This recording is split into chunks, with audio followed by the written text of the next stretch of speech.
Contents. Foreword by Paul Robeson 7. Part 1, The Social Cancer. 1. The Barrio 13. 2:17. 3. City and Barrio again 22. 4. Awakening 26. 5:33. 6. The Enemy from Outside 48. Part N, Huck Balahop. 7. The Birth of Resistance 56. 8. The Huck Balahop 65. 9. Early American Contacts 70. 10. Attack 73.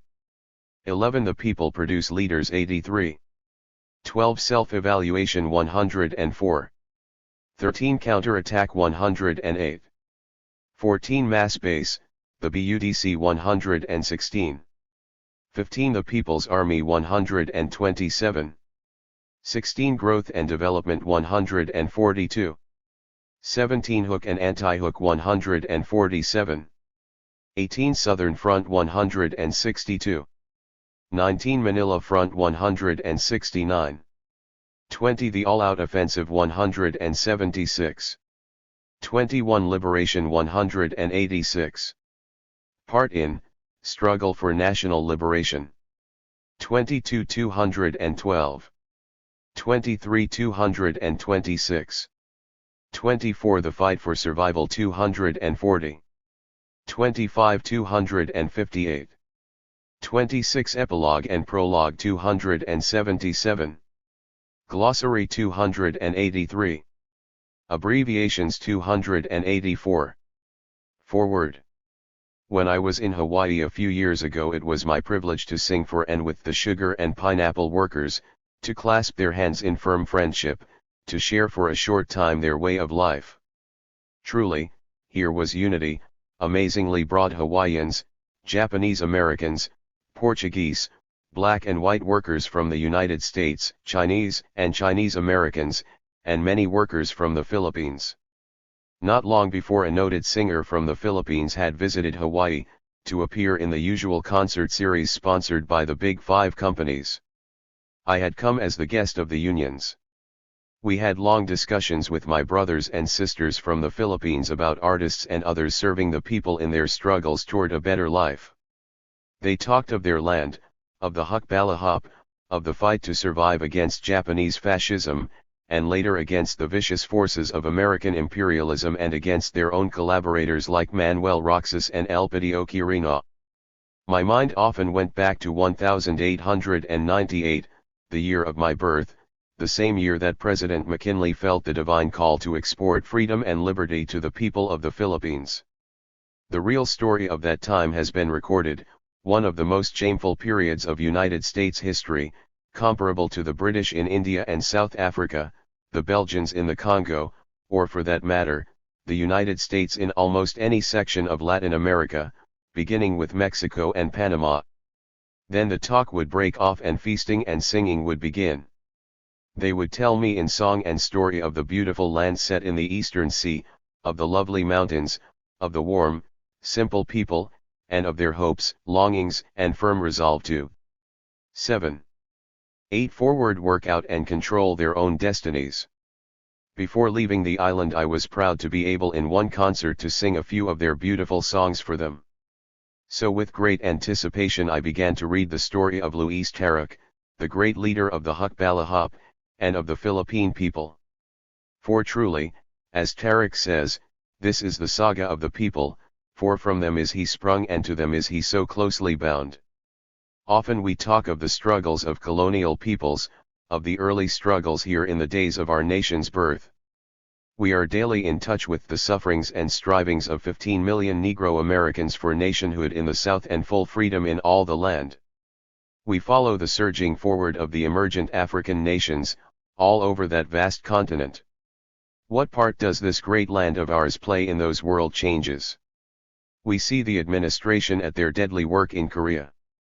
We hear talk of no imperialist ambitions, but we see the close ties with the remnants of Japanese and West German fascism.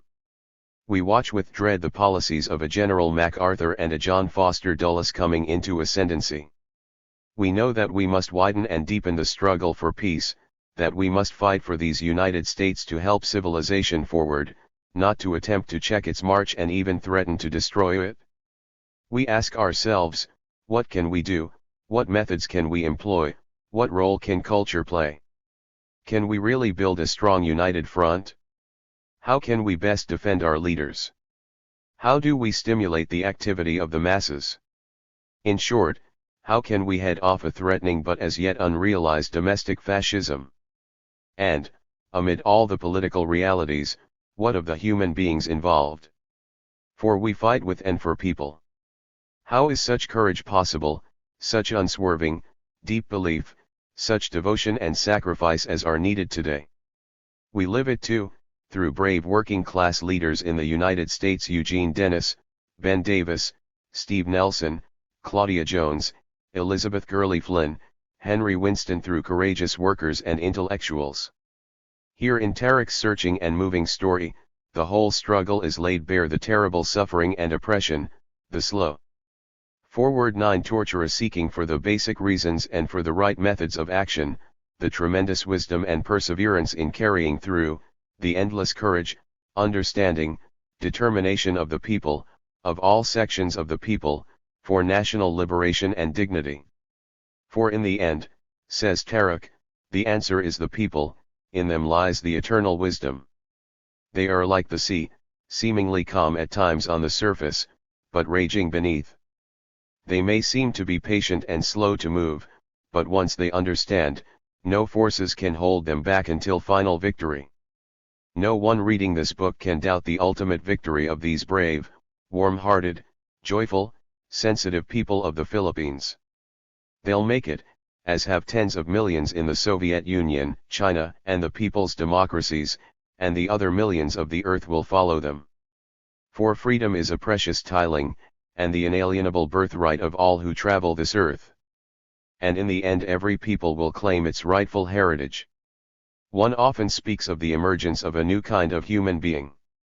In this magnificent and moving autobiography we see Luis Taruc grow with the people, reach into the most basic roots of the people, embrace and become a part of a whole people moving swiftly and unbendingly toward full national liberation. In the process, Taruc and many others become new kinds of human beings, harbingers of the future. This is an intensely moving story, full of the warmth, courage, and love which is Taruc. Here certainly is proof that the richest humanist tradition is inherited and will be continuously enriched by the working class, acting in closest bonds with the peasantry and honest vanguard intelligentsia intellectuals who know that they must serve the people, not enemies of the people. How necessary that we learn the simple yet profound lessons of united action, based upon the deepest respect for the people's wisdom, understanding, and creative capacity. Here is a rich experience in life itself, of practice and theory, and practice. Know, Taruc, that like your American friend there are other 10 forward brave Americans who understand, there is the other America. And to Bio, to GY, to the memory of Ivakura Taruc, to you, Taruc, and to all of your beloved comrades, we of the other America make this solemn vow. The fight will go on.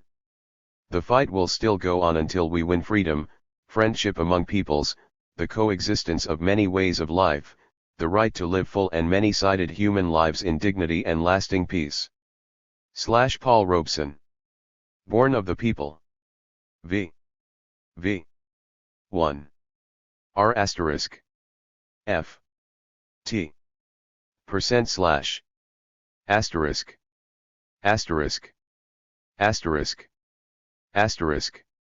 / 1 / V. Asterisk. I. V / I / 1 asterisk. J foot. V. I the social cancer. 1 the barrio.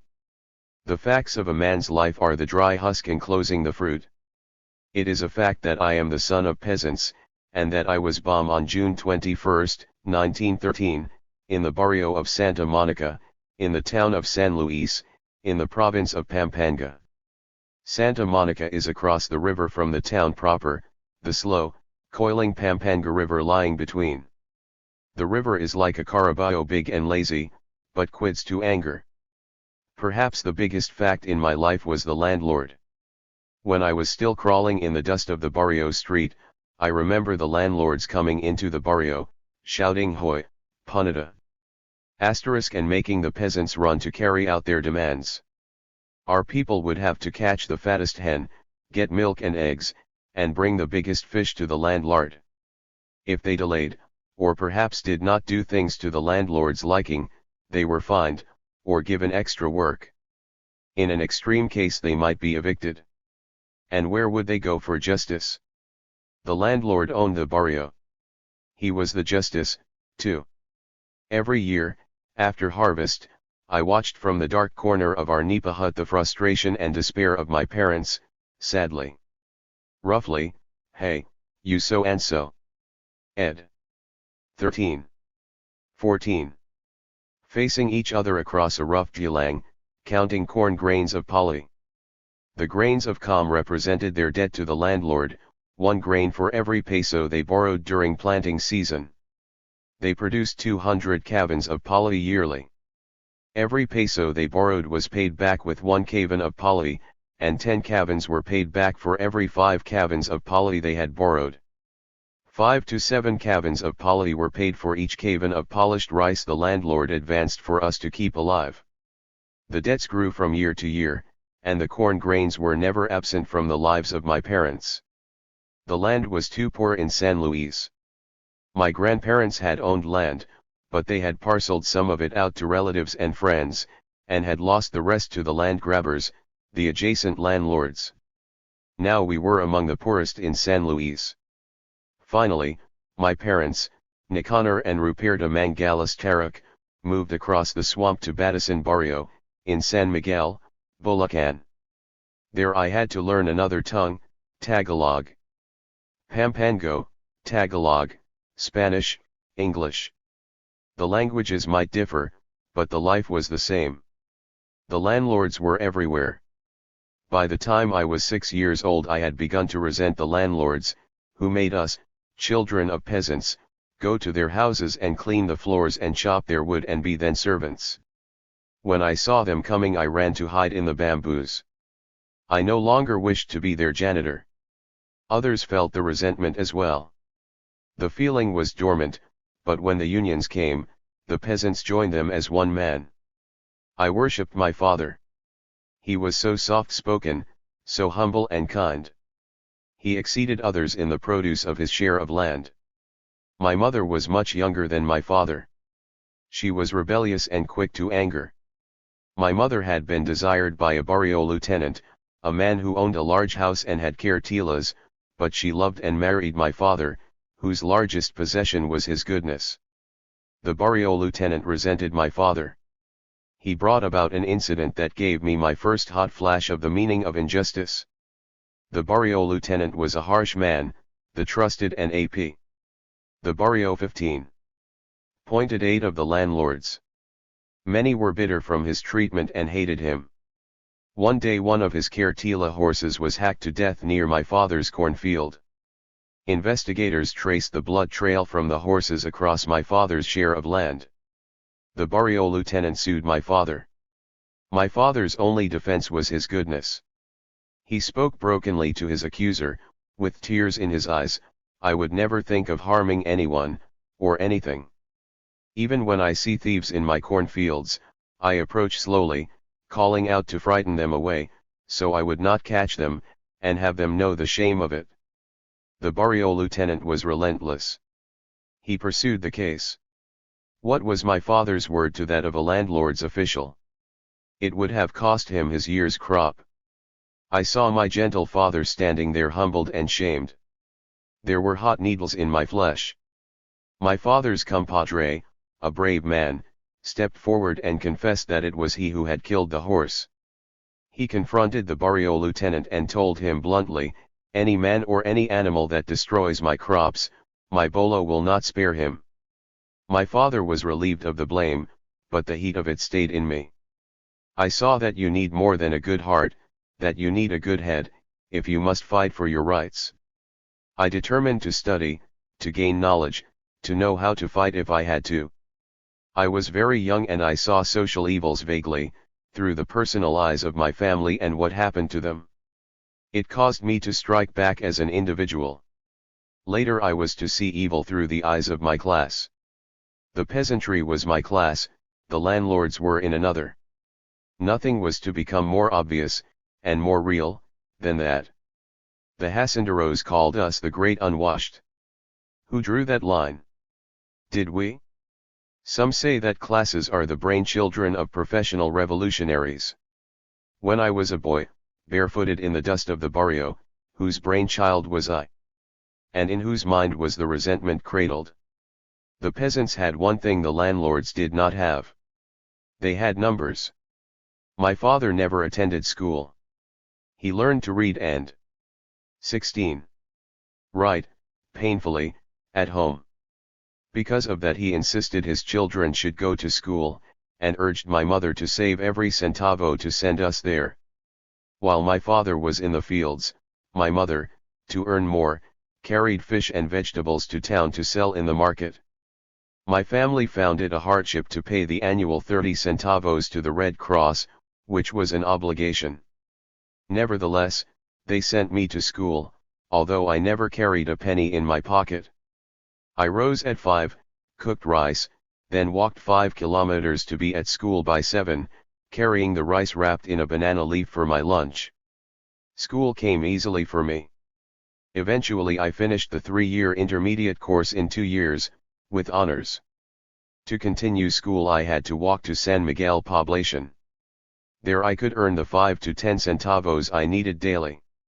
The train ran through San Miguel, and travelers to and from other provinces went in and out of the station.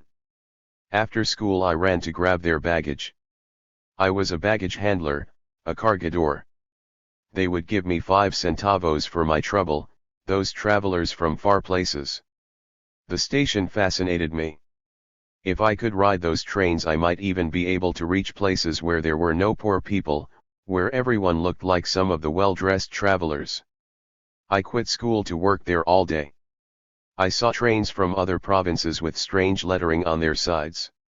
It made me curious about other places.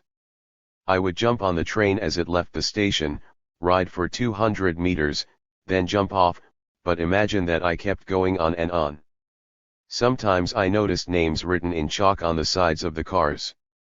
Perhaps they were the names of other cargadors like me, sending their names along the tracks like a message. I added my name on the sides of the cars. Now Luis Taruc was riding across the country for everyone to see. Once I saw a train come back with my name on it. How far I had been, my father quickly found out that I had quit school. At once he called me home. Why had I done such a thing after all the sacrifices that had been made for me? He punished me by giving me the heaviest farm work I could endure. I was sent to the fields to cut rice by hand. I bent over in the hot sun. 17. Swinging a bolo. My hands were cut and bleeding. I was made to feel what it meant to be an ignorant peasant. I was glad to go back to school. I was becoming more aware each year of the great gulf between my dreams and my life. In Bulacan there were mountains. On weekends I climbed them, able to gaze far out over the lovely plain, blurred a bit by the sun haze. I thought, there is a thorn in the midst of all this beauty, the exploitation of peasants. When I had completed the 7th grade in elementary school I told my father that I did not have the temperament for a peasant, that I hated masters, and that I wanted to continue school. My father was very pleased. He thought through learning I could escape the toil he had known, and I believed him. I did not know that I would have to work so hard to get an education in the years ahead that the ultimate disappointments would drive me back unerringly to the peasantry I had tried to leave. To town and school. When I started at the provincial high school in Tarlac, where I had gone to obtain the aid of my brother, I was 15 years old, thin of body, and very serious. I did not like to talk nonsense, like other youngsters, and preferred the conversation of old women. As for my wealth, I could count it in determination, but in nothing else. My brother promised to pay my tuition the first year. My brother's tender regard for my welfare outstripped conventionalities. The owner of the boarding house at Tarlac, where my brother took me, told him it would cost 10 pesos for me to stay there. My brother waved his hand nonchalantly and said he would take care of it at the end of the month. I regarded 18. Him incredulously. I knew he did not have, and would not have, 10 pesos. I determined that I would make the people in the boarding house love me so much that the 10 pesos would not matter. I worked in that house, carried wood, washed dishes, cooked, washed my own clothes, bathed the children of the house. When my brother finally came to the house and said he could not pay, the owner said, "Why, we should pay Luis." On weekends I walked to my brother's house in Hacienda Luzada, 7.5 kilometers away, and did housework for him there. During my first year in high school I learned how to be a houseboy. That was called higher education. My brother had been a draftsman and had become aware of the fact that his hands were more dexterous at another trade, so he was now a tailor on the Luzada Hacienda, one of the biggest in Tarlac. There I saw more injustice. The laborers on the hacienda were treated like work animals. They had been recruited from the Ilocos provinces by labor contractors, who promised to pay them pi 20, but when they reached the hacienda they were given 30 to 40 centavos. Everywhere I went were the landlords and their domineering ways. I never had theories to guide me in my antipathy toward the oppressing class, but I had my own eyes. I could not stay in the boarding house without paying. I had to find work. My brother-in-law also had a tailor shop, in town. I worked there, doing all the duties, washing clothes, cleaning the house, slaving literally like a caraballo. The tailor shop was under a photo studio. I also helped its owner, always the houseboy. Once I hid in the bamboos to escape such work, now it was my livelihood. That year, in Tarlac, I met the girl who became the greatest love in my life. For me, even love was a conflict of classes. Through sweat-filled eyes from the back door of the photo shop I saw the high clean windows of a hotel. A pretty girl leaned out, looking down at me. She in the tower, I in the cellar. She smiled, the princess to a slave.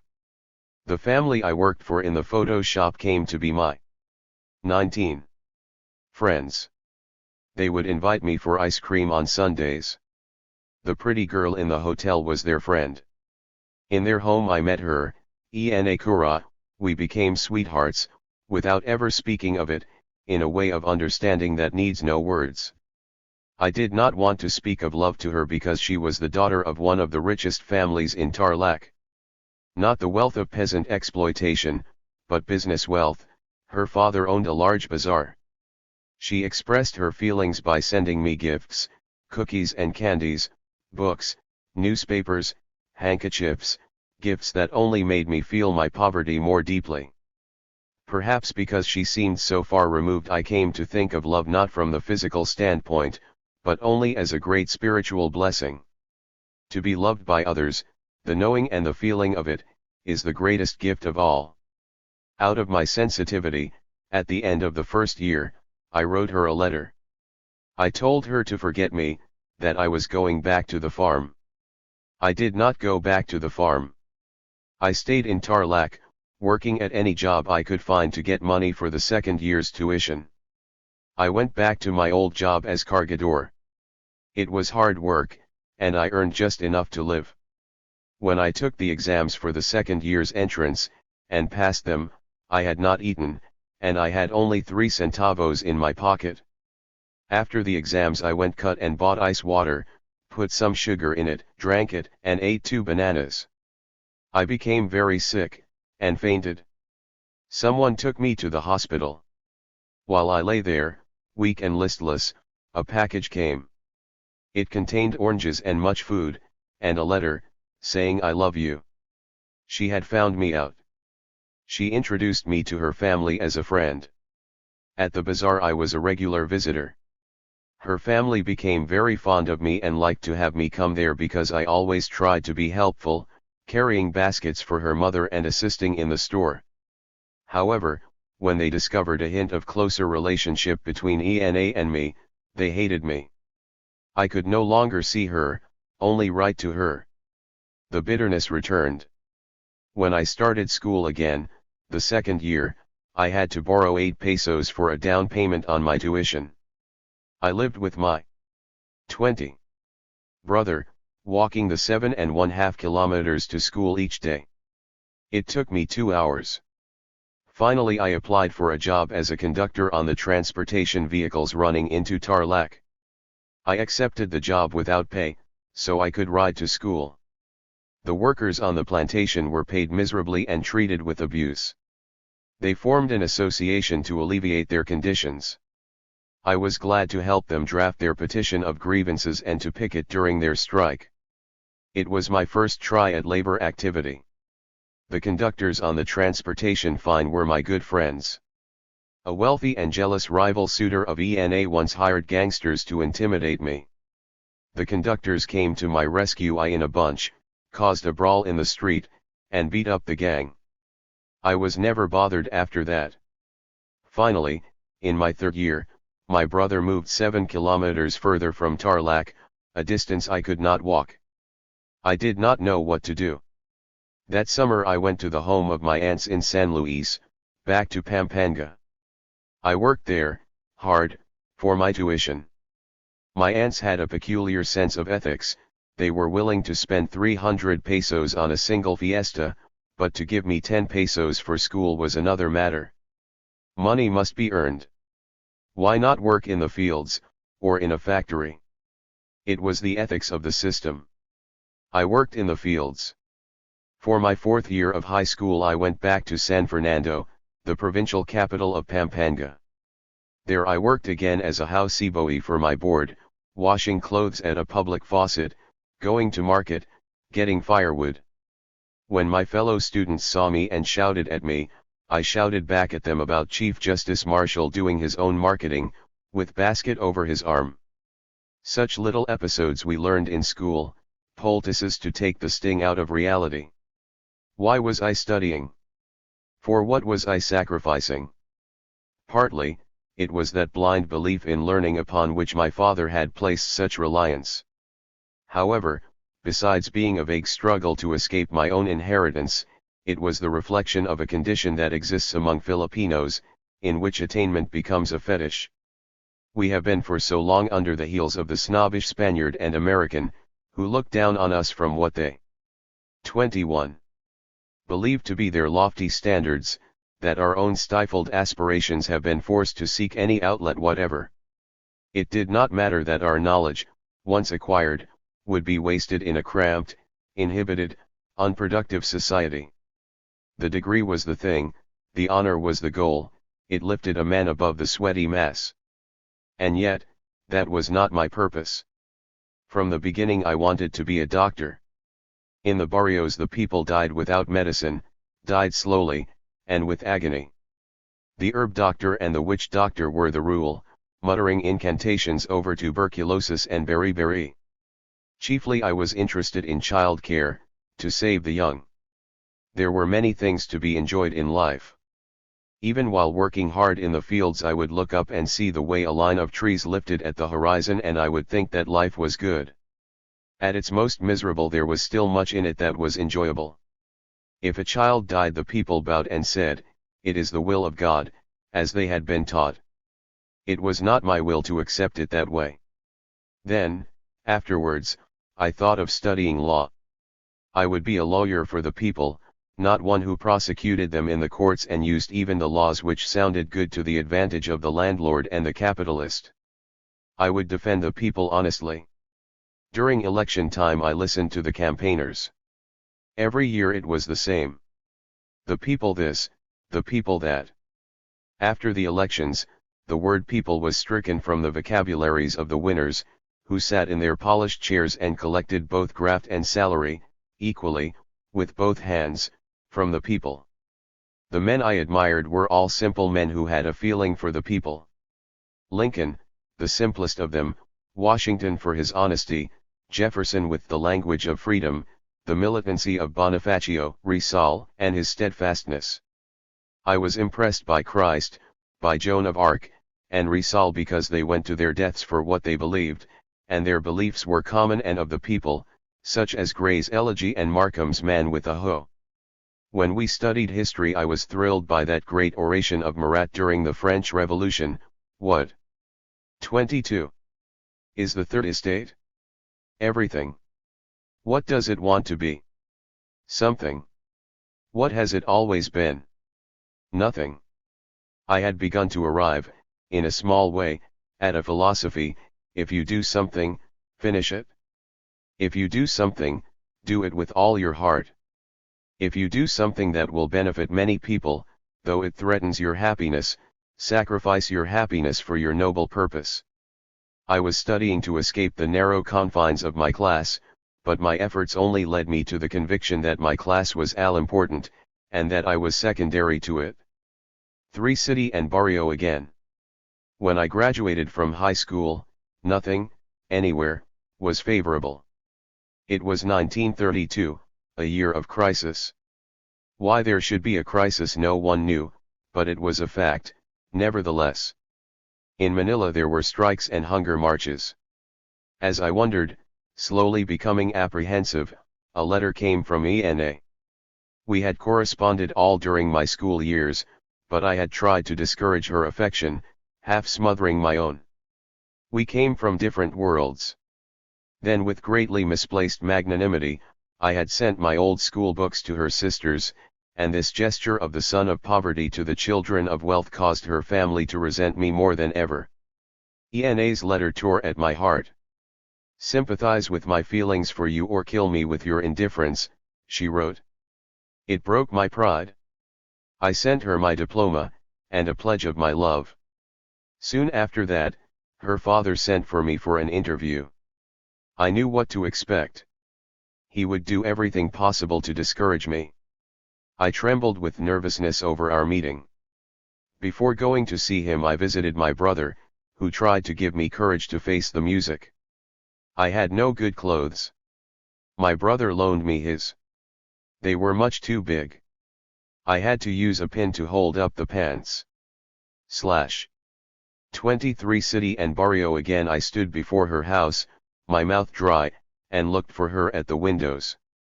I walked up the steps, counting each one slowly. There were 17. Within, I had to go through the old Spanish custom of invitation and greeting being repeated 3 times before acknowledgement. When younger, I had been scolded for not observing such elementary courtesy. It seemed that hours passed. The father pretended not to know me. "Father," I said. "I am Luis. You know me?" "Ah, yes. Luis." Silence. I fidgeted. Finally he got around to it. After all, he had invited me. "If I were not her father, I would tell you, she is not worth your pains. You have a good future. There are many pretty girls, my son. You should have no difficulty in finding another. After your studies. As for poverty, do not mention it. It is nothing. I was poor at the beginning myself. You are young, you have so much to accomplish. It is not well to have distractions. When you have the distraction of a young lady, you cannot concentrate." He arrayed his arguments, like a general maneuvering what he thought was an invincible army. "I beg you, father," I said, when I had the chance, and when I could find a gap in his lines, "to every rule there is an exception. I am the exception. In school my grades were poor until I met Ena. After I knew her, they improved. Look, I have my report cards." I brought them out. Skip that," he said hurriedly, reaching around for one of his regiments to throw into the breach. He found one. "You are intelligent. You can find many girls who are prettier. Beauty of soul is more than beauty of flesh," I told him, from the depths of my sincerity. That got him, I could see, so I followed up the attack. "If she rejects me," I promised solemnly, "I will cooperate with you. But if she does not, I will stand by her." He looked down at me then, grimly, and brought up his heavy artillery. ENA has had everything all her life. There are many others. 24. Who offer her everything, who can give her every comfort she needs. Can you give them to her? In your place, I said, swallowing, I would demand more. No, I cannot give them now, nor does the future offer them. But I will study further, and I will come back, either with a degree, or with a worthy job. He deliberated on that, like a general negotiating a surrender and trying to maintain his dignity, and then agreed. I knew that he considered it a doubtful promise, but I felt that in the interview I had been victorious. I, an 18-year-old upstart, arguing with an old man and besting him. If it had not been for the testing of my poverty, I would never have been able to face him. I left the house, walking slowly back down the 17 steps. When I looked up I saw her at the window, waving. I left at once for Manila and applied for entrance to the National University. I began the study of law. The will-o'-the-wisp of education, which would solve everything, still floated before me. The old problem still remained, how to pay for knowledge. The more intelligent one wished to become, the higher the rates were. I had one pair of shoes when I went to Manila. They were intended for school, but I wore them out looking for a job, so I could live as well as pay tuition. The crisis lay upon the city like a blight. Then I discovered a relative who was acquainted with Ventura, the Secretary of the Interior. Hope. To Ventura I went with a letter. He received me cordially, this great man, the living symbol of the government itself. I sat looking at him with awe as he dictated a recommendation for me, Luis, the obscure son of a poor peasant. I walked out of his office, thinking, this will make me a chief clerk, at the very least. I took the letter of recommendation, carrying it like a precious document, to the manager of the Metropolitan Water District. Another fine office. That great man read it? Ah, yes. From Ventura. Another letter. Great wheels were revolving for me. This time it was to an engineer. He read it and scribbled me a note. I took it to a foreman. The foreman said no thin G. He pointed. I went to a tool keeper. The tool keeper gave me a 25 shovel. All the machinery of government had turned, and I was a ditch digger. I heft the shovel. This is too heavy, I said loudly. I was indignant. Shhh, not so loud, said the tool keeper, who was a Pampangino, too, looking toward the foreman. I cannot work hard. I am a student, I said, louder still. Don't shout, he pleaded. I will become a socialist, I shouted. Please, don't say that, begged the tool keeper.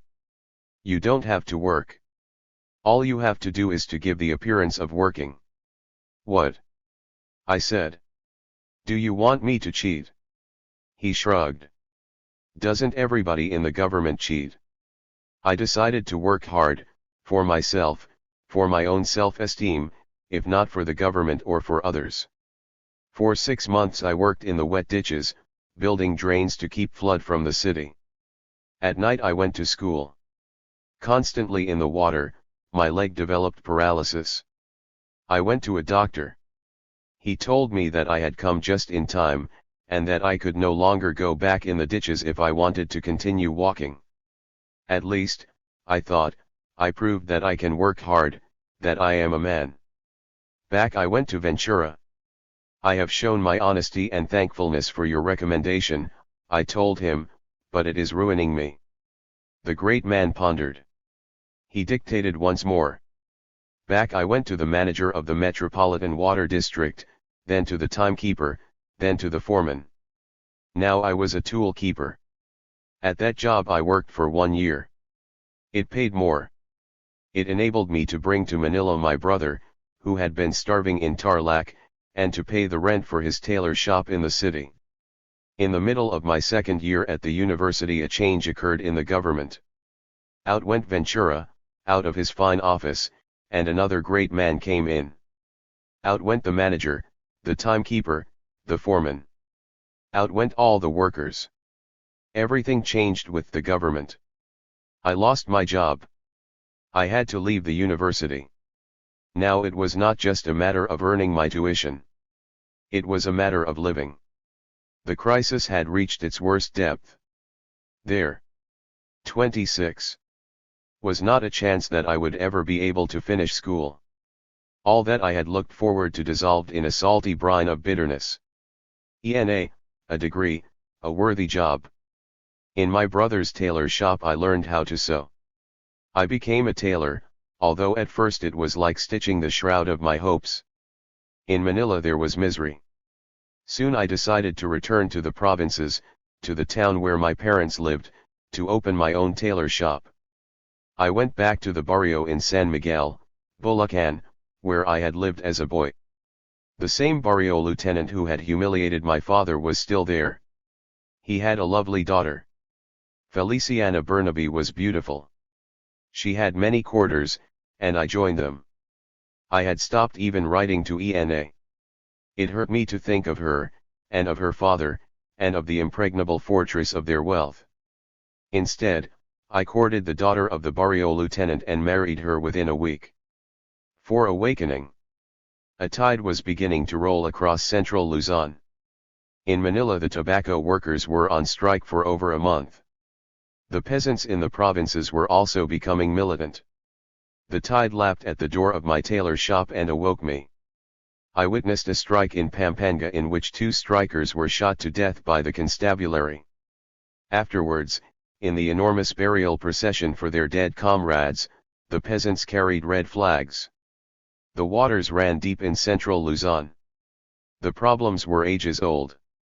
The people were land hungry. The land was there, but it did not belong to them. Sometime in the past there had been land for everybody. Now it was in the hands of a few. The few were fabulously rich, the many were incredibly poor. It had been that way under the Spanish regime for centuries. When the Americans came they made boasts about having brought democracy to the Philippines, but the feudal agrarian system was preserved intact. Awakening 27. On the haciendas there were laborers who were paid less than 10 centavos a day. Thousands more earned less than twice that much. From 10,000 miles away the Spreckels Sugar Interests Zero in California reached into the sugar centrals of Pampanga and took their fortune from the sweat of Filipino labor. Although I had always been aware of exploitation and, in a vague way, of class relationships, my reaction had been an individual one, of me, alone, striking back to overcome inequalities. The rich I considered parasites, living off the toil of the people, but my solutions were romantic. I had read Robin Hood, for instance, and I dreamed of becoming an outlaw, to rob the rich and give to the poor. In a misty way I thought of change, or something that would affect my father and all the peasants, as well as myself, but what that change should be was unknown. Occasionally, in the barrios, I heard men speaking, men who called themselves socialists, and who called for a change. They claimed that the workers and peasants could do it, could replace our whole society with a new one. I had questions to ask such speakers. While I was in my second year of high school, in Tarlac, I had seen a brutal incident on the Hacienda Luzita. The Ilocano laborers who had been brought there under false pretenses by the management were complaining of their conditions. A Spanish overseer kicked and publicly whipped one of the protesters. The man jumped up with his bolo and chopped the Spaniard to pieces. I was revolted. I pitied the laborer, but I thought, is this what will happen in the future? Do we have to kill the masters? Is this necessary? I kept asking the socialists that question. At that time the Communist Party of the Philippines was being suppressed, its leaders were in prison or living in exile in remote places. Others, suspected of being communists, were hunted as if they were bandits. The people hid them. In South. In addition to extensive sugar holdings, the Spreckels family of San Francisco together with the Alfred Ehrman interests also had large investments in the dollar line and in large commercial companies engaged in trade with the Philippines. Ed. 28. Ern Luzon, Asadillo with 12 men and a single shotgun kept 300 Philippine constabulary at bay for over a year. Living in that fashion in central Luzon was Lope de la Rosa. Often he came to my tailor shop in the barrio to have his ragged clothes repaired. As I sewed, we argued. He told me that the workers and peasants would be the makers of the new society. When you get the power, I asked, how will you achieve the new society? I thought that his objectives sounded good, but the man and his companions astounded me. They talked about building a new society, but they were mostly semi-literate men who could hardly read. They had one copy of Marx's Capital but none of them could read it, so they had buried it. Despite my questions, I was becoming deeply interested. When a man is attracted to an idea, a philosophy, he should probe it, hunting out the soft spots and weaknesses first. If it is strong enough, it will stand up under pressure. In any movement there should never be blind followers, only those who completely understand. My questions were not those of a cynic, or of a skeptic, but of an earnest seeker of answers. I wanted to be sure. The philosophy of which these men spoke, and for which they risked their lives, was attractive to me because it took me out of the narrow prison of myself and made me see Luis Taruc in relation to the people and the world around him. If you can convince me, I told De La Rosa, I will go all the way, and I will replace you if you die or are killed. Speaking to De La Rosa was just the stimulation I needed to prod me out of the nest of frustration into which I had burrowed. I had a small son, Romeo. I loved him and my wife, but her family was mercenary and had made my home life unhappy. Now, however, I was becoming more alert than ever before. It seemed as if some pieces had been missing in the past, and now were falling into place, to enable me to see the full pattern of life around me. In 1938 De La Rosa was caught and immediately thrown into prison.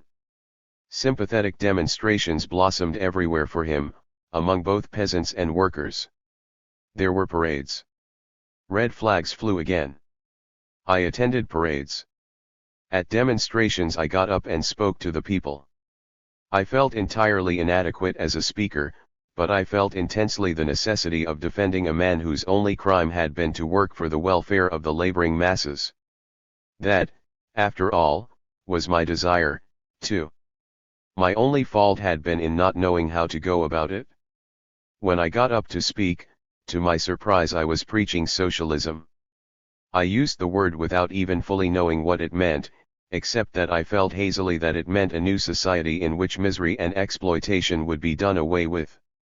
I had not read Marx, or anything about Marxism, so I used quotations from the Bible to defend my arguments.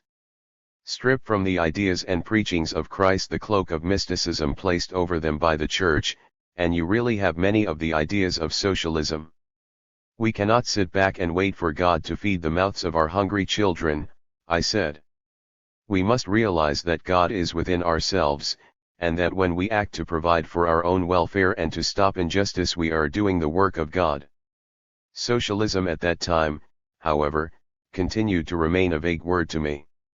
In 1934 the Sectalistas were very active, with their own subtle brand of change. Peasants, looking for a way out, flocked to the Sectal banner, just as they had joined the Tangulant and any other movement promising change. I attended the meetings of the Sectal and read their literature, too. By 1935, however, their Japanese propaganda was very open. Independence, they were saying, will appear magically like the burst of a sunrise. What's this? I thought. Magic? Nothing will ever be done by magic. This is deception. The Sectal Party was formed in 1933 by Benigno R. Ramos, a labor racketeer who promised arms and aid from Japan if the peasants would rise in rebellion. After the Rising of 1935, Ramos fled to Japan, from where he carried on pan-Asiatic propaganda, coming out openly as an agent of Japan. During the war, he returned to the Philippines with the Japanese army. The Sectals changed their name to Ganap, and became the core of the Makapilay, the Japanese-sponsored terrorist organization ADF, an insurrectionary group, arousing the peasants to arms in 1931, and also promising military aid from Japan ed. 30. I heard the word imperialism. It was new to me. To indicate how naive I was at the time, I looked in the dictionary for its meaning. It was like looking in a church for the devil. On July 11, 1936, I marched in a hunger parade to Malacañang, the presidential palace, in Manila. President Quezon met our delegation and spoke to the assembled demonstrators. We stood outside Malacañang in the rain. He repeated the timeless words which have been spoken perpetually by capitalist statesmen to the oppressed masses who come to them for redress. Be patient. Conduct yourselves like peaceful citizens. We are doing our best. Put your trust in the leaders of your nation. We are men, not gods. My face must have registered my disappointment. Perhaps I even muttered a few words of disgust. What's the matter? Don't you like the speech? Said a friendly voice beside me. I turned. An American was standing there. No, I said angrily. He is turning away hungry men with words. He is stuffing our bellies with phrases. He looked at me. I don't know what he saw in the thin, hungry-looking young Filipino, whose clothes were threadbare and who shivered in the cold raw weather. I'd like to talk to you, he said. Let's find a place to sit down, out of the rain. He wanted to take me to a first-class restaurant, but I refused. I would go only to a tiny pansiteria where I could pay for what I ate with a few centavos. I admire your pride, he said, but not your appetite. That was how I met an American who believed in socialism. I had never really spoken to Americans before, although they were everywhere in our country. As a matter of fact, they had paid the Spaniards, and now they owned us. They kept an army in our country to prove it. This man, however, was not that kind of an American. He was the kind of an American I had admired in Lincoln and in Jefferson. He loved, had faith in, and founded all his beliefs on, the people. He was not like the preachers of socialism I had met. He understood it thoroughly, had read the books that explained it, and could teach it himself. We sat in the pansiteria, we walked for hours through the streets of Manila. I took him home to my awakening 31. Brother's tailor shop, and there, too, until late into the night, we talked. I met him again and again. He took me to see the Charlie Chaplin picture Modern Times and explained to me how it portrayed the evils of capitalism. He gave me books to read. Socialism. It was historically inevitable. Capitalism had outlived its usefulness, just as feudalism had done before it. History always moved forward, it never stood still or went backward, in spite of how desperately a ruling class tried to maintain the status quo. Socialism took care of the many, capitalism bore fruits only for the few. Violence. Violence was a weapon of the ruling class, upon which they always fell back in order to maintain themselves. The army, the police, the hired thug, were all tools of the ruling class. If the masses did not submit, they were beaten into submission. If the masses ever used violence, it was to defend themselves. No strike, no demonstration, no revolution even, ever saw violence unless first used by the tools of the rulers.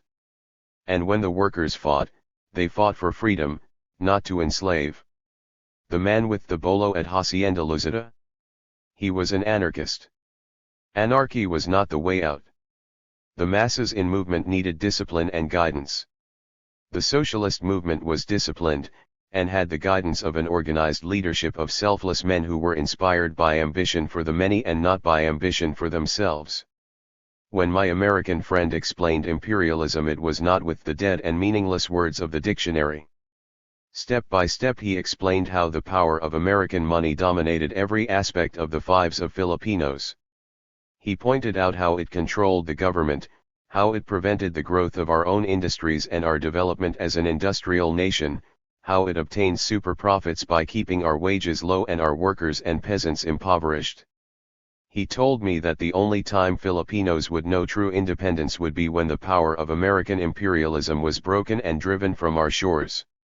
He denounced the imperialists of his own country, but he spoke with great pride of his own people, his own working. 32. Class. He pointed out that the history of the American labor movement was marked by bloodier pages than those of any other large nation. A combination of my people and yours will end the rule of imperialism, he told me. In every country the conflicts were the same, the class struggle existed. In the United States the landlords were the big bankers and financiers and, in the larger sense, those same men were our landlords, too. The only difference, really, between our toilers and the American workers was that we had two sets of landlords, while they had only one. He was not a utopian, he believed that neither socialism nor independence would come by magic. It had to be accomplished through the experiences and the struggles of the people. There was no shortcut, no substitute. Freelance for a while, he told me. Acquaint yourself with the problems of the people and of the people's movement. I did so. I went to scores of meetings, walked on the picket lines of strikes, read leaflets and pamphlets, looked everywhere for indications of the class struggle. They were not hard to find. Finally, he suggested that I go to San Pablo, Laguna, where there were factories, to get a job, and to try organizing workers into a union. I was to take a practical course in the education of a worker. The crisis still sat like a gray skeleton on the country. In San Pablo there were no jobs to be found. Instead of returning to Manila at once, I roamed the hills of Laguna. On their slopes, in the wind, I read the books my friend had given me. I looked down at the immense symmetry of coconut trees, thousands in a plantation. Here coconuts were rotting in heaps, while the people in central Luzon had none and were hungry. The capitalists would rather let them rot than give them to the people. I looked down at Lake Sampaloc, and at the riches of my country. It was beautiful, but it was not ours. Everything was in the hands of foreigners. My mind was now made up, and I was determined. I would devote my life to the cause of my class, even though it might be a life of hard sacrifices. In the barrio I told my wife of my decision. At least our child will know and will enjoy the new society, I said to her. 33.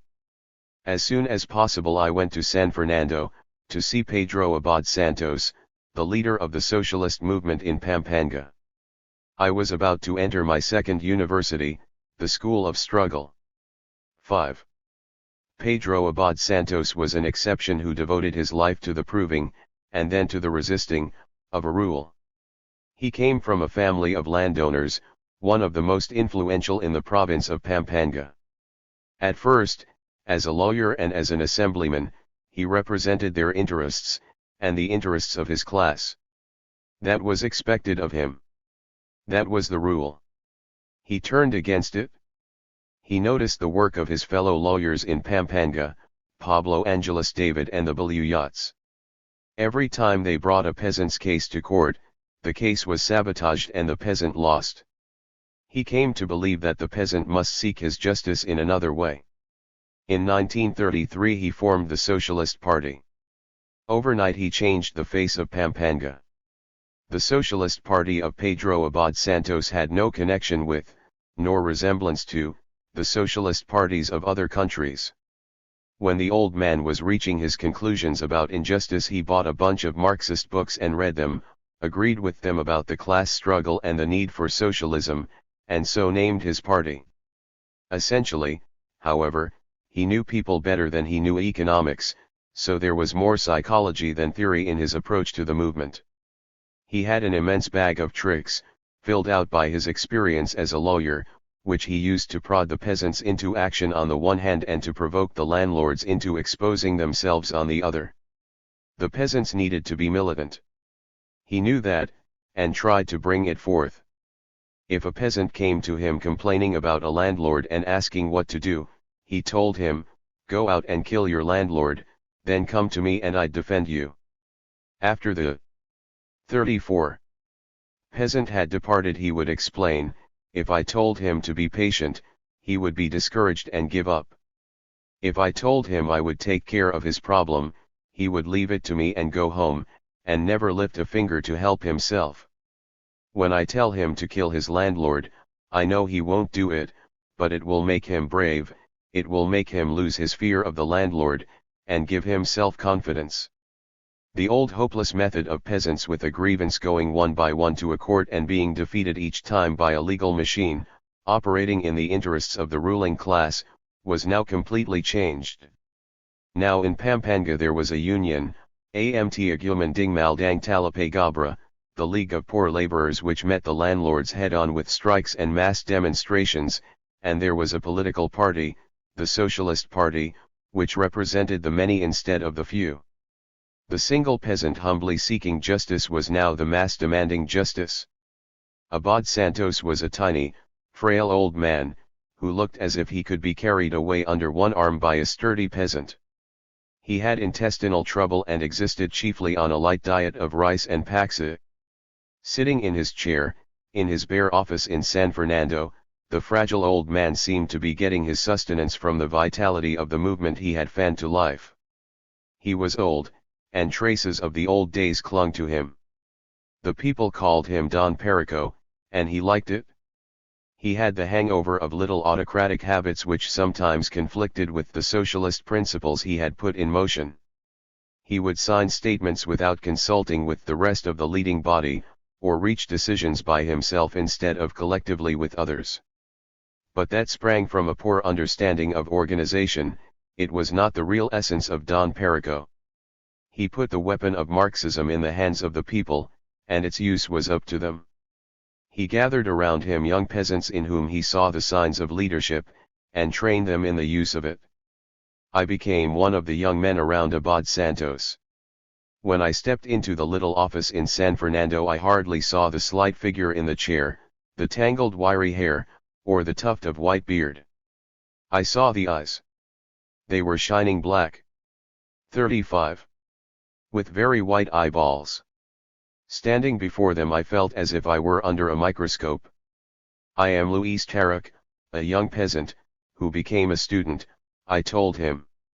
I have heard your leaders speak in my barrio, but I did not understand and I was full of questions. Now I understand. I want to organize. Will you accept me as an apprentice? The eyes looked me over and penetrated me. I am glad you are interested, said Don Perico. You are welcome here. But I warn you, this is not a joke or a play. It is serious. I am not joking, I answered. I want to offer your movement my life, not my leisure. There were others in the room, peasants with seamed faces. One of them said, "Who is this student? He cannot be one of us. He looks soft." "But he looks sincere," said Abad Santos, and his eyes accepted me. I was sent to find and report to Lino Dizon, one of the organization's leaders and an outstanding Pampanga poet. With him I met Estanislao Villanueva and Pablo David. Pablo David, the national treasurer, was also a tailor, and I came to stay with him in San Fernando. The enthusiasm I had had before I went to San Fernando doubled under the influence of the socialist leaders. I wanted to prove to them my determination, but at the same time I was sharply aware of my shortcomings. In my first experience in speaking for the movement I stammered, in my own Pampanga dialect I stammered. I was not speaking for myself now, I was speaking for a cause. I went to Dizon and told him that I preferred to start at the bottom, and learn. A group existed that gave skits in San Fernando to dramatize the program of the movement. I joined it and worked as a curtain raiser. Soon I was made an actor. I played the part of the joker, the clown. In that way, with people laughing at me, I gained confidence in myself before crowds. During public meetings I asked to be made the toastmaster so I could conquer my stage fright. I became a fluent speaker. 36. In a very short time I became well known to the inner circle of the Socialist Party. When Marcos Manalang, the national secretary, became sick, I was appointed temporarily to take his place. Perhaps my quick appointment to such an important position seems surprising, and it astonished me, but there were reasons for it. The Socialist Party and its mass organization, the AMT, at that time were functioning almost without organization. Everything was done haphazardly and without plan. Meetings were held without an agenda. A constitution did not even exist. I had a small sense at least of organization, and that impressed Don Perico. I suggested to him that a constitution be written. His eyes regarded me thoughtfully. "All right," he said. "You write it?" I wrote a constitution, searching the books of Don Perico for models. Some parts of it I took from Mexican and Spanish works. The preamble stated that we stood for independence, democracy, and the unity of all workers. With it I listed our me and I mum demands. When I took it to Abad Santos, he looked it over, his eyes made more piercing by glasses. "Now what are we going to do with it?" he asked.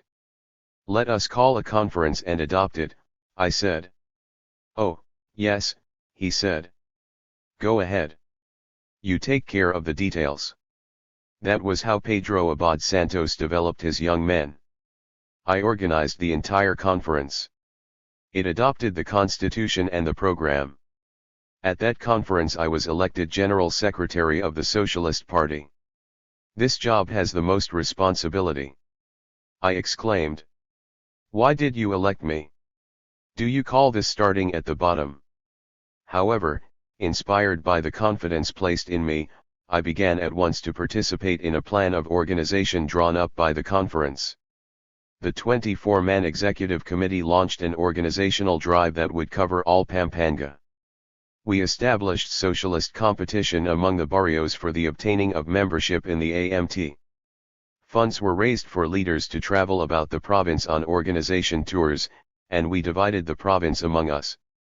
As my responsibility I drew Northern Pampanga.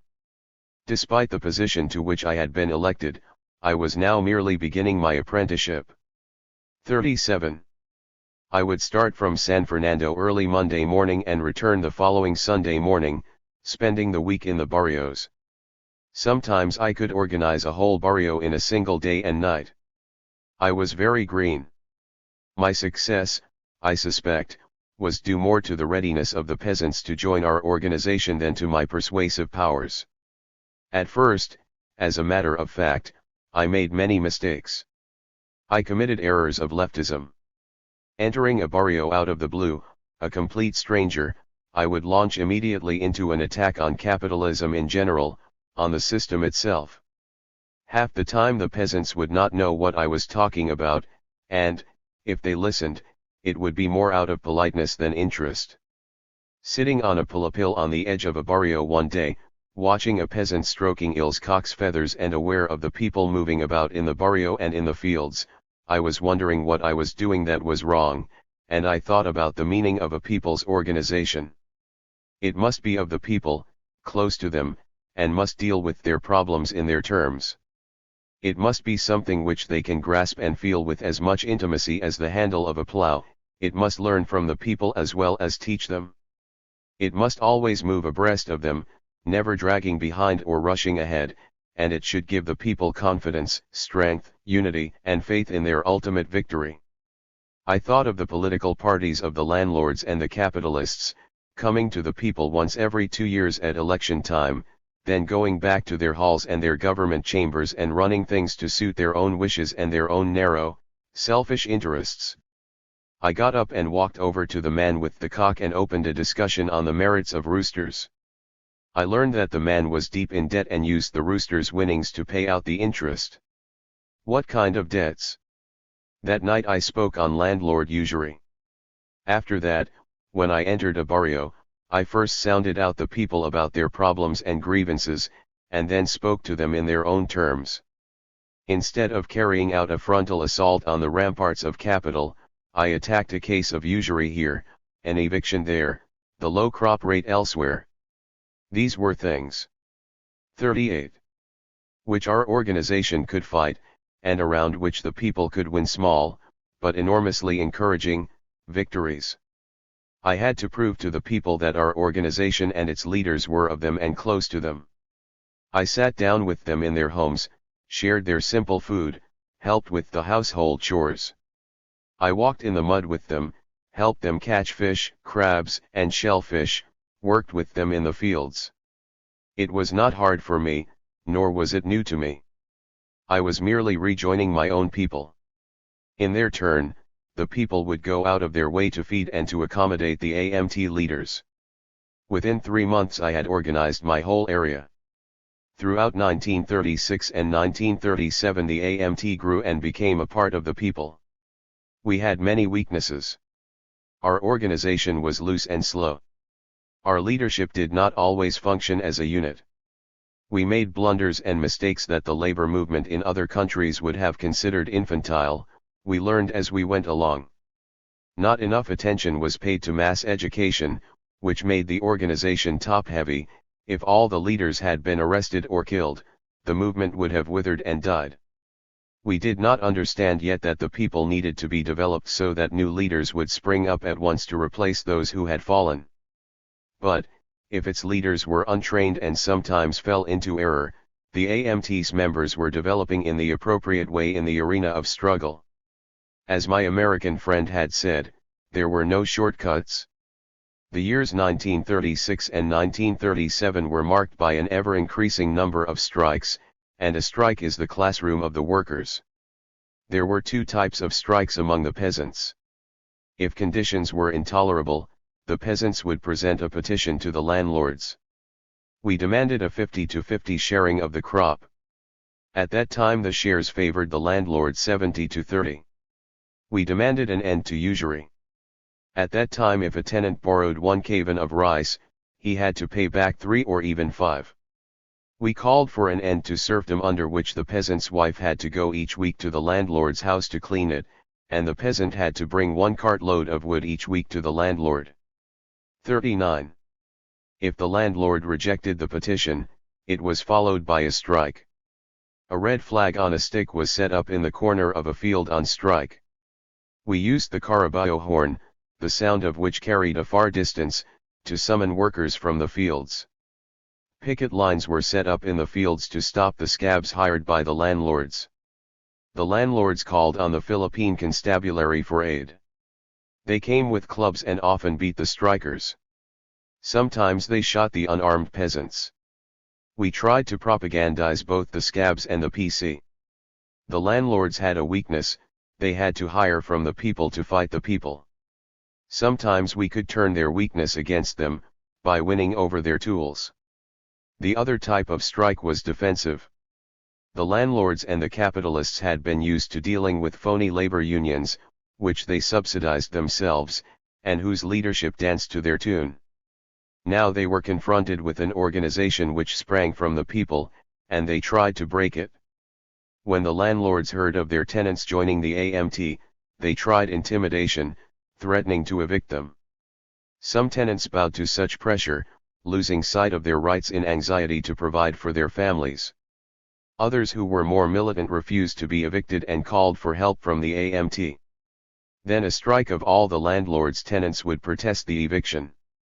The landlords called the PC to carry out the eviction, or used their own private armies, such as the special police of the Baluyats, one of the biggest landowning families and an old political power in the province. When we had to, we fought the special police and the PC. Gradually the people saw the need for unity. In the barrios they began to boycott peasants who refused to join the AMT. The non-members were isolated, not spoken to, nor were they helped when they had a house to build, or when they had a burial. This treatment improved the warm, close-knit community of barrio life. They were taught the necessity for class solidarity. The union entered the lives of the people. Union club houses were built. A cultural group presented entertainment. The peasants were deeply interested in dramatic presentations. They organized their own dramatic group. When a Manila dramatic 40 group came to Central Luzon, they presented the play Waiting for Lefty by the American, Clifford Adets. It was a play about striking taxi cab drivers, When the phony leaders talked of selling out the strike, the peasants were so incensed that they swarmed upon the stage after the actors and were only restrained with difficulty. Serenaders on All Saints' Eve sang songs of the class struggle along with sentimental ballads. Women's auxiliaries made the barrio wives and daughters militant, and the women often joined their husbands in struggle. Sometimes, when workers were arrested, their wives followed them into prison, shouting, "If my husband is arrested, arrest me, too." The landlords retaliated with increasingly harsh methods. A big strike occurred in the fish pond district of Mazental. Landlords eagerly grasping for more land were closing the river, shutting off the water for their private fish ponds. They planted mangroves along the river. The silt built up the land and shut off the flow of water. The workers cut the trees to open the river.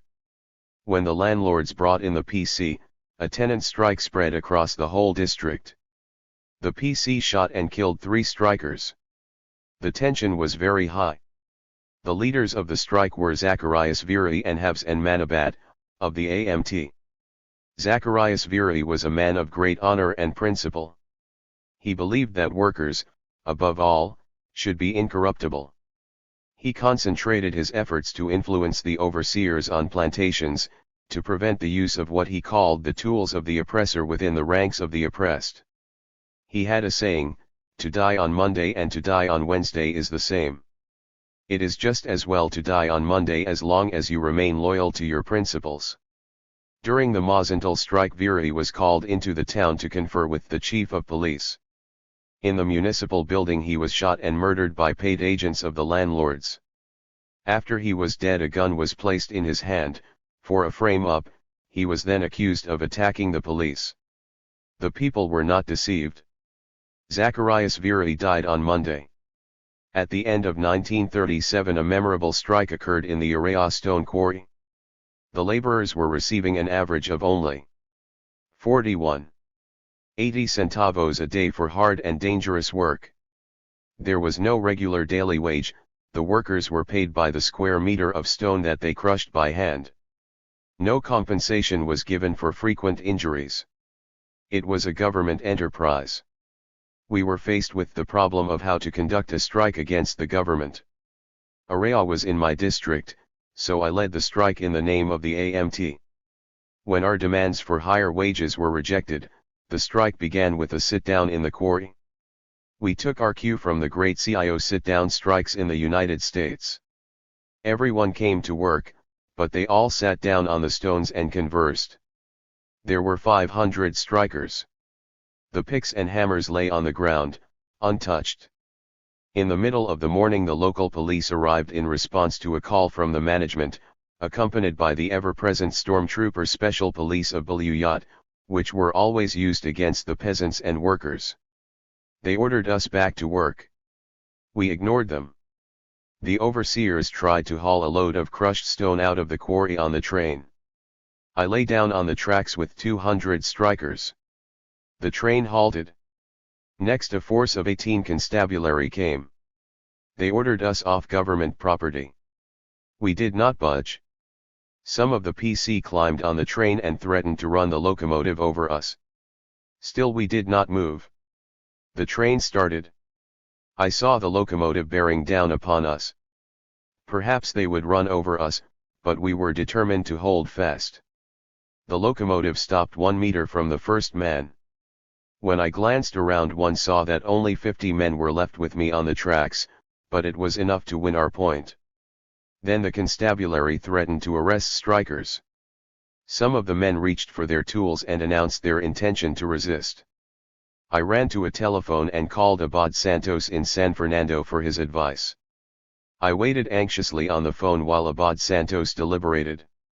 The tension in the quarry was increasing. I knew that the old man's canny brain was cooking up a tactic. "Try a new tactic," he said. "Let everyone be arrested." I spread the word among the strikers. "The government wants to arrest us, we must crowd the prison with our numbers." They 42 were anxious to try anything. When the PC started to single out men to arrest, they all folded their arms and said, "All right, but you must arrest us all. The trucks and the train became loaded with arrested strikers, but many more still remained. They demanded to be arrested. If there is no room for us to ride, we will walk to jail, they said. The strikers were taken to the municipal building in Araya. Those who could not ride marched in a body into the town. Along the road people came running to find out what was happening. "We are all arrested," shouted the workers. "We are all going to jail." The people followed. When we arrived at the municipal building, over 1,000 people had gathered. "Why are you here?" shouted the PC officer. "We are in the strike, too," they answered. At noon we demanded to be fed. The police and the municipal authorities, who were totally unprepared for this development, were driven to distraction. They started writing down the names of the arrested strikers. After they had listed 163, they announced that no more would be fed. "That's all we can arrest," they said. "We have no more paper." All the strikers clamored to remain. "Arrest us," they said, "or we will parade in a peaceful revolution." All right, don't push," said the authorities hastily. There were so many to be imprisoned that Araya Institute, the high school building, had to be used as an open jail. I remembered the words of Abad Santos: "What the rich want is good for the rich, what the poor want is good for the poor, what the rich want the poor to do is no good for the poor." The poor must respond with unity. The poor must learn to make what they want come true. Every strike must be a school, even if it is lost. We made the strike into a school. In the jail we organized programs, with improvised skits and songs. We had speeches. From the windows we urged the people to join us. The people did. Girls brought baskets of food to us, and bands came to play. We danced in the jail. We turned the municipality into a fiesta. To obtain greater publicity for our grievances, we demanded that we be shifted to San Fernando and imprisoned there. The 43. Araya authorities were only too glad to get rid of us. The journey to San Fernando was organized in advance by the AMT. We went there in 50 carretelas spaced 50 meters apart, a 2-kilometer parade. Each carretela had a placard about the strike and urged the people to support us. Each carretela had a chorus. We sang revolutionary songs all the way. At each crossroads we banded together to sing. In advance 2,000 leaflets had been scattered along the route, to tell of our coming. People were waiting for us in every town. They cheered us and gave us things to eat. Our trip was one long demonstration. In the beginning our bail was very high. It totaled 180,000 pesos. We preferred to remain in jail. The landlords were very angry at our publicity, and ordered the bail reduced to get us out. Still we stayed. We wanted to test the legal processes of the government. The San Fernando jail was very badly run. The food was rotten, the worst to be obtained in the market. We had rotten fish and rice, moldy tuyo. We had no blankets and no pillows. The cells were very crowded. We decided that a demonstration was necessary to obtain better conditions. I told the warden he had to have my help and cooperation, or else the men would get out of control and break the doors. The warden was upset and allowed me freedom to go from cell to cell. In each cell a representative was chosen. We decided to combine force and pity. Half the men would pretend sickness, the other half anger. In each cell men were told to cough, and some to stay in bed, groaning. "If the doctor insists, a bottle of cough syrup will not hurt you," I told them. The rest of the men were to shout, bang on the doors and make as much noise as possible. The demonstration began. The racket was tremendous. The judge and the court upstairs were unable to work. The warden came rushing. "What is wrong? What is wrong?" he cried. "I cannot control them any longer," I said. "They have given me demands. Come with me and I'll show you." The warden was afraid to enter the compound. The men were shouting for food. Some were groaning loudly and coughing. Others were shouting, "There's an epidemic inside." When they saw the 44 warden, they doubled their noise. "Why are they doing this?" said the warden, leaping out of sight. "Speak to them and ask them," I urged. "Oh, no, you tell me," he said. "Some are sick and some are headstrong," I told him. "They want to send their own delegation out to market, to buy food and cook it themselves, to get their own firewood and split it. You just give them the money. They also want blankets and mats and pillows." The warden promised he would take care of everything, and left, mopping his face with a big handkerchief. The men became quiet. The day passed. Nothing arrived. The next day we began our demonstration all over again. A doctor came to investigate. "There is dysentery here, there is cholera, there is epidemic," shouted the men, groaning on the floor.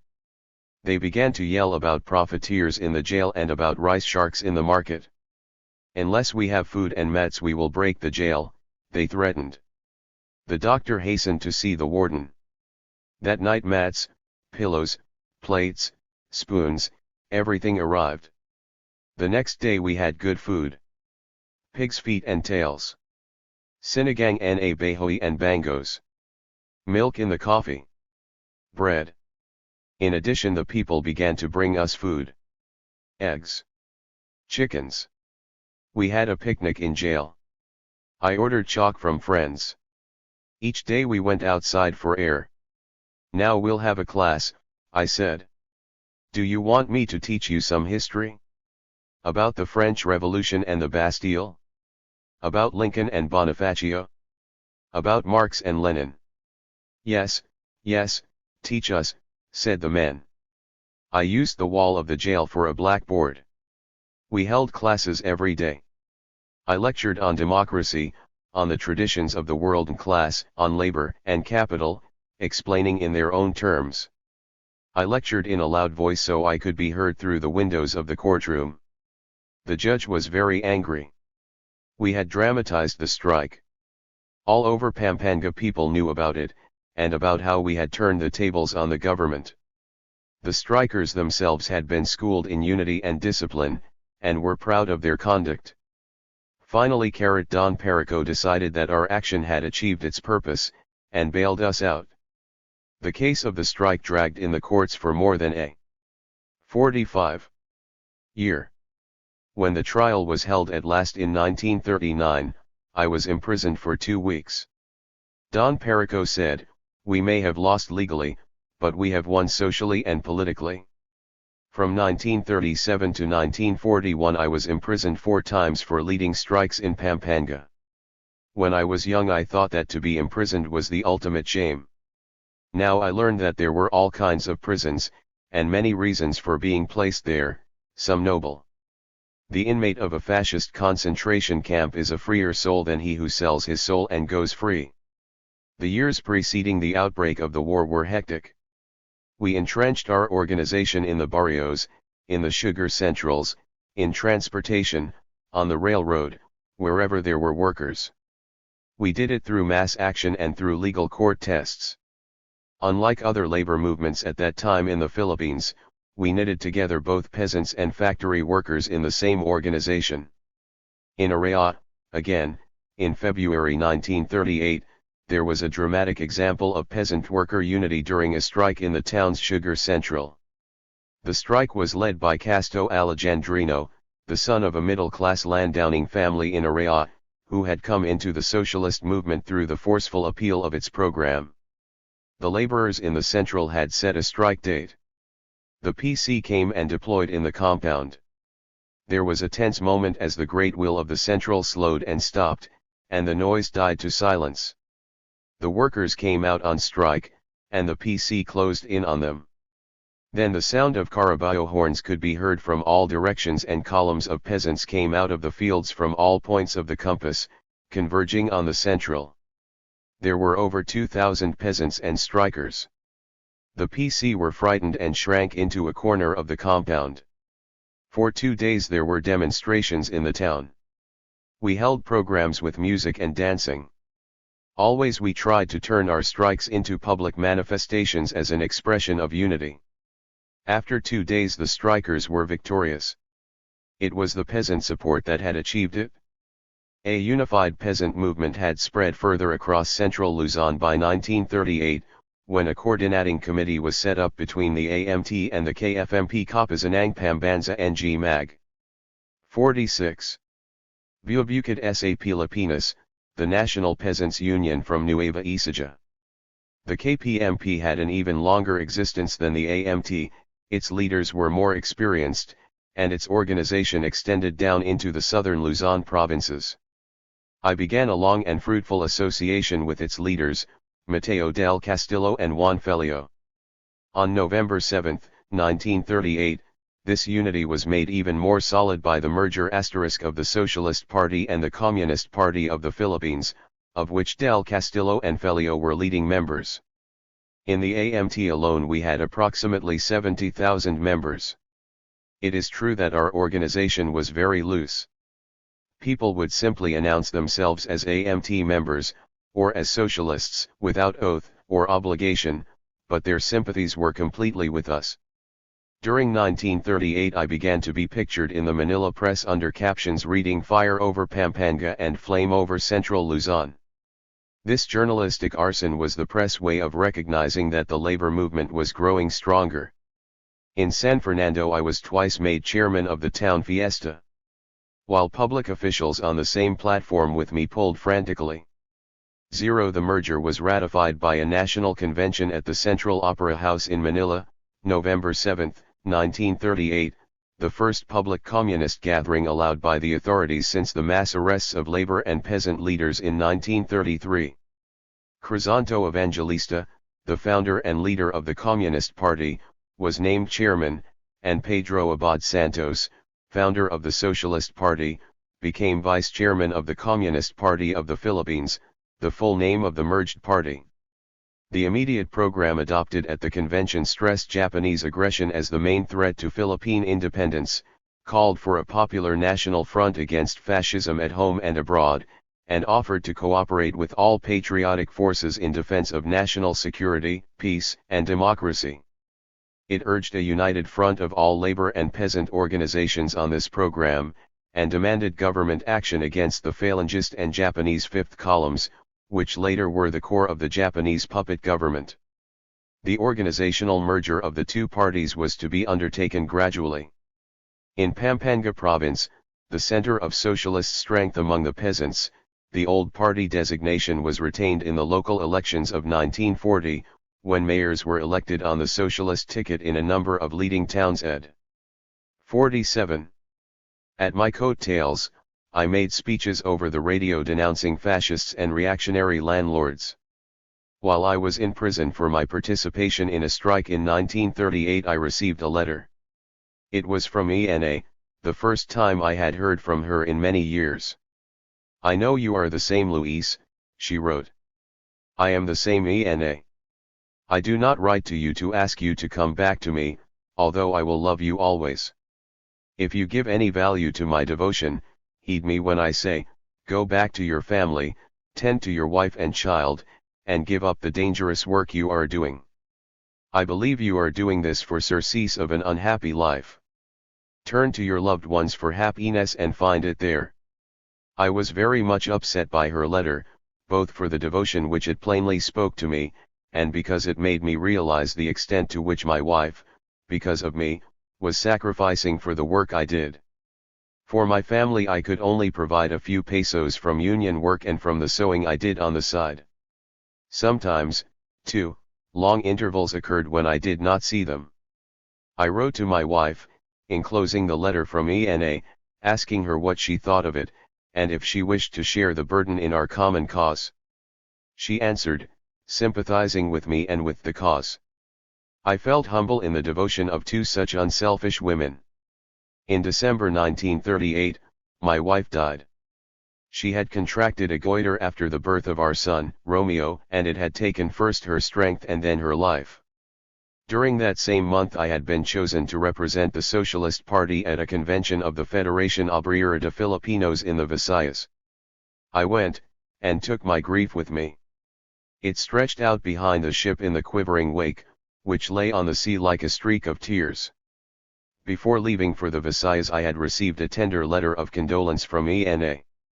I had answered her, telling her that I was leaving the Philippines. Again, it was my way of avoiding her. However, when I returned I found a letter from her waiting for me. She reminded me that I had attempted that trick before, in Tarlac. Her letter told of her persistent love. Not long after that I was returning from Manila on the train. 48. From a labor conference in the city. I looked up from my seat by the door and saw her standing in the doorway of the next car. It was so long since I had seen her. On June 4, 1939, I married Ena Cura. 6. The enemy from outside. The tide that reached Pampanga was now sweeping the whole world. It was the anti-fascist spirit of the people. Filipino peasants and workers, as well as the industrial workers of other nations, were awake to the menace of fascism. From our fields we had watched the Spanish people in their heroic single-handed juggle to tire death against Hitler, Mussolini, and Franco, and the unquenchable struggle of the Chinese people against the Japanese aggressors. The fascist movements of both Europe and Asia spread their infection to the Philippines. André Soriano, the monopolist who changed citizenships as freely as changing his shirt whenever it benefited his industrial empire, was the leader of the Falangist group in our country. He tried to exploit the former ties of our people with Spain to gain support for the bloody regime of Franco. For his efforts he was awarded the Naval Order of the Garter by the fascist dictator. When Filipino workers denounced Falangist activities they were called subversives. Even more active was the group led by Benigno Ramos, the advance guard of Japanese fascism. It was fanatically ultranationalist, led by a demagogue. When the Japanese launched their big war in 1941 it was called a surprise attack, although their intentions had been boastfully announced 10 years in advance. It was a surprise attack although countless authoritative voices in all countries had been raised in warning from the time of the grabbing of Manchuria in 1932. In 1940 Antonio Bautista, chairman of the Committee for Democracy and Collective Security, had been arrested for 49. The enemy from outside. Urging a boycott of Japanese goods. President Quezon had ordered the arrest and prosecution of Bautista. There were mass protests against Quezon's order. In Nueva Ecija the peasants shouted at Quezon when he visited the province. We knew what fascism was. It was the open use of violence and terror by the most reactionary section of the capitalists, to maintain their rule. When an aroused people's movement became too strong, they threw aside their pretenses of courts of justice, their make-believe of democratic elections in which people vote for candidates chosen by the rulers, their farce of freedom of speech and assembly in which defenders of the people are arrested and silenced, and resorted finally to the undisguised rule of their police, their constabulary, and their special agents, outlawing and suppressing the people's organizations, jailing and murdering their leaders. Under fascism there was no check to profits, no unions, no right to strike for a living wage. Fascism guaranteed super profits to the capitalists, at the expense of the people. And fascism made war, because that was the most profitable of all. Fascism had been nurtured in the world by capitalists of all countries, who hoped that its ability to make war would be turned to the destruction of socialism in the Soviet Union. The capitalists felt a closer kinship to fascism, the iron rule of the few, than they did to socialism, the rule of the many. In the Philippines there were many men in public life who had such views. When the time came they chose their paths unerringly. Labor struggles in central Luzon had abated somewhat by 1941, although strikes continued to occur in the sugar centrals, among the tenants, and in the Pambasco. Many demands had been won by the peasants. In 1948 socialist mayors had been elected in Pampanga. In addition there were socialist or communist mayors and councilors in Tarlac, Concepcion, La Paz, and Victoria, in Tarlac Province, in Cabio, Nueva Ecija, and in Guagua, Pampanga, where a provincial board member was also elected. 50. Our victory had deeper roots than the success of our movement in fighting for better wages and living conditions for the workers. The Nacionalista party that had dominated Philippine politics for 30 years was tied completely to American imperialism. It was the party of the compradors as well as the party of the landlords, the political tool with which another nation ruled our people. The people were as tired of lip service to independence as they were of exploitation. They voted socialist in 1940 in Pampanga. The socialist mayors put a stop to the unjust lending practices of the landlords. In retaliation, the landlords stopped loans entirely. A successful petition, backed by powerful mass support, was presented to President Quezon for the establishment by the government of a farmers' finance agency. It operated for almost a year, giving loans at 2% interest, based on the harvest. Reforms under capitalism, however, are as insecure as its economy. The FFA was finally sabotaged and destroyed by reactionaries. But, for a period at least, the people had tasted victory. The menace of invasion, however, caused much tension in the towns and barrios of central Luzon. It was not relieved by the reactionaries and landlords, who took the opportunity to accuse the AMT, the socialists, and the communists of being a fifth column. Nacionalistas circulated false propaganda that our movement was connected with the Sakdals. AMT leaders in Pampanga were picked up by the American Army intelligence and taken to Fort Stotsenburg for investigation as fifth columnists. In November I spoke at a rally against fascism in Manila, in Plaza Morijuans. During the meeting a bomb was thrown by gangsters hired by Baluyot * and by Figueres of the Department of Labor. Instead of preparations to resist fascism, the most anti-fascist sections of the people were singled out for attack and provocation. We answered the attacks of the reactionaries with an editorial in our newspaper, AMT, of which I was the political director at the time. The gist of it was this: we must prepare for the zero pre-war governor of Pampanga ed. The enemy from outside 51. Struggle to come. We must weigh the possibilities of an invasion in the light of what has already taken place in Europe. The situation may well develop as it did in France, with the same sort of groups selling out the nation. Labor and the socialist movement are the foremost anti-fascists.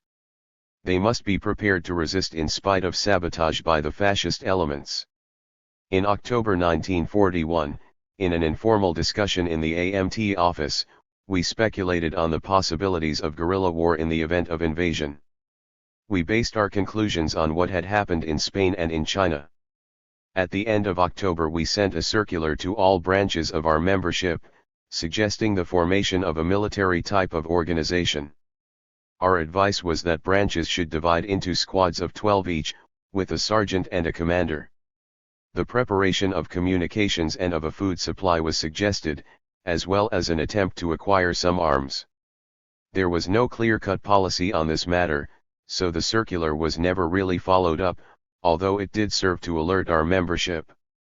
On Monday, December 8, I was sitting in the beauty parlor, which my wife was then operating in San Fernando, when the news came of the Japanese attack. The day's quiet was shattered by turmoil. It was also the shattering of an era. The new era that began was not quiet, it was chaotic, but in it were the elements of a great and calming arrival, the coming of the people into their own. The labor movement in Manila and central Luzon immediately offered its complete services in defense of the nation. Labor battalions were organized to cooperate with the American and Philippine armies. Casto Alejandrino, the socialist mayor of Araya, contacted by the U.S. engineers, promised 5,000 workers in 24 hours. The entire number was organized in less than that time. They helped to construct defenses and camouflaged positions from Concepcion to Candaba. The Japanese invasion, however, inspired the reactionaries to even more vicious attacks on the labor movement. The PC twice raided the office of the socialist headquarters in San Fernando, the second time bent on murdering Pedro Abad Santos and his assistants. For an excuse they accused us of being pro-Russian. 52. And pro-Japanese. All the evidence they could find were some anti-Japanese leaflets, which was more than could be said for the offices of the PC. In San Luis, which I visited during a rapid tour of the province to rally our membership to every effort to defeat the enemy, the mayor of the town advised me to leave the Philippines or be arrested as a traitor. I was astonished. That was the type of atmosphere in which the real fifth column, the Japanese hirelings and the traitorous compradors, were able to a great extent to paralyze the country's defense. In sharp contrast was the special meeting of the leadership of the Communist Party of the Philippines, which was immediately held in Manila, from December 7 to 10. A pledge of all-out support to the anti-fascist struggle was drawn up. It was embodied in a 12-point memorandum, which was presented to President Quezon and to the American High Commissioner, Francis B. Sayer. The memorandum was signed jointly by Crisanto Evangelista and Pedro Abad Santos, chairman and vice-chairman, respectively, of the Communist Party, to which the Socialists had affiliated in 1938. The memorandum was published in the newspapers. The 12 points were as follows. 1. National unify for an anti-Japanese united front. 2. All people and all strata of the population must organize, secretly if necessary, to assist the Philippine and American governments to resist Japan. 3. All able-bodied citizens must contribute all their effort to the prosecution of the war, to volunteer as regular fighters if necessary. 4. All patriotic rich elements must contribute their wealth, all intellectuals contribute their knowledge to the common cause of national defense. 5. All questionable elements will commit acts of treason at the expense of their fives. 6. All patriotic Filipinos and anti-fascist organizations, especially the AMT, KPMP, labor unions, socialists, and communists are urged to organize squads of irregular volunteers to begin training for guerrilla warfare, while waiting for definite instructions on how and when to begin fighting. 7. All resistance groups must know ways and means of establishing and conducting free governments, especially in liberated and semi-liberated areas. The enemy from outside. 53. 8. Our resistance groups, especially those organized by the people's organizations, must learn how to commandeer goods by confiscating enemy property to be used by the resistance movement, as part of guerrilla warfare. 9. People must be armed in order to be effective in fighting in the enemy's rear. 10. Organizations of the people must be formed in well-knit underground movements. 11. The Communist Party pledges loyalty to the cause of democracy and emphatically denounces fascism and militarism. 12. The Communist Party pledges loyalty to the governments of the Philippines and of the United States. In response to attacks made by Red Baiters, the press also quoted Agapito del Rosario, a well-known communist leader, as saying that long after a successful invasion by the Japanese and long after reactionary Filipino leaders had stabbed the United States in the back, the members of the labor movement would go on fighting loyally on the side of the United States in the common struggle. It was to be a prophetic statement. A note brought to me in Pampanga by a courier called me to the city on December 23 to become acquainted with the decisions of our leadership, which was then meeting constantly to work out plans for a people's resistance. I hitchhiked to Manila on army trucks. Our armies already were beginning the retreat into Bataan and the roads were choked with traffic. The highways were under bombardment from the air, and the obvious confusion of the army made me acutely aware of the hopelessness of their military situation. The civilian population, in its turn, was evacuating in thick streams into the provinces. In Manila I met Abad Santos, who informed me in detail about the points of the memorandum and about the decisions to organize a resistance movement. I was instructed to bring the decisions back to the membership in Central Luzon. Soon afterwards, Don Perico was pointed out by Filipino spies. He fell into the hands of the Japanese in January. Abad Santos had written a letter to General MacArthur requesting him to supply arms to the people for guerrilla warfare. Before the war there had been much talk about the formation of a citizens' army, but it never materialized. The thought of 54.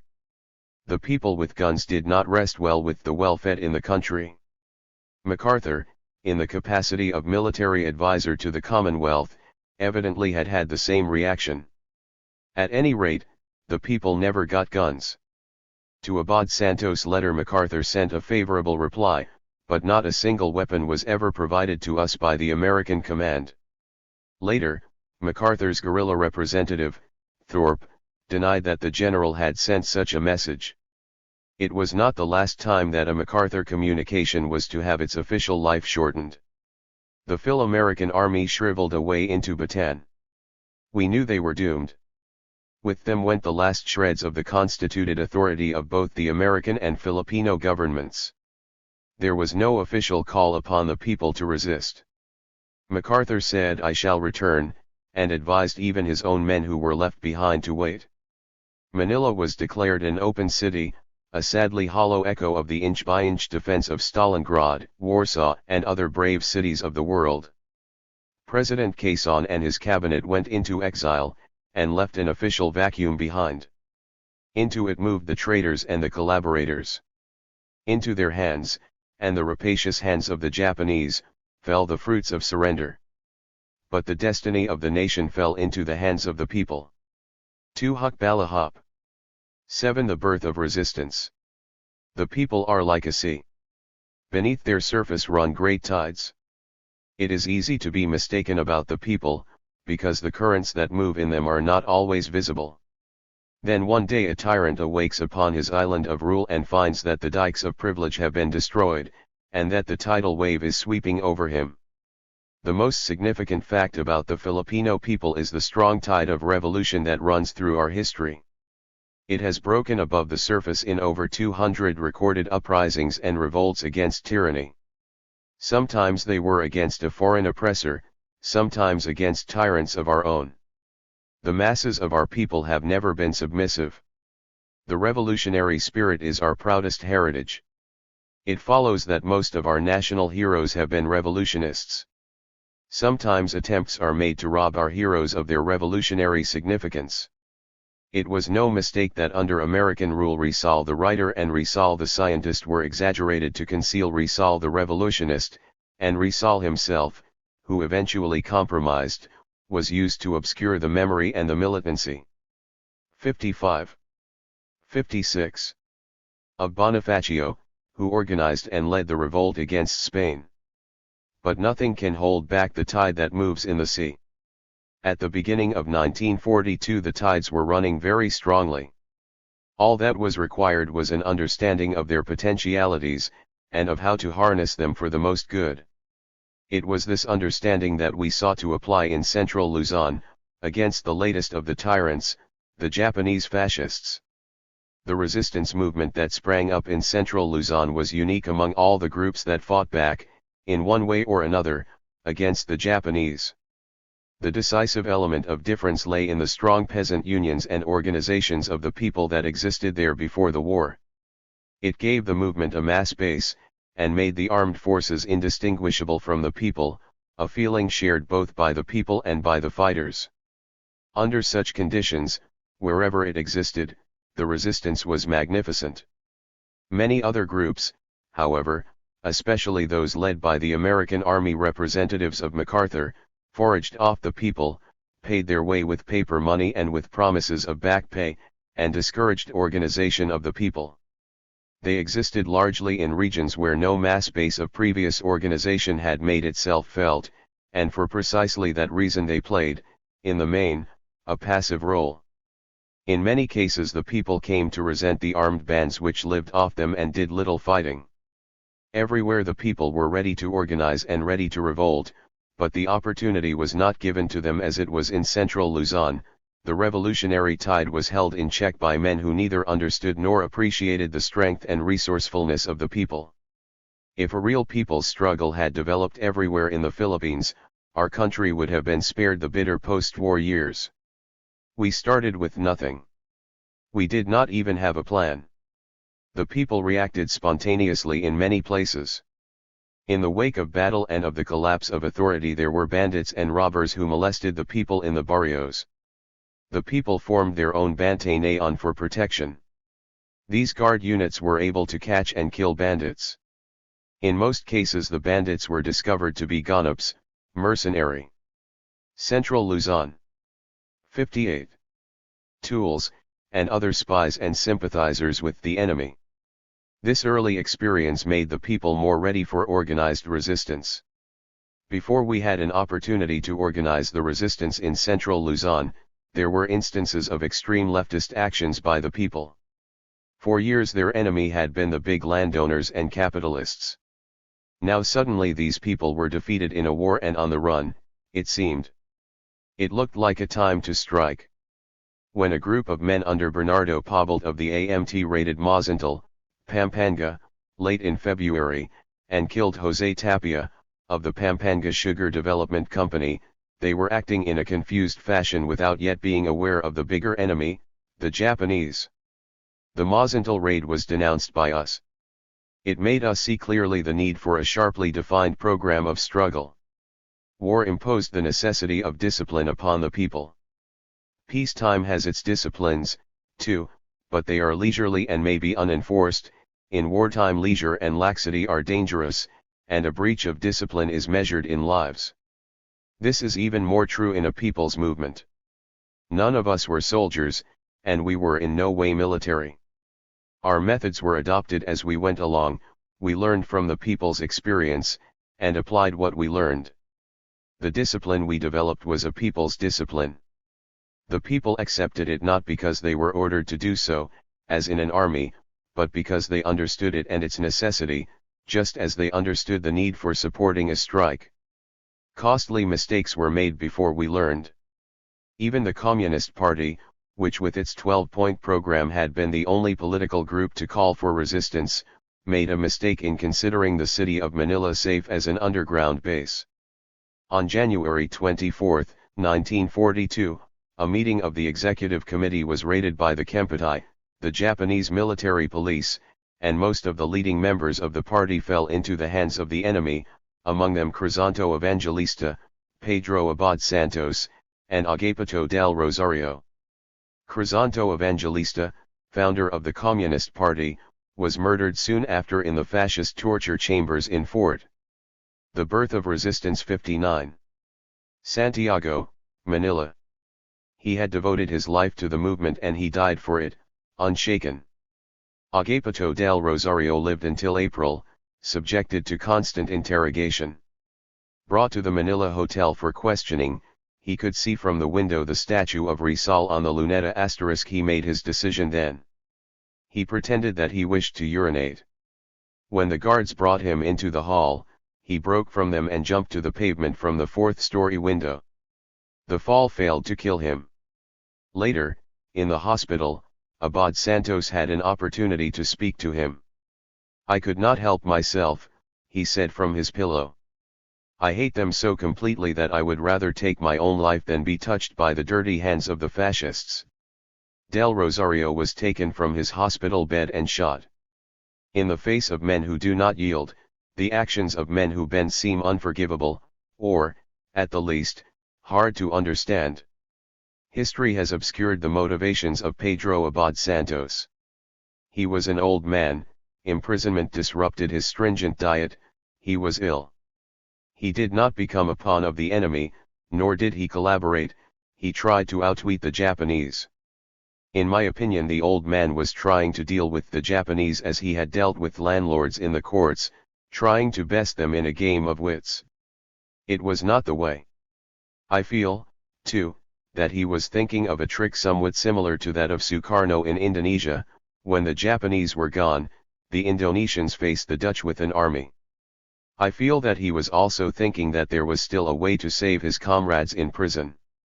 A leaflet appeared, signed with the name of Don Perico, urging the people to surrender. It was not of his doing. It was a forgery, like many other statements issued by the Japanese during the occupation, trying to trick guerrillas into giving up. The old man was ill, watched by the enemy, cut off from contact with us, unable to defend himself. Released from prison in 1943, Abad Santos, enfeebled, went back to Pampanga. He died there at the end of 1944. We were in touch with him then. In his last words he urged the younger. The public park in Manila, along the Bay Ed. 60. Elements to come forward into leadership of the movement. He requested that he be buried among his comrades, because he wanted to be close to the people in death as he had been in life. In central Luzon we were not letting a crop grow under our feet. We were planting the first tender seedlings of struggle among the people. The Japanese patrols were everywhere, centered in the towns and fanning out through the barrios. Their spies, who were numerous, were pointing out the Union leaders to the enemy. The Japanese knew that our provinces were the center of the organized labor and peasant movements, and they were anxious to bring them under control. As soon as they arrived in the Philippines they announced that their first enemies were the socialists and communists. It was one of the slogans they used to influence our class enemies to collaborate with them. At the beginning of February 1942, we held our first struggle conference in the barrio of Baywit, Cabio, Nueva Ecija. Even while we deliberated on our policies, the people around the Candaba swamps, Mt. Araya, and the Gubat of the Chico River, were setting the pace with the formation of armed groups. At the Baywit conference were Mateo del Castillo, Juan Felio, Casto Alejandrino, Fernancio Sampang, Jose de Leon, Eusebio Aquino, Mariano Franco, Lino Dizon, and myself, all from the peasant movement. In addition, there were several representatives from the city. We debated our central problem, whether to form a loose united front movement or to set up a people's republic with an underground government. The establishment of a republic seemed logical. The government had fled the country and the old nacionalistas had become the puppet mayors everywhere. On January 24 the executive commission had been organized by the Japanese, and that too was composed of nacionalistas. There was no patriotic authority in the islands.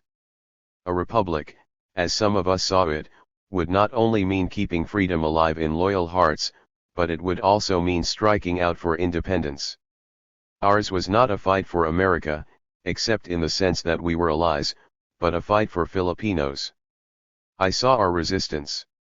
The birth of Resistance 61. Movement as being revolutionary, from which we would emerge free men in every sense of the word. Our eventual decision, in which we all finally concurred, was to follow united front tactics. In this way, we could draw into the struggle wider sections of the nation, among them those elements who would wish to fight the enemy but who might be antagonized by a people's republic. These elements were the moderate landlords and the middle-class groups in the towns and cities. Our united front, however, had this character: it was to be led by the workers and peasants. In the interests of the broadest kind of unity we adopted the slogan, "Anti-Japanese above all." That meant exactly what it said. We would forego an independent struggle for separate working class demands. To show our good faith we dissolved the AMT and KPMP, the peasant organizations.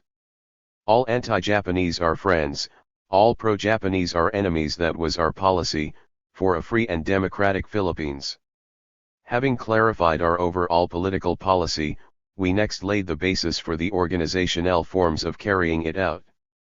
We conceived of a three-sided struggle: military, political, and economic. We needed an armed force to harass the enemy actively. For this purpose a military committee was projected.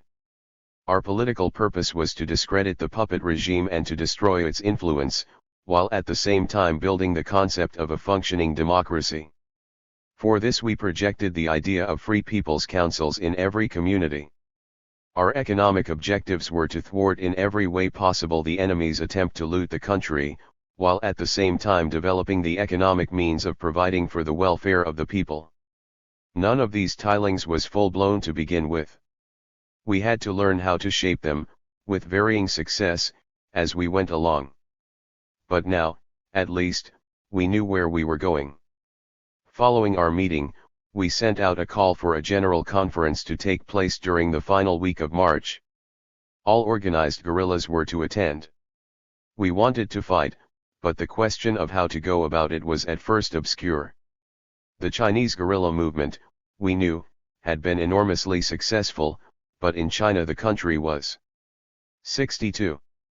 Better adapted to guerrilla warfare. China had vast distances to hide an army and to provide space for maneuvering. There, large-scale fighting could be undertaken, towns and whole regions liberated.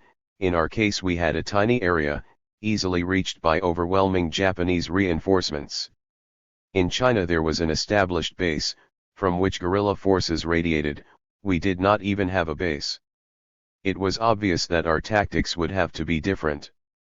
From the moment of the invasion we had been looking around for possible bases. We had picked Mount Araya, Candaba Swamp, the Sierra Madres and the Zambales Mountains. Araya and Candaba could easily be surrounded, and that seemed to minimize their value. The mountains, on the other hand, were remote from the people. We seemed to be neutralized from the beginning. Among the people there was an instant desire for resistance. They had undertaken to arm themselves from the first. Anything resembling a weapon was treasured by them.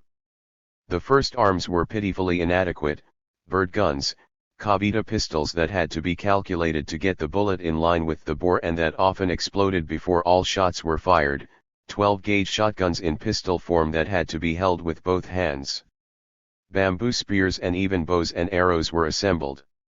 Spears against tanks. The only persons who had guns were the landlords. Delegations of people marched to the landlords' houses and demanded their weapons for use against the enemy. If the landlords refused, a display of force was made outside their windows. A number of people would march past with bamboo poles polished to look like rifles and would aim them threateningly at the house. This usually produced results. Our socialist mayors used their office to requisition the arms of stragglers from Bataan, who soon began to trickle back from the front. In return, the soldiers were given receipts signed in the name of the elected government officials. They were offered a choice of surrendering their arms, or of joining the guerrillas and using them themselves.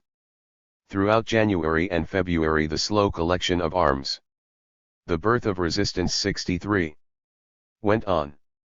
This was our arsenal at the end of February, and its collectors, // Casto Alejandrino, Araya Mayor, 18 rifles, 8 other arms, Felipe Culila, woman peasant leader, 3 rifles, 4 shotguns, other small arms, Bernardo Pobalt, peasant leader, 11 rifles, 3 shotguns, Eusebio Aquino, labor and peasant leader, 7 rifles, 6 shotguns, 14 revolvers and pistols, Fernancio Sampang, Mexico mayor, 4 rifles, 4 shotguns, Pacifico Briones, Mariano Franco and Tranquilino Flores, 16 rifles and some pistols, Lope de la Rosa, peasant leader, 11 rifles and some small arms, José de Leon. And Patricio del Rosario, 12 rifles and some other arms. Casto Alejandrino had used his office as mayor for another purpose.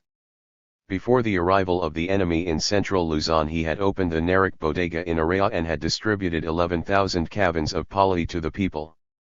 The government no longer exists, he said. I owe my responsibility to the people. When the Japanese arrived they were enraged and Alejandrino became very much wanted. We had a few arms, and volunteers were coming forward everywhere, but we were an army without tactics or experience. We had a book, Edgar Snow's Red Star over China, which described the operation of the Chinese guerrillas. We read that and pondered on how to apply it here. We also had a translated book on guerrilla tactics by Chute, that, too, would have to be adapted to our conditions. It was a woman who helped pave the way for us, Felipe Culila, a former KPMP organizer from Candaba. She organized the first guerrilla detachment, from the barrio of Mandili, arming it with weapons obtained from the landlords. Lope de la Rosa, the old labor and peasant leader, assisted her. Felipe Culila, who was known as Dayang Dayang, was a huge woman, very masculine in appearance, with a rough, commanding personality. Most men were afraid of her. She feared nothing. Dayang Dayang had enlisted about 35 men. Perhaps 10 had. * The government-owned National Rice and Corn Corporation ed. 64. Arms, the rest were sent out to collect their own. The detachment was gathering polity for their food supply when they were surprised by the special police of the puppet mayor of Candaba, William Arroyo. 8 of the budding guerrillas were seized and thrown into the town jail, in the municipal building. The brother of one of the officers in the detachment was among those imprisoned. His father demanded that he go to the rescue. Dayang Dayang opposed the idea at first, but finally led an assault on the jail. On March 8 the guerrillas entered the town, captured the municipal building, released the prisoners, and retreated to Mandili. It was the first offensive action by the people. The little detachment, however, had no illusions about its small victory. The Japanese were sending regular patrols to the barrios. Suspected persons who were caught were tortured and shot. The Japanese always came on schedule. They were due in Mandili on March 13. The detachment decided to fight. Mandili lies close to the swamp. Ditches crisscross the locality. In March they are dry and empty of water. Some 130 men led by Dayang Dayang's unit lay in the ditches in a skirmish line in the form of a triangle. The Japanese patrol came in force, accompanied by a large body of puppet police, to punish the barrio. They marched into the triangle. When they approached the apex, the ambush flamed all around them. It was a perfect surprise. 30 to 40 Japanese were killed, along with 68 puppet police. The enemy retreated in disorder to the barrio church. The guerrillas prepared to assault the church. Then occurred an incident that revealed our rawness. The Japanese raised a white flag high above the church. The guerrillas thought it was a flag of truce for lunchtime. They called off their attack and withdrew for the noonday meal. The Japanese, however, summoned reinforcements, which arrived in large numbers. Our people were unwilling to use up all their ammunition, so they retreated. They had captured 38 assorted firearms. They suffered no casualties. The enemy was furious at his losses. Patrols combed the surrounding barrios, but the guerrillas found it easy to avoid them. People were seized, some tortured, and killed in reprisal. The Huckalahop 65. But they gave the enemy no information. On the contrary, the news of the fight sent a thrill of pride throughout central Luzon. The Battle of Mandili proved that we could meet and defeat the enemy. We could not do so on his terms, but with ambushes and with hit-and-run tactics we could be a serious threat to his rear. The operations of the detachment from Mandili, and of others that soon grew up in a similar fashion, proved also that we could live in the lowlands and that the people would support us. For us, that was the most important lesson of all, and every decision we had reached at our conference was now to be hinged entirely on the people and the people's support. Without the support of the people, who give it life, a guerrilla movement cannot exist. 8. The Hukbalahop. On March 29, 1942, in a clearing in the great forest that joins the corners of Pampanga, Tarlac, and Nueva Ecija, the Hukbalahop was born. The setting and the ceremony were both simple. A table, brought from a barrio, stood in the clearing. Before it were our armed forces, sitting cross-legged on the ground. Those with arms sat in front, their weapons across their knees. One by one the detachments had arrived. From Candaba, Dayang Dayang brought 100 men. They were still excited over their victory at Mandili. They had even marched by daylight. From San Luis and Minilan, Pampanga, came Banal with 20 to 40 men. From San Miguel, Bulacan, came Lope de la Rosa. From Magalang, Eusebio Aquino brought 30 to 40 more. Briones and Capuli came with 50 men from Cavio, in Nueva Ecija. Everyone was excited. The story of the Mandili victory was told 100 times by the men from Candaba. It aroused the imagination of the others, they were eager to get a crack at the enemy. Then, too, the bearing of arms was thrilling. The only guns many of these people had seen before had been in the hands of 66.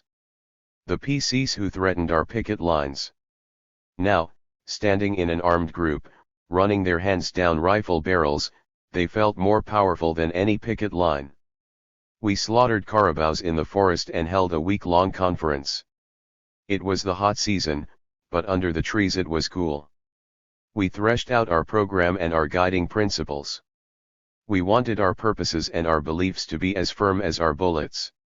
By the 29th we were ready for our inauguration. We had held many discussions about a name for our movement. At first I was in favor of Philippine Army of Liberation. However, the name we finally adopted, Hukbo Ng Bayan Laban Sa Hapon, best fitted our key slogans. It proved to be a name with mass appeal. Now the simple abbreviation HUK will live in Philippine history.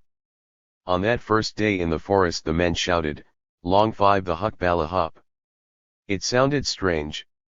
There were many enthusiastic speeches. The main theme of our lectures was, overcome defeatism. The annihilation of the Phil-American Army, then in progress on Bataan, had unavoidably spread demoralization among large sections of the people.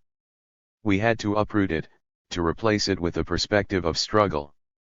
We had to convince the people that their destiny was in their own hands, and that they could mold it by their own acts. "Down with the flank!" shouted the soldiers, sitting under the trees. "Long life to the Huk Balahop! Drive out the Japanese bandits! Death to the puppets and collaborators!" At the end of the speech-making, we elected a military committee. The choice belonged entirely to the soldiers. Certain qualifications were necessary: popularity with people, an acquaintance with the people and the region, ability to organize, good physical condition and morale. Graduates of the Philippine Military Academy would not have fitted those demands.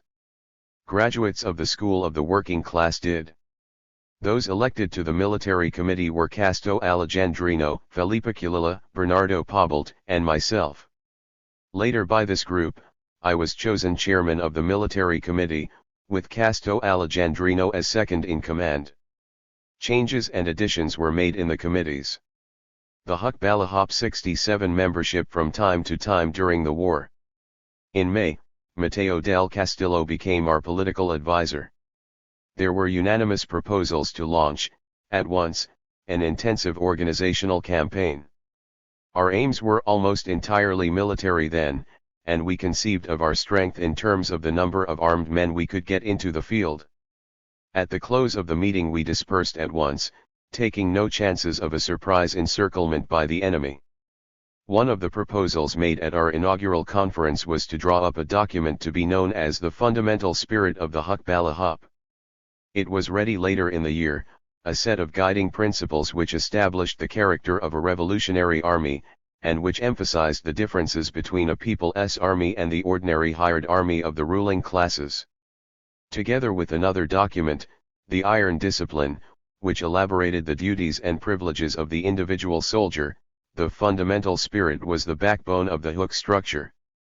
The HUK was organized on the basis of squadrons, composed of approximately 100 men each. The squadron was subdivided into platoons and squads.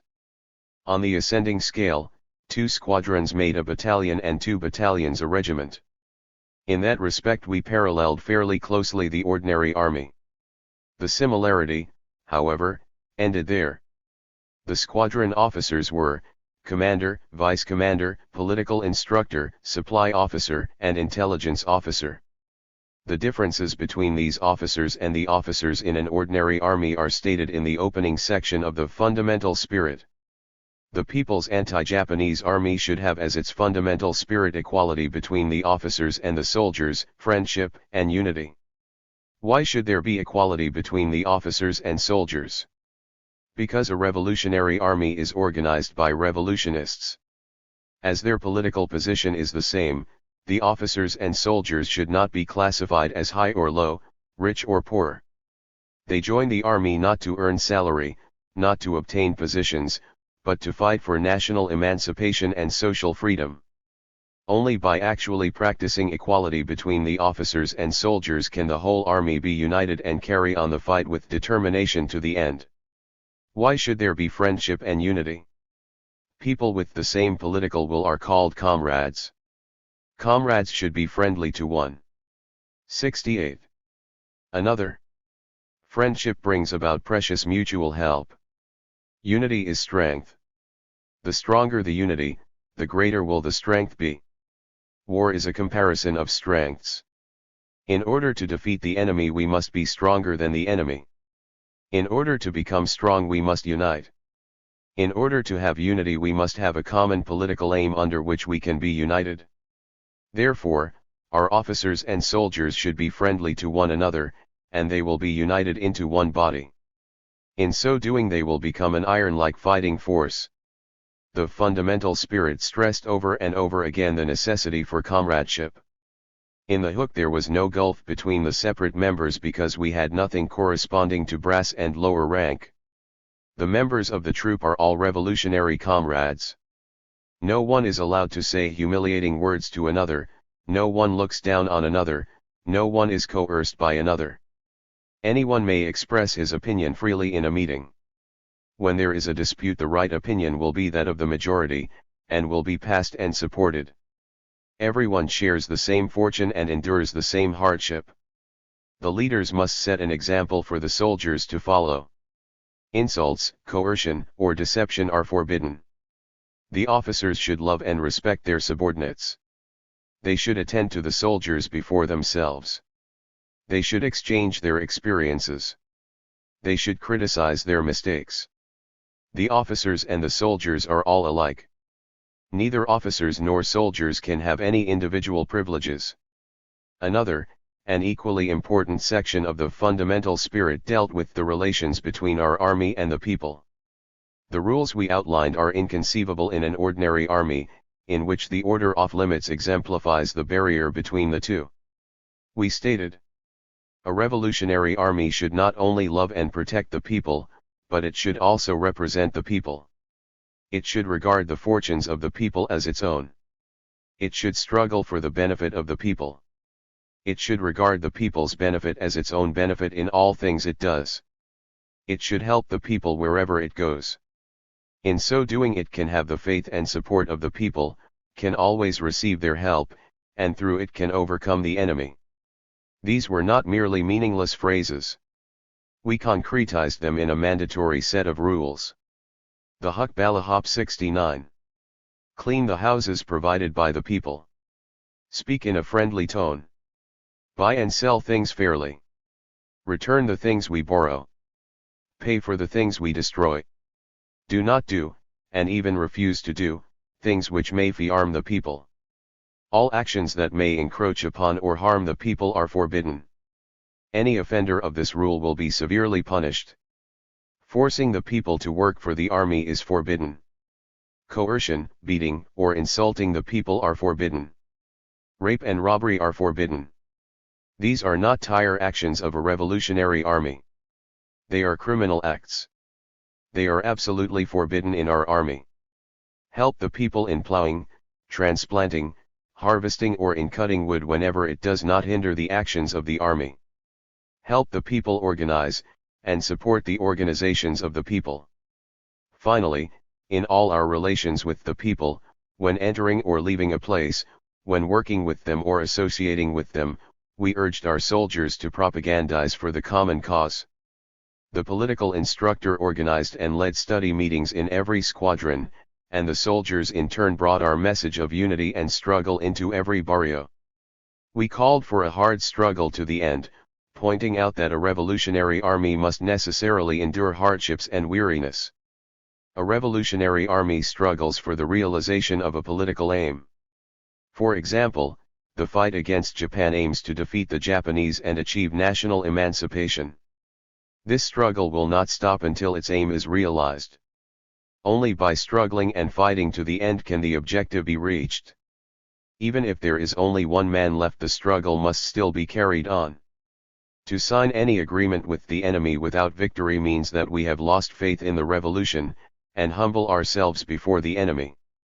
To capitulate is treachery and is a shameful crime. The individual soldier was exhorted to exercise a self-imposed iron discipline.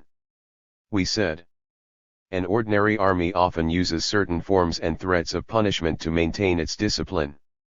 Compulsory force is used to make everyone follow the rules. If the compulsory source is weak, then the discipline of the army is poor. This is because those who have to follow the rules do not follow them willingly and voluntarily, but are forced to do so. Therefore the soldiers will often pretend to keep the rules when the officers are around, but when the officers are away they forget all about discipline. Such 70. Discipline cannot become strong and also cannot be maintained very long. We, however, can keep an iron discipline, but it is done through the self-consciousness in discipline of every member. As an aid to self-discipline we listed the 8 requests of the revolutionary soldier. 1. Act with caution. 2. Act with rapidity. 3. Protect the weapons. 4. Take care of property. 5. Be on time. 6. Be tidy and neat. 7. Be clean and sanitary. 8. Be respectful. We absolutely forbade torture, beating, or scolding of soldiers. Instead, we introduced the system of making a soldier understand his duties and objectives, a collective system based on meetings and inner army organizations, giving the prerequisite leadership by example. And always we emphasized the need for drawing our strength and our determination from the masses of the people. The fundamental spirit served as both the articles of war and as the constitution of the Hukbalahap. Its revolutionary concepts of an intertwined democratic army and the people was the structure upon which we built our resistance movement, a structure which the people accepted and were willing to support, long after the Japanese were replaced by other enemies of the Filipino. 9. Early American contacts.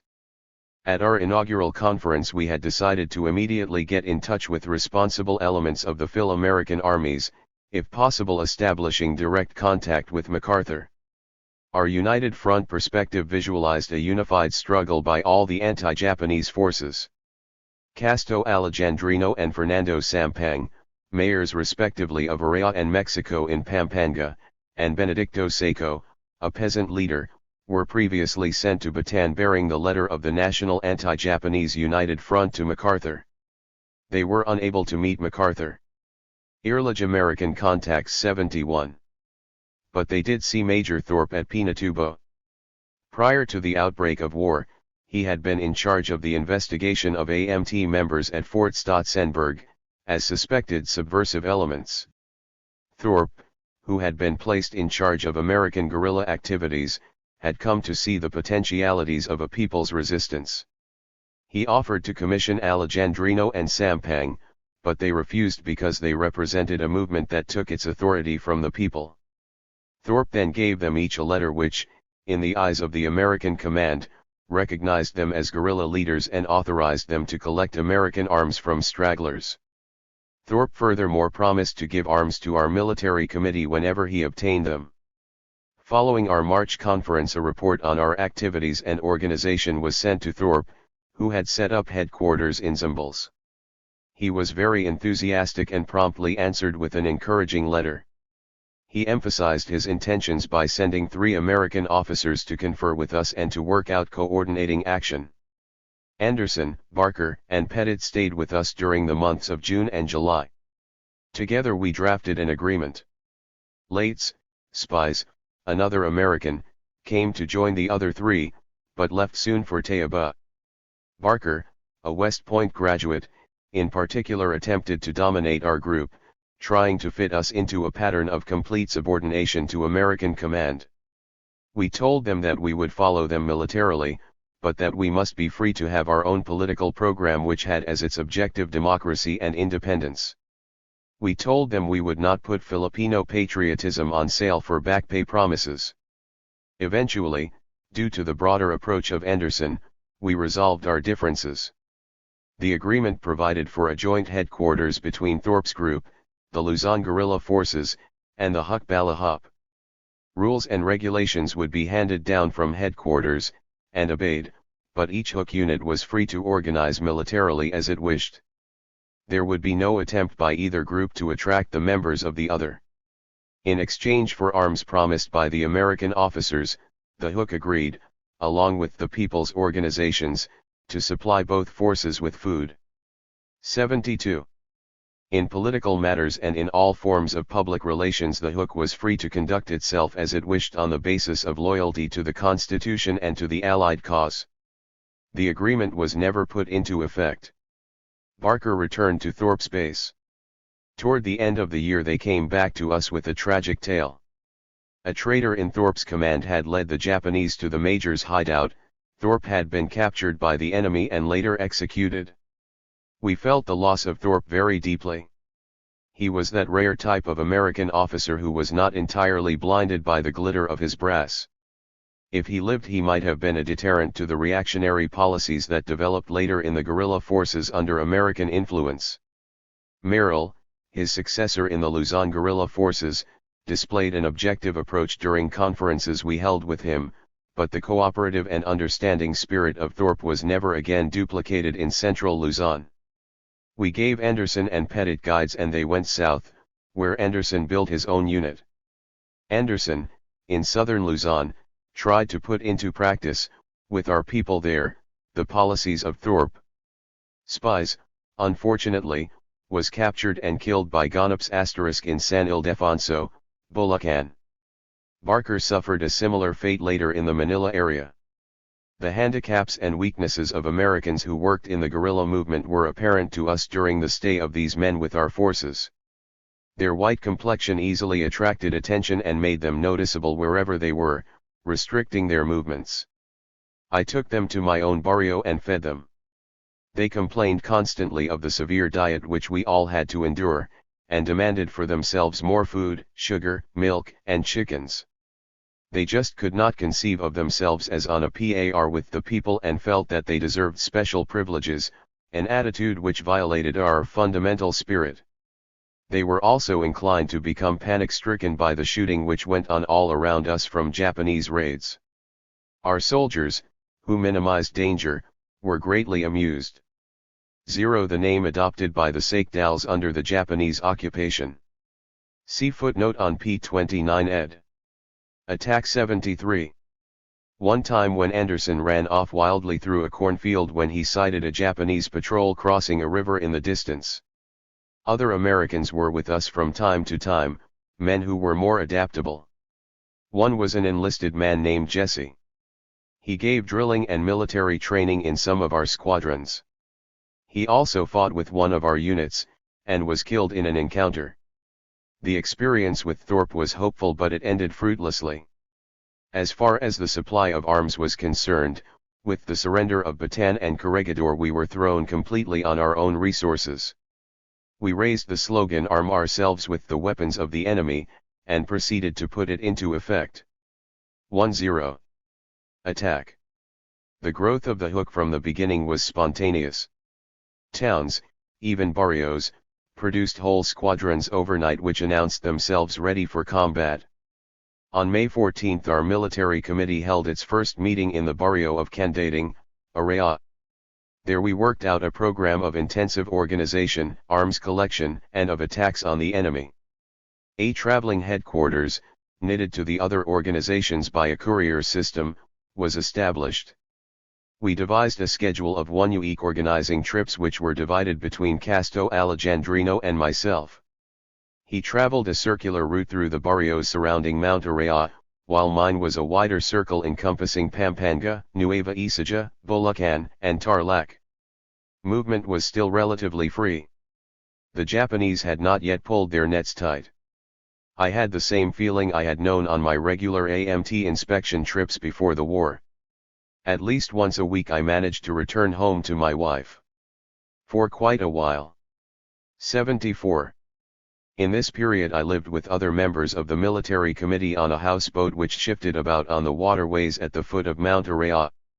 My wife, who would have been the envy of any army's commissary, always managed to have something special ready for me, chicken adobo 1 week, paxi another, or even a favorite of mine, caramel candies. By September our original 5 squadrons had grown to 35 in number. Invariably, squadrons were formed from designated areas, so they could feel freer and so the people in their own localities would have more confidence in the armed forces. Our tactics were still in an adolescent stage. For one thing, as soon as our men got arms we allowed them to use them. From May to September we staged many attacks on towns in Pampanga and Nueva Ecija, choosing those which were garrisoned by the puppet constabulary. Such attacks had a twofold purpose. The people were infuriated by the PCs, who were doing the bidding of the enemy and were perpetrating many abuses on the barrio people. Plated as strike breakers before the war, they were hated now as puppets. In Cabio, especially, the abuses were severe, and they were aggravated by the fact that the puppet mayor, Jose Garcia, was a renegade socialist who had sold out to the enemy. Twice in April we made unsuccessful attacks on Cabio to eliminate him, because he was pointing out union leaders and members to the enemy. His good fortune, however, did not survive the war. By attacking the puppets we hoped to arouse the people against them, to show them that the enemy could be dealt with, and also to discourage members of the constabulary to the point of becoming passive. Our second major intention was to get arms, which, we discovered, were easier to wrest from puppets than from the highly trained Japanese. Arms were also taken from bandit groups which sprang up in the wake of the Phil-American defeat, and their depredations were quelled. In Nueva Ecija, where José de Leon was the military commander, 3 squadrons had been quickly formed. Their first encounter in May was an ambuscade near Talavera, where many arms were secured. The 3 squadrons based themselves in Attack 75, the mountains near Lore, and proceeded to make it a tight base. By the end of August the Japanese were stung into conducting a large raid into the Cabalugen Mountains near Lore. In the fighting nearly 100 Japanese and their auxiliary ganops were killed, while the Hook, skillfully utilizing the familiar terrain, lost only 2 men. In Lower Nueva Ecija, under Capuli and Briones, our men were very aggressive. In September they entered the municipality of San Antonio and raised Filipino and American flags. When the enraged Japanese came there was an open fight in the swamps surrounding the town. Again the Hook utilized its knowledge of the terrain and in this encounter did not lose a man, while the enemy casualties were again near the 100 mark. By the end of 1942 the Hook squadrons in Nueva Ecija counted 250 soldiers, all armed. In Pampanga squadrons were organizing so fast that each had to be subdivided, some into as many as 4. Pobalt in particular multiplied his forces rapidly in southern Pampanga. In the Libao Florida Blanca region, Abelardo Dabu recruited swiftly. Aquino's squadron repeatedly ambushed the roads between Magalang, Angeles, Concepcion, and La Paz. Another squadron ambushed the Angeles-San Fernando road. Best vantage points for ambushes were the roads with embankments or those bordered by tall grass. Here our men could lie hidden until the Japanese trucks were abreast. Japanese movements were usually according to schedule, so our men merely apprised themselves of the schedule and lay in wait, knowing what to expect. When the enemy became wiser and used larger units, a small group of our men would decoy them into another ambush where a large body of the Hook would be hidden. Among the squadrons formed at this time was Squadron 48, which was inaugurated in the month of May. This was the Chinese squadron which came to be known as the WHE. It was composed chiefly of trade unionists from the Chinese community in Manila, with teachers, clerks, and newspapermen among them. Some had fought with the Chinese guerrillas against the Japanese in the 76 Canton region of China. Their squadron designation, 48, was derived from the 8th Route and the new 4th Armies, which then were the biggest thorn in the sides of the Japanese. Because of the experience of its members and their enormous zeal, Squadron 48 became a model organization for the rest of the Hook, although the Chinese maintained their own entity and were financially supported largely by their own masses in the city. At various times the squadron was split into detachments and assigned to other squadrons to inspire and train them. The Chinese were exemplary in their discipline, following closely a prescribed daily schedule, and were very daring. Individual soldiers would don the uniforms of dead Japanese and enter the towns, posing as Japanese soldiers. In this way they were able to capture many spies and puppets under the very noses of the enemy garrisons, and also to acquire arms. In encounters the Chinese did not hesitate to engage the Japanese in hand-to-hand fighting.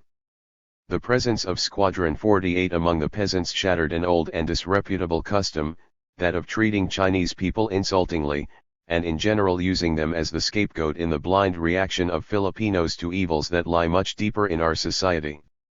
The members of Squadron 48 became much beloved by the people of Central Luzon, who often went out of their way to give them special consideration in billeting, feeding, and assistance. The first assignment of Squadron 48 was to clean out the bandit gangs that infested the mountains around Floridablanca. They did a thorough job. The criminal types were liquidated, but some had chosen a life of outlawry in the past out of despair arising from the injustices they had suffered. These men were lectured about the hook and joined us, becoming excellent anti-fascist fighters. It was in May, too, that we began to exploit our richest source of arms and ammunition during the war. This was in Bataan, where the Phil-American Army, during their retreat, defense, and surrender, had left the region literally saturated with discarded and stored weapons. In some places the people had gathered them by the armful. Attack T7. On foot, traveling the rugged mountain trails, groups of hooks, including 52 WHE soldiers, made the first trip to Bataan, roving as far as Mariveles. Sometimes we bought arms from the people who had picked them up, sometimes we traded for them, as a last resort we commandeered them.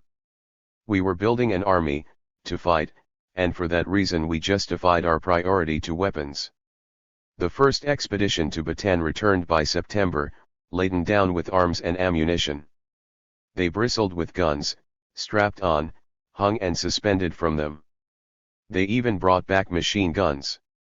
After that, whenever we had a need for arms, we sent groups to scour Bataan. In this way we obtained up to 2,000 arms by the end of 1942. Our activities had hardly begun when we suffered a major casualty. Lino Dizon, one of our dearest comrades from the AMT, was captured and killed by the Japanese in May. A powerful orator and one of the greatest of Pampango poets. Lino Dizon only reached the 3rd grade in school. He was a people's poet. As with Gorky, his was the university of life. He was the author of a passion play called The Passion of the Workers. The barrio people were so fond of it that they preferred it to the regular passion play, or when the regular passion was held, Dizon's The Passion of the Workers was given along with it. This passion play is still presented in the Pampanga barrios. Our first big lesson, hammered home to us by the harshness of experience, came in September 1942. Up to that time our plans and operations had been sloppy. We harassed the enemy haphazardly, and with little consideration for the consequences. In our bases, sometimes close to the barrios, we constructed permanent barracks, and congregated in large numbers, both before and after an attack. The use of mobility as a weapon was not yet fully understood. In addition, although we had taken certain steps to eliminate spies and traitors, we had not perfected an intelligence network. As a result, many spies were able to report our concentrations and movements to the Japanese. The blow fell on September 6, when the first big raid of the enemy took place in the Mount Araya region. 78. The Japanese preceded their attack with mortar fire and the use of .75 mm field artillery. It came as a surprise and many of our soldiers were considerably shaken. The enemy had surrounded the mountain and the swamp. On the rivers and in the swamp they used rubber boats which they pumped up. They moved speedily. The Japanese soldiers were very brave, standing up in boats and hardly glancing about them, so that we could not help but admire their courage. They came so fast that we were unable to form ambushes. The enemy also climbed the mountain and came down upon our campsites from the rear. Fortunately, at this time the Japanese had not yet embarked on a policy of ruthlessness toward the people, or even toward guerrillas. Raping of women had occurred, but widespread molestation of the people was practiced more by the Filipino traders than by the Japanese soldiers. Sometimes, when a hook was caught, the Japanese praised him, calling him Tamadaka, and tried to win him over. Their September raid was more a demonstration of force to intimidate us than an all-out offensive. They did not enter all the barrios and hold them, therefore our squadrons were able to slip through the loose cordon. It was only on the slopes of Mount Araya that serious fighting occurred. By the second day our men had slipped away down the mountain and were hidden safely in the barrios. Our response to the September raid was twofold, military and political. In the military sense, we revealed a leftist naivete, which amounted to an underestimation of the enemy's strength and an exaggeration of our own. This took the form of an immediate counterattack by our forces on the enemy, and on an even broader scale than during the previous period. No sooner had the enemy withdrawn from his mopping up operations than we regrouped and retaliated. From September 15 to December our squadrons carried out many ambushes against small Japanese truck columns, and also raided puppet forces in the towns. In Pampanga, the municipal building of San Luis was attacked on November 22.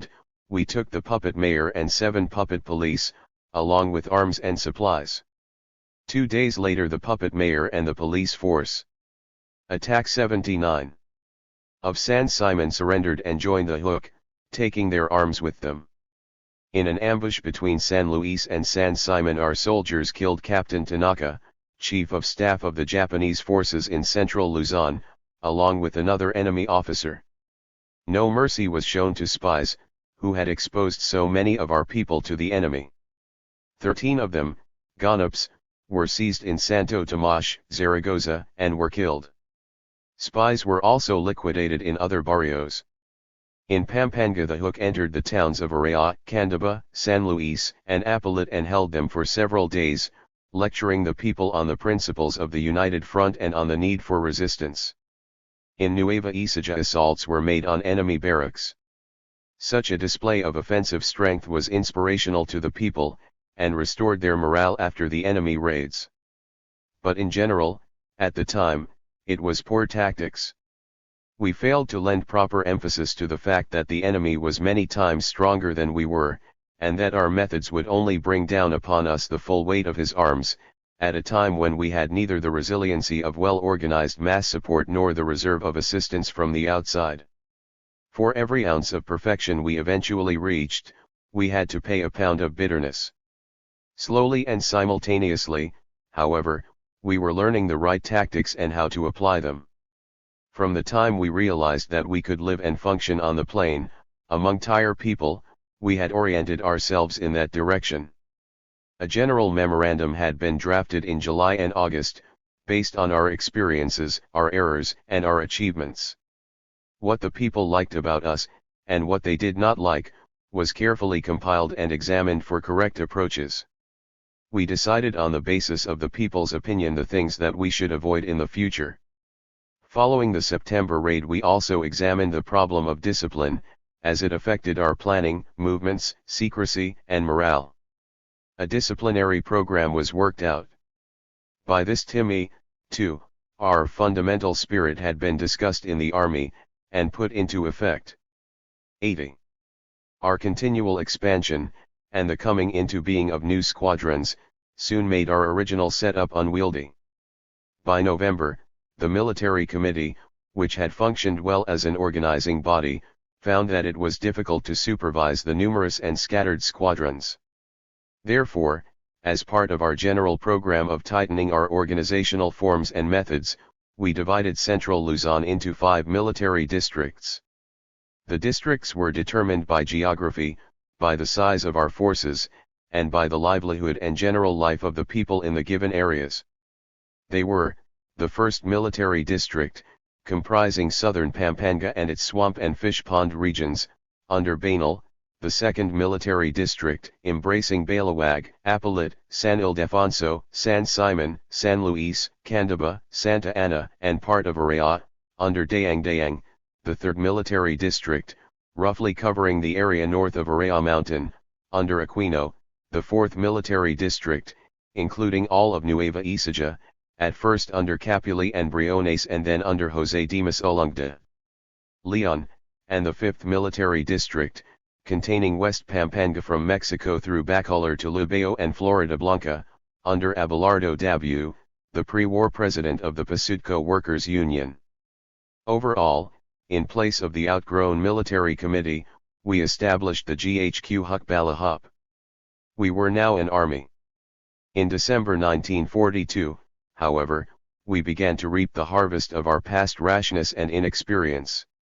The enemy, it seemed, had been learning lessons of his own. He had plans for central Luzon, viewing our provinces not only as a rice bowl but as a source of cloth for his army. Sugar plantations were under conversion for the planting of cotton. The importance the Japanese attached to the elimination of the hook became apparent in the scale of their new operations, which were launched on December 5. The fight that resulted from the initial phase of the enemy's offensive became a classic in hook history. It occurred in the fish pond district of Mazintal and Minilan. There, in the 1st Military District, Banal had built an organization of great strength. The hook had made considerable progress in organizing Tire people as a whole, and some barrio councils had been Attack 81 created. Although the Japanese had been informed of our activity through spies, they had an exaggerated opinion of our armed forces, which they thought numbered up to 5,000. Actually there were less than 700 men under Banal at that time. Against them the Japanese used 3,000 to 4,000 soldiers. Our own intelligence units had not been idle. We were aware of the Japanese concentrations that had surrounded the area, and we were apprised of the focal point of attack. It was surrounded by water, and the only possible approach was by boat. The ideal ambush conditions were quickly grasped by Banal, who moved his men 1 kilometer from the spotted area, in the path of the enemy approach, and placed machine guns at all key river points. The Japanese attack began in mid-morning with an air raid by 22 planes from Clark Field and Manila. In 7 plane formations they bombed and strafed all houses in the area. The houses, however, were vacant, the people having been previously evacuated. Then, at 10 o'clock, the Japanese advanced.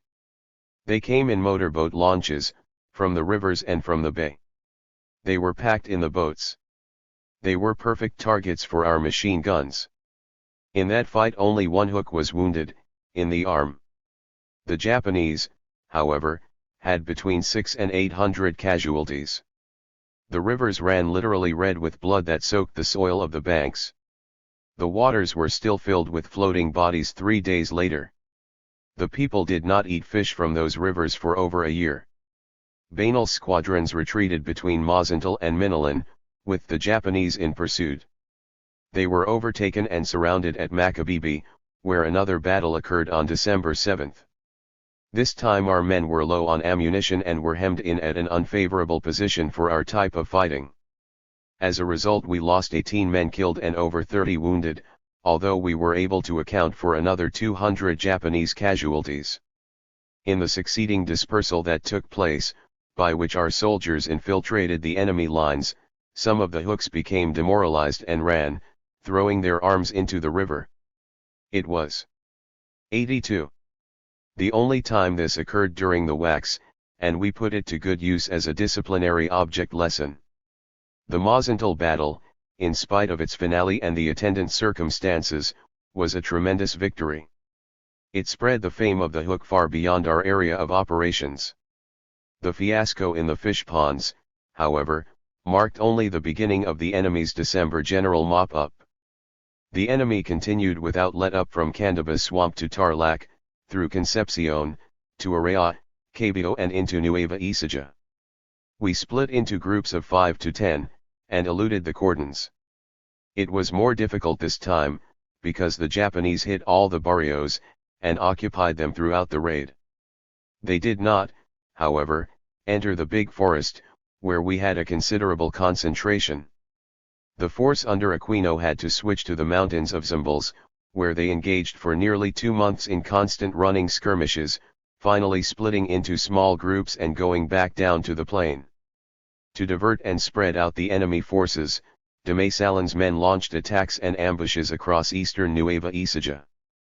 In two encounters near Zaragoza, from December 15 to 23, nearly 150 Japanese were killed. In the entire month of December, our Nueva Ecija organization was able to inflict up to 500 casualties on the enemy and his puppets, the attacks continuing even after the mop-up offensive had swung to the Nueva Ecija mountains. After the December offensive, the Japanese became much more thorough in their methods of control. Patrols now went out nearly every day and the barrios were regularly visited. Consequently, we were forced to adopt an even more mobile existence. 11 people produce leaders. One of the things I had learned, long before the war, was that the ruling elements fear not only the strength of the people in their numbers, but the capacity of the people to produce their own strong individual leaders. In their crudest methods of suppression, the masters will murder the leader of a strike or of a movement. In their more subtle forms of assassination, they invariably accuse people's leaders of fanaticism, subversive activities, or of being clever rogues. Always the people are characterized as sheep being misled by unscrupulous demagogues. Never are the people honored for the sons they have sired. One of the many boastful arguments of the ruling class is, "Who can ever take our places?"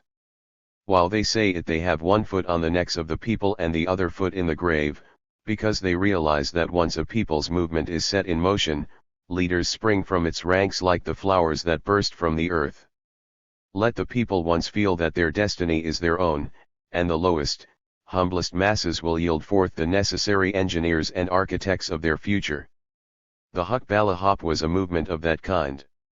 As vice-commander of the Hukbalahap, Casto Alejandrino came into leadership in the people's struggle. He had been one of the most beloved of town mayors in Pampanga. It is not possible for me to speak impersonally of Casto Alejandrino, with whom I have intimately shared so much of a difficult existence.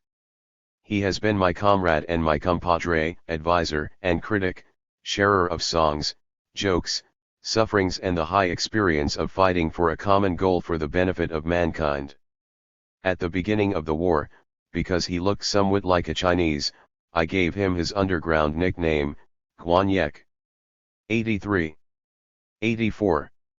Which was soon abbreviated to the more intimate GY. I first met GY during the organizing struggles of the AMT, the Peasant Union of Pampanga.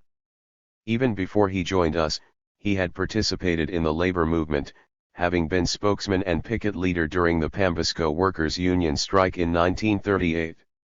Later in that year he led the big strike at the Araya Sugar Central, victoriously. Unlike the rest of us at that time, he grew independently of the influence of Abad Santos, preferring to feel his own way toward his convictions.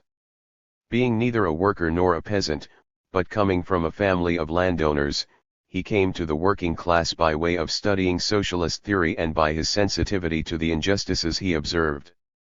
Elected mayor of Araya on the socialist ticket in 1940, GY effectively dramatized the victory of the people. He attracted national attention when he took his oath of office with the clenched fist. It delighted the people who had come to witness the inauguration. They demanded that the other elected officers do the same. Even the vice mayor, who was of the opposition, was forced to do so. As mayor, GY brought a new type of administration to Araya. From the very beginning he did not hesitate to challenge the most established groups. The Quezon Hacienda lay in the Araya municipality. When Mrs. Quezon came there to dedicate the new Quezon Memorial Hospital for charity, GY spoke at the inaugural. He pointed out that while the idea of charity was not a bad one, it existed only because of an avaricious system that caused the evils charity was supposed to, but could not mend. Although he enraged Mrs. Quezon, she later came to admire his courage, and befriended him. His program in Araya was based on protection of the rights of the poor. He insisted that the rights of the poor had supremacy over the rights of the rich, and that when property conflicted with human rights, human right must prevail. When the proprietors tried to sabotage his program by not paying taxes, GY announced that he would collect the harvest in lieu of taxes. The proprietors backed down. The people were enthusiastic. At the outbreak of the war, GY opened a government warehouse and distributed 11,000 cabins of poly to the 85 the people produce leaders. People. He came to our first conference with more weapons than any other group leader, and in addition had requisitioned over 50,000 rounds of .30 cal ammunition from a U.S. supply depot left behind by the retreating Americans in Barrio San Antonio, Araya. When the Philippine government fled, he told the people that new forms of governing must be adopted. Typical of GY is his way of probing for the motivations behind an act or a position. I have heard your good reason, he says, now what is your real reason? The good reason and the real reason became the measuring rod for the criticism and the self-criticism which we developed in the hook. Vicente Lava was another who left his stamp deep on the Hukbala hop. He too was not a peasant, working with crude tools in the mud of rice paddies, but a scientist, whose tools were the sensitive devices of laboratories and the complicated formulae of advanced minds. In our society, the scientist and the intellectual are always placed on a pedestal, above the masses. They are supposed to breathe a rarefied air, or live in an ivory tower. No one is supposed to understand what they are doing or thinking, they are assumed to be removed from the common herd. Vicente Lava did not belong to an intellectual aristocracy. He belonged to the people. He came from the town of Bulacan, in Bulacan province, where he was born in the barrio of Tibig in 1894. His father was an independent thinker, a progressive among the reactionaries in the Nacionalista party. When the people urged him to run for mayor, he ran in opposition to the rich faction, and won. Vicente's uncle, Esteban, was a revolutionary fighter with Del Pilar. At the age of 17, the Spaniards cornered him in the Bulacan church and killed him. Vicente heard the story many times from Gia's father. He also heard his father's repeated admonition, be first in all things intellectual. To be an exceptional intellectual, one must be an exceptional student. Vicente was both. From the Barrio School in Tibig, he moved to the academy in Manila, then to the University of the Philippines. When he left up, in 1916, he had mapped out his future. He would be a scientist, a chemist. 86. It is a long road from a barrio school to the laboratory of a scientist. Vicente followed its windings to the United States, to the University of California and to Columbia University in New York City. There he married an American girl, Ruth Proper. When he came back to the Philippines, his mind was fixed upon his life work. He had a great dream of industrializing the Philippines. He envisioned it in terms of utilizing our own resources in new ways. As an industrial chemist, he saw wonderful possibilities in such things as the ordinary coconut. In 1925 he began research on a simple process of extracting oil and other fuels from the coconut. He devoted all his genius to it. Between experiments he returned to the States, studying at Oberlin College and at New York University. In all his life he never halted his studies. In 1936 the answer came to the problem of coconut fuel. He patented the lava process and established a factory for its application at Kalampang and at San Pablo, Laguna. The process of extracting fuel led him enthusiastically onto new processes for the coconut, milk with the same nutritive value as cow's milk, flour, condensed milk. In the meantime he experimented on new uses for sugar, for tobacco, and for other native products. Vicente Lava acquired world renown. He was honored with membership in the American Chemical Society, the American Men of Science, the New York Academy of Arts and Sciences, the American Association for the Advancement of Science, the National Research Council of the Philippines, and a dozen other honorary societies. Vicente, however, did not keep himself in an ivory tower. When he felt the walls of one closing around him, he demolished them. His eyes were not closed to the other factors of his environment. He saw, for one thing, that his dream of an industrialized Philippines was impossible as long as imperialism dominated our country. He noticed, too, that fascism in the world was destroying independent scientific thinking. He came to a decision that broadened his dream. At first, he said, I thought that if a man excelled in his field that was enough of a contribution, he could then just be content to join a civic organization. But the pressure of inter 87 the people produce leaders, national events, and the operation of harmful social forces in my own country taught me differently. They taught me that man's social problems must be solved before any headway can be made in scientific problems. Around me, wherever I looked, there was a tremendous wastage of human lives and human energies. In pure science, one can afford to make mistakes, but in the social sciences, where human lives are at stake, fundamental errors must not be permitted. His scientific approach led him to the ranks of the progressive movement in the Philippines. One of his first steps was to organize the League for the Defense of Democracy. He was one of the first to raise his voice in warning against the threat of Japanese aggression. When, a few months before the war, emissaries of the Japanese government approached him and offered to buy the lava process, for a sum of 1 million pesos, he refused even to consider it. He wanted his work to be used for the benefit of the Filipino people. Through his activities in the people's movements before the war, he became deeply interested in the agrarian problem and in the peasant movement. All his scientific work had been designed to bring greater abundance into the life of the common two. Now he clasped the hand of the two, to work together with him to remove the barriers to an abundant life. Before the war began, Vicente shared our opinion that a guerrilla army and a mass people's resistance would be necessary if the Philippines were invaded. When the war finally came, he knew well where such a movement would be likely to grow. In the city the Japanese were looking for him, to obtain his process formula. He went directly to central Luzon and aided us in hammering out the design of the Hukbala Hop. His advice and his counsel were so valuable that he became widely known as the advisor of the Hook. He lived in the barrios where our organization was strong. The people knew him as VY, his underground name, V for Victor or Victory, and Y for Yantok, the flexible but unbreakable tree which has its roots deep in the earth. The barrio people knew intuitively that he must be an important man, and they would bring him extra portions of eggs and milk. They would come into his house to watch him have discussions with 88 bomb of the people. Us, observing his bright sharp eyes and the quick nodding motions of his eager head.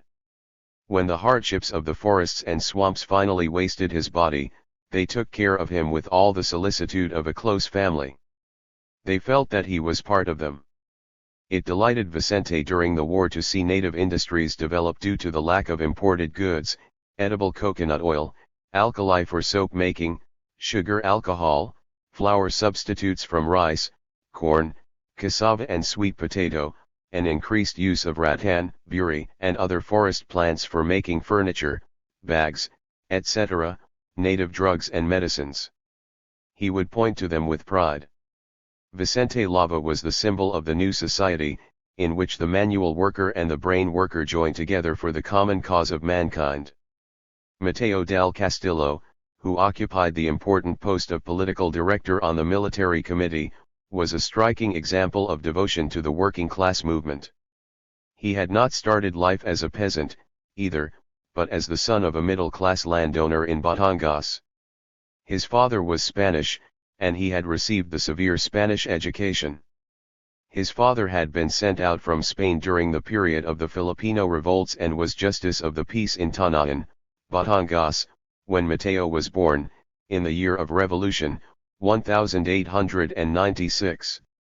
His father, however, was a liberal landowner who was amenable to reforms of the Spanish feudal system.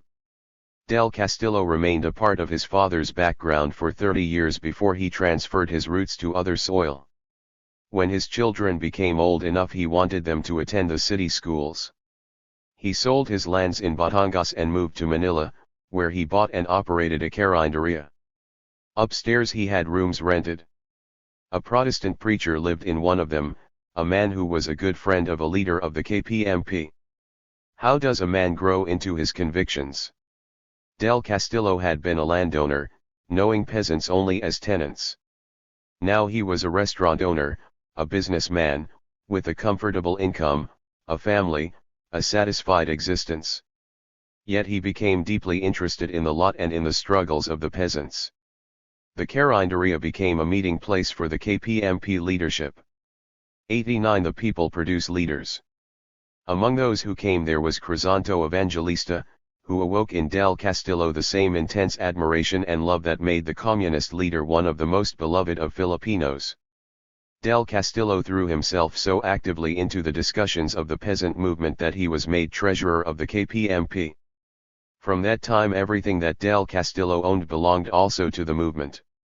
Anyone in the movement could come and eat free in the Carinderia. Whatever income he had was given to the organization.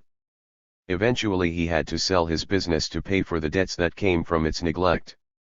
His family, although in a desperate economic plight, was unanimous in its support of him and his activities. When Del Castillo became immersed in peasant organization, he joined the Golden Company, which has made our history so rich, those who go to prison for the people.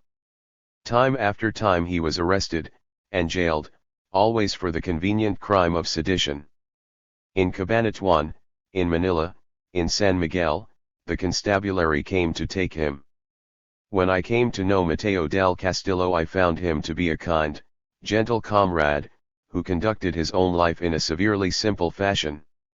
He was very disciplined, he had adjusted himself to meet the worst of hardships with complete equanimity.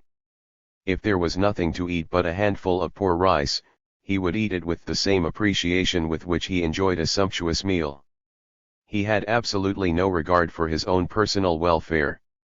When the Japanese invaders came, Del Castillo had an obvious place to go, among the peasants whose fortunes he had made his own. Del Castillo's assistant in the political department, a man who became political director of the Hook in 1944, and later, in 1945, its chief of staff, was Mariano Balgos. There was a deep significance in the teamwork of the two men. Del Castillo had become a peasant leader, Balgos was from the industrial trade union movement of Manila. Together they were a symbol of the most important unity that Filipinos can achieve, the unity of peasant and worker. 90. Mariano Balgos is a son of the working class. His father, too, was a worker, and also a revolutionist. During the Revolution of 1896, he was a sergeant in the Katipunan * under Ricard, using the pseudonym Alan.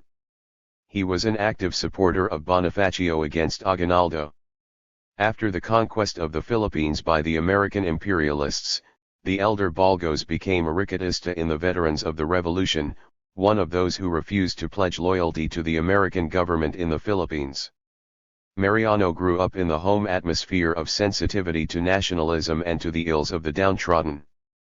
Balgos went as far as the 7th grade in a Sampaloc school and then graduated into the stricter classrooms of struggling for a living. In 1915, at the age of 17, he got his first job, as a printer for the Manila Daily Bulletin. The labor movement was in its infancy then, Balgos grew up with it. In 1917 he became a member of the Union Impresores de Pilipinas, which 6 years before had been the first industrial union to be organized in our country. Its president and founder was Crisanto Evangelista. In his local branch, Balgos became secretary at once. It is impossible to think of the Printers' Union, one of the proudest and most militant of our trade unions, without considering the role of Balgos. He became its national secretary in 1924, a position which he held until the outbreak of the war. After the war he became its national president, taking the place of the martyred Crisanto Evangelista. To the printers he is so beloved that they have rushed to his defense many a time for his activities outside the union. An expert typesetter and compositor, he worked at his trade for 14 years, until 1931, when he became a full-time labor organizer. He was always sensitive about discrimination, and would quit one print shop to work in another rather than submit to it. He had many activities. To Balgos there are many sides. The Katipunan, Association of Sons of the People, organized by Andreas Bonifacio, led the struggle for freedom from Spain and later from the United States. Ed. 91 The people produce leaders, which have merged to make him one of the most rounded of Filipino labor leaders. From 1917 to 1924 he was secretary of Panitik at Diwa, a Tagalog literary organization. He was fond of writing stories and poems in Tagalog and was popular as a declaimer and crowner of beauty queens in fiestas. From 1924-1930 he was secretary of Kapatirang Mabini, a nationalistic civic organization. In 1927 he was an orator for Anak Ng Bayan, another nationalist group. The Ricatista father lived on in the sun. From 1924 to 1928 he was secretary of a local chapel of the strongly nationalist Philippine Independent Church, and from 1926 to 1928 he was a minister of Iglesia Rizalina, a Protestant sect with a nationalistic trend. While a minister, Balgos was appalled at the discrimination practiced toward Filipino ministers. When, on August 26, 1927, Evangelista organized the Kapkatipanan ng Mga Anak Paus, Balgos became the secretary of the new labor organization. The CAP injected the spirit of struggle into the Philippine labor movement. The authorities responded with repressions. Together with others, Balgos was arrested a number of times for labor activity. In 1933 the repressions were intensified. Already, because of his CAP activities, Balgos had been thrown out of his job at the Government Bureau of Printing. It was the time of the economic crisis and the workers were restless and ready for action. The authorities sought to crush the unions by illegalizing labor activities. The CAP held a convention that year during which imperialism and its reactionary Filipino tools were denounced. The police invaded the Retino building in Manila, where the convention was held, and staged mass arrests. Of the delegates, 214 were accused of sedition. 27, among them Balgos, were sentenced to imprisonment and to long terms of exile in the provinces. On his return to Manila in October 1937, he resumed organizing for the CAP. Balgos was a candidate in 1940, for Manila councilor on the Frente Popular * ticket, and in 1941 he ran for the Senate. * An electoral bloc of communists and other democratic elements ed. 92. At the beginning of the war, Balgos left Manila and went to Tanay in eastern Rizal province. Mountains, suitable for a guerrilla base, existed near the town. With a group of other Manila people, among them I.P. Caballero, the writer, he organized an armed unit, based in the mountains, and a united front committee in the town. But no one was very familiar with techniques, and there was much carelessness about secrecy. Information leaked to the enemy, and the organization was smashed. Balgos found his way to central Luzon and joined us in the hook. We welcomed Balgos, a man with soft speech and immense dignity, but with such a firm determination for the workers' cause that it earned him the name of Bakal. Through him, we knew, the workers of Manila stood at our side. In charge of our united front and mass organizational work was Juan Felio, the pre-war leader of the peasant unions in Nueva Ecija. In that province the peasants worshipped him because he had devoted himself so completely to their cause that his life was one long calendar of privation and suffering. Felio was born in the Nueva Ecija town of Santa Rosa, on the 1st of May, 1896. International Labor Day was an appropriate day for Felio to be born. He had a middle-class origin, but his family had mortgaged their lands and had become poor. His father had been a revolutionist against Spain. He was proud of it. In school, in the class skits, he always wanted to play the role of Rizal. It was a way of emulating his father's hero. Felio became a teacher, earning only 18 pesos a month but satisfied because he worked without a capetas to drive him. He taught for 5 years in Santa Rosa. People came to know him as a person to whom they could bring their problems. At first he mediated lovers' quarrels, family arguments, or the disputes of neighbors. Then peasants began to come to him, bringing complaints about agrarian problems. When he defended the cases of peasants before their landlords, the reports appeared in the newspapers. It attracted dire attention of the peasant leaders who convinced him that he should not only advise but should organize the peasants. The peasants of Santa Rosa were easily organized, having 93 the people produce leaders respected Fellio's leadership long before. Although his family included 11 children, he plunged into the peasant movement, sacrificing his means of livelihood. He soon came to know Crisanto Evangelista, Matteo del Castillo, Antonio de Ora and other labor and peasant leaders. Their association was a powerful incentive to the building of a stronger peasant movement. Fellio played a dominant role in the growth of the KPMP. He was a powerful speaker who could stir a crowd to great militancy with his expression of their feelings. A man who can do this is often called an agitator who creates discontent. That is false. Such a man is followed because he gives voice to the inarticulate masses, he is the true spokesman of the people, he has merely put into words their desires and demands. The increased militancy of the KPMP in 1930 resulted in brutal repression by the landlords. They tried to behead the movement by striking at its leaders.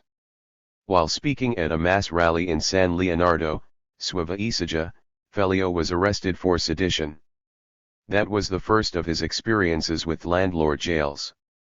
In the same year he addressed a memorial meeting on the death of Antonio de Ora, in Santa Rosa, and was again arrested for sedition.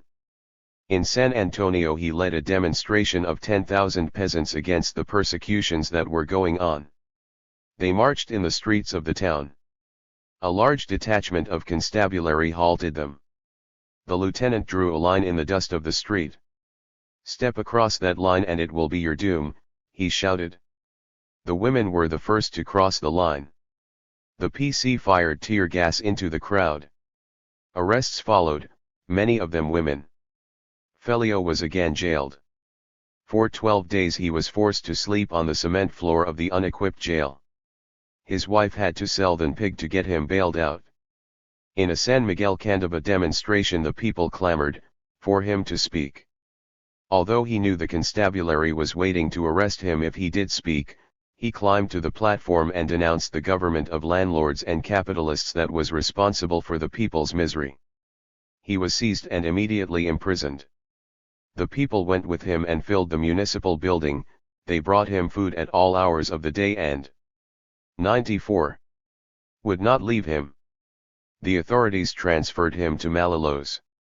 The chief of the Bulacan constabulary came to see him. "Mr. Fellio," he said. "You have a wife and many children. You must pity them. If you wish them to be better off, you can name your price, as long as you stop being a leader. If you ask me that, it is because you do not understand the vast aims of our movement," answered Fellio. "If you ask me to name my price, all the money in the Philippines will not be enough, because when I demand money it will be for all the peasants in the Philippines." He remained in prison until the people bailed him out. The landlords, however, were determined to shut him away from the peasant movement. On Christmas Eve, 1931, the PC took him from his home and jailed him once more on the old sedition charge. This time they kept him 8 months. His children would visit him in shifts. One son came one day and stayed on with his father. The peasants came so often and in such large groups that the authorities moved him to another jail. Released on bail for 2 months, Fellio appealed his case to the American courts. It was rejected. He went back to prison with a sentence of 7.5 years. His wife sold fish in the market and the small children had to work in order to provide for themselves. When, after 6 years, Quezon offered him a parole, he refused. "I want no conditional freedom," he said. Friends in the peasant movement, however, prevailed upon him to accept because his services would be more valuable to the organization outside than inside a prison. It was 1937 when free air once more entered his lungs. Fellio was instrumental in forcing Quezon to enact the Tenancy Law, Act No. 4054, which put on paper at least the right of a peasant to a fair share of the crop he grew and to fair treatment. When Quezon created the National Commission of Peasants in 1939, Fellio became its executive secretary. At the outbreak of the war he went underground with the hooks. There was no interference with his life work of mass organization, he simply continued it under other circumstances. The Lava family has been extremely generous in the contribution of its sons to the people's movements in the Philippines. In The People Produce Leaders 95.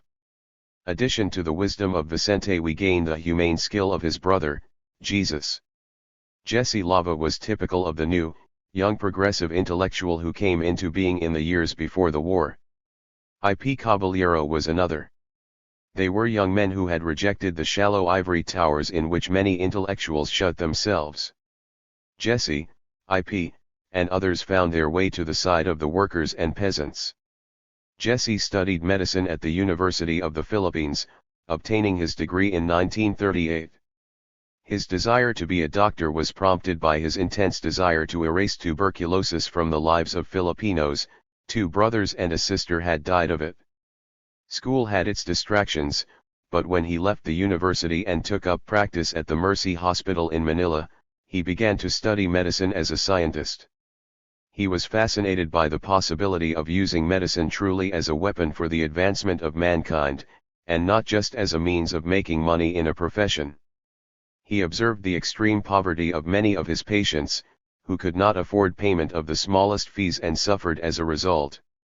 Tuberculosis itself is chiefly a disease of poverty. He thought, how can medicine progress under such conditions?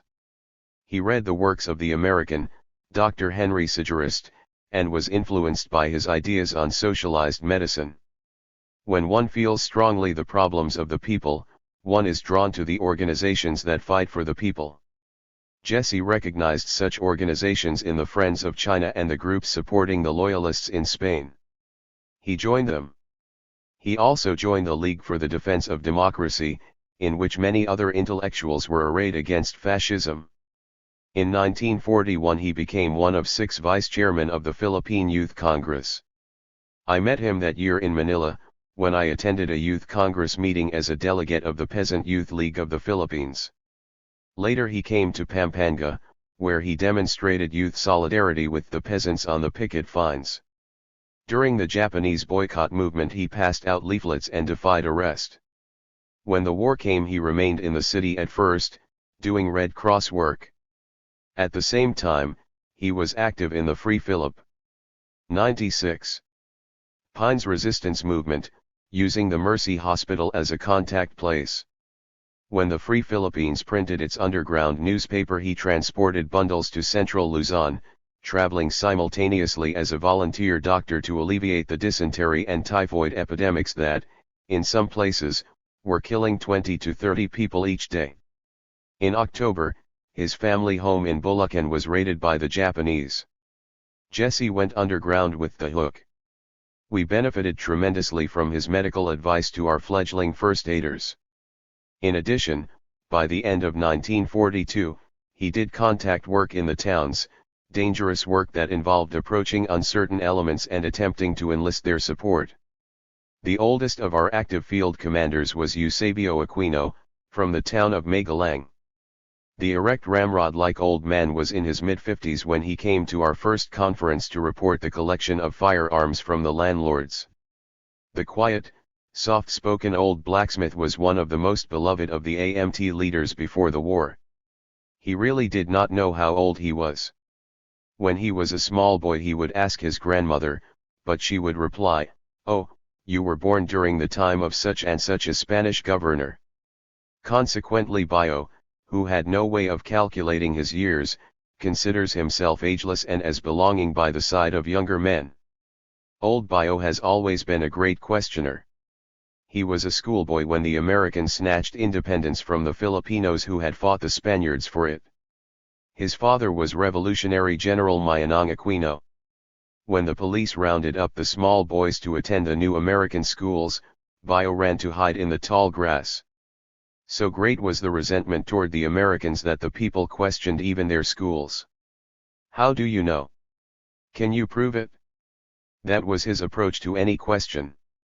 It was a scientific attitude that was accentuated by the crafts which he learned, becoming first a carpenter and then, in 1919, a blacksmith.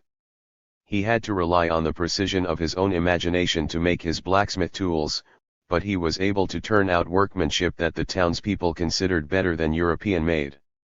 If you do a 97 the people produce leaders thing, do it with art, was his advice later to young Hooks. His demand for answers and for proof sharpened his observations of events in the town and barrios. He noticed that when two rich candidates ran in an election they were divided and fought each other, but that when a poor man was a candidate the rich forgot their differences and united against him. He noticed a rich man from Malabon who came to visit a rich Pampangino. They were not related but they called each other primo or cousin, and met affectionately. They are cousins of the pocketbook, thought Bayo. When he sat by the window thereafter in his house and a poor man passed by, he leaned from the window and called him cousin. Because he liked people he circulated among everybody, rich and poor alike. When customers came to his blacksmith shop he gave them his practical philosophy along with his workmanship. He knew the leaders of the early Tangulan, and of the early KPMP. Both groups treated him like a member. The rich accepted him, too. He took his time about deciding where he belonged. In 1924 there was a rice crisis.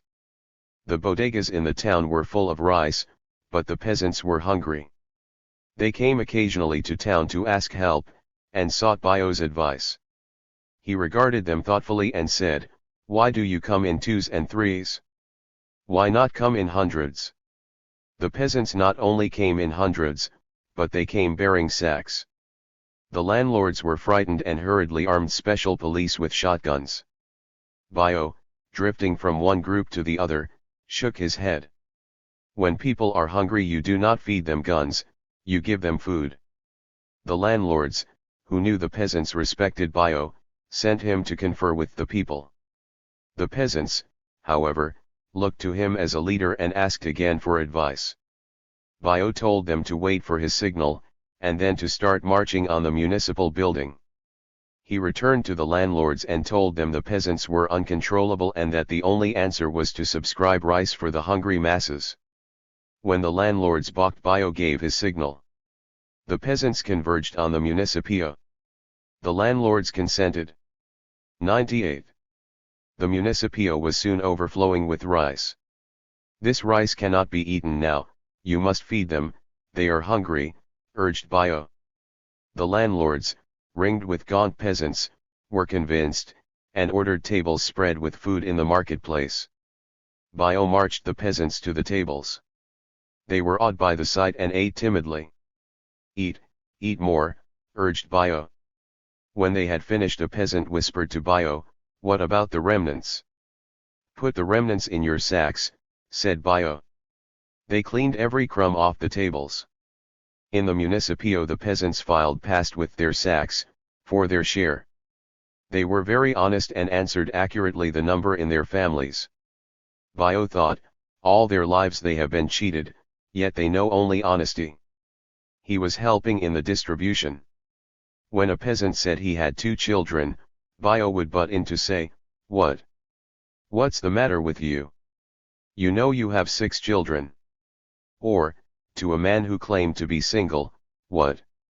Are you keeping your marriage a secret? And yesterday I saw you getting married?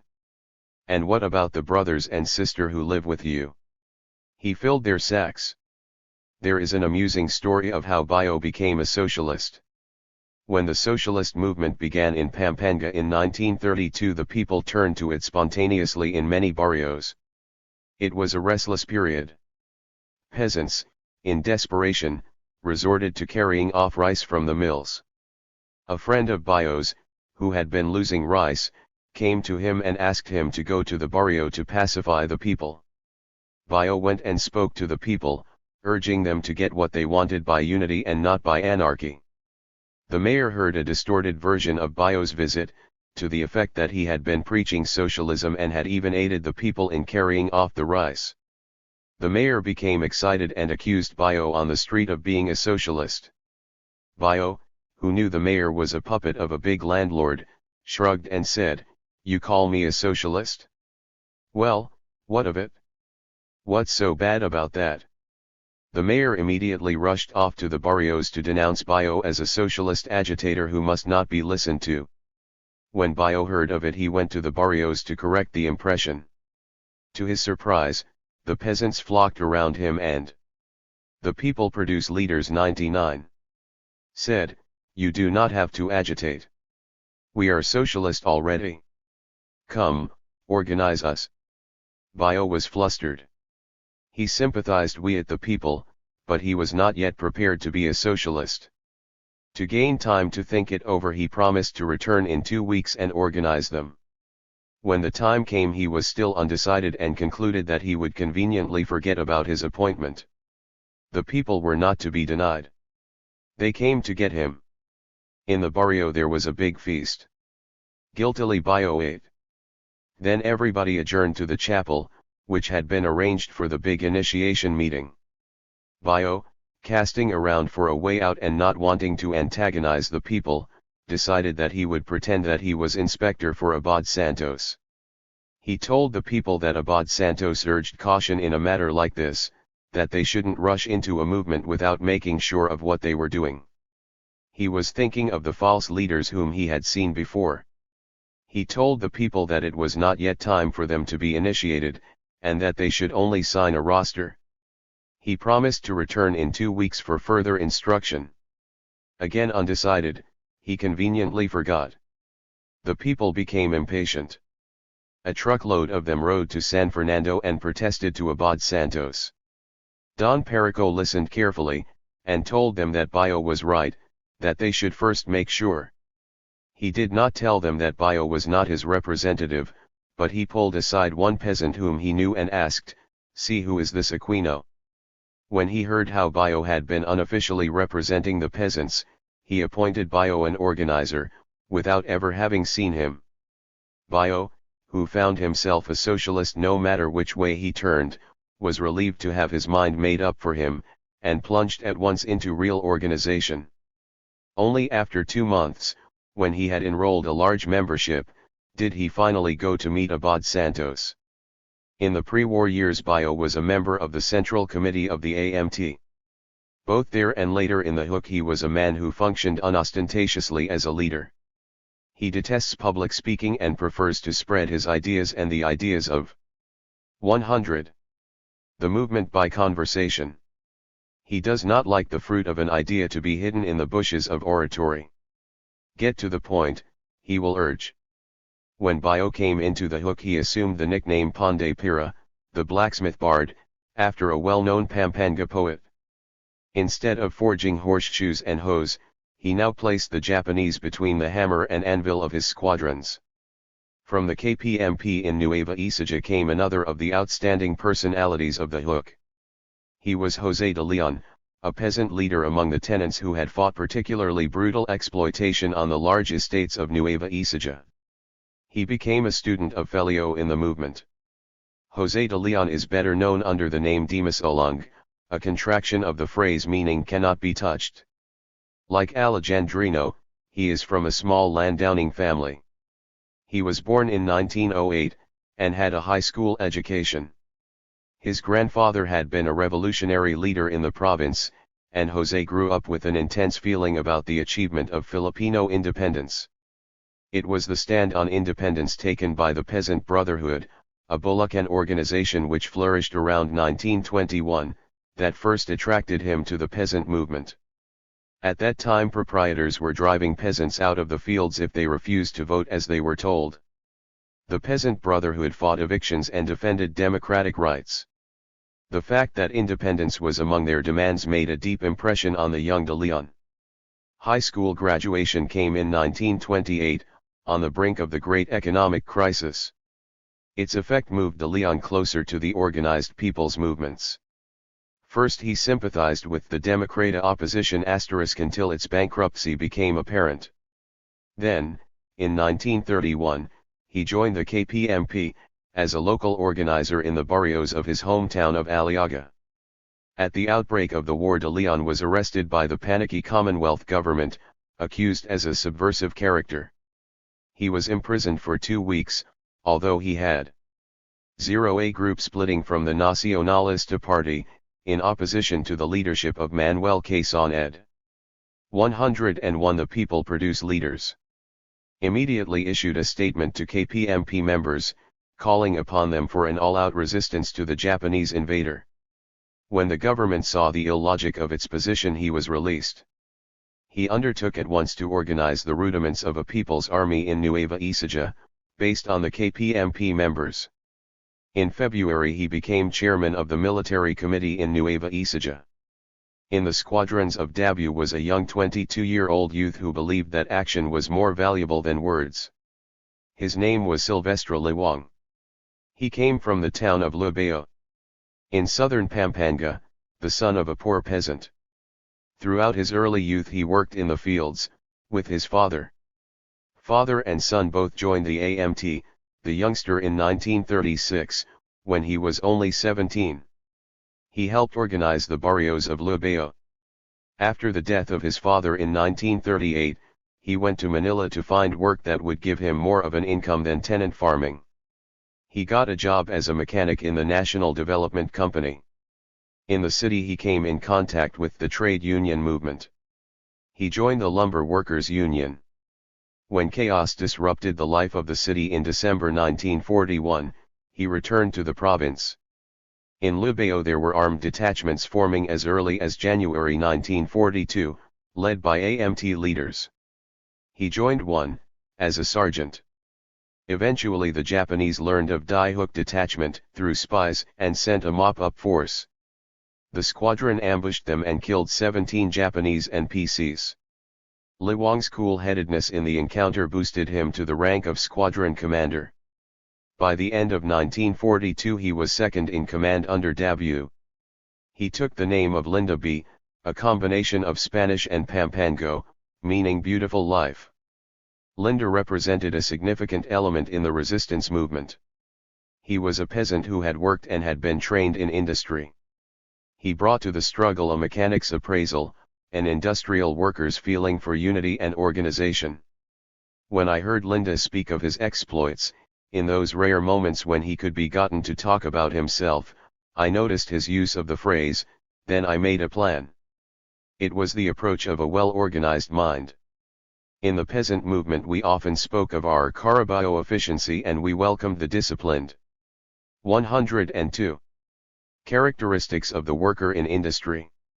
In an important sense, Linda was one of the forerunners of that merger of peasants and workers that will bring about the victory of the common Filipino.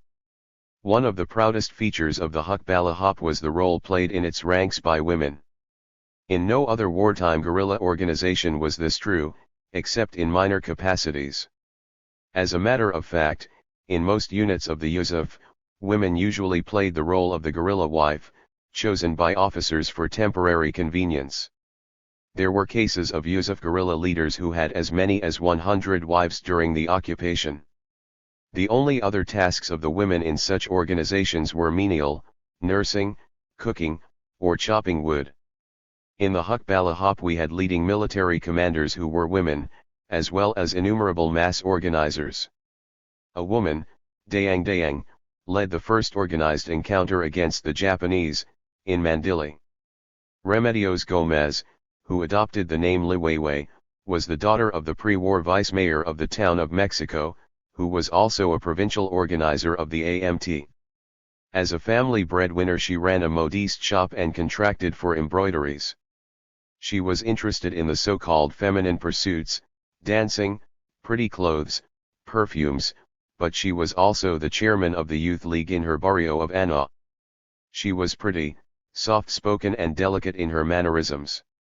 For 5 months after the invasion Liweiwei continued to maintain her modiste shop. Then occurred an event that completely transformed her life. Her father was betrayed and killed by puppets in Mexico. Shortly after that both Liweiwei and her brother joined the Hook. Her first act was to organize a platoon of soldiers from her barrio. Unlike Dayang Dayang, who was so masculine that she sometimes inspired fear in her soldiers, Liweiwei preserved her feminine charms under the most difficult of circumstances. Before an encounter she would comb her hair, apply lipstick, manicure, and polish her nails. "Why shouldn't I?" she said. One of the things I am fighting for is the right to be myself. She carried. The people produce liters 103.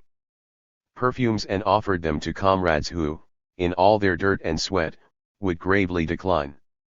The character of Li Weiwei, however, belied her mannerisms. She was not flighty and superficial. Our movement consumed all her energies and dominated her thoughts and speech. She did not talk of dresses, dancing or perfumes, she talked of the work to be done, of our organizational tasks, of the obstacles to be overcome. I have sat beside her when she was prostrate with malaria, the tears unashamedly on my cheeks, and listened to her in her delirium speak of nothing but the welfare of other comrades and of the problems of the resistance.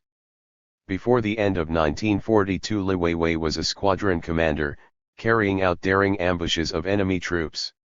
Another vigorous woman leader developed in this early period was a former KPMP organizer from the swampy riverside region of Pampanga near Apalit.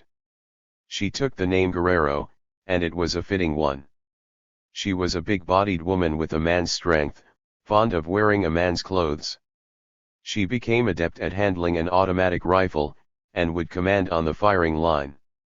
She was one of the organizers of Apalit Squadron 104, which became one of our best. Guerrero was also a good speaker and an effective rallier of the people's support. The year 1942 was rich for us in new comrades who developed as military leaders and as mass organizers. In Bulacan, a poor peasant from the barrio of Bangkal built the squadron that became the nucleus for the hook growth in that province. He was Fred Lon, a short, pink-cheeked, quiet comrade, who started his career in the hook as a squadron organizer. In Squadron 6, in Pampanga, were the two Lizang brothers, from Mexico, Pampanga, who were brilliant and daring. Another Squadron 6 man was Katapatan, later to become a leading commander. One of the Bataan veterans who came to us was Paul Aquino, son of Old Bayo. He became an important addition to our Tarlac forces. Among the many protégés of Banal was the son of Zacharias Viri, the pre-war martyr in Mazintal. Like his father, this brave 16-year-old boy, Pelayo Viri, gave his life for the people. There were many others. But I must stop. It is difficult for 104 me to select names at random from among the hundreds of people who became, overnight, brilliant soldiers and underground fighters. Each is deserving of a volume as his monument. They came to us in scores. The people gave freely of their sons and daughters. 12. Self-evaluation. My life and actions as Commander-in-Chief of the Hukbala Hop were becoming more and more unified with the lives of those whom I represented. Whatever attention I may have received from my fellow countrymen was due solely to my identification with the Hukbala Hop and with other people's movements. When I came into the socialist movement in 1936, I had many ideals about what the people were and what they should be. I would approach them and say, organize and unite, and when they did not do so immediately I would think, what's the matter with them anyway? Slowly, however, the people ceased to be a word, an idea, a mass. They became faces that I knew, hands that I felt as I grasped, voices that I recognized, individual gestures and mannerisms. I discovered their humanity. Also, I began to see our movement in terms, not of ideals, but of hard work by people who sacrificed. If the people came to accept me, it was not because of bombastic speeches or the expounding of high-sounding theories, but because I became one of them, a brother. The war left no room for mistakes.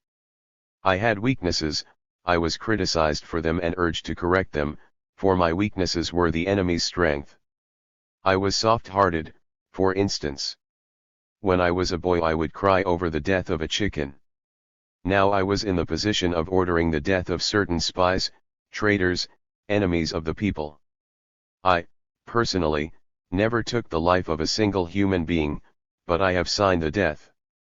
Self-evaluation 105. Warrants of many as Commander-in-Chief of the Hukbala Hop. I acted as the representative of the people's will.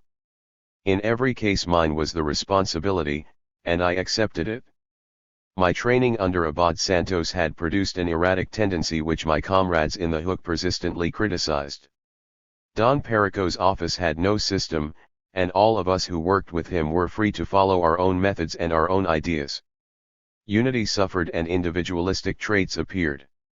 I still had them at the beginning of the war. I would take steps and give directions without consulting other members of the leading bodies. In the sessions which we held for self and group criticism, I was given some hard knocks by my comrades, until I took steps to correct myself. In our organization, where unity and democracy were essential, individualism could easily degenerate into anarchy. Our decisions were collective and, once arrived at, fell under my supervision. We did not have a headquarters complex. We were all field commanders. To implement policies we would each take a military district and tour it, Alejandrino to Pampanga, Del Castillo to Nueva Ecija, myself to Bulacan. In addition there were inspection tours of the squadrons. Our headquarters, in the first place, was not permanently located. We constantly shifted from one barrio to another, or to the forest or to the swamp. It was simple, our office was not much more than a typewriter and a roof. Until the late phases of the war we led a highly mobile existence. That was a big factor in our successful existence on the plain. A guerrilla leads a perpetual life of hazard. In that respect I was no different from the rest. I had narrow escapes and hairline experiences. Like the rest, I often ran, climbed, crawled, or squirmed my way to safety. It is not my intention, however, to underscore my experiences during the war. A history of the hook alone would be my biography, and if any of my comrades read these pages, I know that they also would say, "Look, there is my biography, too." Despite the privations of our life, there was much that made us happy. The life of the peasants even in the best of peacetime conditions is a miserable one. Now, however, our difficulties were 106. Lightened by our way of life. We governed ourselves with our own set of principles which gave us a new sensation of freedom, democracy, and comradeship. It was possible for an ordinary hook soldier to live in the rain, in the mud, in a rough lean-to, to go hungry, and to be sick, and still to feel excited, because his destiny was his own. Our squadrons were happy, they sang, joked, played games, they went into encounters singing. My own sense of happiness had many sources. My wife was with me throughout the war. Coming back to her each time after trips in the field was not unlike returning to San Fernando before the war after visiting the barrios to organize. It sprang, too, from the wonderful movement we were creating, and the transformation that was taking place among the people. I was 29 years old when I came into leadership of the Hukbalahap. I was young enough to be boyishly excited by our tasks.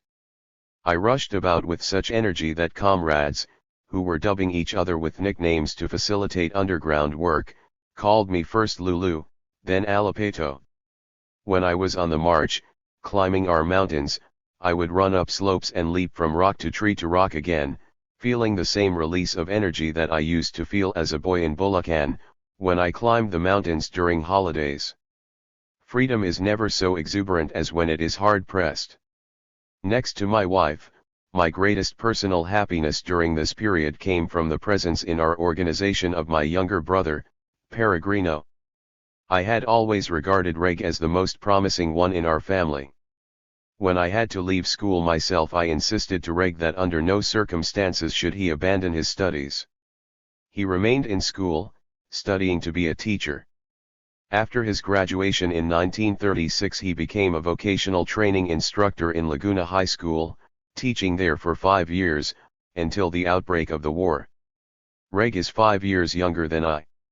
I remember him sitting at our feet when we used to argue heatedly about socialism in my brother Meliton's tailor shop in Manila, his mouth open in amazement at the way we juggled such peculiar phrases.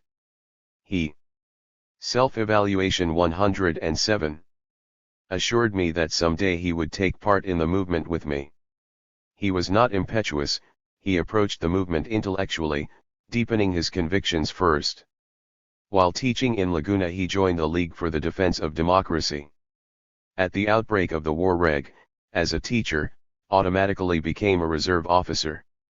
He was sent to DAU, in Pampanga, at the time when the first steps were being taken by us to organize the Hook. When all the Phil-American forces were ordered to retreat to Bataan, Reg came to us, to do his fighting in what he thought was the most effective way. When I saw him I embraced him fervently. We were together at last in the great common struggle.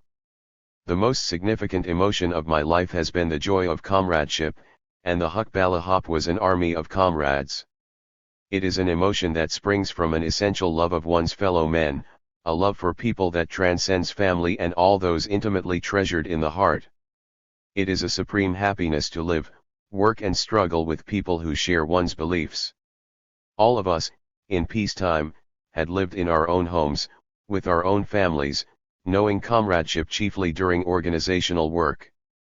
Now we were all one family, living together, going hungry together, sharing common hardships equally.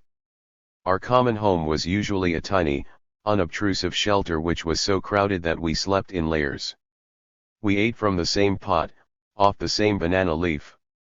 Our lives were communal. Neither at our headquarters, with the squadron, nor in a barrio could we act in the prescribed bourgeois fashion as leaders. I considered it sacrilegious for me to be considered in any way but as a comrade and as a man not only by our soldiers but by the masses as a whole. It was more important, I felt, that our fundamental spirit be followed to the letter by the leaders than by our comrades in general. It was, and still is, a joy to me to mend the torn clothes of my comrades, reduce me to my economic essentials, and I am a tailor. My greatest delight, however, is in cooking, or in baking a cake for a comrade's birthday.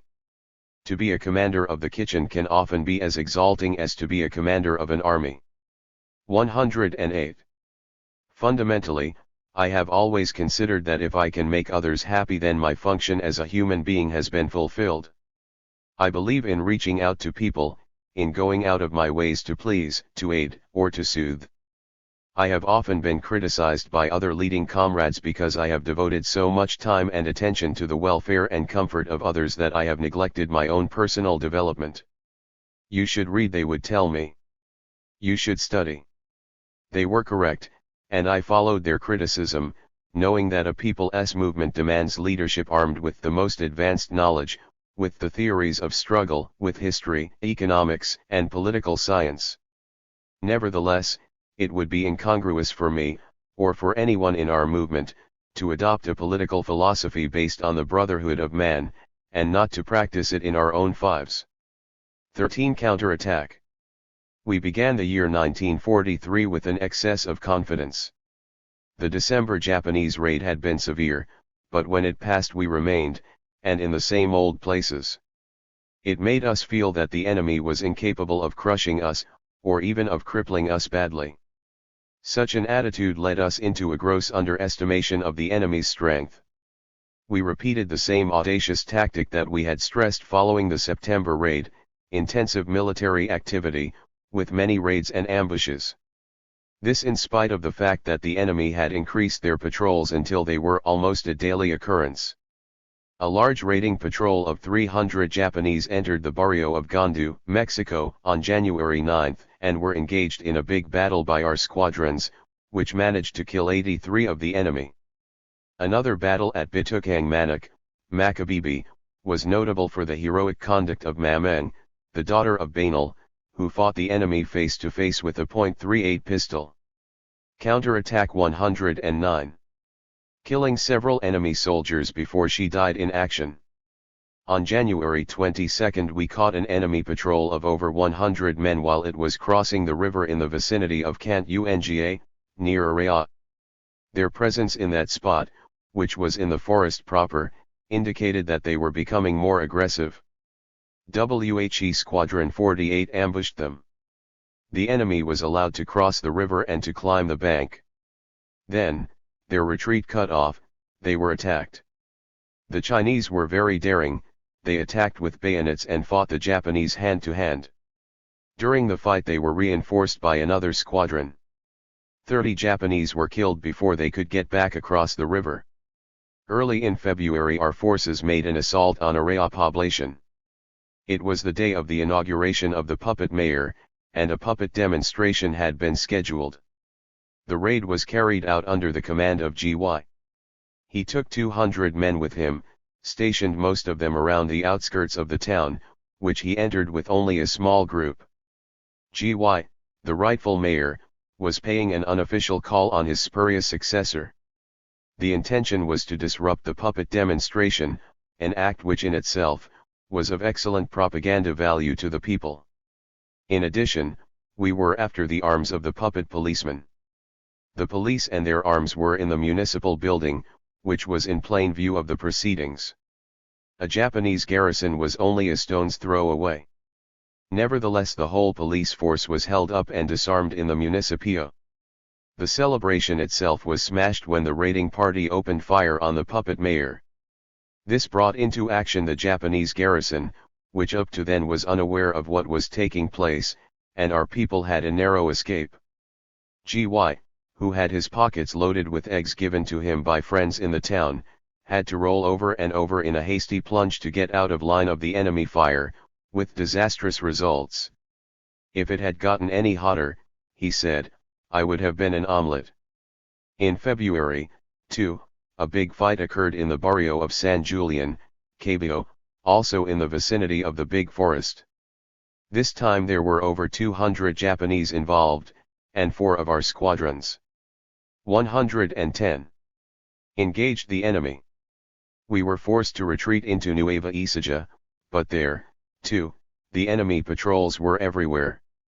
The squadrons retreated back into the forest. Encouraged by our accomplishments, we had begun to project plans for expansion beyond our central Luzon provinces. But our plans were due for a rude interruption. In March 1943, we were taught our biggest lesson of the war. In our overconfidence, most of us were lulled into a false sense of security. Our people became careless about secrecy, without which any underground movement is doomed to failure. They exposed themselves carelessly in towns, where enemy spies were alert. Our own intelligence networks were not woven tightly enough, and our United Front program in the barrios often went no further than the blueprint stage. Although we had initiated a rounded program, our leadership itself was at fault for not carrying out a thoroughgoing checkup and for not emphasizing our weaknesses.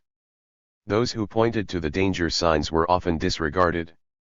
The greatest mistake was our concentration in the big forest of Cabio. The forest, besides being a good hideout, had a sentimental attachment for us because the hook had been bombed under its trees. A large number of our leading comrades lived there, along with at least 10 squadrons. We had a hospital there, and schools. In addition, hundreds of civilians had made their homes with us.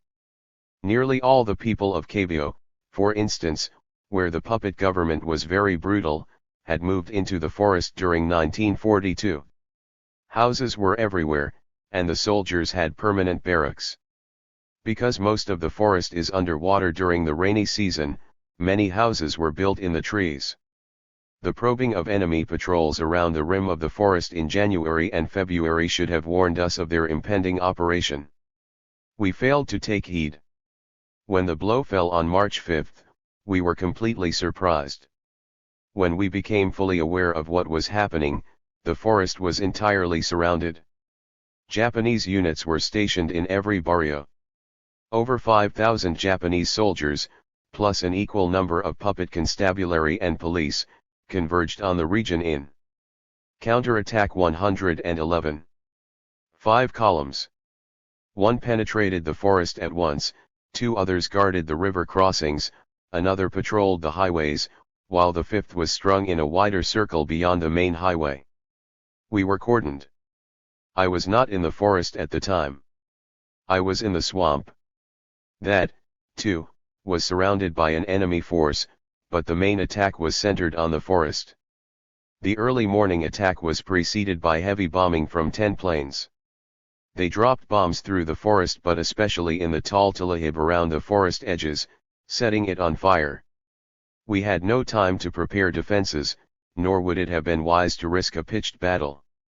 We simply dispersed, the squadrons splitting into small groups, others attempting to get out singly or in couples.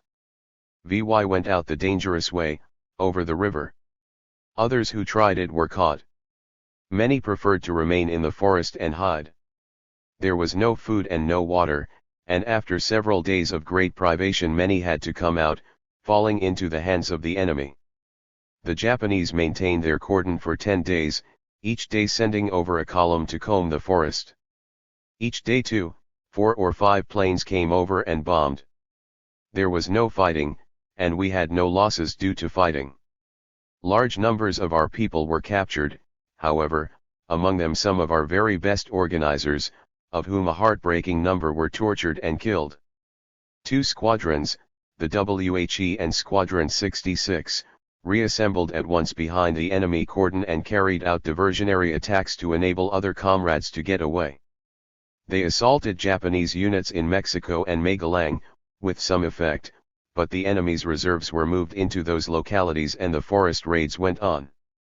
In Nueva Ecija the squadrons of Dimas Ulung conducted very effective diversionary work. In the forest the octopus gave its last squeeze and withdrew on the 15th. On the 18th several Hook leaders were already back in the forest to discuss the catastrophe. 14 squadrons had been scattered. Many leading people had been killed and some were captive. Over a wide area the people in the barrios were demoralized. 112. Among those captured were several of our leading friends from Manila, Jesus Lava, Vitaliano Manansala, Jerry Laquista, and some university professors. They were made to work for the enemy in the forest, carrying heavy equipment through the tangled underbrush. If they stumbled or tried to rest they were beaten with heavy sticks. There was no water for them to drink except from the river, which was full of dead animals and men.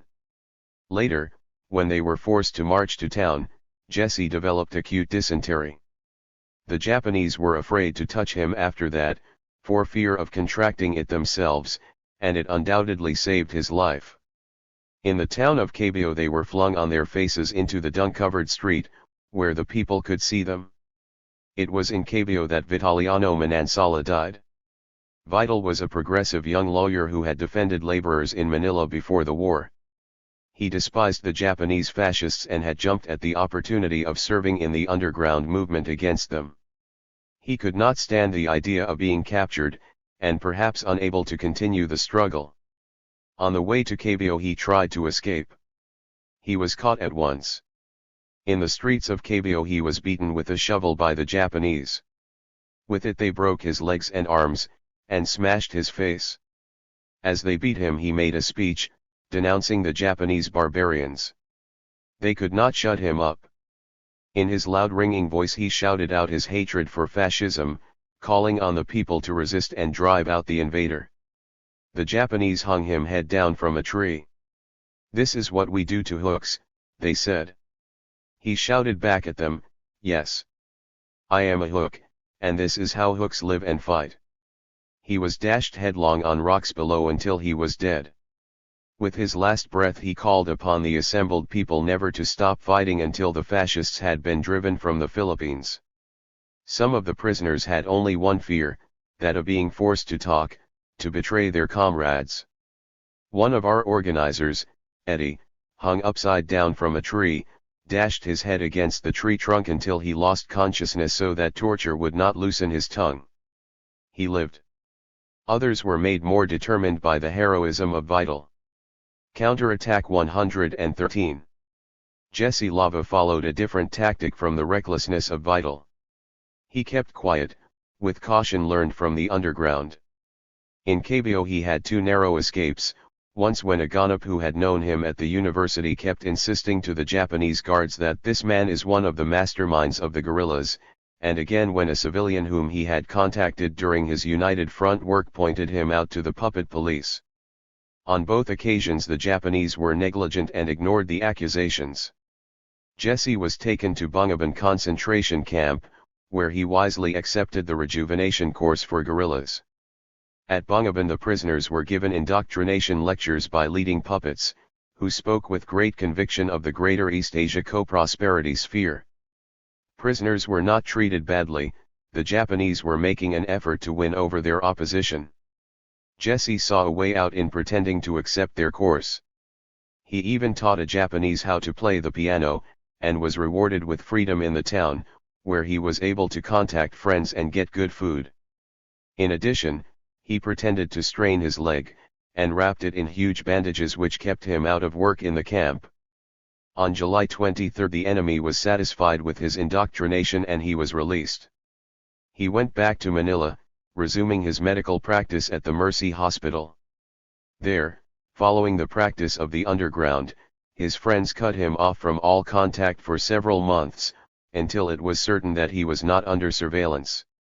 By November, he was once again organizing United Front underground units. Rita, a young girl secretary attached to our GHQ, had a unique experience when she was captured by the enemy. It indicated the resourcefulness of our people. She was a girl who had run away from home in Manila to join the Hook. When the bombing of the forest occurred, she tried to escape in the company of a comrade named Nobly. They had immediately run straight into the hands of the Japanese. Nobly at once made a desperate attempt to get away, but he was shot and killed. Rita, taken to the Araya garrison for questioning, assumed an air of bewildered grief, claiming that she was the newly married bride of Nobly and that they were 114 innocent civilians merely on their way to meet her new husband's parents, to get their blessings. The enemy was inclined to be skeptical and kept her imprisoned, although they did not harm her. Through our intelligence we learned of the story she had told. Our comrades went to Nobly's parents and told them that their daughter-in-law was being held. All unknowing, the parents went to Araya and put on a touching scene urging the release of their daughter. Rita was let go. Rather than disillusion our comrades' parents, they were allowed to go on believing that Rita was really their daughter. She was something tangible to go with their memory of Nobly. Although I managed to slip out of the Candaba swamp, my brother Reg had an ordeal there. He was teaching in a mass school when the bombings came, and the class discovered the swamp to be entirely surrounded. The students, 15 of them, split into 3 groups and tried to get out. Reg's group of 5 found Japanese soldiers waiting in the swamp whichever way they turned. For 5 days they wandered back and forth in the swamp to evade patrols, only guided in their movements by the peak of Mount Araya. They had 2 guns between them. On the 3rd day, without food, 2 of the students tried to enter a barrio to obtain something to eat. They were shot at by Japanese. 2 others who tried to enter another barrio were also fired upon, and 1 was killed. On the 4th foodless day the Kogon was burned around them.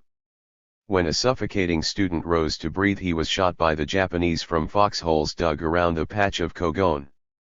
3 were left, with 1 pistol. On the 5th foodless day, they lay in the Kogon under the blazing sun, unable to move for fear of being detected. When night came they decided they had to get out. The moon was now becoming full. Soon there would be no darkness to hide their movements. They got out by way of the river.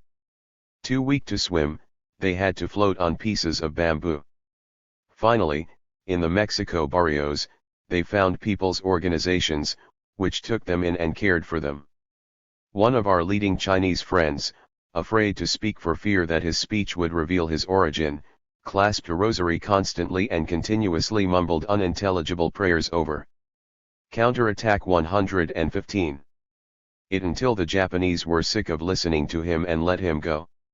Invariably an expression of defiance to the captors meant torture or death. We had to learn to be clever to deceive the enemy.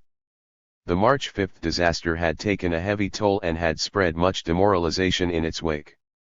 However, it was not a fatal nor even a seriously crippling blow. It simply taught us that we could not be careless and that we must be less confident and more shrewd in our appraisal of the situation. We saw now the need for decentralization of our command, and established a new system of regional commands, each self-sufficient in itself, with an overall, extremely mobile GHQ. The big raid produced differing reactions among our leadership, and among the rank and file. Some of us were for continuing an intense struggle, but adopting different forms to fit our circumstances. Another group favored the adoption of what came to be called the retreat for defense policy. This, in essence, was nothing more than the awaitist policy which we had been condemning all along, dressed up in different clothing. It called for lie-low tactics, for splitting our army into small groups of 4 to 5 each, and for restricting instead of expanding our range of operations. We condemned retreat for defense as the reverse extreme of our erroneous recklessness in 1942. We pointed out that we had outside allies who could be counted upon to grow progressively stronger, that every moment we rested gave the enemy an hour more to consolidate himself, and that the very concept of guerrilla warfare was offensive in nature. Furthermore, the tides among the people had a revolutionary flow, and not to expand our activities meant a stifling of the people's mood. Up to now we had concentrated chiefly on the military phase of resistance. The Japanese retaliations, using as they did an overwhelming force, drove home very plainly the necessity for a many-sided struggle. And the people were more than ready to participate. 14 Mass Base, the BUDC. An account merely of our armed struggle against the Japanese would be only one half the story of the Hukbala Hup. The main center of the people's resistance movement came to be in the barrios, among the civilian masses. The Japanese, too, were well aware of the value of organizing the people, for their own ends. Their control system and the intelligence service of the neighborhood associations was one method. The Kalabapi, the government party, was another. Although neither of these organizations penetrated very deeply among the people, enlisting for the most part the rabid pro-Japanese, the collaborators, and the puppets, they did, unless combated, stifle the will of the people to resist.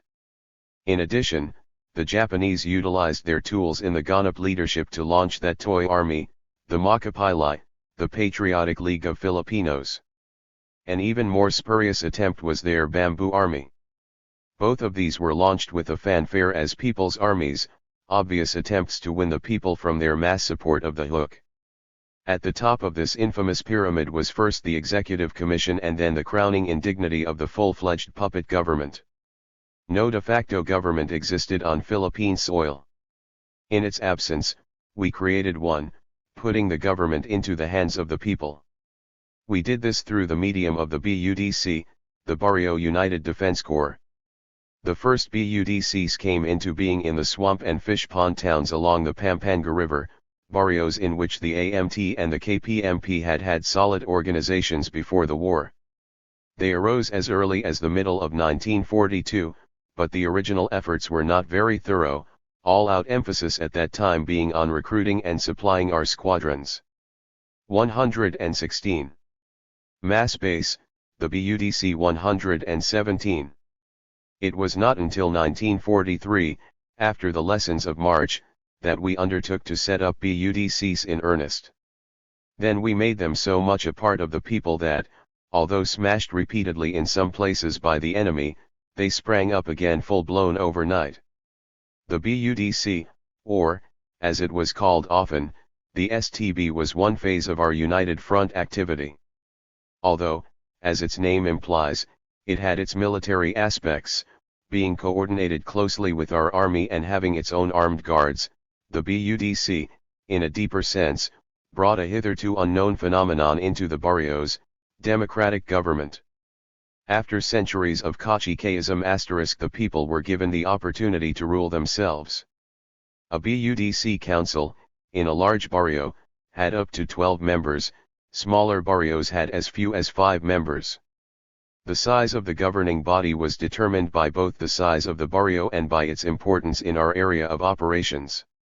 The members included a chairman, a vice-chairman, a secretary-treasurer, and directors of recruiting, intelligence, transportation, communications, education, sanitation, agriculture, and a chief of police.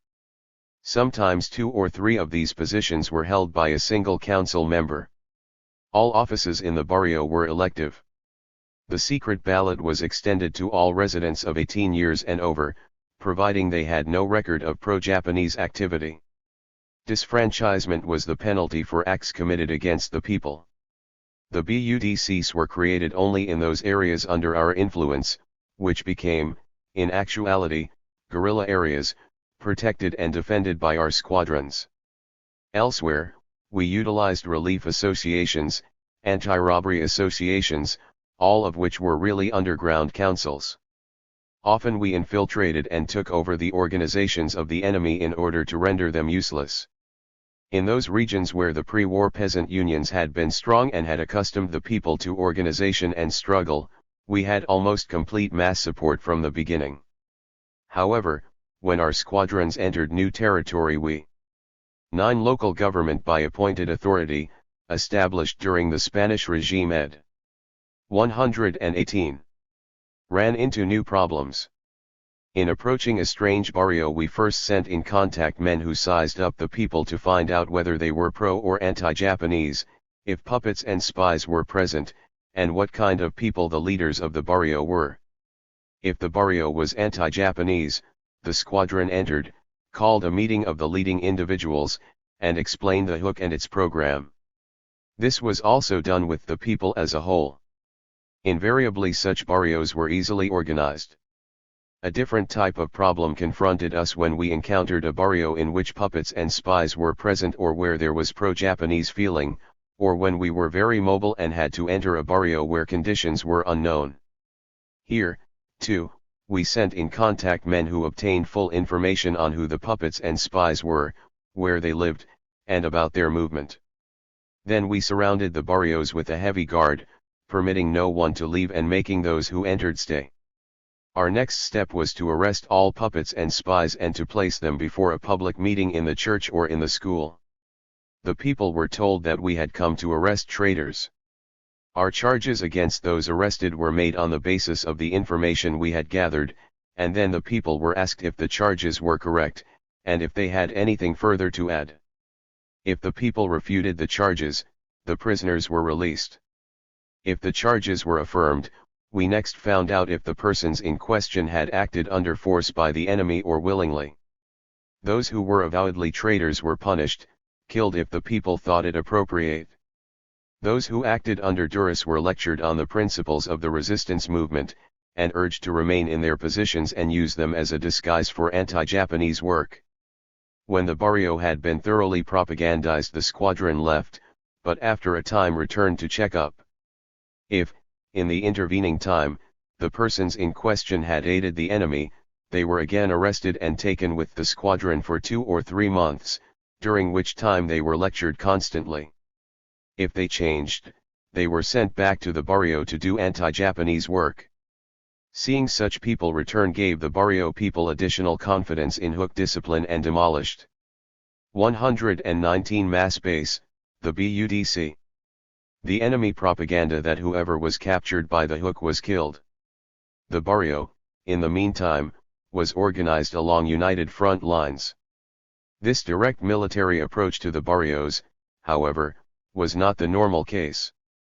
Most of the groundwork and building was done by trained mass organizers. Before we could organize, we needed organizers, just as before we could fight we needed weapons. Both militarily and politically we armed ourselves.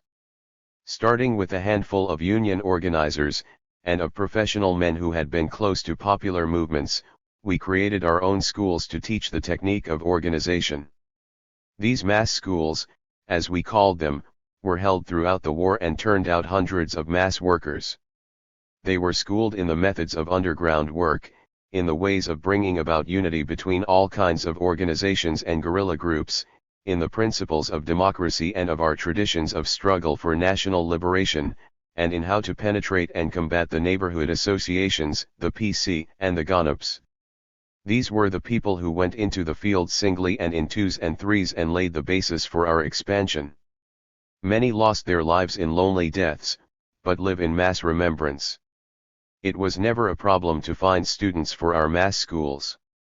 Individuals from strange barrios often came to us, seeking out the hook, anxious to learn how to build resistance in their localities. Eventually we had to limit students by a quota system, each regional command sending a specified group each semester. These mass schools also trained barrio council members. Once fully organized under the BUDC, a barrio was a liberated island in the ocean of invaders and traitors. Within it, once spies and betrayers had been liquidated, there was absolute unity and cooperation with our armed forces, and the people practiced self-rule, hidden from the eyes of the enemy. In accordance with the demands of a people's war, the BUDCs had three main channels of activity: the most important, aid to the military struggle; second, the development of an economic program that would both supply the army and keep food products from the enemy; and third, the putting forward of new 120 political perspectives for the people that would be a factor in a democratic Philippines at the end of the war. Ordinarily our squadrons had their own bivouacs, camps, and barracks, both to avoid drawing suspicion to a barrio and not to be a burden on the barrio people. However, when we did stop in a barrio, the BUDC assigned our soldiers to houses. While the exhausted soldier rested, he would probably be entertained with songs by the family of his host, or would have his muddy, sweaty clothes washed while he slept. Before leaving, however, hook visitors, in accordance with the fundamental spirit, always cleaned the homes of their hosts, and did the household chores. Through the BUDC we were able to build mass reserves for the hook. For every hook soldier in the field there were two others in reserve in the barrios, where they engaged in production work or in civilian pursuits that otherwise aided the overall struggle. The BUDC director of recruiting saw to it that our reserves were drilled and schooled in tactics. Usually the man on active duty was periodically relieved in the field by one of his reserves. The soldier rested on furlough while the reserve became a seasoned guerrilla. In this way we were able to build an army that was very much like an iceberg in appearance, 2/3 of it being beneath the sea. The hook itself took particular care to avoid having encounters with the enemy in a barrio proper, or even quite close to it. This was to prevent the Japanese from taking punitive action against our masses whom they would suspect of aiding the hook. When the vicinity of a barrio was used for an ambush, the BUDC chairman was usually contacted and the approval of the People's Council obtained. Even when hard-pressed we would ask the barrio inhabitants if they objected to our use of the barrio for defense. The BUDCs, of course, were repeatedly the object of intensive enemy brutalities. The barrio people were tortured and beaten often to make them reveal the council members. The chairman, once discovered, was killed by the enemy. The barrio director of intelligence was an integral part of the liaison of the people with the army. Our information system, of 121 mass base, the BUDC course, included practically every man, woman, and child in the barrio. Everything that happened was reported to the Director of Intelligence, who in turn transmitted it to our regular army agents. In the beginning, the zeal of the people to pass on everything that occurred produced some amazing reports. We were given the position of every carabao in the fields, the number of chickens and pigs in the vicinity, and an account of all births, deaths, marriages, and family quarrels, as well as the details of enemy movements. The barrio intelligence was at its best, however, in the observation and investigation of strangers. It was our most effective way of combating spies and enemy agents. By the end of 1943 it was almost impossible for spies to penetrate our guerrilla regions. In the river and swamp regions the Director of Transportation had charge of all the bankas, which could be commandeered when needed. Elsewhere transportation was in the form of carabaos, carts, horses or carretelas. At a moment's notice these would be at the disposal of the army. Between all barrios existed a network of communications, the operation of which was in the hands of the BUDC. The English word connection became part of the central Luzon dialects due to the operation of our communication system. No one could be transmitted from one barrio to another without his connection. I recall an instance when Sampang neglected to bring along his connection while passing from one barrio to another in his own municipality of Mexico, where he had been the pre-war mayor. The BUDCs refused to transmit him. "Look, you know me, I'm Dante," pleaded Sampang. "Comrade, I'm sorry," said the Director of Communication, who had probably seen Sampang any number of times, but you have no connection. How do we know? Maybe you have become a spy. Poor Sampang argued himself hoarse, to no avail. He had to wait until he had been thoroughly investigated. The communication system was very intricate and differed in various regions. Couriers were of two types, the direct and the relay. Important messages were always sent the swiftest way, by direct courier, who always traveled a definite mapped-out route. The relay system was often circuitous. The enemy. 122. With his radio and telephone, could not keep pace with either our couriers or our other methods of communication. These functioned as in a regular signal corps, and were ordinarily carried out by the barrio police. Flashes of light or a light by an open window at night, flags, banners, or clothes hung on a line in the daytime were some of our visual signals, combinations of them translated by code. To a limited extent, we also used sounds, the cutting of bamboo with a bolo, for instance, with the number of strokes sending a message. In the fairly short period of the occupation a good beginning was made in many barrios toward broadening barrio life. A director of education, wherever possible, set up schools where children were taught instead of sending them to the Japanese supervised schools in the poblation. Our difficulty was the shortage of teachers. Perhaps of more importance was an attempt to carry on adult education, which was usually undertaken by the youth leagues in the organized areas. Public assemblies where lectures were given by our mass organizers was a much more frequent form of education. Our few teachers painstakingly made their own textbooks with a toy rubber stamp and ink pad. In these, the traditional Pepe and Pilar were transformed into young hooks fighting for their country. The reader had little stories about their adventures and their methods of combating the Japanese and puppets. They were even carefully illustrated in pencil and crayon. They read, "This is Pepe. He is a hook. He is fighting for our freedom," and so on. The Director of Health and Sanitation advocated such things as the construction of the sunken toilet, the habits of cleanliness and neatness in the appearance of the barrio. When it is in their own hands the people become very conscious of their welfare. The Director of Economy and Agriculture was a key man. It was his job to organize the economic life of the barrio so that it would yield the most to the people and the least to the enemy. The whole problem of production was most carefully supervised. The free land was tilled by the community as a whole, and the profits went into the barrio treasury. Cooperative movements. 123. Mass base, the BUDC were launched, especially in the watermelon fields and in the fisheries. From the beginning, the economic struggle to keep the crops from the enemy was one of the major contributions of the Hukbala Hop during the war. The most significant of all the innovations made by the BUDC, however, was in the administration of justice. All cases, whether criminal or civil, were settled in the barrio, by the council. For the first time in their history, a system of jury duty and public trial was instituted among the barrio people, all of whom had the obligation of serving on the jury and, if charged with guilt, the right to choose their own defense. The party found guilty was subjected to a process of improvement instead of punishment. I remember one case of a poor peasant whose only caraballo was destroyed by an influential member of the barrio. The poor peasant was afraid to do anything, but finally he went to the BUDC. His case was taken up in a public trial, and it was decided in favor of the peasant.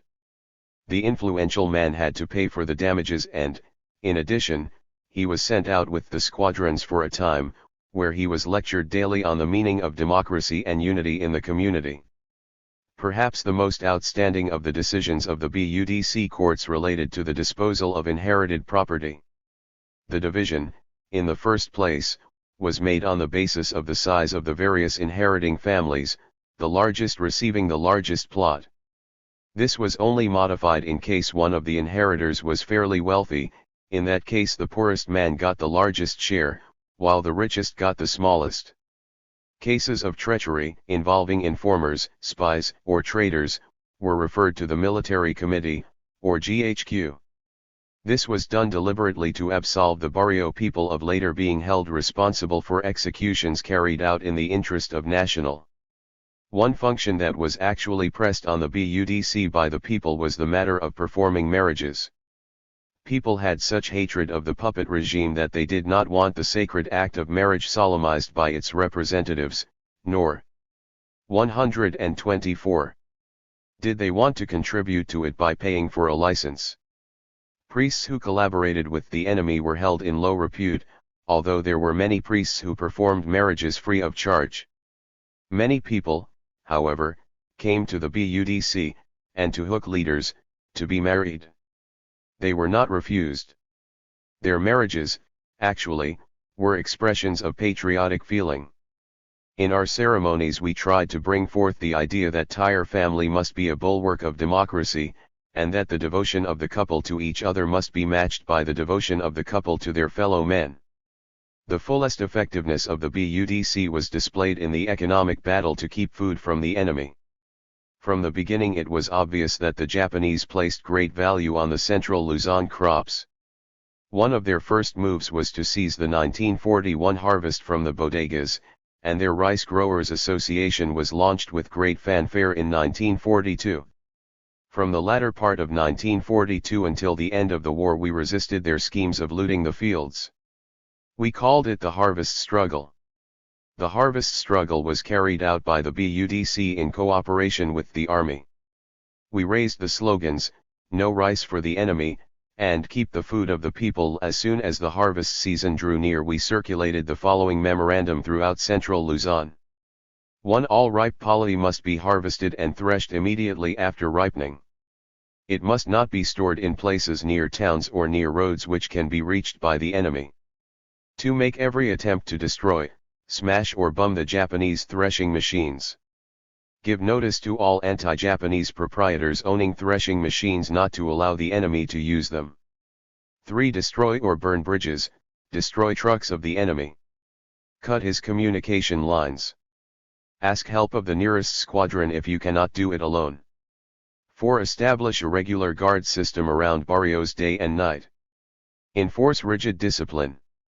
No sleeping at or leaving of post. Violation of discipline punished. 5. All strangers, whether peddlers or purchasers, beggars or threshers, must be investigated well. If necessary, ask help from the nearest squadron. 6. Devise ways and means of hiding poly. Use dispersal. Mass base, the BUDC 125. 7. Ever inhabitant of a barrio must have his own arm, whether axe, bolo, spear, or bow and arrow.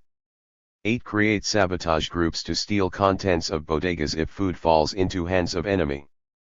If it cannot be recovered, bum the bodegas. The barrio people and the army were skillfully coordinated when Palov was fully ripe. Our squadrons would attack the enemy in places where harvesting was not taking place, and while the enemy troops were thus diverted, the ripe fields were harvested. Often, to aid in swiftly stripping a field, our squadrons became harvesting teams. To make diversion easier, the threshing was done in a province by sections and in specific time periods. Rice stacks, after threshing, were rebundled and left standing in the fields to deceive the enemy. Anti-Japanese proprietors would go to the Japanese feigning anger and report that their rice had been stolen. The whole barrio rallied to hide the produce. It was placed in drums and buried in the ground. It was poured into the hollow bamboo poles of houses. It was distributed among the rafters of homes. It was stored in our own concealed bodegas in the forests and swamps. Only the personal needs of families were displayed. When the old pre-war THIRD was exposed for what it was, an agency to transfer rice to the enemy, the Japanese tried to counteract the harvest struggle with a new organization, the BIB**, which was nothing more than another rice collecting agency to deprive the people of their harvest. Under the supervision of Manuel Roxas, it employed the PC to take rice by force from the people. Anyone caught violating the strict regulations of the BIB was given 10 years in prison and a P10,000 fine. At the same time, the Japanese created a Japanese military store which pretended to have nothing to do with BIB, but the two were virtually synonymous. W10, in the latter part of the war, Biba also became ineffective. The Japanese resorted to their own army, which killed the peasants and seized all the rice it could find. Bigazan Ng Bayan, Tagalog equivalent of National Rice and Com Corporation ed. 126. The harvest struggle extended beyond the reaping and hiding of pali, of corn and of other vegetables. That was merely the first phase of our economic fight. Once harvested, the rice had to be kept from passing into the hands of the enemy through black marketeers. To smash such profiteering at the people's expense and to wipe out the black market as a traitorous act of aiding the enemy, we established a system of licensing and patrol, which checked on the movement of all rice in the central Luzon region. We allowed no rice to go out except for the personal use of families elsewhere, or when it was taken by Roxas Biba at the point of guns. All rice agents engaged in the sale of rice had to carry our license. Anyone detected and caught in black market activities was investigated and turned over to barrio justice. The upper-class proprietors resisted such a policy, feeling that it interfered with their normal business, but they agreed to it finally because it was a blanket policy that had no exception. Our united front policy operated in the economic as well as in the political field. Peasant landlord coordinating committees ironed out differences over the harvest. The harvests of collaborators and puppets were simply confiscated, but the harvest of the anti-Japanese proprietors was dealt with on the basis of equality in the struggle. Under our rice control agency, such landlords were given a share of the harvest commensurate with the size of the family, the financial condition, and, quite often, an extra amount for business purposes. Through our rice control agency we were effective, to a certain extent, in keeping down prices. A cavan of rice was 8 pesos in central Luzon during most of the occupation, and even during the extreme inflation, when the price of a cavan soared to P50,000 Japanese money, we kept it down to 15 pesos for many peasants. Eventually, when inflation began to set in, we successfully advocated a system of barter, rejecting entirely the use of Japanese money. The people were urged to trade among themselves, between barrios, and to refrain from bringing food to the town markets. Cooperatives organized by the BUDC functioned as bartering channels. Those who attempted to engage in buy and sell were tried by the barrio courts and educated, for poor. 127 The People's Army. System violations, they were disfranchised.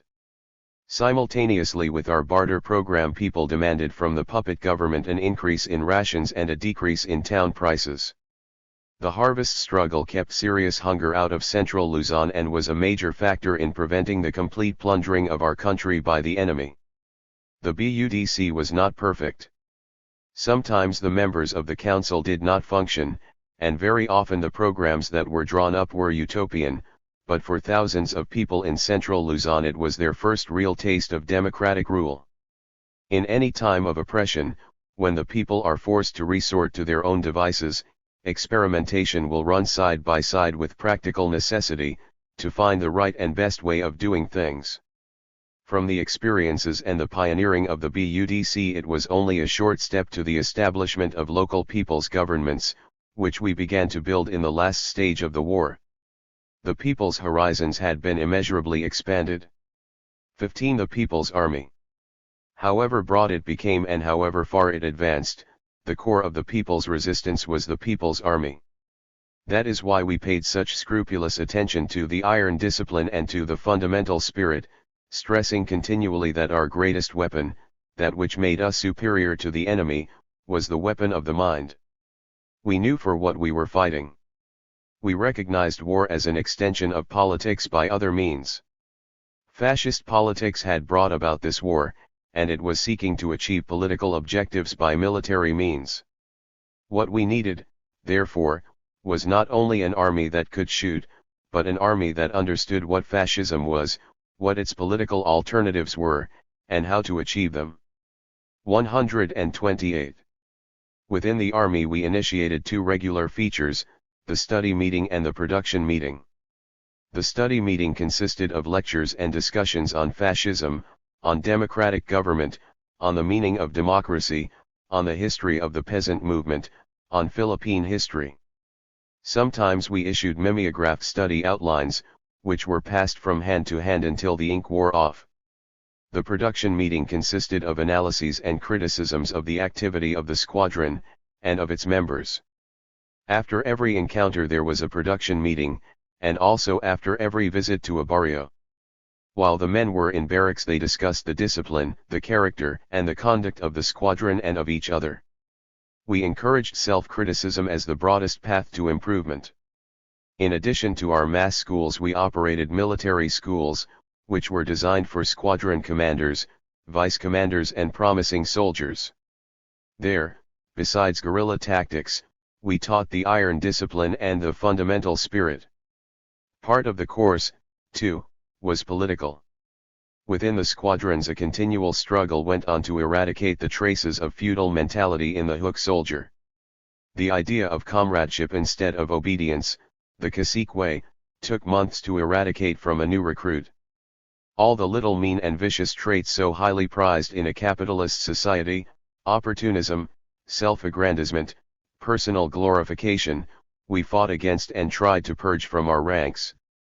We tried to produce highly conscious, highly disciplined, highly moral soldiers.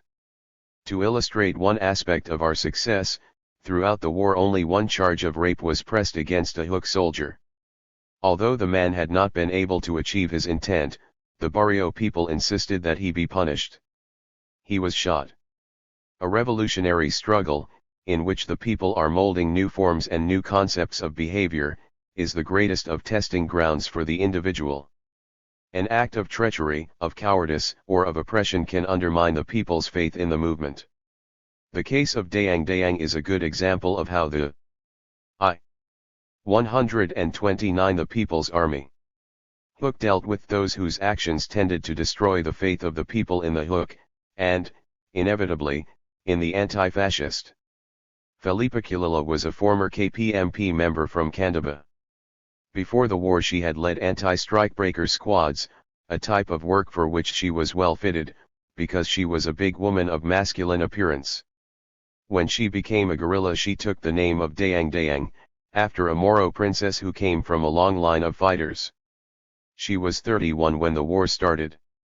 At the beginning, Dayang Dayang had been a very promising leader. She had helped show us the way toward basing ourselves on the plain, among the barrios, and she had led the first major hook encounter, in Mandili. She was made a member of the original military committee. From the beginning, however, she had also displayed a certain amount of contempt for our principles and for our conduct of the struggle. She would wave a copy of the fundamental spirit in the air and say, "Can a piece of paper like this stop bullets?" She was anarchistic by nature, and disliked taking orders from the military committee. On the other hand, she encouraged both her soldiers and the people to call her generala and built a little bureaucracy in the squadrons under her command. She appointed her brothers as commanders. During 1942 Dayang Dayang did good work in recruiting and in stimulating the fighting spirit of the people.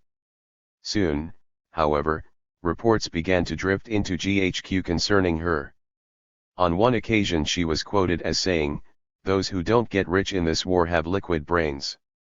Another report complained of her desire to be treated like a queen in the barrios, calling for pigs and chickens to be killed and cooked upon her arrival. Again, the barrio people were angered when her squadrons passed carelessly through a field, destroying the pali. By the latter part of 1943 a stream of complaints was arriving, protesting the theft of food, fish nets, carabaos, and even money and jewelry. Finally, we sent a circular around her region through our investigators, collecting concrete evidence and the testimony of witnesses. The reports were completely verified. 130 bomb of the people. When our evidence was complete, Squadron 55 was assigned to her case. She was located, with some of her soldiers, in a barrio, which was surrounded by Squadron 55. Dayang Dayang and her men were then disarmed and arrested. She submitted peacefully and was also very composed at her trial, during which she calmly confessed to her crimes. She also admitted that she had been in connivance with some deserters from the Hook and had helped them plan for the killing of myself and other members of the GHQ, with the depraved intention of utilizing the Hook for their own purposes. One of her brothers denounced her and contributed to the testimony against her. Another brother was also found guilty and shared her penalty, death by a firing squad for acts seriously detrimental to the interests of the people. Dayang Dayang was an opportunist and a leftist. She wanted to use our national liberation struggle as a stepping stone to power for herself. Although she was anti-Japanese and fought them, she viewed the people as only servants of the Generala. In the broad movement which we tried to create, attempting to involve the whole people, it was inevitable that some unstable and unsound elements should enter. In the first flush of general enthusiasm they did not reveal themselves, but as the hard task of molding a disciplined and responsible army became more urgent, the bad separated itself from the good. In contrast to the handful of defective elements, of which we had purged ourselves by the latter part of 1943, was the ordinary Hook soldier. Invariably he was a peasant, with the gnarled fingers of the plowman and with the hard-soled feet of the walker on Pilop Hills. He breathed in the democracy of our army life like the fresh air of freedom. In our ranks the submissive peasant became the conscious man. These were the men who persisted, who grew with our struggle, and who grew closer to the whole people because of it. The renegades and the betrayers have already been lost in the dust of history. Always we paid greater attention to the political than to the military character of our army. In their first encounters, our peasants with guns used to close their eyes and shoot, firing. 131 The People's Army. Somewhere into the air. How could we train them? We had only meager ammunition, and our men with actual military experience, who could be used as instructors in arms and drill, were extremely few. The way we developed accuracy in shooting, technique in attack, and spirit in combat was through socialist competition. We promoted friendly rivalry between squadrons.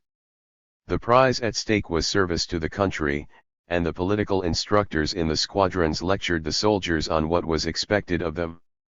The exploits of the various squadrons were popularized among the people, until each squadron had its own identity for the people, although known only by a number.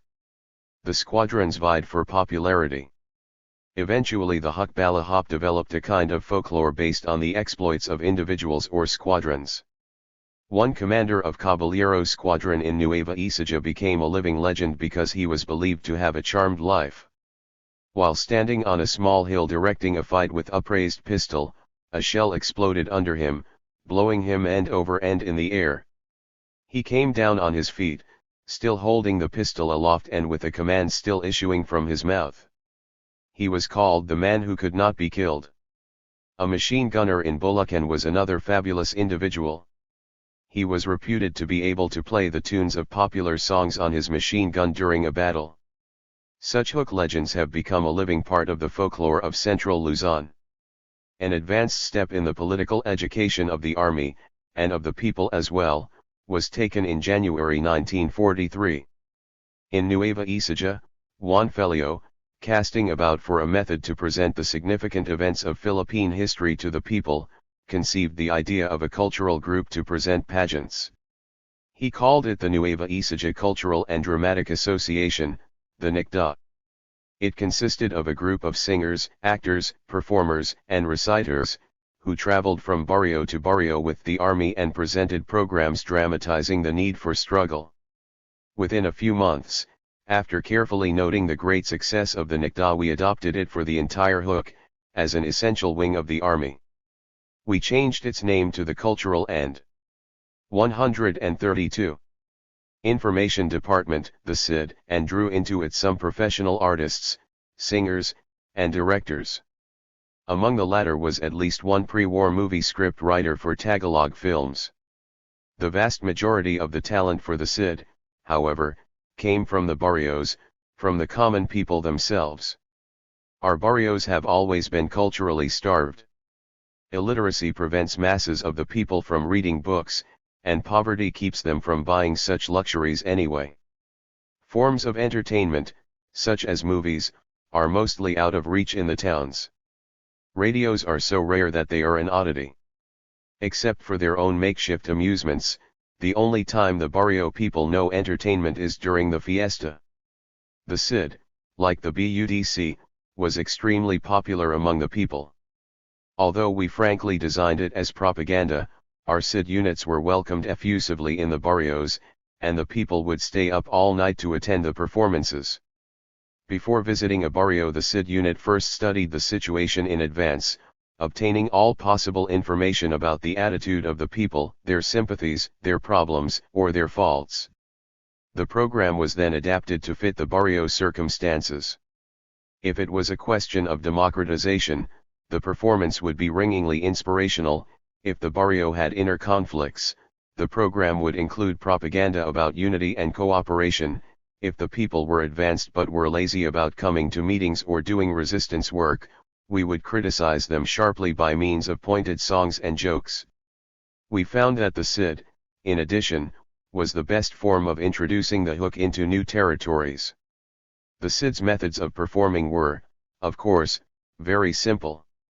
Usually they were given in barrio schools or in big houses. On special occasions a stage was built in the open. A blanket was used for a curtain. Often they used nothing more than a hand, raised and lowered, to indicate a curtain. A change of scenery was managed by the narrator, who simply described the scene.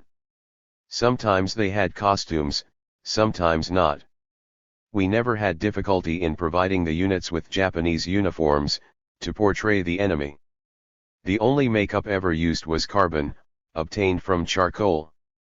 133 The People's Army. The first full-length performance was a play Mala Yang Pilipinas, which lasted 40 minutes. A story of three brothers, one a soldier from Bataan, one a PC, and the third a peasant who had become a hook. It stressed the united front. The play showed the peasant influencing his brothers to join him in the struggle against the common enemy. It propagandized unity and struggle, as opposed to awadeism and collaboration. The CID had many other plays. Some of them were, Mother Philippines, Commander Sundang, Harvest Struggle, You've Got the Blood of a Hero, Comrades, Before We Die of Hunger, and Where is Justice? On some occasions the units gave extemporaneous plays, when a problem arose that had to be solved at once. Special performances were designed for May 1st, for March 29th, and for November 30th. Short, lively propaganda skits were interspersed in the program, giving people ideas on how to combat the enemy. One of the most popular was entitled, Ambush the Jap Inside Your Home. It taught the civilians how to capture an enemy without the use of arms. On the day after the skit was presented in a barrio of San Antonio, Nueva Ecija, an old man captured a Japanese soldier in his home. Barrio performances fulfilled only half of the CID schedules. They were also the most important morale factor in the army itself. Traveling always with the squadrons, they performed for the soldiers on the march, in bivouac, and before and after encounters. Even during the actual fighting, singers from the CID joined the men on the firing line and inspired them with revolutionary songs. In the hospitals, the girl members of the units tenderly cared for the wounded men during their visits, and sang for them. They shaved the soldiers, washed their clothes and gathered fuel and water.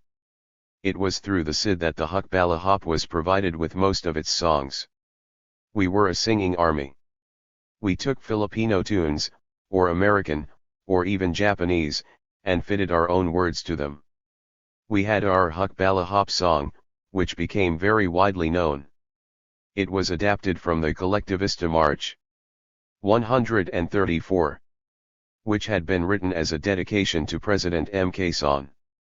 We had songs for the march, for the harvest struggle, for encounters, and also for such things as birthday events and holidays.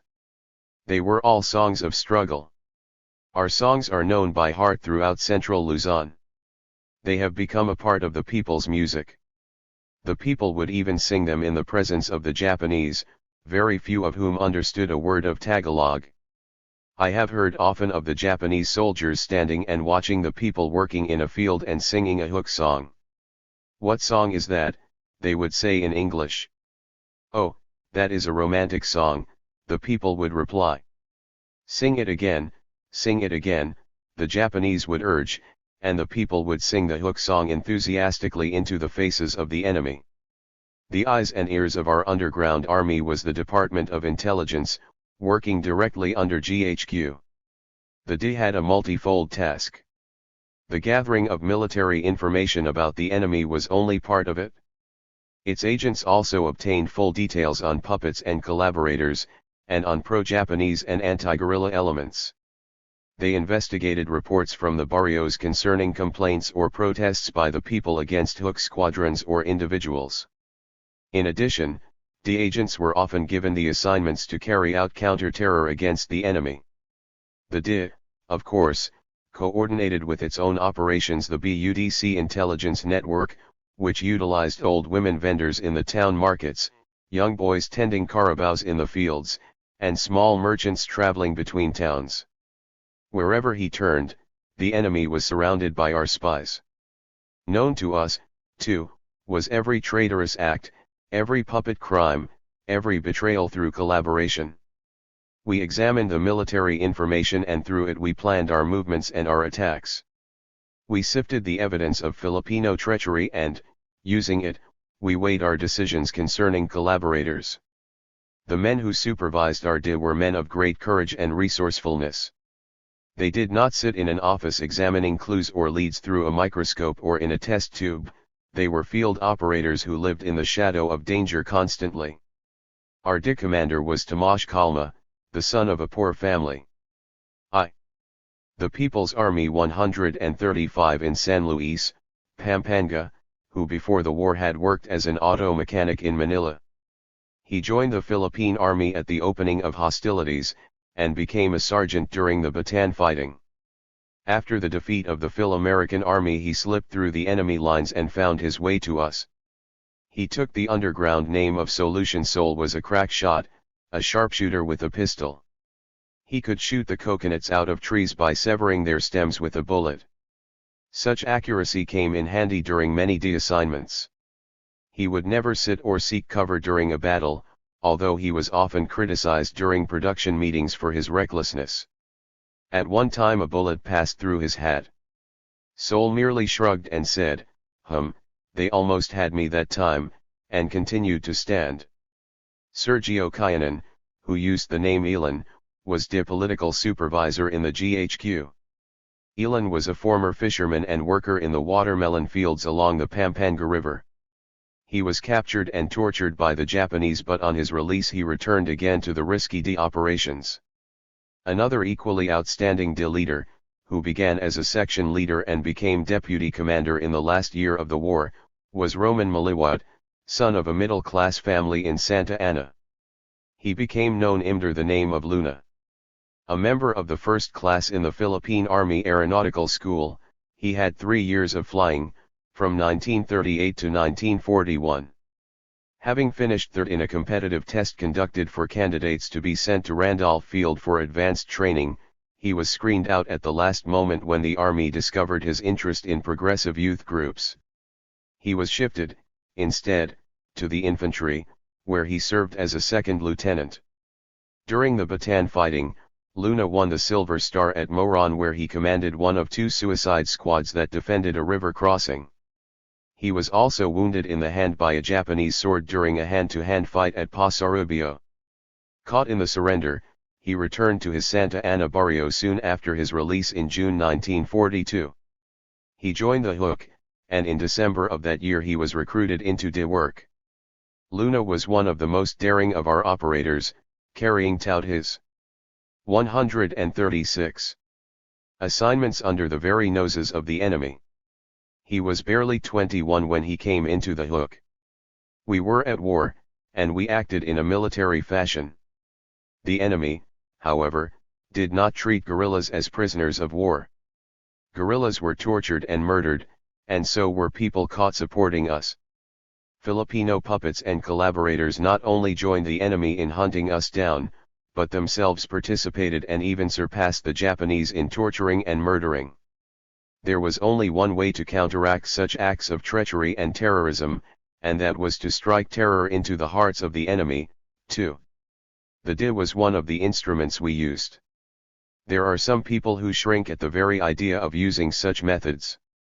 They believe, idealistically, that the side of justice and right should only be upheld by legal means, through the principles of fair play. They believe that evil should be counteracted with good, although they can define both terms only in abstractions. They can countenance constabulary men who club and shoot strikers, but when a striker beats up a scab they are horrified by the infringement of human rights. There is a point where legality becomes ludicrous, and where turn the other cheek means to have your head knocked off. Rather than have liberty in our country destroyed, we would destroy the destroyers. It was through our D that we implemented our policy toward traitors and collaborators. These we considered to be divided roughly into 3 categories: the out-and-out collaborators, those who were coerced into working for the enemy, and those who served under the enemy but who used their positions to aid the hook. No one was ever condemned, or cleared, without first receiving a thorough investigation by the D. The voluntary and confirmed collaborators we ranked beside the Japanese as the main enemy. There were many of these in central Luzon, serving in the municipal governments, in the PC, or as buy and sell profiteers. Their base, to a great extent, was the feudal landlord class, which eventually subsidized pseudo-guerrillas whose main job was to fight the hook. The big puppets played safe, staying in Manila, away from the guerrilla. 137 The People's Army. Regions, but the small puppets were everywhere. When the extent of their activity had been ascertained, we sent them a warning, to desist or to answer to the people's justice. We sent them second, and third warnings. If they were ignored, these people were blacklisted, and often our D agents were authorized to liquidate them, or to arrest them and bring them before our military tribunal. Such arrests and sentencings have been called kidnappings and murders by collaborators who later went free, accusations they never made against puppets who condoned the mass arrests and murder of thousands in central Luzon. Who should answer for the 2007 skulls of people that were found buried in the backyard of Durong Tola in San Fernando? To those who claimed coercion as an excuse we also sent warnings and made our appeals. There were ways to resist. If one could not use a gun, one could sabotage, one could give aid to those who did fight, one could at least be passive, and not an active collaborator. The D had the authority to carry out arrests, but their freedom of action was limited by strict regulations. It was strictly forbidden to arrest anyone merely on suspicion or because of vague reports. It was strictly forbidden, under pain of punishment, to kill a prisoner without the knowledge of the squadron staff and without the approval of the staff of the regional command and, of course, without first conducting a rigidly thorough investigation. The exception to this rule were those notorious spies and blacklisted traitors who had long been exposed as enemies of the people, and were widely known by sight. It is true that errors were made and that innocent people died. Invariably such tragic mistakes were the result of unauthorized action by squadrons operating far from our GHQ. Sometimes, too, they were hasty acts of revenge by soldiers whose families had been murdered or who had themselves suffered at the hands of traitors. Over such tragedies we were immeasurably grieved. Ours was a large movement, involving masses of people at a time when tempers were inflamed by brutal acts. It was unavoidable that a few unfortunate incidents should occur. Whenever they did, however, those responsible were court-martialed. 138. And punished for committing acts against the interests of the people. As much as possible we tried to narrow down the responsibility for carrying out acts of liquidation. The ordinary soldiers were forbidden to take such responsibility into their own hands. For planned operations against a specific puppet or traitor we used a special squad which acted only under an authority signed by me. The squad also had another duty, to carry out the confiscation of collaborator property. We believed that traitors should be disfranchised and their property confiscated for the people as a whole. Sometimes we raided the homes of collaborators, like that of the German Nazi, Hallmann, in Kalumpit, taking everything we could use. Sometimes we confiscated the contents of municipal buildings, particularly for paper, ink, and stencils, which we used for issuing leaflets, newspapers, and for our schools. Our leaflets and newspapers, therefore, had the habit of appearing on the backs of birth registrations, civil service applications, and old municipal correspondence.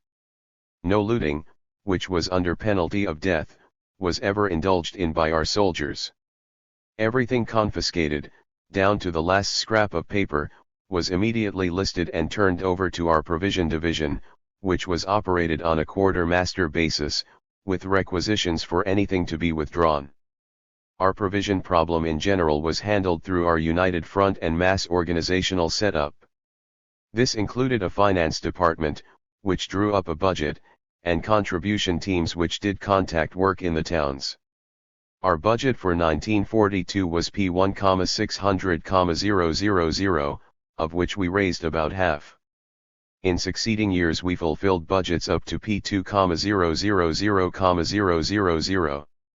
Cash contributions were used to purchase medicines, clothes for our soldiers, cigarettes, and propaganda materials. The proceeds came in the form of donations by sympathetic proprietors, by mass organizations in the barrios, and also from the profits of community crop production and from cooperatives. Deep-rooted civic spirit was the guiding factor for voluntary contributions, which the People's Army 139 automatically was based on everybody's initiative to give in proportion to his income. Food, ordinarily, was obtained from the barrios by quotas, which were adopted voluntarily by the barrio people through their BUDC or other mass organizational arrangements. Nothing was to be taken without the consent of the people. Violations of this rule were considered punishable as acts against the people. Soldiers were prohibited from asking individually for food. Collections were made only in an organized way. To obtain supplies directly from the enemy, we had squadrons specially designated as struggle forces. Our struggle forces waylaid Japanese trucks, singly or in convoys, and took everything they carried. We got many arms in this fashion. Materials captured were often distributed among the needy people in the barrios, especially to those families which had lost members while fighting against the enemy. The most dramatic and profitable struggle force action occurred at the end of 1943, when a Japanese freight train was ambushed between Bomban and Capas. The enemy guards and soldiers on the train were killed and the contents of 2 cars were confiscated. There was so much captured material that hundreds of barrio people were unable to carry it all away. Large numbers of Japanese cigarettes were taken. They led to a disaster for some barrio people who neglected to be cautious. The Japanese were enraged and combed the barrios for evidence. If they found Japanese cigarette butts anywhere, they killed people and burned homes. The most difficult to obtain and the most needed of all supplies were medicines. Sickness was our worst enemy and accounted for many times the casualties inflicted by the Japanese and puppets. It was the one problem which we were never quite able to overcome. Malaria was the worst cause of death. Our squadrons were often forced to live in the swamps, which were thickly infested by malarial mosquitoes. At one time, in Nueva Ecija, there were 200 deaths in the army due to a malaria epidemic. Dysentery and stomach ulcers, from inadequate food, were other serious afflictions. Among the first contacts we made in the towns were the drug 140 gists and the doctors, who supplied us as well as they could from their own meager stocks.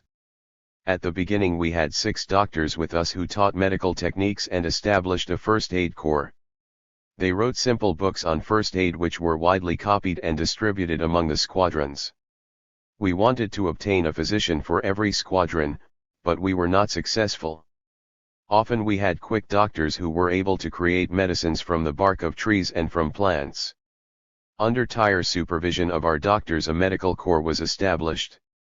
First aiders were its main personnel, usually young girls. The men first aiders operated banca ambulances and carried stretchers made like hammocks. Because of the great prevalence of sickness and the number of wounded, we had to organize hospitals. Wherever possible a hospital zone was set up, embracing a number of barrios. There, in practically every house sometimes, the hook soldiers were cared for, one to a house. We also maintained hospitals in the mountains and in the forest. Among the points discussed at our first conference in 1942 was a plan for issuing a newspaper. We realized that the enemy would try to keep the people submerged beneath the cesspool of poisoned propaganda, and we wanted to raise their hopes with the truth. As it happened, we broadened our plans and issued 2 newspapers, one designed for general mass appeal, to be circulated through the United Front departments, and the other aimed specifically at the Army and its soldiers.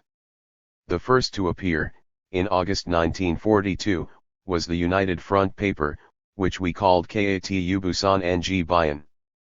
The Army paper, called Huk Balahop, started appearing 3 months later, in November.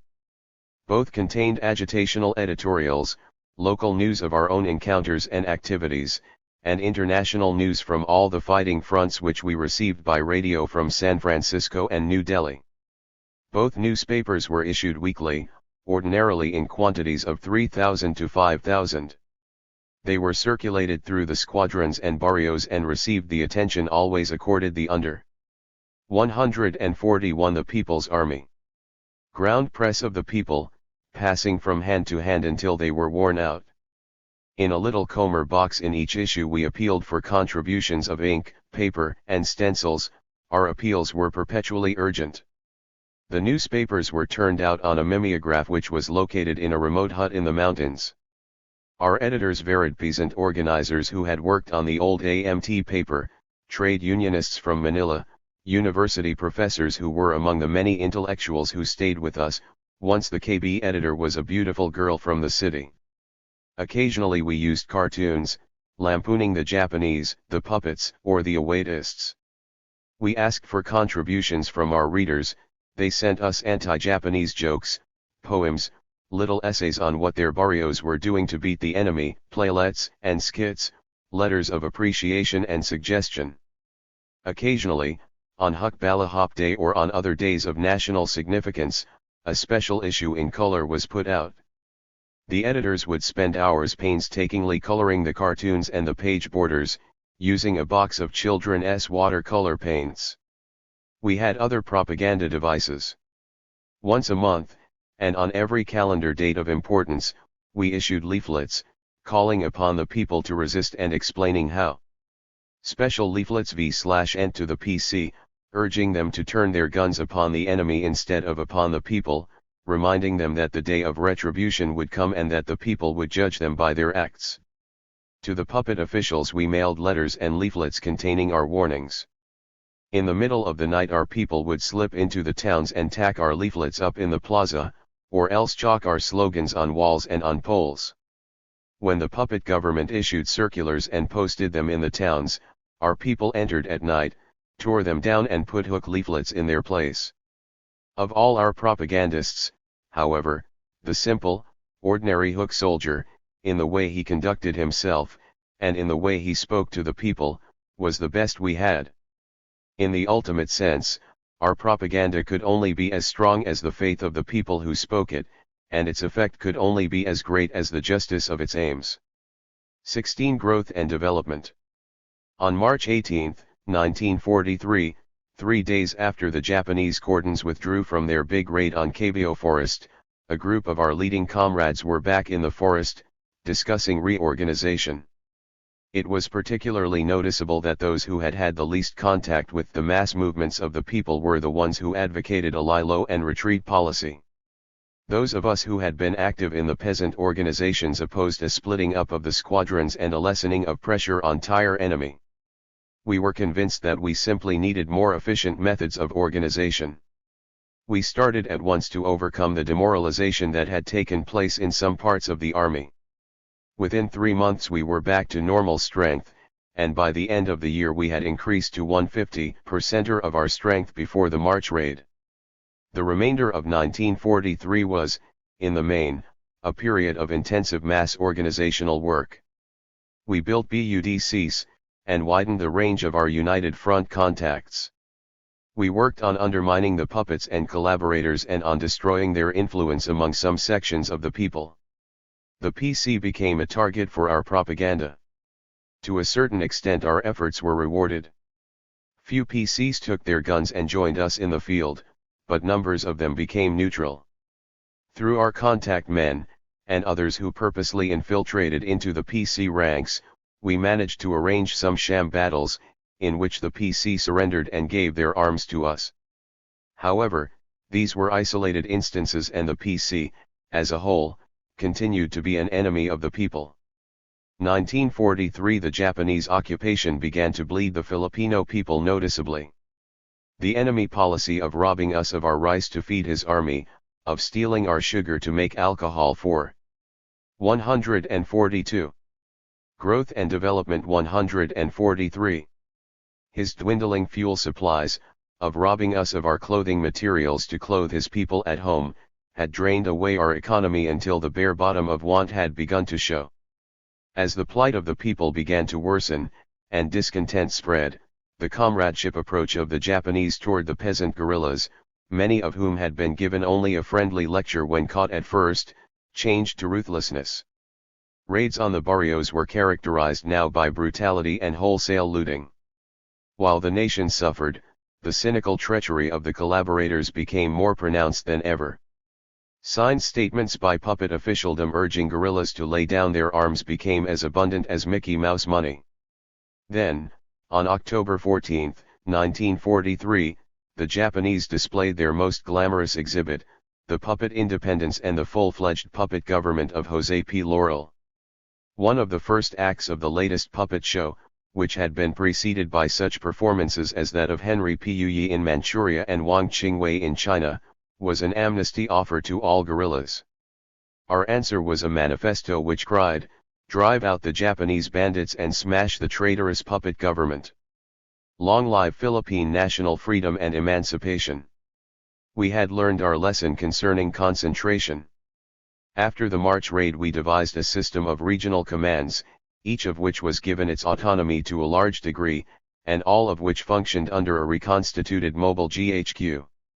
The regional commands actually amounted to expanded military districts, and each was given a general perspective of expansion beyond its territory. Bainal started his expansion in July and pushed west, east, and south, into Bataan and Bulacan, organizing as he went along. By November he was consolidated enough in his new areas to begin ambushes and to risk battles with the enemy. Aquino's squadrons split immediately after March, almost half staying on the plain, while the rest went up into the mountains to locate bases from which to push into the northern part of the province of Tarlac and eventually into Pangasinan. Bayo's forces operated in the feudal domain of Arch-Calabra. 144. Tor Benigno Aquino, who raged against the bandit guerrillas from the safety of Manila. The Calabapi chief sent his father, old Mayanong Aquino, who had been a general in the Katipunan, to contact Bayo in the mountains and ask him to surrender. "How can you expect to hold out?" said the old man. "How many arms and men did you have in the Katipunan?" retorted Bayo. The old general reflected. "One platoon," he answered. Bayo drew himself up and said, "I have 300 men and I have automatic rifles." The old general considered a moment. "In that case, don't surrender," he said, and went slowly back down the mountain. Those were the same mountains from which he had fought the Spaniards in 1896. Dimas Ulung aggressively pushed out the borders of his command, penetrating also into Tarlac. Nueva Ecija became so active a field of operations that it was divided into an eastern front and a western front. Although the latter half of 1943 was chiefly devoted to rooting ourselves deeper among the people and to the strengthening of our squadrons, we did not cease harassing the enemy. Recklessness, however, was embedded. We stopped assaulting towns and we spread our ambushes over wider areas, so that the enemy could not effectively zone us or our mass bases. We did not avoid fights and were often forced into pitched battles. When that happened our troops gave a good account of themselves. We learned that the best way to keep morale at a high level was to develop the offensive frame of mind in our soldiers. Thus, although we spaced attacks, we did it according to monthly plans of action. Each month the squadron was to carry out 3 ambushes, raids or acts of sabotage. In this way the attack psychology rooted tendencies toward demoralization. To overcome any retreat for defense attitudes, we initiated the following slogans in the squadrons: fight against cowardice. Stand firmly at your post. Have proletarian courage. Grow strong through struggle, and there is no victory without a fight. It was in the course of carrying out a routine ambush that one of our squadrons became engaged in a memorable battle in Growth and Development 145. Pampanga, in the month of May. It was Squadron 66, a subdivision of the now venerable Squadron 6, it was commanded by one of the leasing brothers, Fidel, with a political director named Abad. The squadron had less than 100 men. On the morning of May 13, squadron intelligence brought in a report of a Japanese detachment entering the barrio of Malaelo, Bacolor. The squadron took up an ambush position on the enemy route back to its garrison. The Japanese detachment was wiped out in a brief action. The Hooks retired to the barrio to eat before returning to their base. As they prepared to leave, a second enemy detachment appeared. There was no time to prepare a favorable ambush, and the encounter was a long drawn-out affair, with the enemy suffering severely and forced to retreat. During the night, Leasing led his tired men toward their base in the wide tracts of sugar cane, but enemy patrols were now combing the region and they had to move cautiously. At dawn they were overtaken by a large and mixed body of Japanese NPCs. Squadron 66, in a disadvantageous position, retreated to secure ground in the barrio of Concepcion. The enemy, believing the Hooks to be demoralized, became overconfident and rushed headlong to the attack. They were annihilated crossing an open field. For 2 days and 2 nights Squadron 66 continued its fighting retreat. Finally, exhausted and hungry, near Seguin they were hemmed in by another large detachment of the enemy. They had been eating only the meager rations they had brought with them from their base. They were sleepless. Only a determined effort at a breakthrough would enable them to escape this latest threat, but they were too weak to make an advance. Commander Leasing resorted to a trick. A white flag of surrender was raised. The enemy, sure of victory, marched to take them prisoner. At close range our fighters opened fire and literally covered the ground with enemy dead. On the verge of complete exhaustion, the squadron was then able to retreat to its base in the Zambales Mountains. In that running fight it was estimated that the enemy, both Japanese and PC, sustained nearly 500 casualties. The Japanese themselves admitted 300. Our loss was 14 dead, but they 146 were multiplied in our minds, because among them were both Leasing and Abad.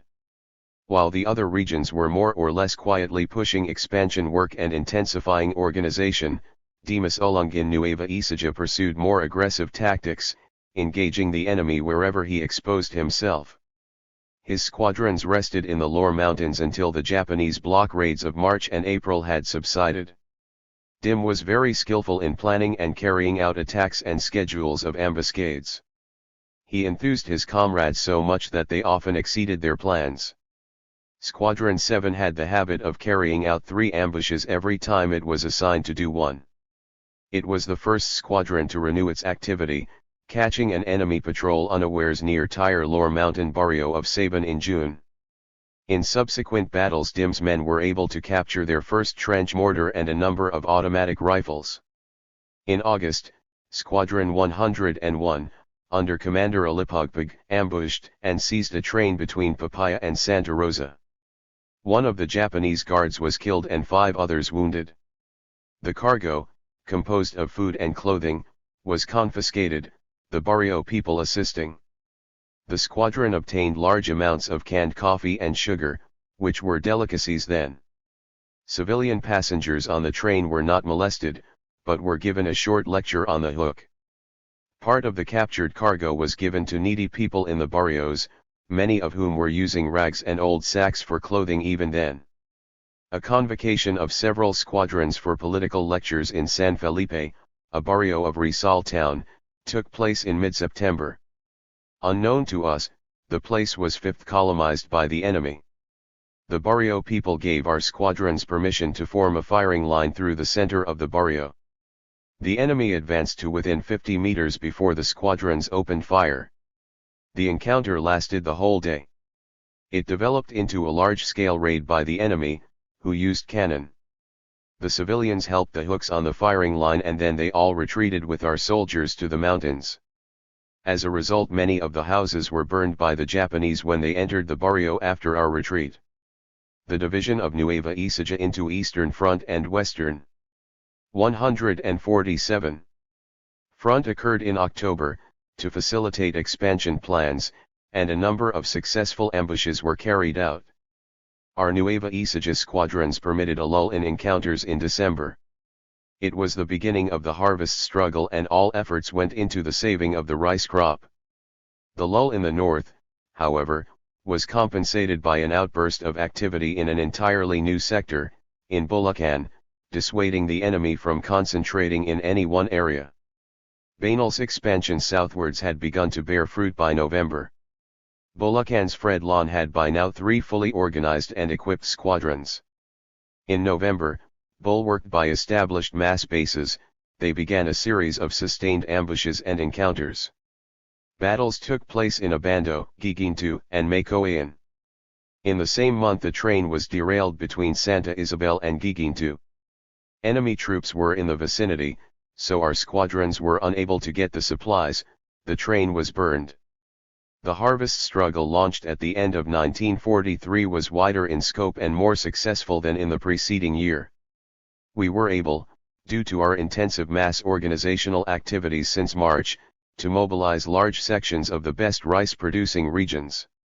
In Manila, enraged at this disruption of their economic scheme, the Japanese-controlled newspapers and then puppet voices shouted imprecations against bandits in central Luzon. We listened to their ravings from our bases and promised them all a bullet-ridden new year.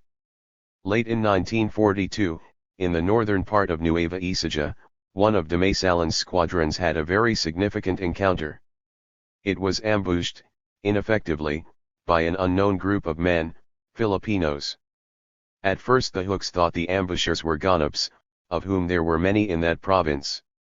The Hook Squadron 148 to Hukbalahap, withdrew, fanned out, encircled and captured its attackers.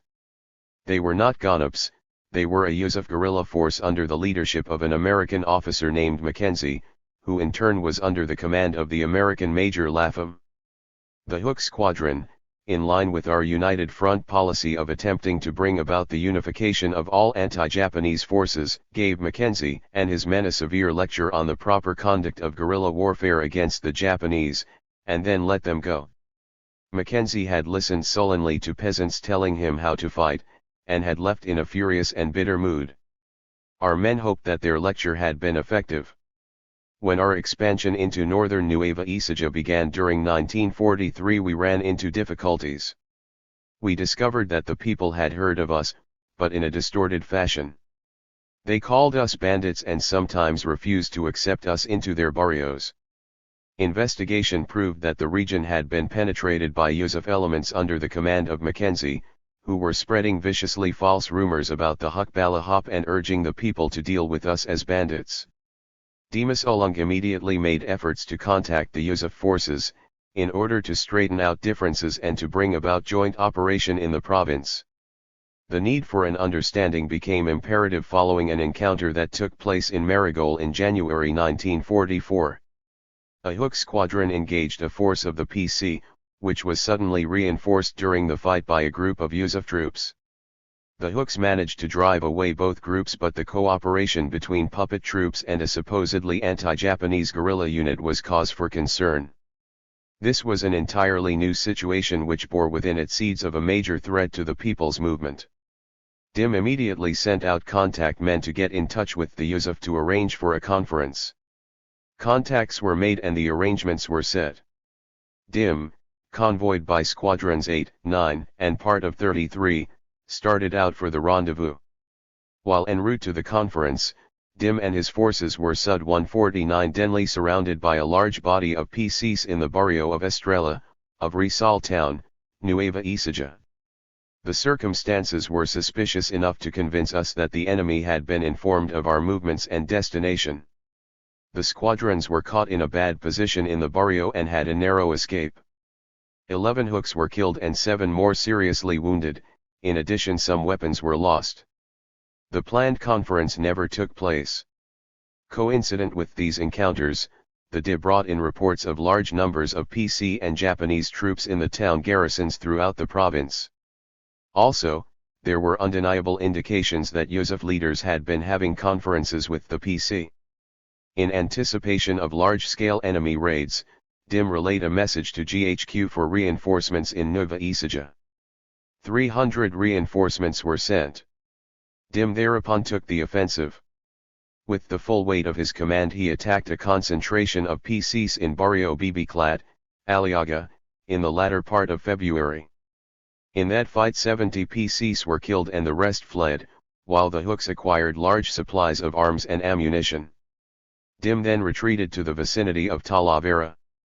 There, in the barrio of Kuldid, the Huk Balahop experienced something which it had hoped never to see.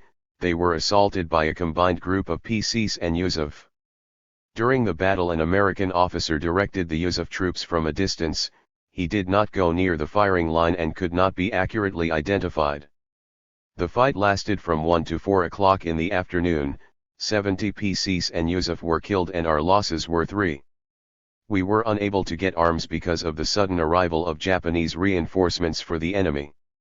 In the face of a combined army of Japanese, PC, and Yusuf, our forces retreated.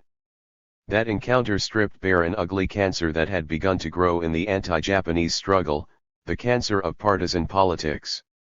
A general offensive by the enemy seemed to be impending, so DIM gathered his command and retreated to the mountains near Papaya. The enemy followed and at the end of March attacked the hooks in their bivouac near Sumandag, Papaya. 150 bomb of the people there were close to 1,000 Japanese and PCs in the attacking force. Our squadrons were in a good defensive position on the ridge of a mountain, and they made the most of it. 90 or more Japanese and PCs were killed in an all-day fight, while our losses were less than 1/10 of that. The enemy, however, was in overwhelming strength and was prepared to continue the offensive. Using discretion as the better part of guerrilla valor, DIM retreated south. His Pampanga reinforcements went back to join the expansion in Bulacan and he rested his squadrons. The serious developments in Nueva Ecija regarding the attitude of certain elements of the Yusuf were indicative of a trend. In our original discussions with Thorpe in 1942, we had sought in every way to bring about unity of action on the basis of everything for the anti-Japanese struggle. In the beginning the possibilities seemed good. We were promised arms in return for our mobilization of mass support. Always, however, the American officers showed a violent dislike for our political program. After the death of Thorpe, the one man who had shown a willingness to take a conciliatory position, our relations with Yusuf groups became sporadic. Occasionally when our squadrons retreated temporarily to the Zambales Mountains they met Yusuf groups which consented to vague conferences that never bore fruit.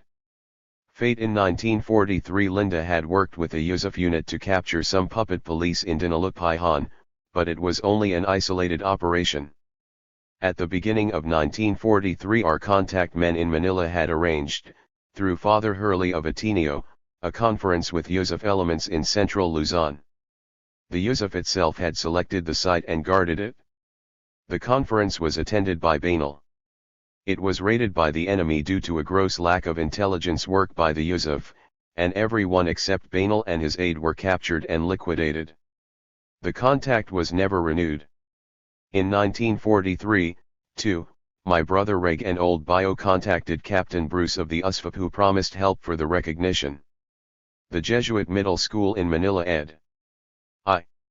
151. Of the hook, that, too, never went beyond the stage of a promise. Throughout 1942 the groups which called themselves Yusuf followed what amounted to a lie-low policy. This, it must be noted, was not a Filipino attitude. In the Hukbalahap, where we gave complete freedom to the spirit of resistance, Filipinos eagerly took the offensive against the enemy. Yusuf policy had an American origin. It was embodied in the order that came from MacArthur himself in November 1942, in which he directed Yusuf members to organize against time until my representative appears. In it he said absolutely nothing about waging active war against the enemy. A MacArthur representative, Colonel Jesus Villamer, the heroic airman, was sent back to the Philippines at the beginning of 1943 as head of the Allied Intelligence Bureau and as a coordinator of guerrilla activity. He acted under the supervision of General Courtney Whitney of MacArthur's staff. General Whitney, before the war, was a businessman in Manila, a man whose interests were far from those of the patriotic Filipino. This is what Colonel Villamer said in the report of his activities. In some cases General Whitney's policy appeared to play off one guerrilla leader against another. Whitney was also interested in protecting American property even though it was of value to Japs. For instance, the Japs were operating the Insular Lumber Company on Negros Island. This is the biggest lumber mill in the Philippines and was indispensable to the Japs. Guerrillas got in touch with the Filipino engineers employed by the company and had them sabotage the vital machinery. However, when I reported this back to General Whitney, I got instructions from him that there must be no further sabotage of private property without the express order of this headquarters. Our whole attitude toward collaborators and toward the building of a new life for the peasantry was dangerous in the eyes of a man like General Whitney, and the fact that we refused to have our movement corrupted by such a policy made us bandits. We had nothing against Filipinos who were recruited into the I-152 Yusuf units. In fact, in our newspapers, we popularized their acts against the enemy whenever they occurred, and urged enthusiastically the spread of all forms of resistance. The Yusuf soldiers, however, followed a policy laid down by American officers who had a narrow brass hat perspective that was founded on regarding the Philippines as a colony, and the Filipinos as inferior. There were exceptions, but they merely served to make the rule stand out more boldly. Books were written after the war by Americans who hid out in the mountains. Practically all of them portray Filipino guerrillas who were with them as faithful people who took care of them hand and foot. Faithful to what? American domination? The Hukbalahap was faithful to the people. Throughout the war we protected and hid an American Bataan refugee, a Lieutenant Gardner. He resented the way the Huk was organized, particularly the precepts of the fundamental spirit. "Don't call me comrade," he would shout. During the liberation, after we had delivered him to safety, Lieutenant Gardner was one of those whose testimony, calling us bandits, led to the persecution of Hooks. One of the worst of the American elements was Roy C. Tuggle, who had been a stockbroker in Manila before the war. Tuggle, who was associated with THIRD-WORLDISM in northern Luzon, demanded absolute control over the Huk as a basis for coordinated action, threatening that if we did not submit he would consider us bandits to be hunted down like common criminals. We broke off discussions. Others in the USFP were more inclined to discuss, and carry out, cooperation on a friendlier basis. Alejo Santos, commanding the Bulacan military area, was of this type, although many of the men under him were viciously anti-Huk. One of our earliest experiences with Yusuf men was late in 1942, after the disruption of Thorpe's command. Edwin Ramsey, a Thorpe officer, came to Pampanga and formed a group in Florida Blanca. He demanded food and contributions from the people, and those offering the most were given the rank of officers, the highest contributors getting the highest ranks. Everywhere he went, too, he asked for girls. He made absolutely 153 Huk and anti-Huk. No attempt to organize the people for a struggle of any kind. Among those he contacted was a weak AMT man named Bundalian, whom he made an officer. When the Huk squadron in the area, under Katapatan, heard complaints from the barrio people about compulsory contributions, they captured both Ramsey and Bundalian and lectured them for several days on the fundamental spirit and on how the war should be fought. Ramsey was very smooth, professing interest in what our comrades said. They were both released. Later, Bundalian's own outfit rebelled against him when he committed rape and robbery in a barrio. They killed Bundalian and joined the Hook under W. Ramsey left Pampanga and went south into Bulacan. Yusuf was a name that had meaning and prestige to many people. It symbolized heroism on Bataan and held the promise of returning allies who would help us gain our freedom. Freedom, however, is not handed to the people, it is fought for, bitterly. We disagreed with Yusuf officers who went about with blank forms which they signed, promising back pay from 1942 to all who put themselves on their rosters. Even in 1944, just prior to the American landings, they were promising back pay all the way back to 1942. Such an approach submerged the true patriotism of the Filipino, which is one of the glories of our history as a people. The name Yusuf, however, soon came to be used very loosely. Every undisciplined collection of armed men took to calling themselves Yusuf, as well as many outright bandit elements. They lived off the people by raiding barrios and terrorizing them. We called such group Tulisif *, a term which became very popular among the people and which they used for any group, regardless of origin, which demanded and took from them without their consent. Our BUDC guards often had to fight off Tulisif raiders, and when we entered new regions we often found that we had to break down a conception in the minds of the people that guerrilla and bandit were synonymous. Contraction of THIRD, meaning bandit, and Yusuf ed. 154. There were many guerrilla organizations in the Philippines that were sincere, that believed in fighting, and that fought. Some were led by Americans, more often they had Filipino leadership. They were in Luzon, in the Visayas, and Mindanao. The Hukbalahap, however, was the only one that organized the people as well as an armed force. After the war I met many guerrilla leaders who said, if I had only known about hook methods at the time, how much more effective I might have been. By the beginning of 1944 several converging factors had crystallized. For one thing, the Hukbalahap had become a strong menace not only to the Japanese army, but also to the pro-imperialist feudal landlords whose entire harvest we confiscated wherever possible, and whose tenants we were organizing into a powerful democratic force. The big landlord collaborators used Japanese troops and armed hirelings to harvest for them. Sometimes their harvesters were surrounded in the fields with tanks, to defend them against our squadrons. The Japanese constantly agitated such people to subsidize their own war against the Hook. In 1944 the landlords began to do so. Secondly, Japanese losses in the Pacific and the threat of the advancing Allies forced them to drain their occupied areas of security troops. These troops had to be replaced or else the enemy rear would collapse. The Japanese, however, had a solution, and that was to pit Filipino against Filipino. The PC, more than ever, were used as puppet anti-guerrilla troops. There was a third factor. MacArthur and the American command, watching from Australia and New Guinea and receiving reports of the Allied Intelligence Bureau, were obviously alarmed at the growth of the Hook and at the manner in which we organized the people. Earlier in the occupation, representatives of the American Army in the Philippines like Villamer, were withdrawn and their reports buried when they advocated guerrilla unity or alliances with the FLOC. As a result, no overall guerrilla command was ever set up and many lives were needlessly lost. Now, with the Hook expanding into territories where the Yusuf had played an awaited game for 2 years, MacArthur's headquarters called 155 upon the Yusuf to fight, not, however, to fight the enemy, but to fight the Hukbalahap.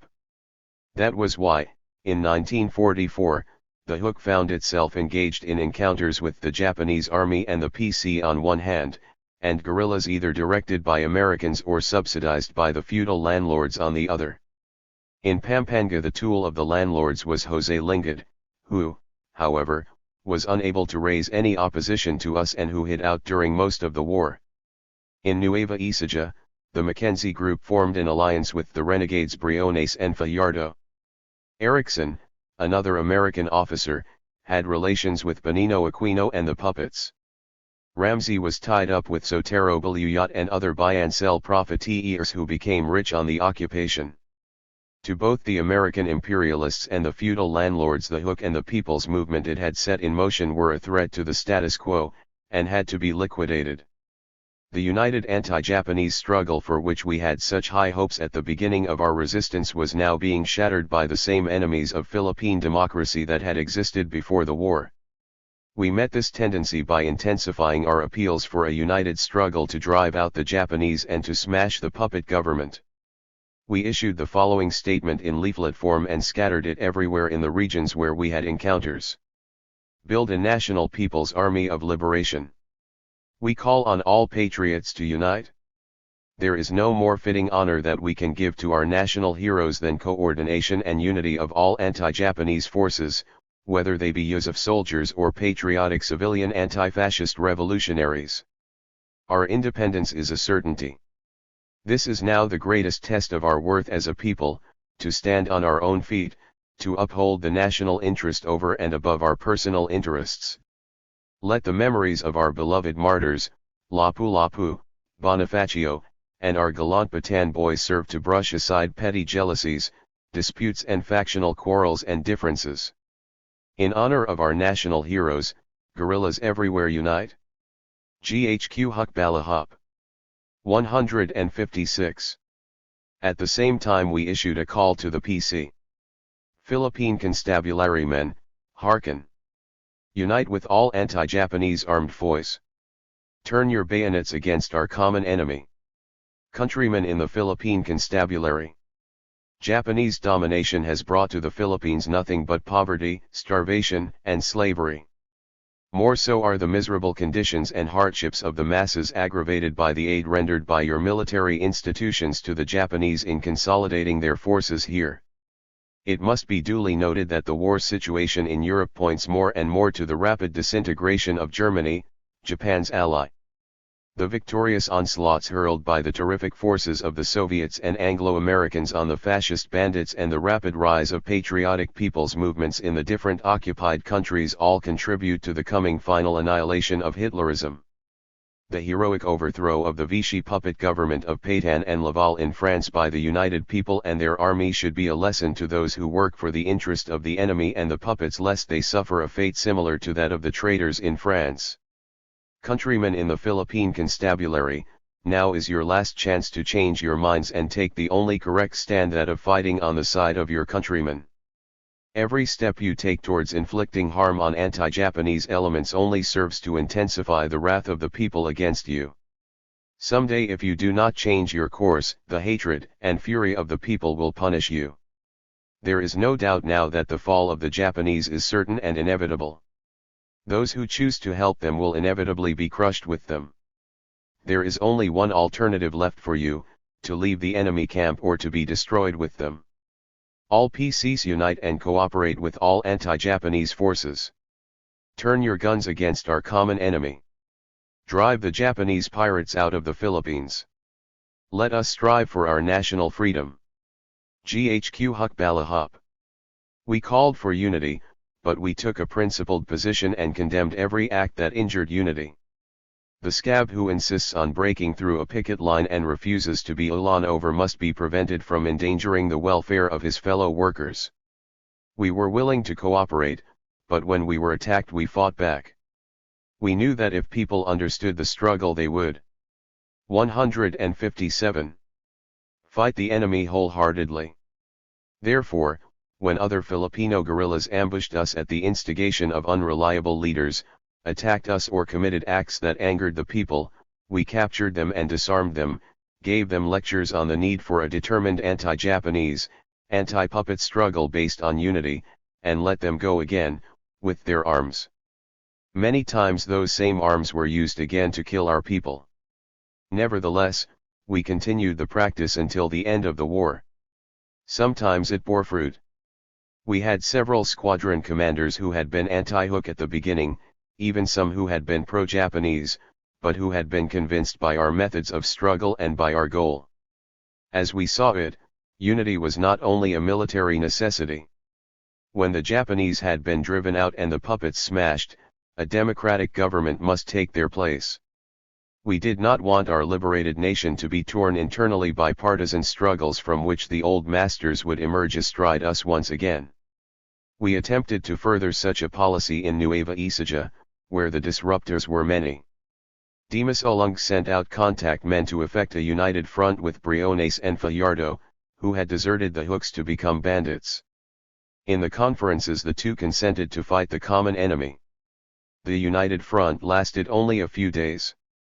Reports started to arrive from every direction that Briones and Fajardo were torturing and murdering our mass organizers in the barrios. At such treachery, our patience became exhausted. We drew up plans for a concerted anti-Japanese, anti-puppet, anti-bandit campaign. To combat the activities of Briones, Fajardo, Abad, and other renegade elements whose main activity was the killing of Hooks, we formed special anti-Tulisov regiments under the command of Katapatan. We disliked diverting squadrons from the central task of fighting the Japanese, but this was imperative to safeguard the anti-Japanese forces. From our D reports we were able to piece together other unpleasant information. Fajardo was connected closely with Mackenzie, and Briones had a network of relations with Mackenzie, Tuggle, Ramsey, and Lingard. They all had close relations with the PCs and, worst of all, they 158 had an understanding with the Japanese that they would not be molested as long as they fought the Hook. Under this arrangement the Japanese, the American imperialists and the feudal landlords were well satisfied. All the Yusuf elements were well armed, equipped WHH the latest American automatic weapons. We had been unable to obtain them. Bandits had them in abundance. In April, our intelligence reported the movement of a large body of men under Briones toward Pampanga. They were looting and abusing Tire people in the barrios as they passed. Investigation revealed they were en route to Bataan in the hope of securing more arms. As they were crossing the Pampanga River in the vicinity of Mapalad, Araya, our squadrons ambushed them. We killed 90 and wounded many more. We had no alternative. Rebel bandit groups made repeated raids into Pluk territory during the year. The biggest occurred in November, when 400 men under Fajardo came down from Nueva Ecija with the avowed intention of contacting all Yusuf and Tulisov groups for joint anti-Hook action. There was no doubt in our minds that the move was inspired by the feudal landlords and had the blessings of the Japanese. In connection with this raid, a piece of treachery revealed that Fajardo was not moving in the dark. The vice commander of one of our squadrons betrayed IS men in his hands and disclosed himself as a Fajardo agent. Our men, incensed by the betrayal, chased Fajardo south across Pampanga, and after inflicting many losses upon him, the enemy band was dispersed into the hills of Floridablanca. Along the whole path of his raid, Fajardo looted the barrios and killed barrio people suspected as Hook mass organizers. 15 of our organizers were slaughtered by his men. Sporadic anti-Hook activity by elements calling themselves guerrillas erupted into large-scale encounters at the end of the year in Nueva Ecija, just prior to the American landings. In one battle, the WHE suffered a loss of 25 men, its worst disaster during the whole war. At this renewal of anti-Hook activity, Dimas Ulung assembled the special regiment designed to cope with Tula's Fs. First, however, 159. He made another effort to bring about unity against the real enemy. He managed to arrange a conference on December 15, near Talavera in eastern Nueva Ecija, with the Yusuf elements under Captains Cruz and Ponce. An agreement to halt hostilities between Filipinos was discussed and seemed to meet with approval. On the following day, the Hook squadrons that had attended the conference were attacked while resting in Barrio Markham, Talavera, by the same body of Yusufs. Our forces retreated across a brook and waited. This was our terrain. When the Yusufs pursued, they were caught in a trap with their backs to the brook. 40 were killed and 50 captured. The prisoners were lectured for 3 days and then released. Dim immediately made another attempt to confer with Yusuf leaders. He was determined to exhaust every possibility of halting fratricidal strife. Just before Christmas, Dim was successful in arranging another conference which took place in the Cabanatuan barrio of Talubtub. It lasted until December 30th. Here a complete agreement was drawn up for joint action against the Japanese. It included a pledge to respect each other's organization because we were both fighting for the same cause. No one in either organization was to arrest the members of the other. The Yusuf made a promise to furnish the Hook with arms, ammunition, medicine, and clothing. Dim had high hopes for THIS agreement. On the following day, December 31st, our squadron sent notification to the Yusuf that they were preparing to leave the site. They had to pass through the Yusuf lines. Yusuf guards halted the advance troops. When the Hooks notified the guards of their intentions, the guards opened fire. Our men retreated and reported the incident. That night our squadrons completely encircled the Yusuf camp and sent emissaries to ask for clarification of the shooting. Once again the Yusuf men fired upon the Hook soldiers. A fight began that lasted the whole night and into the following day. The Yusuf men soon began to raise white handkerchiefs in surrender. Many of them were shot by their own officers. Nevertheless, over 100 surrendered, with arms. 60 had been killed. 160.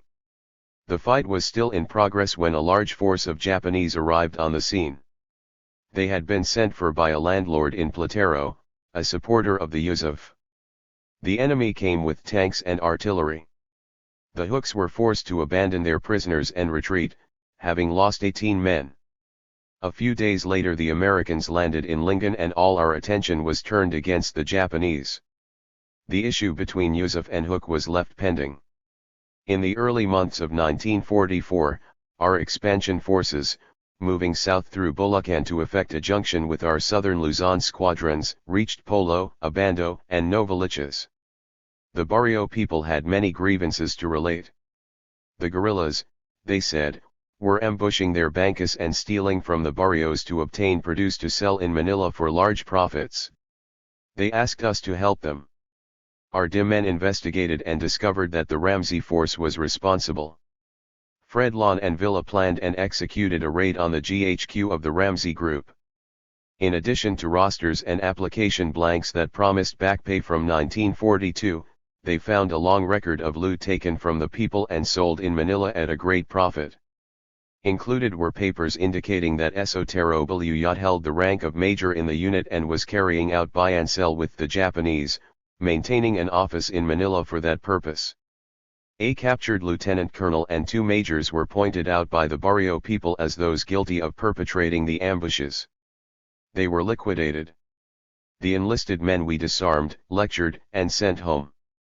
Throughout Bulacan, as the barrios became organized under us and more people rallied to our support, the Yusuf spread insidious propaganda that the Hook would be anti-American when our allies arrived. Such propaganda was not accidental. In Bulacan, as elsewhere in central Luzon, the worst clashes developed with those forces inspired and subsidized by the big landlords. The blood spilled in these encounters, in our estimation, was one of the greatest tragedies of the war. We had no quarrel with the common ordinary Yusuf soldiers, most of whom had been persuaded to join an armed group for patriotic reasons and 161 had been inflamed against us by irresponsible leaders who acted out of ulterior motives. Indoctrinate, not liquidate, was the policy that expressed itself in the capture, lecture and release of many who fought us.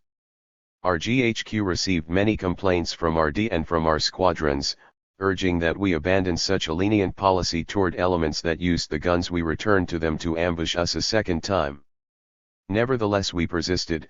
A gun spoke of death, our greatest weapon, the weapon of the mind, spoke of life, and we felt that it was more important to convince people of the strength that lay in our principles than of the strength that lay in our arms.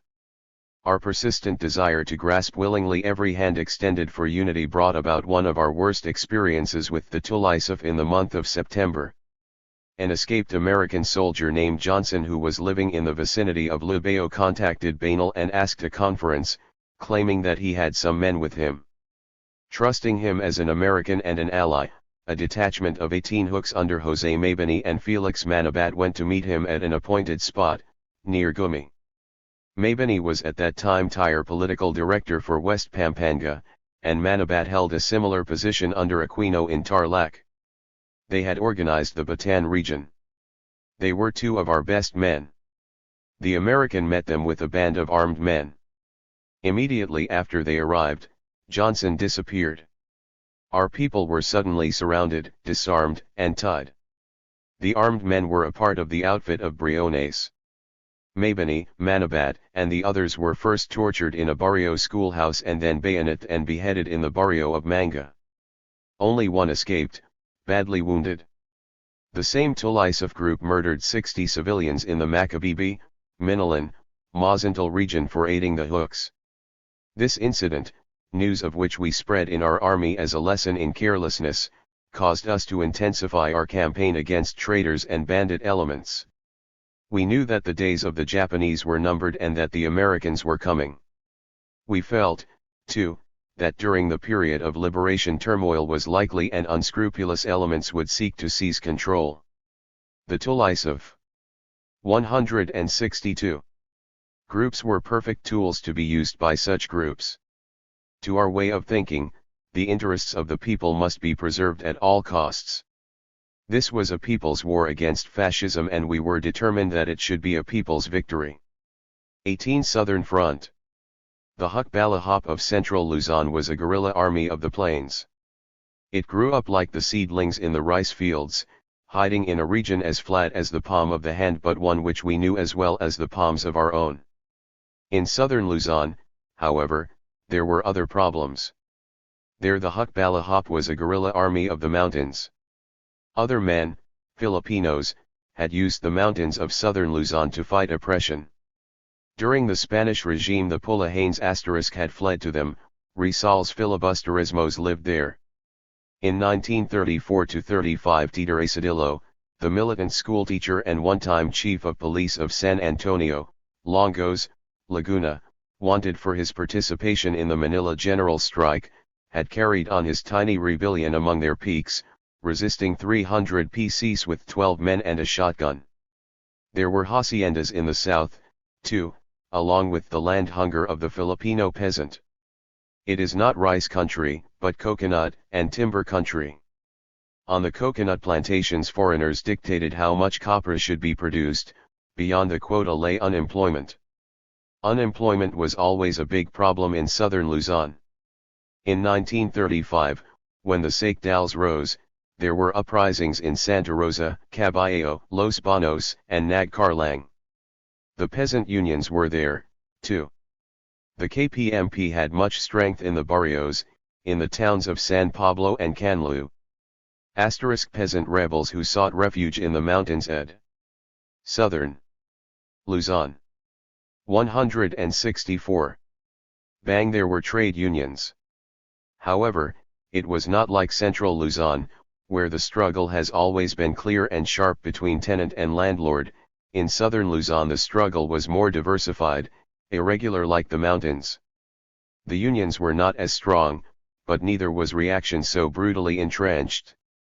One thing, however, was the same: when the invader came, the people fought him. The flame of nationalism remained liveliest in southern Luzon, especially in Laguna, the birthplace of Rizal, in Batangas, the birthplace of Mabini and Malvar, and in Tayaba, the birthplace of Apolinario de la Cruz.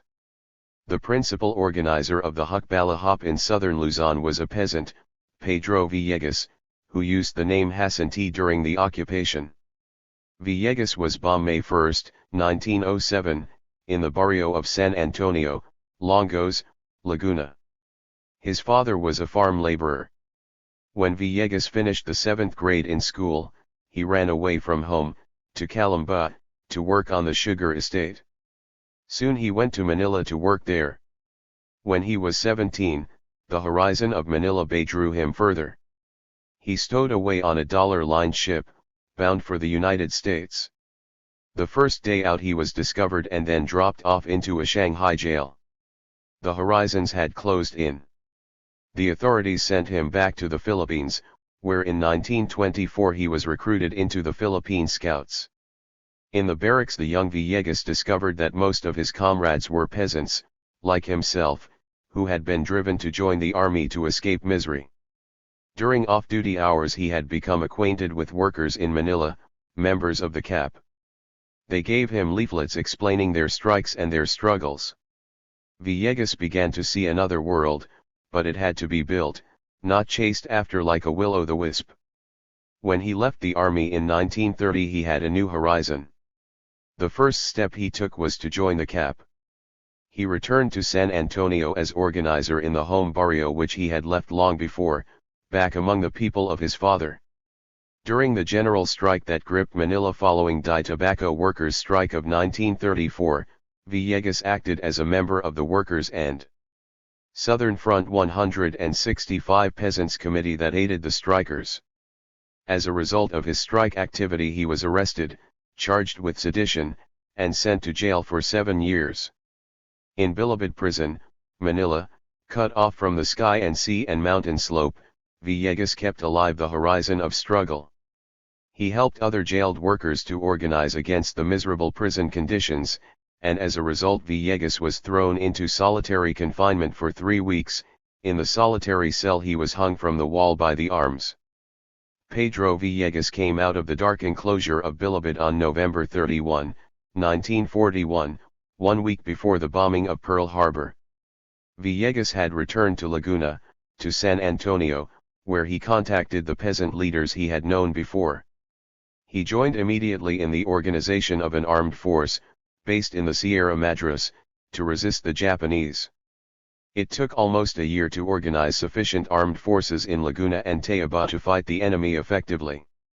The armed groups began in San Antonio, Longos. At first, until April, there were only 8 men with arms. By September, the details of the Central Luzon Hook organization had arrived and had been studied. Squads were then radiated in all directions to form what they called Vanguard of the Barrios. This was comparable to our BUDC, a system of barrio councils. In November, in San Antonio, an open Bonifacio Day rally was held, attended by thousands of people. Military activity at this time was restricted to acts of sabotage.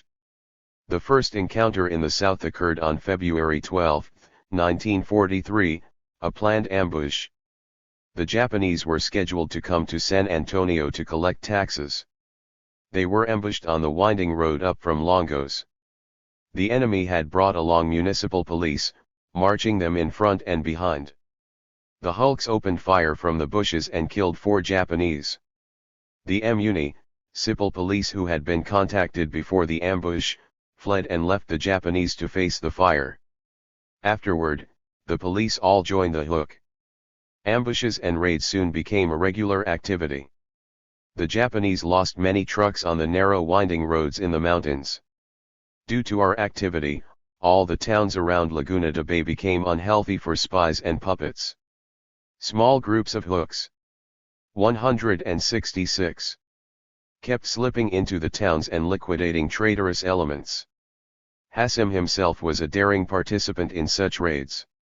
The outburst of hook activity was answered promptly by the Japanese, who were just completing their big raid in central Luzon. Evidently determined to crush our guerrilla movement in the south before it spread further, they launched a large-scale offensive that lasted from June through August. The raids began with an air assault on the San Antonio area. 6 planes bombed the vicinity of the barrio, dropping 70 bombs in all. The hooks collected the shrapnel for souvenirs. So far the Hukbalahap in the south acted independently of our army in central Luzon. Early in 1943 we tried to send 2 squadrons south, but they were unable to penetrate Bulacan without great difficulty, so they returned. Following the Japanese March raid, the Chinese WHE, finding it hard to move in the raided barrios, agreed to go south, and left early in May. To the Chinese the journey became known as the Long March. It took 36 days. They traveled the entire route through the Sierra Madre Mountains, avoiding inhabited places to prevent attracting attention, meeting no one along the way. They brought no food with them and had to rely on whatever they could find on the wild slopes. They were always hungry, and became half-starved. Previously they had had 4 months of incessant movement to escape the Japanese. Now they could not afford to stop for rest. At night they slept anywhere, in the forest, under rocks, in the open fields. It was the rainy season and they found no shelter. Sometimes it took them 2 days to climb a single mountain. Most of them became sick, 3 died of privation.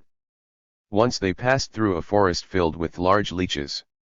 They had to run for 2 hours to get out, the leeches swarming on them from the vines and trees.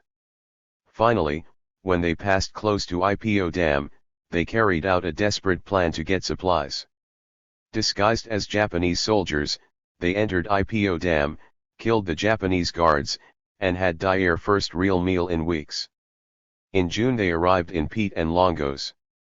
In the south, the Chinese served as instructors and as model units, helping organize 4 new Hook squadrons. They put into Southern Front 167 practice the policy of military and mass schools followed in central Luzon. Equally important was their role as mediators in the United Front program. In the south there were many guerrilla groups in addition to the Hook. The Hook there, as a matter of fact, was not then the largest and most important group, as it was in central Luzon. Marking, in Rizal, had the largest armed force. Scattered elsewhere through Laguna, Batangas, Tayaba, and Rizal, were President Quezon's own guerrillas, the Red Lions, the Phil-American, the Hunters ROTC, the Blue Eagles, Andersons and a number of small Yusuf units. Our squadron sought an alliance with them for united action against the enemy. The experience of the squadrons in the south proved the correctness of our united front policy. They were able to form alliances with every group with which they came in contact. As a result, bitter feuding was less than in central Luzon. Incidents did occur, the guerrillas who took what they wanted from the people antagonized the masses, who often asked the Hook for protection. Small clashes over these policies took place between the Marking, PQOG, and ROTC outfits.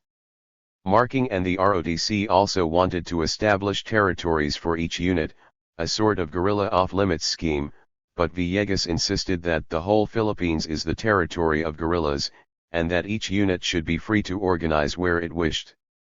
Rivalry existed between the groups. At one time both Marking and THIRD ROTC asked aid from the Hook to crush the other. The Chinese mediated that clash and brought about harmony. The Hook was also an influence against the awayist policy.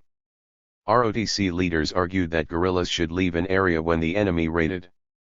The Hook, however, set the example by playing hide-and-seek in the barrios. Under our influence, too, an aggressive anti-puppet, anti-spy program was carried out. In April 1944, American officers from a Yusuf unit near Tayong contacted the Hook. The daughter of an American had been captured by a notorious puppet leader in Tayong, Juanito Umali. The Hook agreed to help. They released the girl and captured Umali, who was brought outside for trial. He was found guilty of treason and of brutality against the people, and was executed. His trial aroused considerable attention and encouraged anti-puppet acts by other groups. The comparative success of the United Front in the south, while we in central Luzon had difficulties, can be easily explained. In central Luzon a combination of feudal landlords and imperialist-minded American army officers stood in the way of unity. The landlords were looking ahead, and they knew that a mass movement such as ours was more than a wartime phenomenon and therefore had to be crushed. The American brass hats were inspired by MacArthur's headquarters to conduct themselves as imperialists should, and that meant to decry, to play down, or even to crush any national liberation movement originating in the people. MacArthur had the reputation in the States of using the army to shoot down veterans of World War I who marched on Washington demanding a bonus. In the South that combination did not operate to the same extent, and besides the Hook there did not reach the size and scope that it did in central Luzon. Otherwise, the story there might have been different. Of all the units the Hook worked with in the South, the best relations were established with Anderson and the ROTC. Anderson was the outstanding exception among the American officers, a man who really made an attempt to understand the Filipino under the stress of war and fascist occupation. When Villegas first met him in May 1943, Anderson claimed that he had exclusive authority from MacArthur's headquarters to organize guerrillas, and that the Hook should come under his command. However, when Villegas explained the nature of the Hulk, Anderson agreed that relations should be friendly and not subservient. The Hook supplied regular intelligence reports to MacArthur through Anderson, who had submarine connections. A significant mix-up occurred not long after the meeting with Anderson. A Hook squad dispatched to the Pacific coast for patrol work spotted a motor boat approaching shore one night. They saw the boat land and the crew begin unloading it. The Manila Front 169 squad crept up and captured them. None of the Hooks spoke English, which was the only language spoken by their captives. It was a motor boat from an American submarine, carrying arms to Anderson. The Hooks confiscated the arms and let the crew go. Then they took the arms into the hills, traded some of them for their old guns, and buried the rest. A communication was dispatched to Villegas about the incident. He promptly wrote a note to Anderson, apologizing, and had the arms dug up, replaced and sent to Anderson, who was very much impressed. Later he gave the Hooks arms, ammunition, and medicine. The fruit of such relations came later, during the liberation period, yielding cooperation and harmony with the U.S. Army instead of the persecution and bitterness that we experienced in central Luzon. 19 Manila Front. A guerrilla army, essentially, is an army of the forest, the mountains, and the swamps. An active army cannot be quartered underground in a city very easily, to carry on warfare in the back streets or to stage ambushes in the plazas. A city is too confined, a neighborhood association can work too well, and a block raid is hard to dodge. In a barrio all neighbors are intimately known, in a city strangers can parade past your house all day long, and any one of them can be a spy. The Hook had no squadrons in Manila. An underground, however, did exist in the city. The Allied Intelligence Bureau, for one thing, had its spies everywhere. A Chinese anti-traitor, anti-puppet league had liquidation teams which executed many collaborators and spies in the crowded city streets. And there were several passive groups which bided their time until the Americans arrived in the suburbs. 170. The most admirable unit, which we were proud to call an ally, was the little group known as the Free Philippines. It was independent, adhering to no faction, but it acted as the unifier, the coordinator, and the go-between for all guerrilla groups with which it had contact. The Hook was one of them. As in all central Luzon towns, we maintained our contact men in Manila, too. We got in touch with the Free Philippines. The Free Philippines probably never numbered more than 100 members at peak strength. It was composed chiefly of professional people and intellectuals, most of whom were very well known in public life. Its original organizing group was composed of members of the pre-war Civil Liberties Union. The guiding spirits of the Free Philippines at the beginning were Antonio Bautista and Liling Rosas. Bautista, as chairman of the Committee for Democracy and Collective Security in 1940, had been arrested by Quezon for advocating a boycott of Japanese goods. Liling Rosas, a small, slight, daring man, came from a rich family, some branches of which collaborated, and Liling indignantly refused to acknowledge any connection with the family. The Free Philippines group was organized on January 18, 1942. Its first step was the issuing of a newspaper, Free Philippines, which appeared shortly after the setting up of the Puppet Executive Commission under Jorge Vargas on January 24. Its editorial, written by Rosas, carried a fierce attack on the Executive Commission, branding it as a Judas. The Free Philippines became a famous underground newspaper. It was printed on a mimeograph machine stolen from an office of the Insular Life building. People were killed for possession of the paper after it became well known. they made the mistake sometimes of copying it on their own typewriters in their own offices. The paper was passed from hand to hand, but its contents also went from mouth to mouth. The second editorial was read over the Voice of Freedom broadcast from Bataan.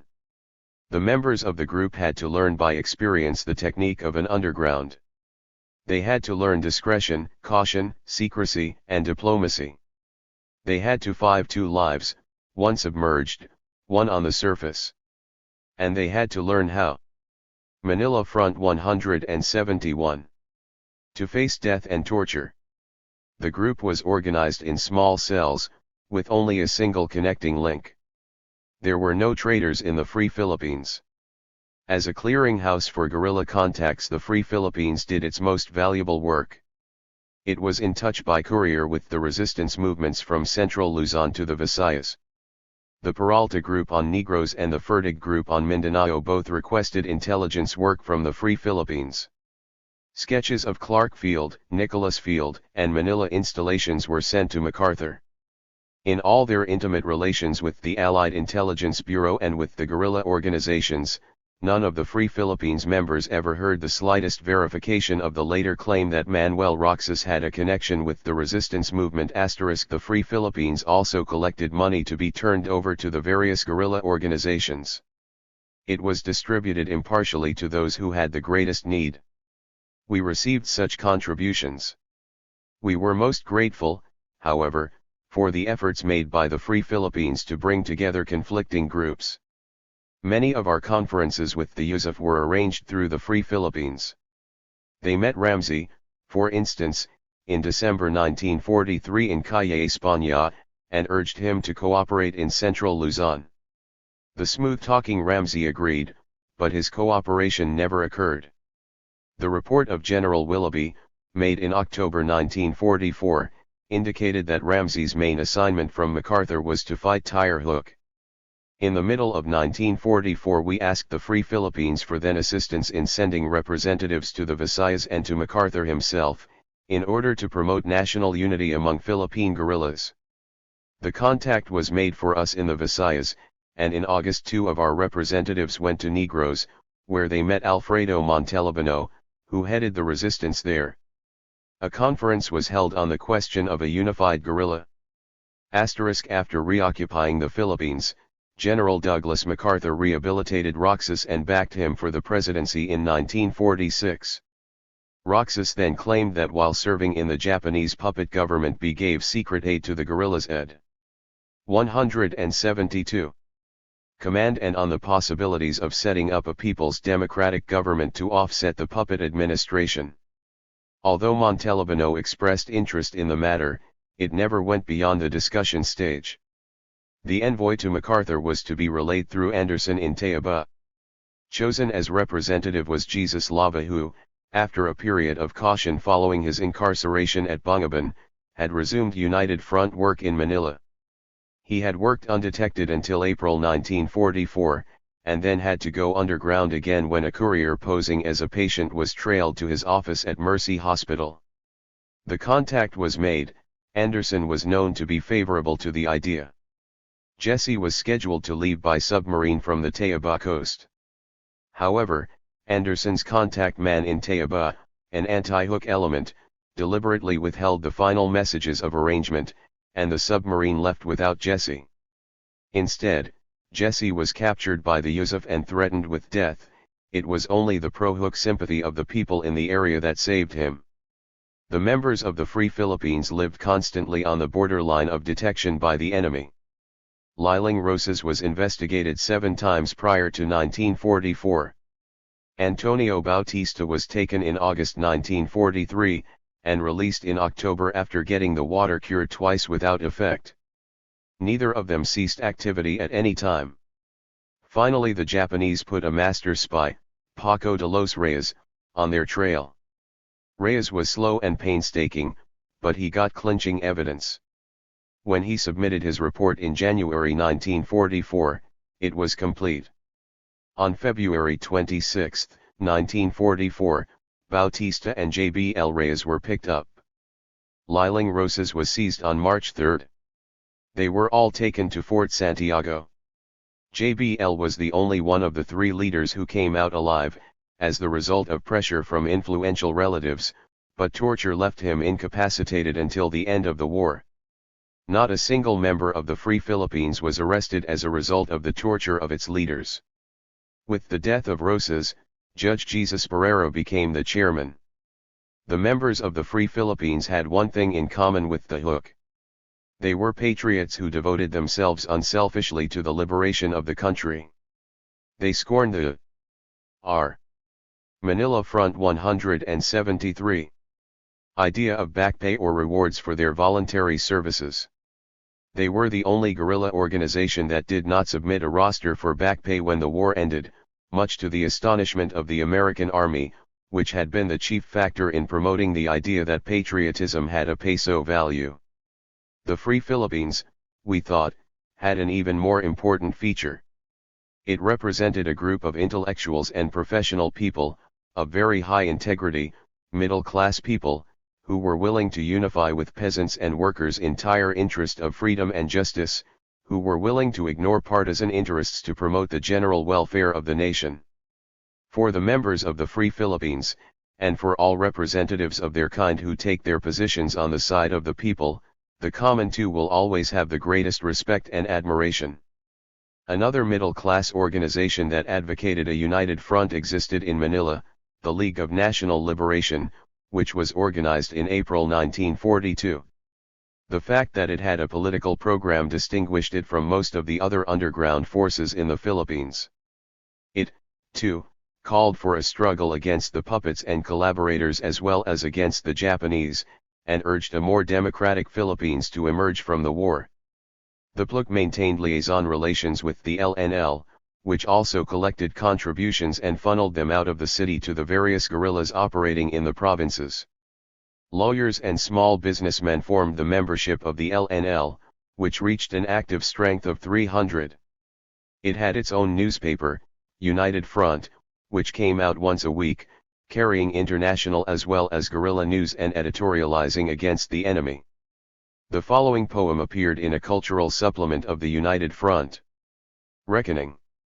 Do you, reclined in shiny cars, prisoner, not see the bars, behind which you have been secured by the invader, who has lured you on by flattery, decoration? 174. Banquets, feasts, felicitations, junkets, offices and missions, inspection trips and expeditions, to hog-tie you, and thus with ease to bring the country to its knees. The poison is so well injected that you cannot become infected by your brother's agony.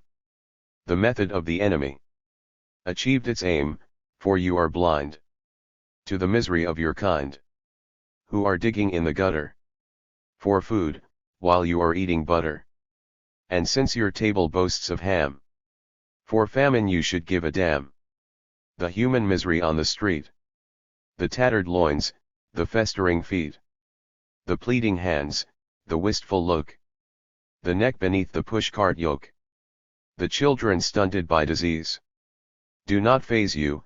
The Japanese are feasting at your house tonight, and you must see the food is right.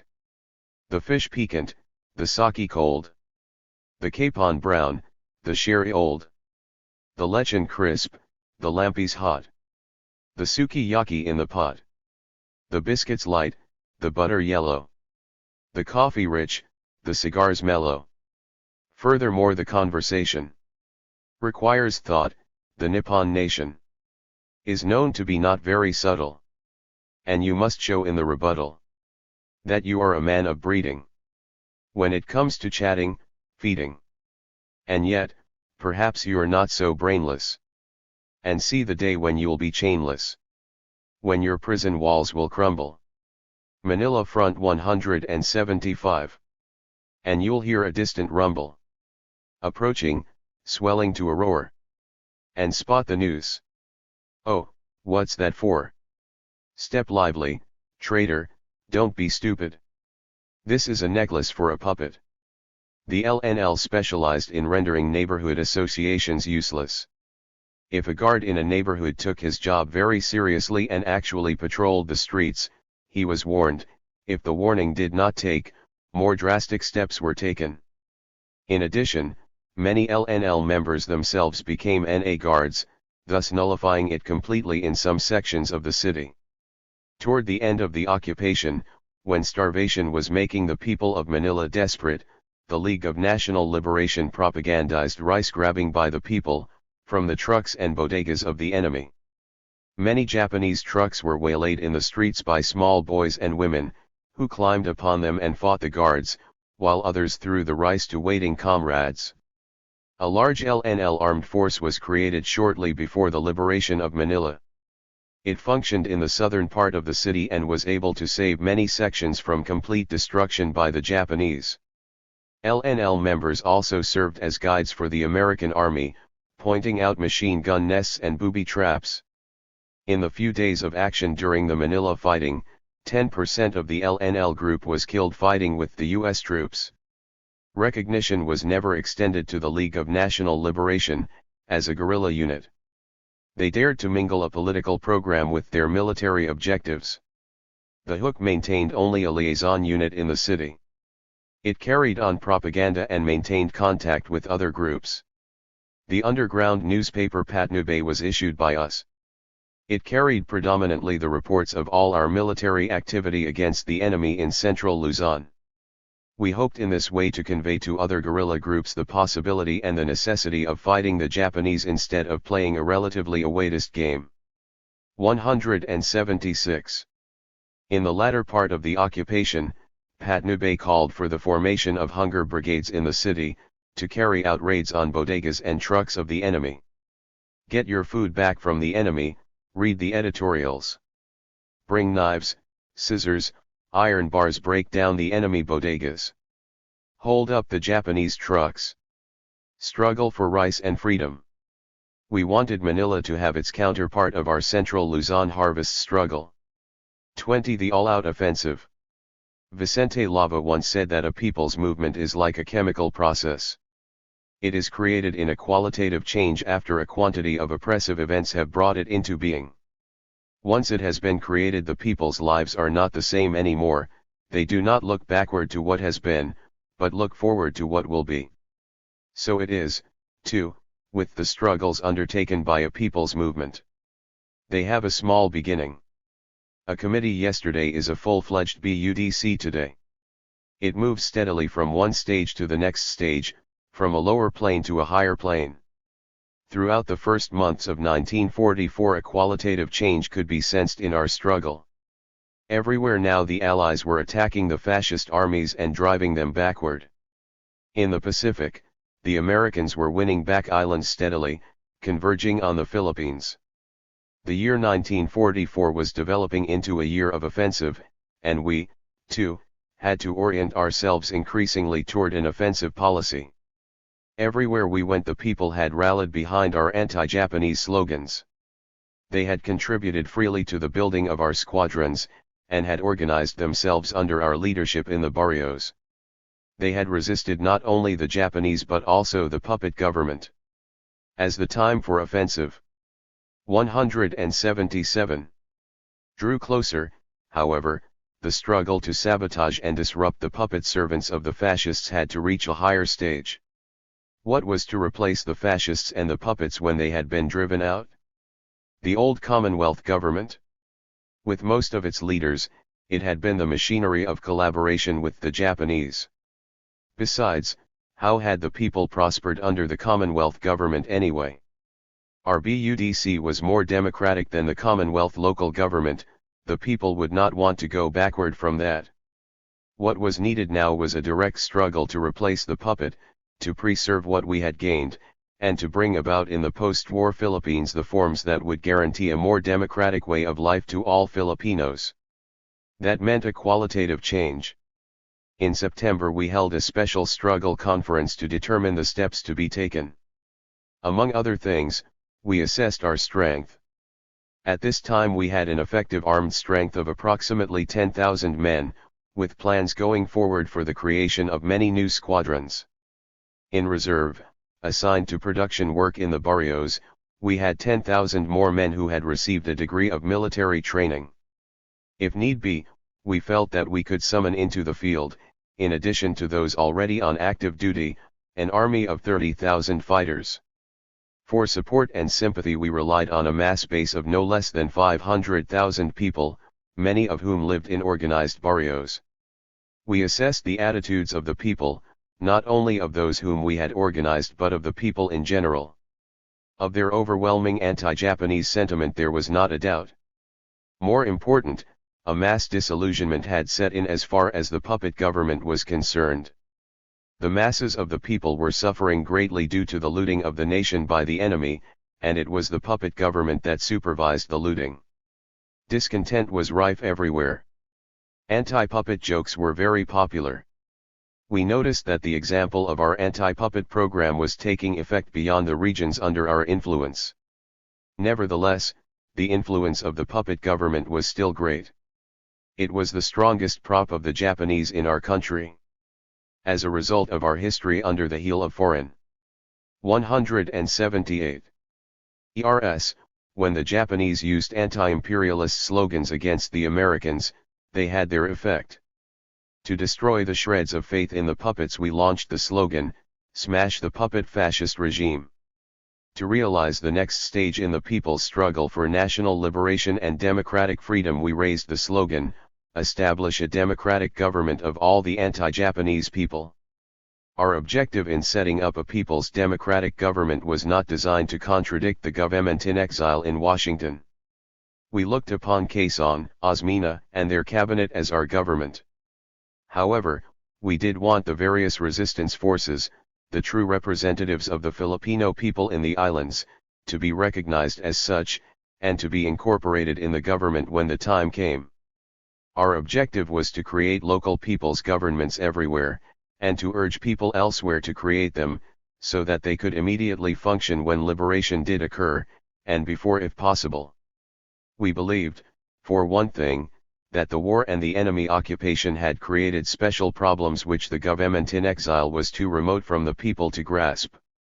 One of these was the question of dealing with the traitors and collaborators. The people lived under the rule of such elements, they knew who they were and what they had done.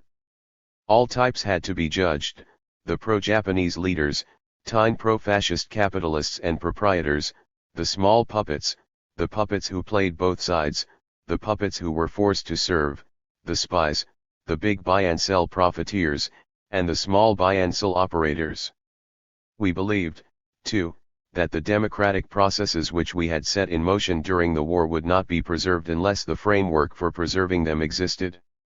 We looked upon the defeat of fascism in the war as the victory of the people over the worst and most barbarous form of reaction the modern world had seen, and we expected the common Tao to get something out of it. We expected him to be better off than when he started. We expected that our fight for national liberation against the Japanese would give us the right to complete independence from all foreigners. We expected the peasant to get 179 more from the land he worked, the land itself if possible. We expected the worker to get higher wages, and the standard of living to rise. We expected a free nation, industrializing itself, using its own wealth, and working out its own destiny. We expected all of these things because the evil we fought against was an outgrowth of the same evil that had always oppressed and exploited our people. The BUDC thus became the framework for local governments, a step far beyond the system of barrio lieutenants. Town as well as provincial governments were also planned. That was as far as our working program went, although we did conceive of a people's national government. If guerrilla unity had been an accomplished fact throughout the islands, we would have seriously considered proposing a provisional national government to function until the arrival and re-establishment of the exiled regime and to be incorporated with it.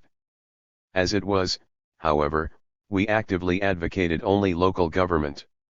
We immediately spread wide the slogans, "Drive out the puppet traitors with the fascist invaders," and establish people's local governments everywhere. The first barrio council to transform itself into a local government, at the beginning of November, was the barrio of San Juan in San Luis, Pampanga. Shortly after our September conference, American airplanes raided Manila and we knew that the war in the Philippines was reaching the critical stage. We geared ourselves to put into action as rapidly as possible the decisions of our conference.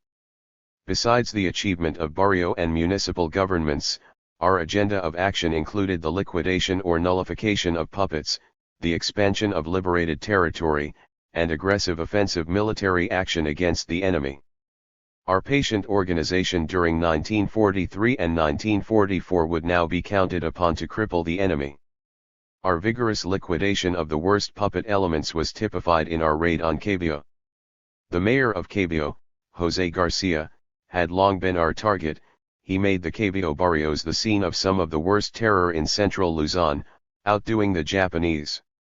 In December 1943, dating, the son of Mateo del 180 Castillo, was caught in a Japanese raid in a Cabio barrio. He talked his way out of Japanese hands, but the puppet police seized him. Dating was tied to a tree and tortured. Hot irons were thrust into his armpits and genitals. His torn, dead body was flung into the river. He was only one of scores who met the same fate. On the afternoon of August 30th, our forces entered Cabio, seized Garcia, Ambo, 7 of his henchmen, and 4 spies. The prisoners were taken to the barrios where they had committed their worst crimes, investigated and tried. All were executed. Ambo was turned over to the people for punishment, upon their demand. He was placed in a house and the people with grievances paraded through it. There were many, because we had publicized the trial. All those who had suffered at his hands, or whose relatives had been victims, meted out their justice. One would approach him and say, "You are the one who slapped me in the town," and then would slap Ambo as hard as he could. A woman would say, "You tortured my son with burning matches," and she would thrust a burning stick into his body. When the people had finished, Ambo was dead, like his host of victims. Our anti-puppet campaign, however, was many-sided. In addition to our military and propaganda work, we attempted, with considerable success, to divide the puppet camp from within. With the Allies coming closer, many collaborators were getting ready to change sides. We hastened the process by warning them of the consequences of the people's wrath. An example of our attempts in this direction was the relationship we forced on our old foe, Pablo Angeles David. David was serving under the Japanese as judge of the Court of First Instance in San Fernando. In October we kidnapped him and took him to the barrios for a trial. An old friend and ally of ours, pre-war chairman of the Provincial Committee of the Popular Front and wartime key man in United Front contacts Edilberto Joven, son-in-law to a niece of David, vouchsafed for him. We decided to release David in due respect to Joven. In 181 exchange for his life, we demanded that he use his influence to organize anti-Japanese factions among the functioning puppet officials in the Pampanga municipalities and in Tarlac, and to quash indictments against the people in the courts. Pablo Angeles, having an exaggerated opinion of the importance of his existence, agreed, and became rather diligent in carrying out such work. He even went to the extent of pretending to embrace the program of the Hook, and would address us in his communications as comrades. Reading them was one of the transient pleasures of the times. Expansion, one of the key tasks set by our conference, was pushed toward the end of the year, but when the American invasion seemed imminent, we abandoned such projects in order to throw our full strength into attacks on the enemy. One of our regional commands, extending itself down through Bulacan to form a junction with our southern Luzon forces, reached as far as Novaliches, Rizal.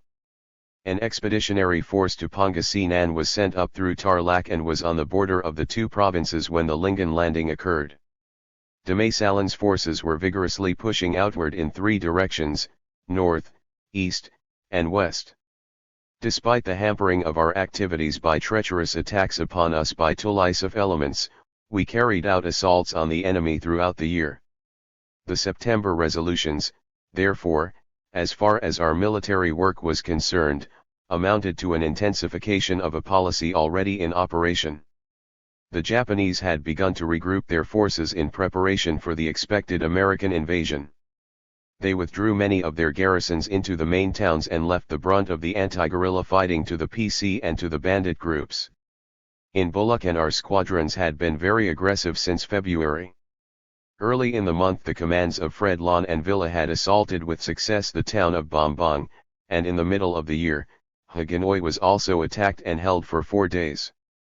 In the same period, one squadron of 76 men fought an epic 6-day battle from Hagonoy to the sea, dispersing each night to infiltrate and escape, regrouping by day to engage the enemy.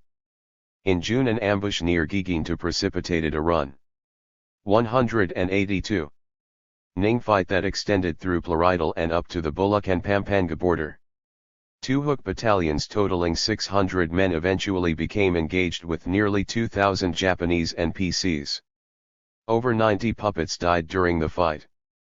Ambushing was also intensified along the railroads, highways, and waterways after our September conference. The fight in western Pampanga in 1944 had been carried to the enemy by means of competition between the squadrons, which rivaled each other in ambushing and in quality of the work done. An overindulgence in the competitive spirit, however, caused us to suffer a serious loss in the month of June. Dabu, one of the best and most beloved of our commanders, and many of his men lost their lives when, with excessive bravery and reckless courage, they gave pitched battle to a large enemy force instead of withdrawing. In southern Pampanga, where the PCs were very active, on October 5, they were given a crippling blow in an encounter in the Mazantil-Macabebe region. In all, 113 arms were taken by our men. Incidentally, the PC's arms were much inferior to those used by the Japanese, who evidently did not believe it was a reliable risk to put good weapons in the hands of Filipinos. Throughout the year in Nueva Ecija, Demasalan's squadrons were hard-pressed by the Japanese PCs of correlation, with the PCs bearing the brunt of the attacks in accordance with the Japanese policy of conserving manpower and letting others do the fighting for them. The PC was very aggressive and forced our squadrons into a highly mobile existence. September witnessed 2 encounters of note with the Japanese. On the 20th a mingled group of Japanese and puppets were ambushed in Barrio Bicol, Rizal town. A Japanese captain and 24 puppet police were killed. On the 30th a large Japanese patrol was caught by Squadron 4 in the act of crossing the river near Barrio Platero, Cabanatuan, and 15 were killed. 5 squadrons executed a brilliant raid on Rizal town on October 3. They liquidated the puppet mayor and captured all the supplies in the municipal building and in the bodegas. By now the crisis in the country, 183, had become very acute and the people were starving and in rags. Our squadrons therefore distributed rice to the people of Rizal. The invasion of Leyte by the American Army on October 20 struck the first gong of doom for the Japanese in the Philippines. We were jubilant. We issued special editions of the Hook.Balu.Hap and the Katu Busan Ng Bayan to celebrate the occasion. They contained editorials announcing that victory was approaching, that the days of the enemy were numbered, and once more calling upon all guerrillas, regardless of affiliation, to join together in the final effort to throw off the shackles of the barbarous Japanese puppet regime. The Japanese, however, proved to be more aware of the possibilities of a people's offensive than the groups which rejected our appeal. With large-scale fighting on Luzon only a matter of time, they knew the danger of a powerful guerrilla army in their rear. The harvest season was also approaching, a critical harvest from the standpoint of the hard-pressed enemy. They wanted the rice and they wanted to smash our harvest struggle and our morale. Beginning in November and lasting throughout December, they launched ruthless raids across central Luzon. The first violent raid of the Japanese took place on November 22. On the previous day one of our D agents had killed a Japanese officer in a staff car in San Roque, Bulacan. The next day, at dawn, 500 Japanese, using 6 tanks, 4 cannon, and armed with machine guns and automatic rifles, raided the Bulacan-Pampanga border barrios. They fired upon every civilian they encountered, including all women and children. They burned houses and looted all barrios of carabaos, chickens, and clothing. In the same week, Japanese planes at midnight bombed other barrios in Pampanga. The enemy also initiated the practice of burning barrios near the scenes of encounters. During the first week of December, the Japanese rice raids began. Enemy garrisons were stationed in all the key barrios of Pampanga, Tarlac, Bulacan, and Nueva Ecija. In some places they ordered the people to do no harvesting themselves, and warned that anyone violating the order would be killed. They did their own threshing, the machines guarded in the fields. 184. By tanks, armored cars, machine guns, and by soldiers with automatic rifles, while the work was done by ganops. That was an indication of how effective our previous harvest struggles had been. But still we managed to destroy their machines and trucks or flood the fields so they could not pass. In an editorial in our newspaper we raised the slogan of "No rice for the enemy," pointing out that the Japanese had thrown off the disguise of the Biba and of the Rice Growers Association, and were now using their own forces to rob the people. We urge all sections of the people to assist in saving the harvest, to decentralize accumulated stock, and to sabotage the enemy threshings. Our suggestion was that these activities be done democratically through organized people's local governments. The harvest struggle that year was thus instrumental in causing local governments to come into being. There were intensive and vicious enemy raids in many barrios, but they failed to accomplish their purpose. Although they took, by force, large amounts of rice in some barrios, we still managed to save most of the harvest where we were established. However, the greatest failure of the enemy was their complete inability to crush the spirit or the activity of the people. In December we raised the slogan "Fight the enemy everywhere." Fight the enemy in the fields, on the highways, in the towns. We cried. The Americans were landing on many islands, jumping closer to Luzon. Their planes were bombing the airfields and strafing the installations in central Luzon. The national highway was littered with the burning wreckage of Japanese trucks. News of the Lincoln landing had been received by our radio. An Allied Intelligence Bureau man who had come to central Luzon earlier to obtain data in advance of the landing, acknowledged the report as true. Promptly we issued orders to recruit reserves. In Pampanga the enemy garrisons were concentrated in and around the key towns along the highways on which the American forces would have to advance. We ordered the all-out offensive. This was our time of triumph. The tides were high, and the sea rose around the enemy. We had organized for 3 years. 185 the all-out offensive for victory, and now we were about to achieve it. All of us were eager to meet the Americans and to clear the way for them. Although we had good reasons to be suspicious of the motives of their top command toward us, nevertheless we regarded the American soldiers as our allies against fascism, just as they were the allies of the other progressive forces then smashing down the fortress of fascism in Europe. We gave our squadrons the freedom of unlimited operations. 2 objectives were paramount in our minds: to break up enemy concentrations and to disrupt his line of retreat, and to liberate all territory and have people's local governments functioning and ready to cooperate with Allied authorities. The latter was a point of pride with us, as Filipinos. From Concepcion, Tarlac, to Calumpit, Bulacan, self-governing town and barrio councils were in operation as early as December. The offensive of Dimas Ulong in Nueva Ecija literally burned the ground out from beneath the enemy. There were ambushes on many highways. The Hook assaulted Aliaga itself, took the enemy bodegas, and distributed the goods to the people as a liberation gift. They did the same in San Antonio. In southern Pampanga, as well, the squadrons of Linda attacked and captured the landing field and the sugar mill at Carmen. Hook squadrons in Laguna, now in coordination with us in central Luzon, launched a dramatic series of attacks on towns in December and January, long before the American troops reached that region. They liberated the towns of Mahajay, Nagcarlang, Liho, Magdalena, Rizal, Pilot, Bay, Calauang, San Pablo, and Santa Cruz, establishing people's councils in all towns and barrios. The United Front worked very well in the local governments. In December, Jesse Lava was elected provincial governor of Laguna, with Pambuan as vice-governor. The most severe fight in Laguna occurred during the liberation of Santa Cruz. It was entered by the Hook squadrons in cooperation with the Chinese WHE. A 10-hour battle ensued, from 8 a.m. to 6 p.m. Over 60 Japanese and 100 Makapilis were killed. Large quantities of supplies were captured. Unlike the Awaidists, we had carried the fight to the enemy from the beginning. Our strength had not been conserved. 186. It had been accumulated through struggle. Our victory offensive was the culmination of all those struggles. We looked forward with pride to meeting our advancing allies, with the pride of equals. The fruits of our joint victory, we thought, would be sweet. I remember standing on the slopes of Mount Araya then.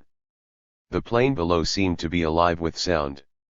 Everywhere there was firing. It was like the singing of an assembled crowd. First a voice begins over there, then a voice takes up the tune over here, then a group of voices in the back, then voices in front. Soon the whole crowd is singing. I stood there on Mount Araya and listened to the voices of our guns singing freedom. 21 Liberation. In a barrio between Mexico and San Fernando, our GHQ sat in January 1945, waiting for the American army to come. The Hukbalahop and the people were the masters of central Luzon. The enemy was everywhere in flight, Japanese stragglers were being killed in the barrios by women, puppets had been chased from their positions and the people were ruling themselves through their own elected provisional representatives. Victory was within our grasp. The first contact of our forces with the American army occurred in the town of Tarlac.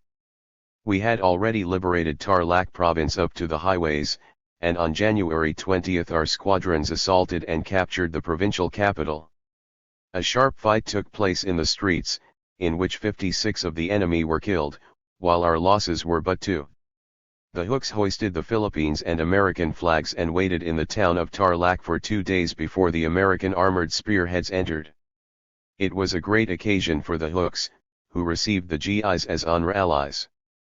Concepcion, Victoria, and La Paz in Tarlac, Magalang and Liberation 187.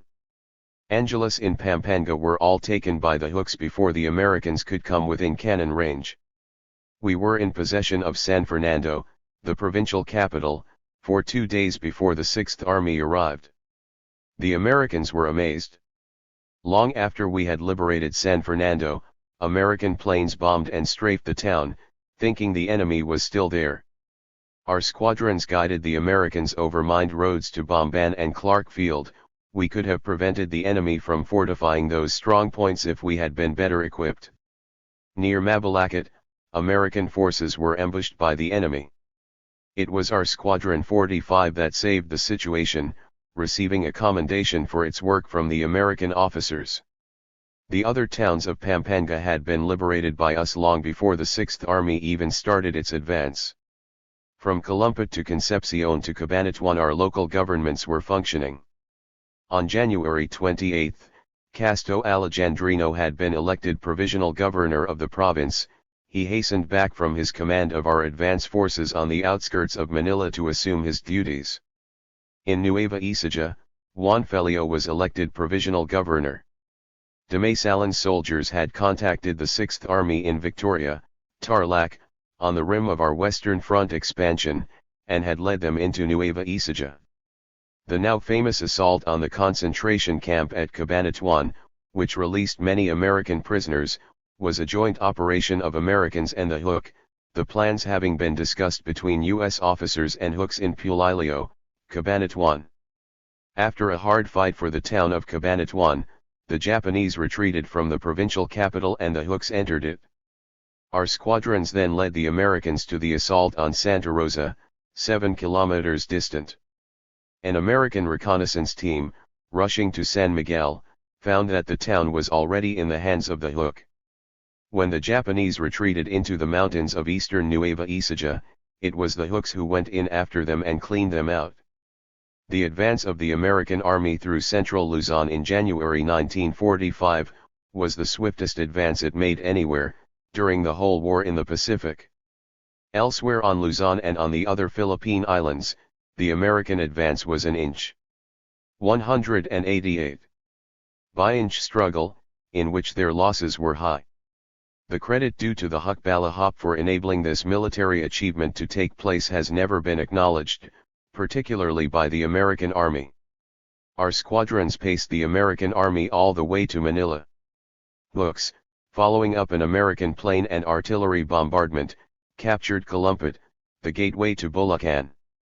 When the Americans asked for coordination in fighting at Macoayan and Abando, we were able to inform them that Hooks were already there. The capture of Manila is often described as a race between two American units. Obscured entirely is the shock absorber role played by the Bulacan Regiment of the Hooks and the squadrons of Regional Command 7.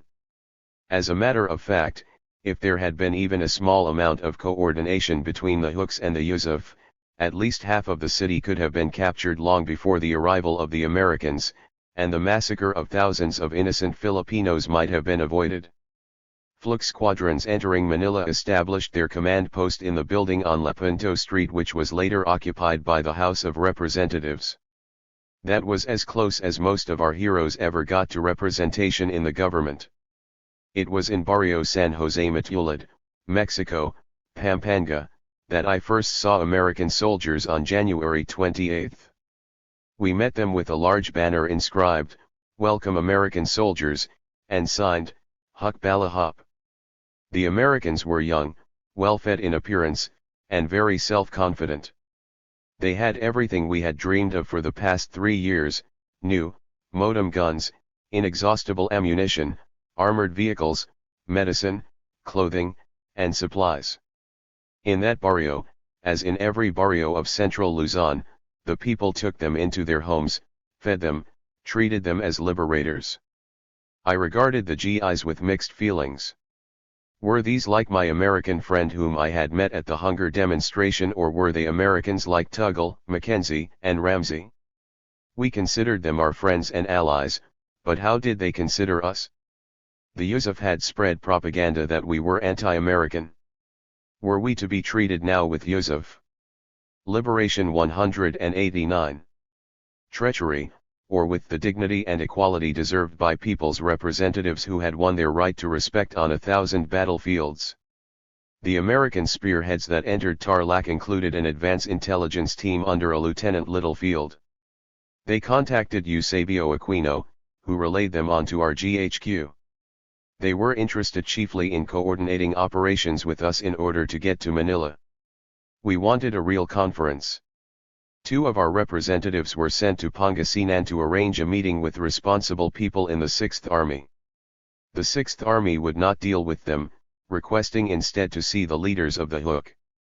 On January 28, in San Fernando, we had proclaimed the Provisional Government of Pampanga. Our representatives to the 6th Army returned shortly after the ceremony of inauguration had taken place, and on the following morning GY and I went to Tarlac to contact the American authorities. We had one main thought in mind: to ask for arms and equipment to enable us to help drive out the Japanese as quickly as possible. The authority we met in Tarlac was Captain Fredericks of the Counterintelligence Corps. He greeted us with visible reservation, listened to our request for a conference with responsible authorities, and took us out to the Hacienda Luzita, where we met another CIC man, a Captain Thorpe. To us it was obvious that we were merely being sounded out and scrutinized. Finally we were taken to Calajao, in Pangasinan, where we met Colonel White of the 6th Army Intelligence. Our conference with Colonel White and his aides, a Major Labat and a Major Eaton, confirmed our fears. They gave us a very cool reception. The first thing they said was that they didn't like civilians with guns. We declared that we were not just civilians with guns, but soldiers of a guerrilla army that had been fighting for 3 years. Furthermore, we stated our request for more arms to intensify our struggle against the common enemy. The American officers exchanged glances and gave us a half promise of maybe. We had been armed with such promises for 3 years. As we were discussing, the report came of the Japanese retreat in the direction of Ipo Dam. 190. And of the advance of the 1st Cavalry to the outskirts of Manila. Abruptly Colonel White said, "Okay, that's all," and waved us out, turning to his reports. As we came away from Calajao, I had the same feeling in the pit of my stomach as when eating something sour, thinking it was fresh. Captain Fredericks had made it very apparent that he resented the fact that we did not act subservient to him, and Colonel White had dismissed us coldly as untrustworthy civilians with guns. All the way back to San Fernando I thought about the years of struggle, the lives spent, the suffering, to obtain and to use those guns against the enemy of the Americans as well as of the Filipinos. Our disappointment on that occasion, deep as it was, did not prepare us for the horror, the terror, and the persecution that was to follow. We trusted the Americans, although many of their representatives had given us good reason not to. In our united front frame of mind, we thought of them as allies in a war against a fascist enemy. We had not even considered that our allies themselves would turn to using fascist methods. On February 5, our squadrons in Manila, where the battle was still at its height, were suddenly ordered disarmed by the American army. Astonished, our comrades refused. Instead they packed up and started back to central Luzon. Just beyond the city our squadrons were halted and disarmed at the point of guns by American MPs under the personal authority of Colonel Eaton, whom I had met and spoken to only a few days before in Calajao. 2 squadrons were disarmed in Abando and another at Macoayan.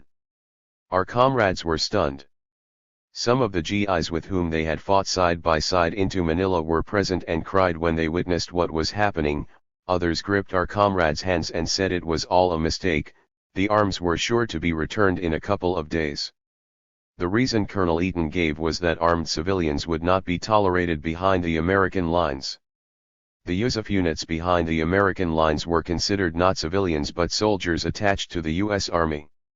Our soldiers were not even given truck transportation, they were set afoot and forced to walk back to central Luzon. Liberation. 191. Squadron 77 passed through Malolos. When they reached that town they were suddenly surrounded and seized by the men of Colonel Adonais Carlos Maclang, the Tulisov, who had ambushed and murdered our men before the Americans arrived.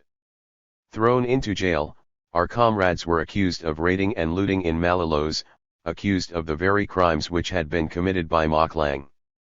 This arrest was permitted by the American MPs, under whose noses it took place. On February 7, with the full knowledge of the American CIC, the men of Maclang dragged the 109 hooks of Squadron 77 into the courtyard, forced them to dig their graves, and there shot and clubbed them all to death. Only 109 appeared on our rosters, but other enthusiastic reserves had joined, unleashed Ted, a week before. All told there were probably 160. I was able to find only 30 alive, who told me the grim story. The massacre of Squadron 77 I consider to be the greatest tragedy that happened to the Hukbalahap during the entire war. It was one of our best squadrons, containing many of the most promising leaders of the people produced by our struggle against the Japanese.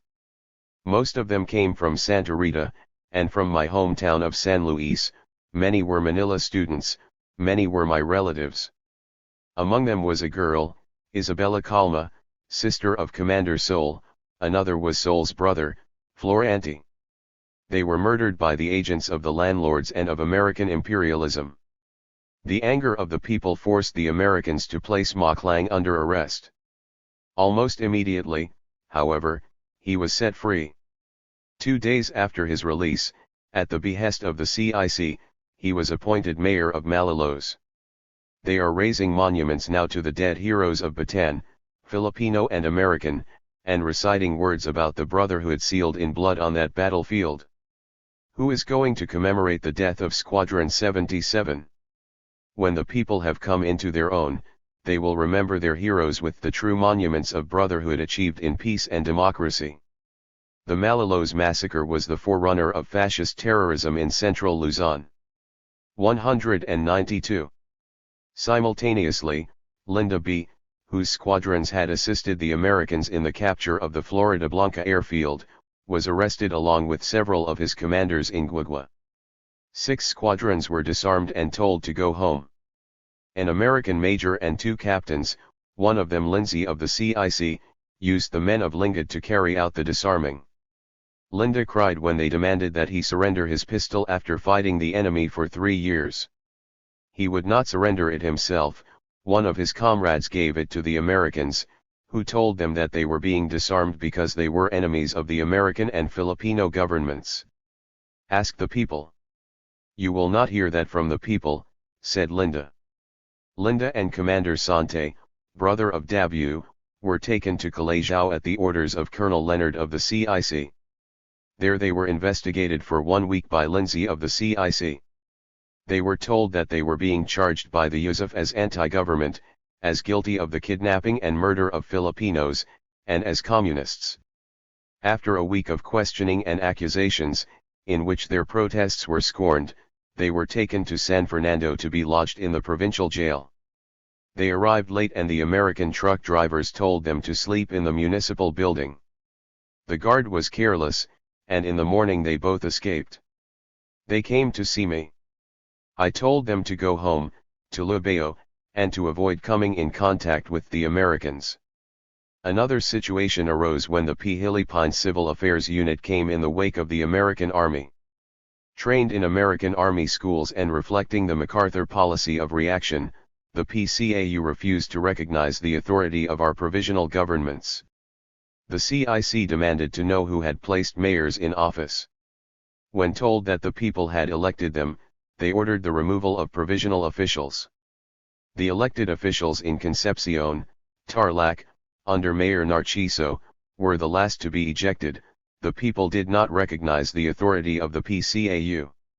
In many cases, the mayors appointed in place of the elected officials were former Yusuf, and many were rabid anti-hook elements. Liberation 193. In Concepcion, Squadron 45 defied an order by a unity of the CIC to surrender arms. Commander Corpus told his men to keep their arms, and pointed out that the CIC unit did not have a force large enough to disarm them. After analyzing the situation, the CIC unit backed down. Squadron 50, bringing into Concepcion 2 Japanese prisoners whom they had captured in the barrios, was surrounded by American MPs and disarmed. Commander Remy was accused of being a collaborator because he had the 2 Japanese with him. The squadron was imprisoned in Concepcion. In Magalang, Squadron 3 was disarmed and imprisoned. Hook squadrons were finally given orders to avoid contact with American units. We greeted our allies, they answered with persecution. The American command had come fully equipped with distorted information furnished them by Yusuf elements that had remained hostile to the Hook throughout the occupation, a hostility compounded by relations with landlords and puppet elements. That, however, did not explain entirely the position of the American command. The attitude of MacArthur during the entire war was to play down and repress popular democratic movements organized to fight the enemy. His awaitist and below orders had enabled the puppet government to exert a wide influence on the Filipino people and had helped the enemy consolidate his occupation, at a time when the people themselves were everywhere ready for mass resistance. As the liberation progressed, it became increasingly obvious that what MacArthur wanted was a return to the status quo, that he was carrying out a colonial policy of an imperialist group. Osmeña, well-meaning as he was, came back into relationships that were strange to him and tried to conduct himself in the spirit of the status quo, enabling MacArthur to maneuver at will. Even men like Tomas Confisor, who came into office as Secretary of the Interior shouting anti-collaborationist slogans, had little understanding of the issues in central Luzon, having himself disturbed none of the feudal relationships in his type of guerrilla movement on Panay. On top of preconceived prejudices, the American Army, the 194 officers in particular, were greeted with open arms by collaborators, landlords, and Yusuf alike, who poured out tales of the horrors of the Japanese occupation, and included fantastic accusations of murder, robbery, rape, and other crimes against the Hukbalahap, to which was added the charge that we were anti-American and were conspiring to set up a communist dictatorship in the Philippines. American officers, wined and dined in the wealthy homes of landlords, came to feel much closer to their hosts and their opinions than to the ragged peasants in nipa huts. Every liquidation of a dangerous trader was distorted into murder. Our harvest struggle was termed robbery because it kept the profits from the landlords which they might have acquired from selling to the Japanese. Our local governments were falsely called Soviets. The campaign of slander had no limit. Among the most vicious was the lie that we were anti-American, a slander spread by the Yusuf among the people even during the occupation to discredit us. Our entire propaganda during the war, our leaflets, newspapers, and appeals for action, are testimony to the high regard in which we held our American allies against Japanese fascism. Another convincing demonstration is the number of American flyers we rescued and relayed to safety. In all there were 30, in addition to many other American soldiers who were convoyed to safety through Hook territory during the occupation, or who were cared for by us. Of the American flyers shot down during the air raids that began in the latter part of 1944, I remember only a few names: Captain Frank Hogan, Captain Morris Nayland, a Captain Eisenbrenner, Lieutenant Adelard F. Landry, Lieutenant Fred A. Lafser, and Lieutenant David E. Nyman. Most important was Colonel Gwen G. Atkinson, who was rescued by Old Bio. Bio still has the following letter given to him by Colonel Atkinson, January 8, 1945, Buchanan, Magalang, Pampanga. To whom it may concern, the bearer of this letter will serve to introduce Eusebio Aquino, affectionately known as the Old Man. Mr. Aquino is Colonel Aquino of Liberation 195. The Hukbala Hop Guerrilla Organization.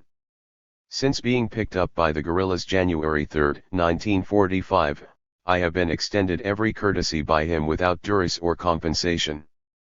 Colonel Aquino is to be fully trusted and has full knowledge of all means of aiding Americans to return to their organizations. Gwen G. Atkinson, Colonel, Air Corps, USA. When the persecution of the Hooks by the American MFS and CIC became a practice, Colonel Atkinson went all the way to MacArthur to defend us and to urge good treatment. "I don't care even if they are communists," he said. "I saw how they treated American flyers and I saw how the people followed them." He came back to apologize for a situation that was beyond his means to control. Colonel Atkinson was a true representative of the democratic, fair-minded American.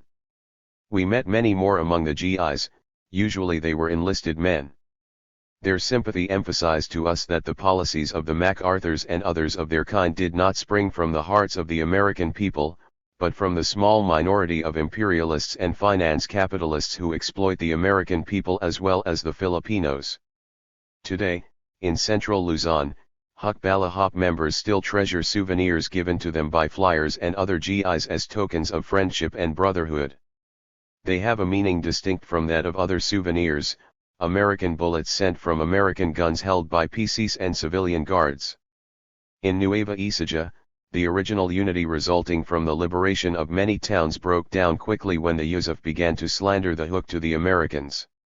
3 days after the liberation of Cabanatuan, when our forces had moved on to other objectives, Yusuf units entered the town and denounced the Hook as a fifth column. When Dim tried to enter Cabanatuan to discuss the matter with the Americans, Cabanatuan was heavily guarded by Yusuf and he was unable to pass. In other towns the Yusuf entered 2 weeks after their liberation by the Hook and accused our squadrons of being anti-American and pro-Japanese. In spite of this changed attitude, Dim continued to order the drive against the Japanese in coordination with the 196 Americans. When our forces came down out of the mountain regions of northeast Nueva Ecija, after clearing them of the enemy, they were disarmed by American MPs in Bayambang. When the disarming continued, Dimas Ulung went to confer with Colonel White, who promised to return the arms. None were given back. In another conference with Colonel Stevenson in Muñoz, Dim influenced the return of about 60 weapons by donating a captured Japanese sword and flag to the Americans. That, however, was an isolated incident. On February 22, the members of the GHQ of the Hukbala Hop were suddenly arrested by the American CIC. We were brought to San Fernando for a conference at gunpoint. When the conference ended, we were thrown into the San Fernando jail. I was particularly impressed by the date on which it happened. It was Washington's birthday. Throughout central Luzon, the Huk leaders had been placed on the wanted list by the CIC. Planes dropped leaflets in the barrios with names listed. Luna, on March 5, picked one up in a barrio with his name on it, asking him to come for a conference. When he did so, he too was arrested and imprisoned with us. In San Luis they raided the schoolhouse in which our intelligence and communications department was located at the time. Our men there were boxed around by the American MPs. In the conference we were interrogated as if we were criminals and lawless elements. Captain Fredericks and Lt. Pauli conducted the questioning. They had what amounted to dossiers on our pre-war activities, and they used these as a basis for establishing their accusations, the exact nature of which was never very clearly defined. We were peasant leaders, therefore we were dangerous Reds, in their eyes. We had organized the people to fight against the enemy, therefore we were plotting an insurrection, in their opinion. They implied that we were subversive because we fought against the puppet government. Is this the attitude of the State Department toward the Hooks? Asked G.Y. We knew that Roosevelt had taken a firm and positive attitude toward cooperation in the Philippines. The Army, not the State Department, has the authority in the Philippines, answered the brass hat, Captain Fredericks. Liberation 197. They wanted to know the location of all our commanders. EY kept asking questions about how many communists there were in the Hook, and who they were. It seemed as if they had forgotten the Japanese and considered the communists their enemy. They never asked us to name the traitors and collaborators in central Luzon. They demanded that we give up our arms, and presented us with prepared statements for us to sign, calling upon the Hooks to surrender arms. We were promised high rank if we did so. We refused everything with counter-offers to place all our strength and abilities at the disposal of the American Army to drive the enemy out of the Philippines. We owe all our responsibility to the people, who put their trust in us, I said. It was the people who took the arms from the enemy, and the people have a right to hold them. You do not take arms from the landlords and from the men of the landlords. Why do you take them from us? You may not accept it, said G.Y., but we are patriots. Whatever you demand we will only accept if our country and our people are not affected adversely. In the San Fernando jail we were held incommunicado, kept in solitary cells. There were no beds, we slept on the cement floor. We could not bathe. Each of us had 2 tin cans, one to urinate into and one to drink from. We had no eating utensils. Outside there were machine guns mounted around the prison. Luna used a nail to cut a bitter phrase into the wall of his cell. Democracy in the hands of the U.S. Army. I was placed in a solitary room. From my window I could see a gallows being erected in the prison yard. I thought, that is my gallows. On the evening that it was finished I decided that they would be coming for me in the morning. This is the way Rizal felt, I thought, when the daylight shrank away in the cell at that loneliest of all times for men in prison. In the morning, footsteps tramped down the corridor toward my cell. I set my lips, ready for them. I had a few personal belongings wrapped in a handkerchief to be sent to my wife. I thought about my wife. In a short note on the handkerchief I told her, I love you. I love our country, our people, and our 198. Cause. For all that it is sweet to die. Be strong. Goodbye. The footsteps came to my cell, then passed. I thought of G.Y. and Luna. But, instead, they took a Japanese spy from the cell beside mine, and brought him out to be executed. I sat down and held the handkerchief tightly. In a few days G.Y. was transferred to my cell. I felt then the fullest meaning of having the company of comrades. For 22 days we sat in an imperialist prison in our own country, which we had fought for 3 years to free. Outside, the liberation was in progress. This was the day of victory for which we had struggled. We did not view our imprisonment, however, as a personal indignity. It was an insult to the whole people, it was an imprisonment of all Filipinos. The people, indeed, were fully aware of it. All over central Luzon there was a mass demand for our release. A leaflet printed by the Hukbalahap called for the release of the Huk leaders and for the all-out prosecution of the war, as well as for the punishment of the real traitors and collaborators. It concluded with "Long live our American allies, and long live the Ozranena government." Finally, on March 8, the demand for our release culminated in a mass demonstration in San Fernando. From 30 to 40,000 peasants streamed into the town on foot, clogging the highways. Under the shadow of American tanks and machine guns they demanded that their leaders be freed. On March 15 the American Army released us. Before they let us out, the CIC officers made an attempt to gain our support by asking solicitously how we felt about our treatment. "Of course we feel resentment," we said, "but our decisions will not be influenced by our feelings. Whatever we decide will be for the benefit of our people, not of our personal selves." Once more, too, they presented us with the statement to sign for the surrender of arms. It was a matter of peace and order, they said. "You speak of peace and order," we said, "as if we were indifferent to it, and as if you should determine how it must be, on your terms. But it is we who will be affected by a lack of liberation." 199. Peace and order, not you. You will return to your country, but we will have to watch over the interests of our people. Only GY and myself had been released. The rest of our comrades, Ellen, Luna, and others, were taken to Muntinlupa. We knew that our experiences with the CIC and with the revived forces of reaction in our country were not at an end, in fact were merely beginning. Formerly we had one main task, to contribute everything possible to the utter defeat of the fascist enemy. Now another problem had been forced upon us, to defend ourselves and the people as a whole from persecution by enemies within the ranks of our allies. We appealed to the people to stand firm and not to be provoked into deviating from our main objective. We urged the people to maintain their dignity, not to beg from the luxuriously equipped Americans even though we suffered from lack of necessities. And we prevailed upon them not to act subservient to the Americans, but as their equals, to put into practice the new life they had glimpsed in the democratic processes we had set in motion during the occupation. We asserted that we deserved our immediate independence as soon as the enemy had been thrown out, that our fight for national liberation had to become a reality now. In addition to our offers of military aid to end the war, we helped organize labor battalions to aid in the construction of the scores of army installations that had sprung up in central Luzon.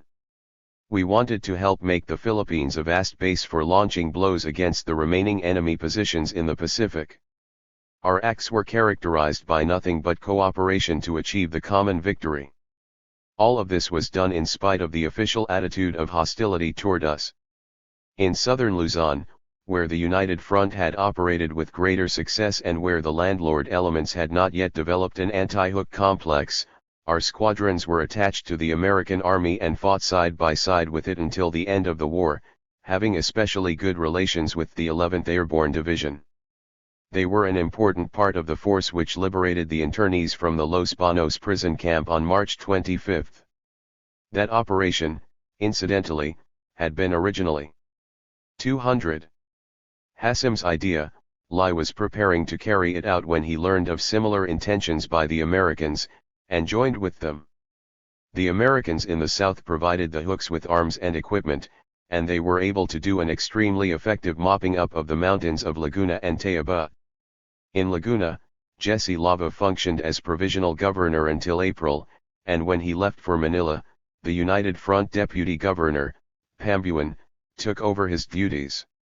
Our Nueva Ecija command, with the aid of Governor Kayako, was able to gain the attachment of a Huk battalion to the 32nd Division of the American Army. 300 Huks, under Major Jose Tigiam, constituted the battalion, which was known as the Dimas Ulung Force. Its job was to patrol the Ding Allen Bay area and to prevent the retreat of enemy forces from the south to the north, where Yamashita had elected to make a stand. It achieved for itself the finest record of any guerrilla unit in the entire war. From April to December, the Dimas Ulung Force killed 700 Japanese and captured 1,000 more, only suffering one casualty itself. That was what the Hook could do against the enemy when given the opportunity. Hook detachments also took part in the very difficult operation of clearing the Villa Verde Trail, winning praise from the Americans with whom they fought. These were the activities which prompted Brigadier General Decker, Chief of Staff in General Kreuger's 6th Army, to say that the Hook was one of the finest fighting units I have ever known. Our refusal to surrender arms or to permit the liquidation of the people's movement built out of blood and toil during the war was followed by a more intense wave of repression. When officials were appointed in the towns, the members of our local governments were ousted and disregarded, while the appointees were selected from the Yusuf or from among elements who had remained completely passive during the Japanese occupation. Invariably they were hostile toward the Hook. In addition, the American Army, under the pretext of maintaining peace and order, stationed detachments of Yusuf men and of the puppet police in the towns where our influence was greatest. The result was a reign of terror. Liberation. 201. In Lubeo, Linda's hometown, the men of Lingad, in conjunction with the American MPs, terrorized the barrios in the search for Hook leaders. Yusuf spread the vicious lie that Linda had killed 2 Americans during the occupation. Linda's brother was captured and tortured to find Linda's whereabouts. They did not succeed. In Concepcion, Lubeo, 7 former Hooks from Linda's disbanded squadrons were taken to the town garrison, tortured and killed. Although the Japanese had been driven off the plains long before, central Luzon now echoed with the indiscriminate gunfire of liberation. In June, Yusuf units, CIC detachments, and American MPs were further strengthened in the Pluk regions by battalions of American tanks and tank destroyer artillery. The rumble of American tanks sounded no different than the rumble of Japanese tanks in our streets. Dodging their new persecutors in the barrios, our comrades looked back upon forest life under the Japanese with nostalgia, because there we had at least been able to practice democracy and to live as free men. The anti-Hook campaign, founded on lies and treachery, accusing us of sedition, murder, and anti-Americanism, resulted in only one major dereliction from our organization. That was the case of Bainal. He and his son, Tom, had been arrested in the general roundup of wanted Hooks in February. He had been held for only 1 month when he succumbed to the American pressure and promised to surrender his arms and those of his men. He and his son were released. Once out, he negotiated for the surrender of the arms of some of the men in his command. Promised rank and back pay, they were inducted into the American Army as the Bainal Regiment, severing relations with the Hook command. Bainal's motivations, I believe, were not opportunist, nor did opportunism influence many of the men who followed him. They honestly believed that the Americans had come as liberators and emancipators, to establish democracy in the Philippines. They did not understand the role of American imperialism nor even what was happening in central Luzon. Bainal needed only to look casually at central Luzon, where democracy had been strangled in the cradle of hope. Our squad. 202. Rons and our leaders were forced into a half-underground existence. Our CID had been forbidden to present its performances. Public meetings were banned. On April 8, less than 3 weeks after our release from San Fernando Jail, GY and I were arrested for the second time by the American CIC. The arrest took place at a mass meeting held by the Hook in the public square of the town of Araya, which had elected GY as its mayor in the 1940 elections. The main address of the meeting was by GY, who spoke on peace in the spirit of Tehran. He had written out his speech in English so that if it was suppressed it could be sent to the newspapers. He spoke in English, too. The CIC was present and he wanted them to understand every word. The speech was based on the Declaration of Tehran, which laid the cornerstone for democratic peace in the post-war world. It should not be a Russian peace, an American peace, a British peace or a Chinese peace, but a peace for all nations, big and small. He quoted liberally from F.D. Roosevelt, whom we regarded as one of the greatest friends of the Filipino people. He attacked the CIC and the reaction that followed in the wake of the American army, placing the blame on the imperialist militarist clique that was seeking to turn the war from its real purposes toward the revival of fascism before fascism had yet entered its death throes. The CIC men sat listening expressionlessly. When GY finished, he turned to them and said, "How did you like my speech, Captain Fredericks?" "Not very much," replied Fredericks grimly. After the meeting he arrested both of us, and brought us back to San Fernando to the provincial jail. After 2 days we were transferred to Pangasinan. This time we were taken to Calajao and placed in a concentration camp for war prisoners. For 3 weeks we lived in a solitary compound enclosed with barbed wire, called isolation compound. In the next cells were Japanese and Korean prisoners. Here was true irony, for those who could appreciate it. To whom had gone the victory? Certainly not to that American farm boy walking up and down with a rifle outside the barbed wire. We thought about that as we carried trash to dumps under Liberation. 203. The rifles of the victors who had no victory. We worked hard and they fed us bad food. We were given the treatment of the vanquished. From Calajao we were taken to Bilibid prison, in Manila. There the conditions were extremely bad. A faucet in the wall was for drinking purposes. The toilet was a bucket brought in and removed. A small opening in the door was used to insert food. Occasionally a guard would throw cigarettes through it, saying, "Here, you monkeys, your smokes." The room was 7 by 9 meters and there were 11 jammed into it. There was practically no space to lie down. In Bilibid we were imprisoned with leading puppets. Fortunately we were only there for 3 days. Our destination was Iwahig Penal Colony on the island of Palawan, far from the masses of central Luzon. We were taken by boat to Puerto Princesa. It was a crowded voyage. On board were most of the leading puppets and many of the smaller ones, the ganaps. We were to be imprisoned together, the crowning irony.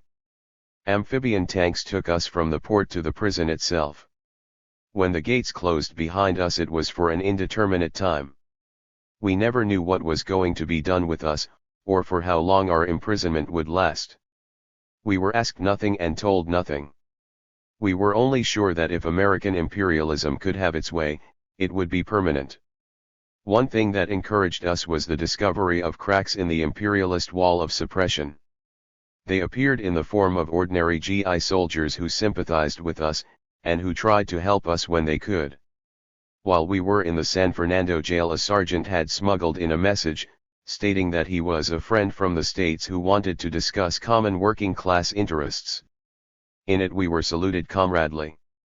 The sergeant, however, was never able to get past the guards.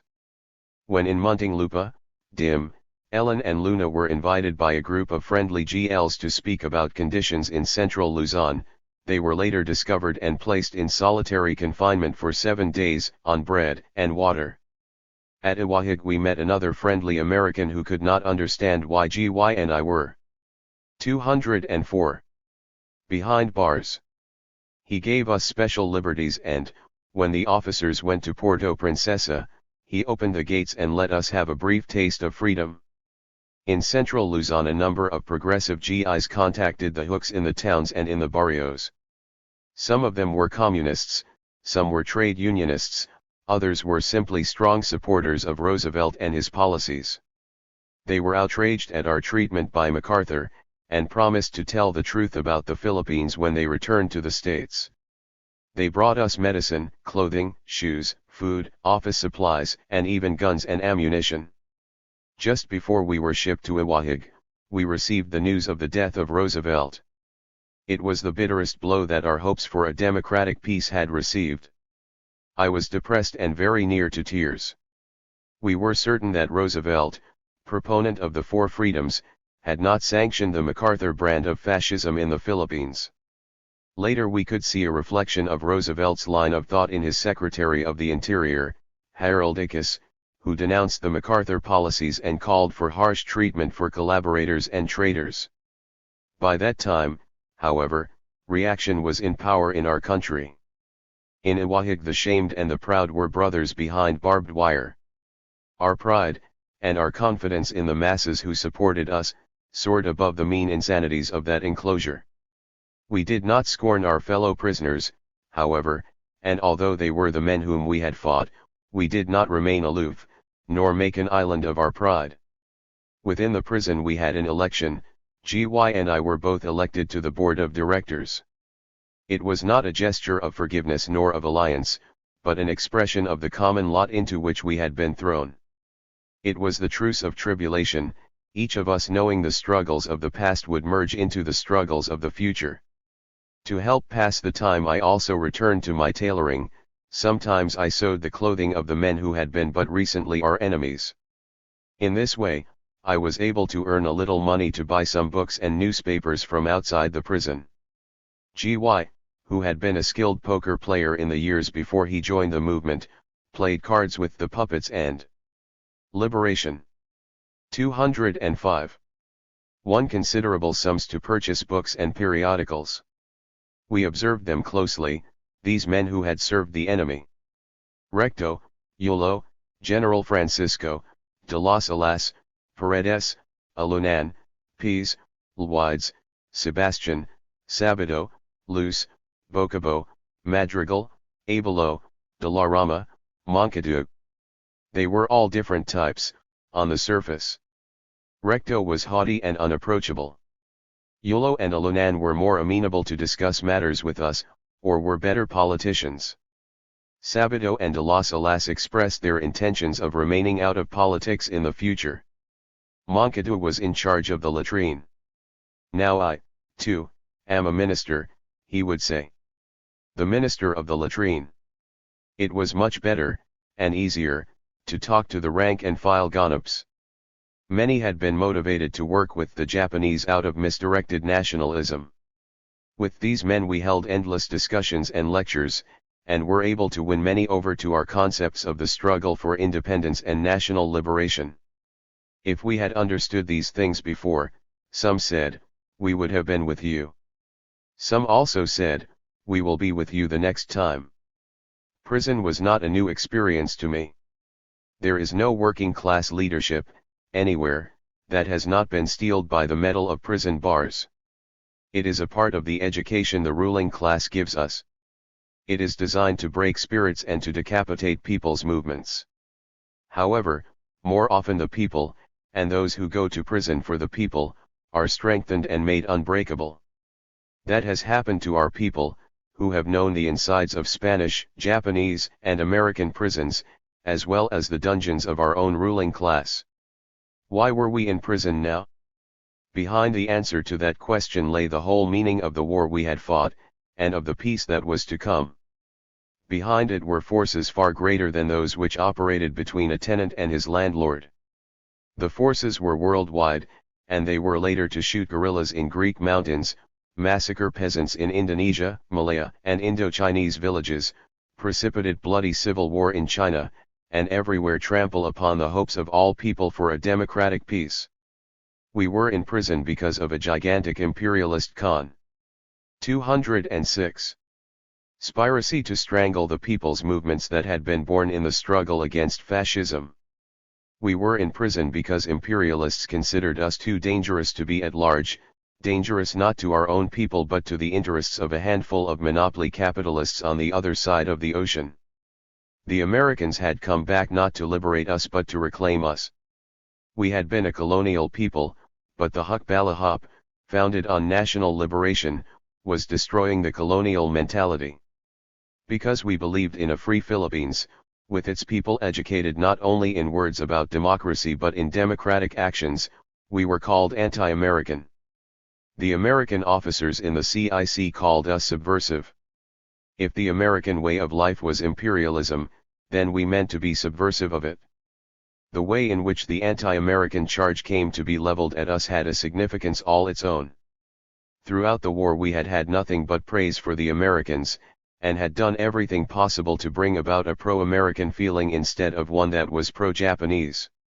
We had always referred to the Americans as our allies, and had sincerely believed that under the leadership of Roosevelt the American nation would help usher in a new era of world peace and democracy. All our anti-imperialist and anti-fascist slogans had been directed against the Japanese. We had fought against collaborators because they were pro-Japanese. Yet when the Americans came they took the very slogans and propaganda which we had employed against the Japanese and told us they proved that we were anti-American. In other words, they were admitting guilt before it could be charged against them. In Iwahig, GY, and I examined our work and our mistakes over the past 3 years. One mistake, we felt, had been the failure to emphasize sufficiently our expansion work, which, properly pressed, might have mobilized far wider sections of our people. More important, however, in our estimation, had been our failure to emphasize and to clarify the true meaning of imperialism to the people. We had neglected to point out that imperialism was the same, whether Japanese, American, British or Dutch.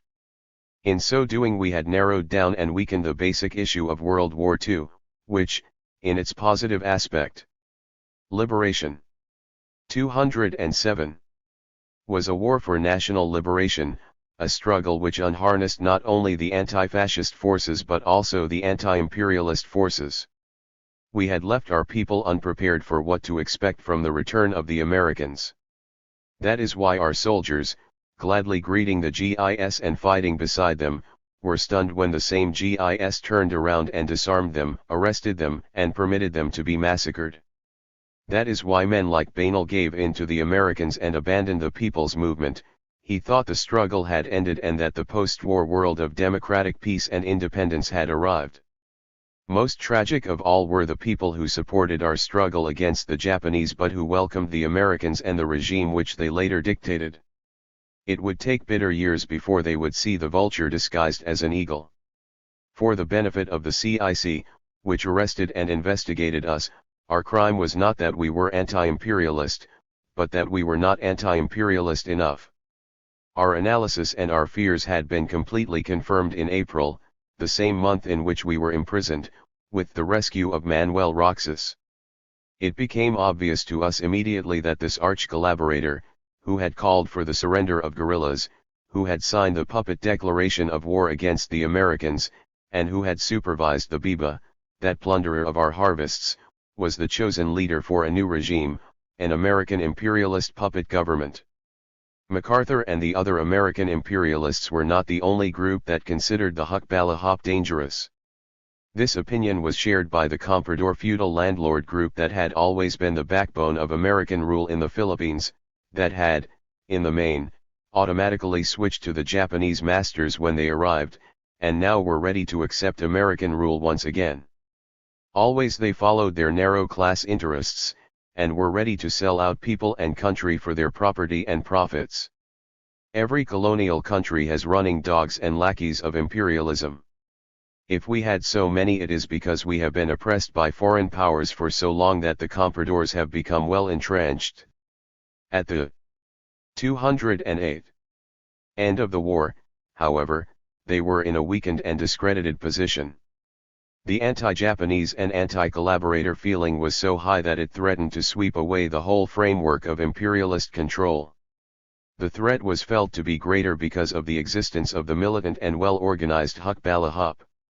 The persecution and attempted suppression of the Huk, therefore, were the results of the joint efforts of the American imperialists and the comprador feudal landlord group of Filipinos to maintain their rule. When the Americans came in 1898 they crushed the people's movement that had come into being in the struggle against Spain, and found and installed elements whom they could depend upon to guard their interests against the people. When the Americans came in 1945 they tried to crush another people's movement that had come into being in the struggle against Japan, and they again found and installed elements who could guard their interests against the people. History, we determined, was not going to repeat itself. This time the Filipino people were not going to be crushed, they were going to win. We studied the collaborators imprisoned with us. The rescue and endorsement of Roxas by MacArthur was a signal to them, and they were obviously quick to understand. All were confident of their early release from this temporary difficulty, and, although some of them, like Sabato and de las Alas, made pledges to retire from public life, we knew that the spots of the leopard were very durable. Where, in this developing switch of alliances, did Osmina stand, and a number of leading elements who were with him? Why was Osmina, who had grown up under the wing of the imperialist eagle, being discarded in favor of Roxas? We studied our answers. Osmina was old, Roxas was young. Osmina showed tendencies of going along with the will of the people. Roxas, with the shadow of punishment for collaboration hanging over him, could be depended upon to go all the way with the imperialists. Most important, however, was the tendency for Osmina to ally himself with a group that we termed the nationalist bourgeoisie, those elements among our capitalists that wanted liberation. 209. Independence with the least possible imperialist control, and wanted to profit from an industrialized Philippines. Roxas, on the other hand, would accept puppethood and complete imperialist control. We saw the promotion of Roxas into leadership as the greatest danger to the interests of the Filipino people. We fretted impatiently in the cells of Iwahig. Upon our imprisonment, Mariano Balgos had become the acting commander-in-chief of the Hukbalahap. He had offered to the American Army a full division of Hukbalahap soldiers to be used in the then-planned invasion of Japan proper.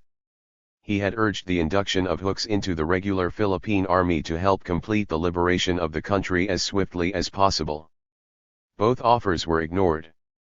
On June 15, Balgos issued a statement entitled "Where We Stand," which placed our program on record. After reviewing the Hook record during the war, in which we had killed more than 25,000 Japanese spies and traitors, Balgos stated, "There are misconceptions emanating from those same elements who would not only cut the Hukbalahap off from America, but also separate us from the Filipino people. The Hook is not anti-Commonwealth government. We recognize President Osrnena as the legal president of the Commonwealth, and the Commonwealth Constitution as the legal constitution of the Philippines. We are opposed to civil war and shall fight for the orderly democratic progress of the Philippines. We are not seeking to conscript capital or socialize industry. We join with the Democratic Alliance in a program for the democratic industrialization of our country, so that labor and foreign and Filipino business can utilize, without hindrance or interruption, our great resources for our benefit and that of the United Nations. Within the framework of the Democratic Alliance, business, labor, and the farmers can unite in furthering our prosperity and democracy. We realize that there are in the Philippines believers in fascism and opponents of independence and industrialization. The U.S. War Department itself issued a memorandum on March 25, 1945, warning the American people and the American Army against the dangers of fascism. This memorandum points out that there were native fascists in the Philippines and that freedom, like peace and security, cannot be maintained in isolation. It involves being alert and on guard against the infringement. 210. Not only of our own freedom but the freedom of every American. The germ of fascism cannot be quarantined in a Munich brown house or a balcony in Rome. If we want to make certain fascism does not come to America, we must make certain that it does not thrive anywhere in the world. Here in the Philippines it is up to us to call a spade, and to clean house. Before the war our compradors and big feudal landlords protected Japanese interests and persecuted those who warned the people against Japan. During the Japanese occupation they willingly fed the Japanese, helped them in hunting down guerrillas, and in other ways supported the domination of our country by the enemy. Now, these same fascist elements and their agents are seeking with might and main to secure or control government positions of political, economic, and military power to the detriment of the war effort and our country's independence and democratic progress. To some degree they have succeeded. We call upon President Osmina and other leaders of our government to remove these enemies of our progress. We urge that those who, in an advisory or supervising capacity, served the Japanese, should not occupy posts of leadership. We make no indiscriminate charges of treason, but we maintain that the war effort and our country will be better served by putting into office those who have an unimpeachable record of loyalty to our Commonwealth and to America. It was in July that the news came to us of the formation of the Democratic Alliance, a new political party born in the struggle against fascism. The Hukbala Hop supported it, as did the Free Philippines, the Peasant Unions, the Blue Eagles, sections of the USFAP and other active fighters for our freedom. The Democratic Alliance recognized the revolutionary nature of the people's fight against Japanese fascism and called for our independence and for our development as a free nation on the basis of the widest extension of democracy and the greatest attention to the welfare of the common people. The Democratic Alliance came into being because of the fact that the Nacionalista Party had been exposed as the party of treachery and betrayal which had abandoned the people, and the majority of whose leaders had participated in the orgy of plunder of the people during the occupation. We saw in the Democratic Alliance a medium of expression for the masses of people who wanted a better life in the post-war years. Previously in May, the merger of the pre-war peasant move, Liberation 211 Ments took place and the PKMP Ambansang Kaisahan ng Magbubukid came into being under the leadership of Mateo del Castillo and Juan Felio. That gave us tremendous encouragement. It was a unity cemented in the Hukbala Hop, in the struggle against fascism. In July, too, the most significant sections of the trade union movement reconstituted themselves in the Congress of Labor Organizations, in Manila. Among the founders of the CLO was Mariano Balgos. Many of the other active CLO leaders had fought with the Hukbala Hop also, and the new trade union movement in general was crowded with workers who had participated in guerrilla movements. The pre-war organizations of the people had not only been kept alive, they had burst forth now in even greater number and at a higher stage of advancement. Such was the contribution of the HUC and its allies. The imperialists and their tools in the Philippines had sought to crush one manifestation of the people's movement, our armed force, but the masses could not be held back. They burst forth at a dozen points to assert themselves. From Iwahig we could feel the way the tide was running, and we knew that the people would set us free. Not for a moment did we lose confidence in the people. In August we were transferred from Iwahig to Muntinlupa. It was the first big step on the road to our release. In Muntinlupa we met Dim, Ellen, Luna, and other comrades. It was like a reunion. On September 23, 50,000 workers and peasants marched to Malakanan in an enormous demonstration, demanding our freedom and an end to the persecutions in central Luzon. Barefooted, the peasants walked in the rain, past rows of MPs who stood with fixed bayonets. The reactionaries could not withstand the growing anger of the people. 2 days later, on September 25, GY was released.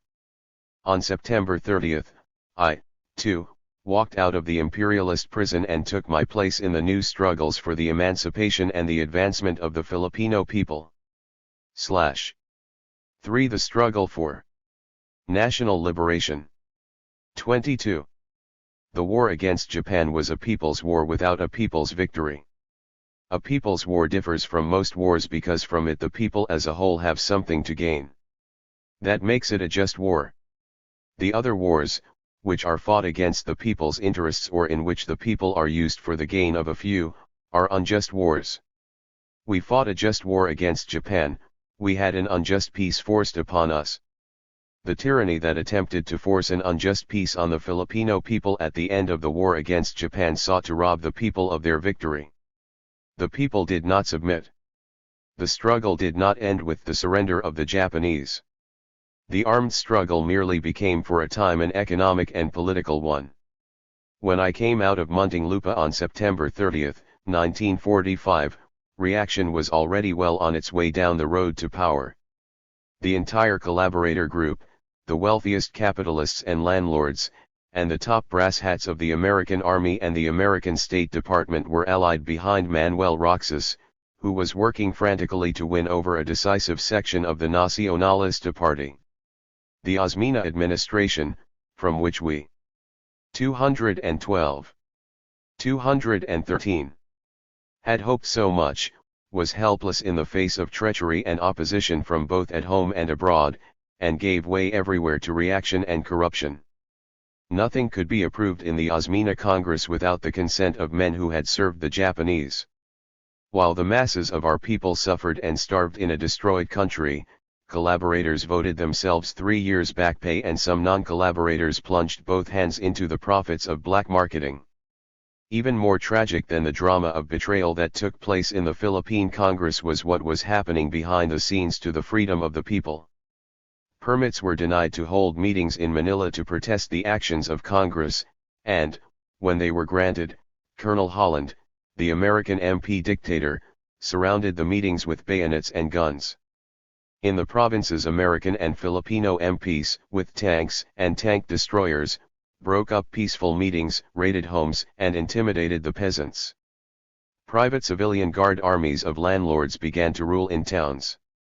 Much publicity was given to a handful of men in Osmina's cabinet who had participated in the resistance movement in the Visayas and Mindanao. Among them were Tomas Confisor, Tomas Cabili, and Alfredo Montalbano. Confisor and Cabili especially were outspoken anti-collaborationists. Yet Confisor, as Secretary of the Interior, allowed reactionary elements to come into control in central Luzon, and under Cabili, as Secretary of National Defense, the Philippine Army became riddled with those who had served the Japanese. The later actions of both these men proved that they were merely holding out for the highest price they could get. The resistance movements they had led, in the first place, were the Awaitist type, existing apart from the people and making no attempt to organize them. Montalbano was an even more impatient opportunist. As Secretary of the Interior in Confisor's place, he was to launch the peace and order terror in central Luzon. The manner in which Roxas quickly organized his forces to take power was a spectacle to sicken the stomach of even those who had endured the nauseating rule of the Japanese and collaborators. Could the betrayal have been avoided? Yes, it could. I-214. Have been, if Osmina had taken up the challenge and had carried the fight to the people.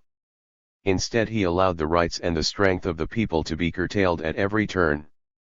In truth, there was little else to be expected from an Osmina, whose whole background and political life had been built on playing the game of colonial rule, which breeds the compradori and smothers the people. It was the realization of the bankruptcy of the Nacionalistas that led progressive elements from the guerrilla movements to unite in the Democratic Alliance. Originally, it was not a political party. It was an organizing committee around which the people could rally in breaking away from the Nacionalistas. Within it were elements of many political beliefs, differing perhaps in methods and in ultimate objectives, but all agreed that there should be a democratic peace. The original Democratic Alliance Executive Committee, with Judge Jesus Barrera as chairman, included Jose Ilario, Rafael Ledesma, Manuel Crudo, Vicente Lava, Jose B. L. Reyes, and Antonio Araneda. Its initial statement of July 15, 1945, stressed the need for a new political party. Its declaration of principles was built around 4 main points: independence, as promised, for the Philippines, national unity against fascism and punishment for collaborators, the safeguarding and extension of democracy, and clean and honest government, free of corruption. Its program called for a free and independent Philippines that would be democratic and economically self-sufficient. Its emphasis was on the welfare of the common man. The DA program was not revolutionary. It believed in the ballot and the peaceful petition as the instruments through which the people's will should be expressed and achieved. It did not propose even the mildest socialization or change in the system of society as we know it. The path it proposed would have led no further than the development of a healthy industrialized capitalist country out of the feudal agricultural colonial condition that we had.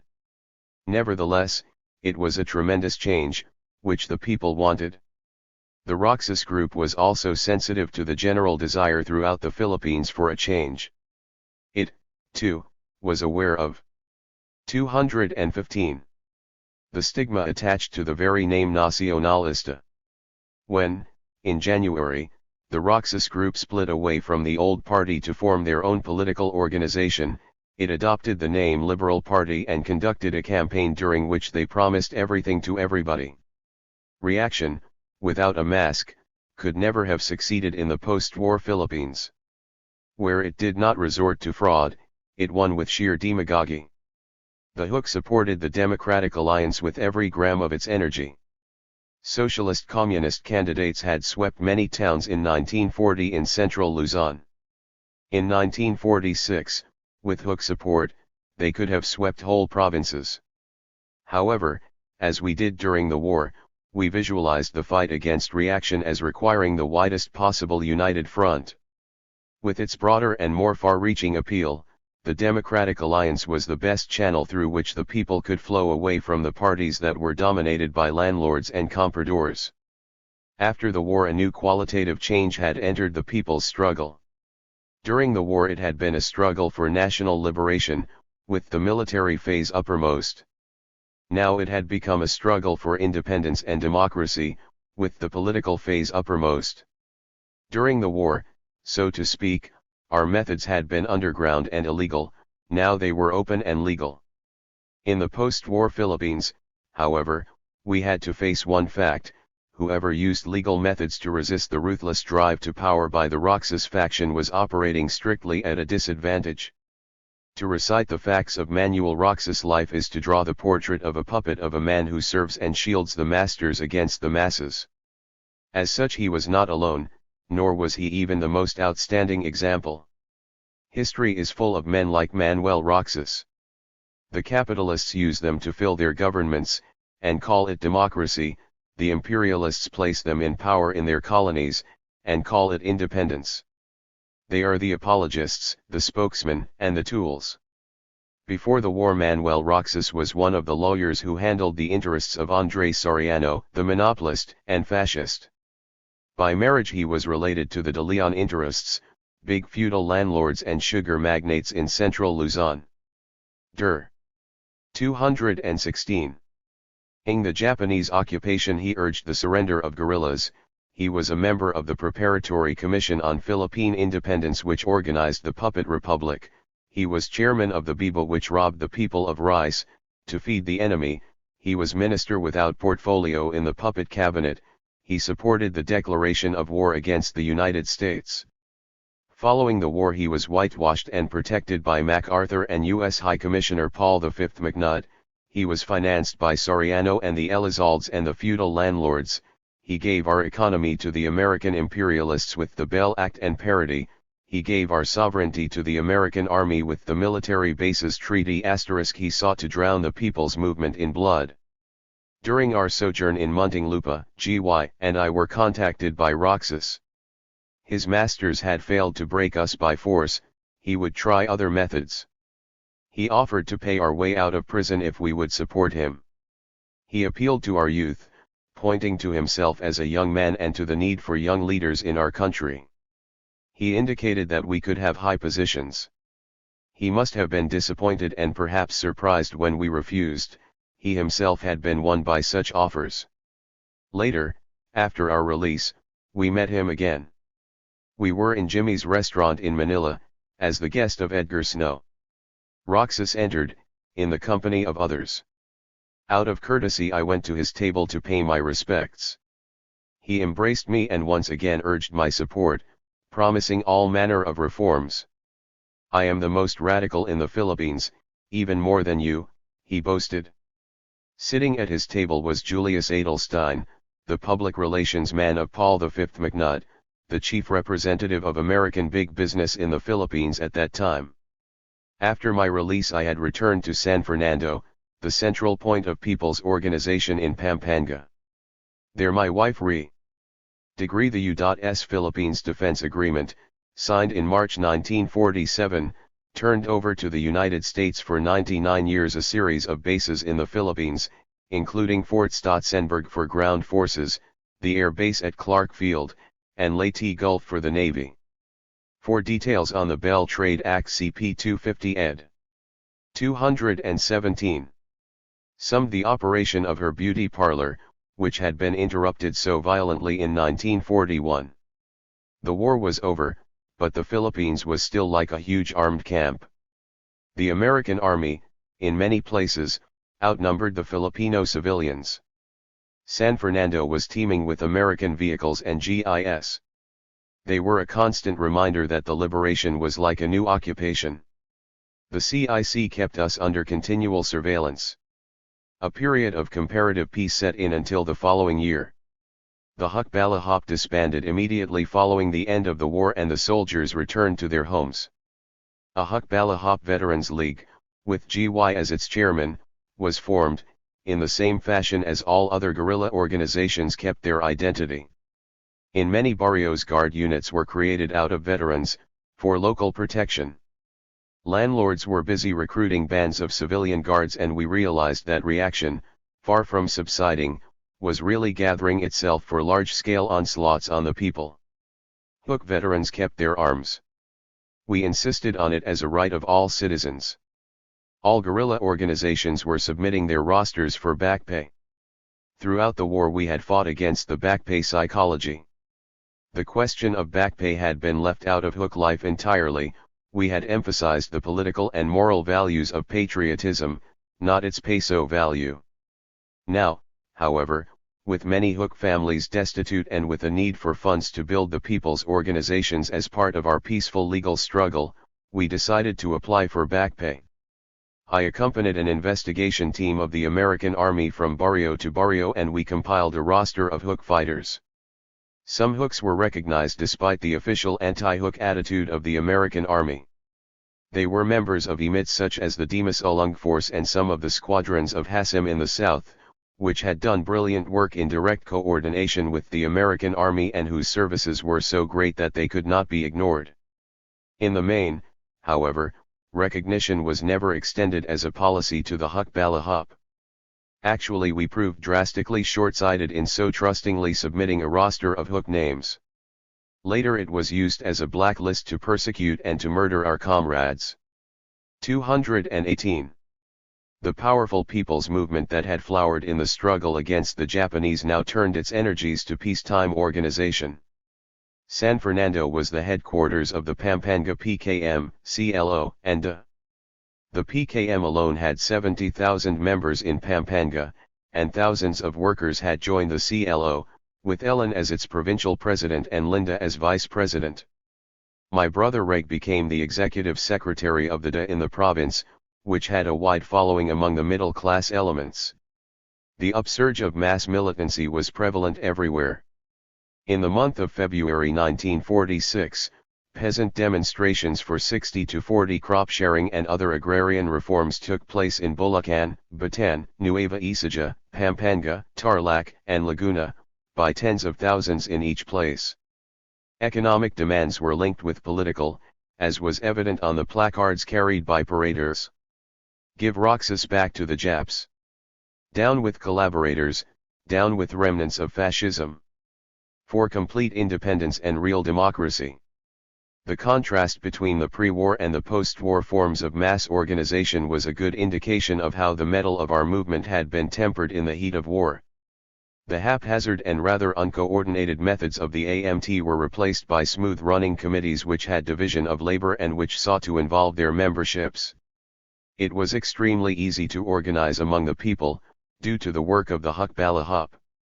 When a demonstration became necessary, the barrios could be swiftly circularized, and in 3 days we could have a demonstration of 50,000, in any of the provincial capitals of Nueva Ecija, Pampanga, Tarlac, and Bulacan, and many more in Manila. The strength of the people's movement in central Luzon was the biggest stumbling block in the path of the Roxas reaction. In March 1946, on the 9th day of the month, occurred a greater personal tragedy than the war with all its horrors had brought to me.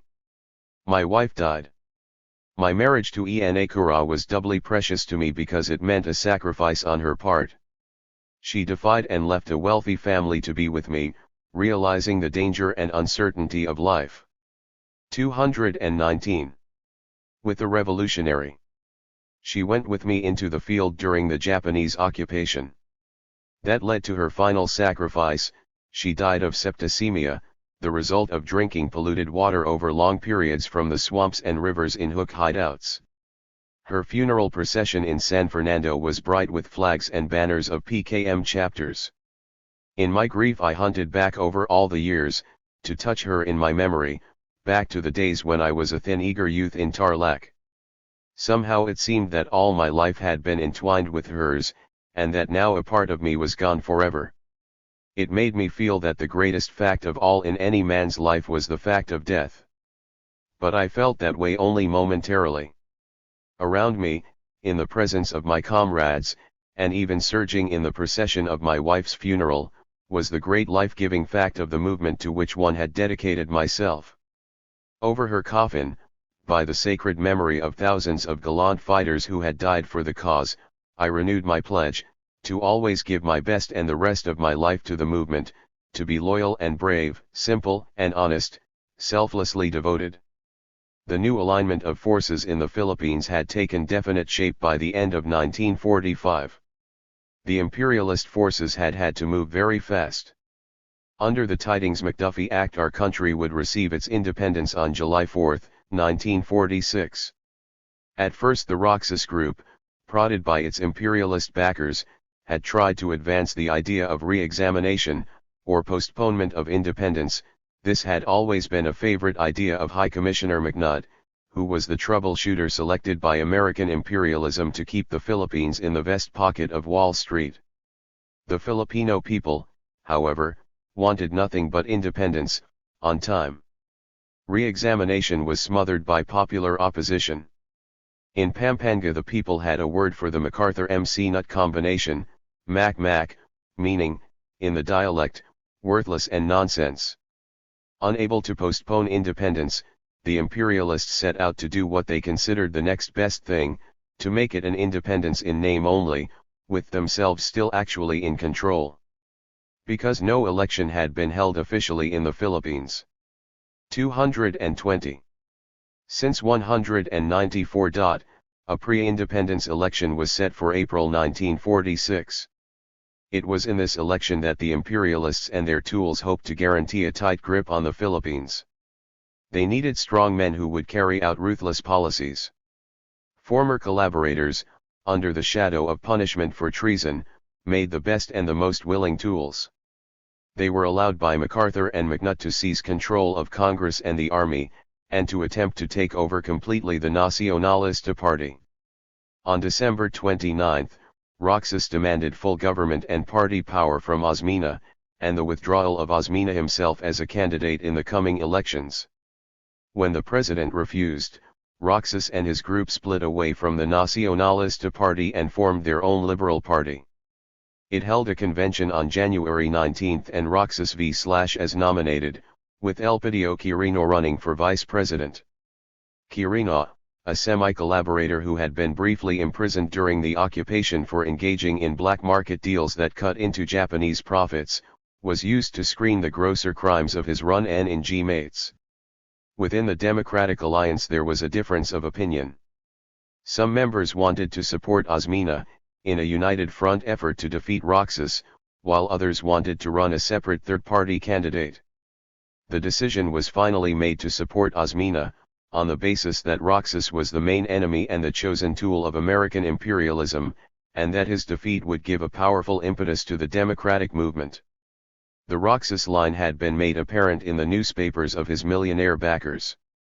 They concentrated on raving that the Hukbalahap was an organization of lawless elements and that the government should conduct an all-out drive to crush it with an iron hand. This was the talk of the feudal landlords and of the big monopolists. The coalition formed by the Nacionalista Party, the Democratic Alliance, and a number of minor parties, although holding separate conventions, united behind the candidacy of Osmeña and Euligio Rodriguez later in January. Although we differed from Osmeña and the Nacionalistas on a great many issues and problems, we nevertheless felt that our problems could be solved. 221. Equitably in a free and independent country. Under Roxas they would merely be aggravated. At the Democratic Alliance convention held in San Fernando, Pampanga, I was unanimously chosen as a candidate for Congress from the 2nd District of Pampanga. From the time the election campaign got underway, it became obvious that the Roxas forces were taking no chances on losing. As early as October 1945, the Democratic Alliance had become the target of intimidation and terror in central Luzon. Pro-Roxas mayors had refused to permit rallies to be held in municipalities, and when meetings did take place they were broken up by American MPs and by civilian guards on the pretext they were a threat to peace and order. The DO was organized in the shadow of imperialist and landlord guns. Unrest was widespread across central Luzon at this time. The 60-40 crop-sharing program urged by the PKM and agreed upon by Osmeña to supplant the old 50-50 arrangement had been discarded by the administration due to the pressure and the sabotage of the big landlords. The PKM organized protest rallies. They were answered by Montalbano, the new Secretary of the Interior, who announced that he was declaring war on lawless elements. Montalbano's declaration of war, which fitted in perfectly with the strategy of Roxas, was backed up with great strength. In January, control of central Luzon was transferred from American MPs to the Philippine MP Command, which had a force of over 22,000 men and was still under the direct supervision of the American Army. The great majority of the MPs, both officers and enlisted men, had been members of the Philippine Constabulary in the service of the Japanese. The U.S. Army gave them a gift of 10,000 submachine guns. Also, large civilian guard units, recruited for the most part from anti-hook wartime guerrilla outfits, were located everywhere in our provinces. Among the elements utilized as civilian guards by the landlords was the religious sect known as the Iglesia Ni Cristo. During the Japanese regime, the sign I Am Iglesia written on a house guaranteed its protection from the enemy touch. Montalbano's little demonstration of statesmanship was I'm 222. Implemented at once in Nueva Ecija, where martial law was declared, although this province was completely peaceful. Curfews, raids, and provocations became the order of the day across the province. Peaceful, unarmed citizens were fired upon for gathering in private houses for celebrations. Many were killed and wounded. Cocky MPs raced about the roads in tanks and armored cars, firing in the air to frighten the people in regions where the PKM was strong. The Japanese times are returning, said the people. At the same time, the 86th Division of the American Army, stationed in central Luzon, was suddenly ordered to reorganize itself along battle lines, to deal with possible unrest which may grow out of the political crisis in the Philippines. The people, however, found they had an ally in the American soldiers, who called a huge demonstration in Manila, protesting against the intended use of American troops against Filipinos by groups that wanted to keep a stranglehold on our economy, and demanding that American GIs be sent home to the States. It showed that Americans themselves could not swallow the intentions of their imperialist-minded leaders, and they forced the U.S. Army to change its mind about using GIs to shoot down Filipino peasants. Our election campaign emphasized independence and democracy. Wherever I spoke I stressed the fact that our people had fought for national liberation, and for the rights of free men that went with it. Unlike the Osmeña group, which conducted a half-hearted campaign, I centered my attacks on the collaborators, who had sold our country once and were about to sell it again. I denounced the new assaults against the peasants in central Luzon as the opening guns of an attempt to impose fascism on the Philippines. Wherever I spoke outside of central Luzon, accompanying the campaign toms of other candidates, the people were deeply interested in the Hukbalahap. They listened with fascination and asked questions that revealed a sympathy with the objectives of the Huk. During the months of March and April, while on a speaking tom with Mrs. Osmeña, Rodriguez, and other national leaders and candidates of the coalition, I was amazed by the reception given to me by the workers and peasants of Negros and Panay. 223. In Bacolod, capital of Occidental Negros, heart of the Philippine sugar industry, where the worst treatment of plantation and mill workers can be found, no less than 50,000 attended our meeting. In Iloilo some 35,000 attended.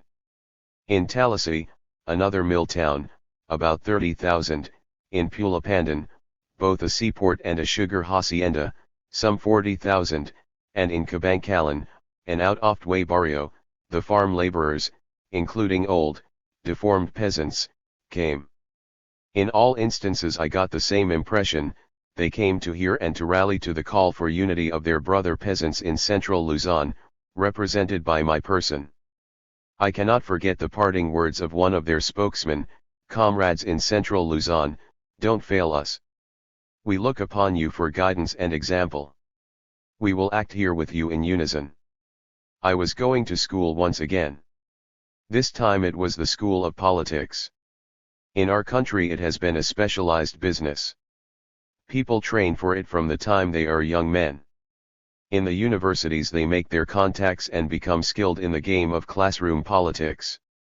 That is what happens in a colonial country, where politics is usually a doorway to quick wealth through graft and corruption, a system fostered by the dominating foreigners because it enables them to buy politicians, and thus to siphon off the political vigor of the nation. The word politician was so debased that it meant cheater and demagogue to the masses.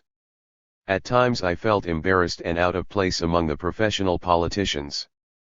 There was so much that was insincere in their bombast and in their pretended adherence to promises that were merely an expedient to get them into office.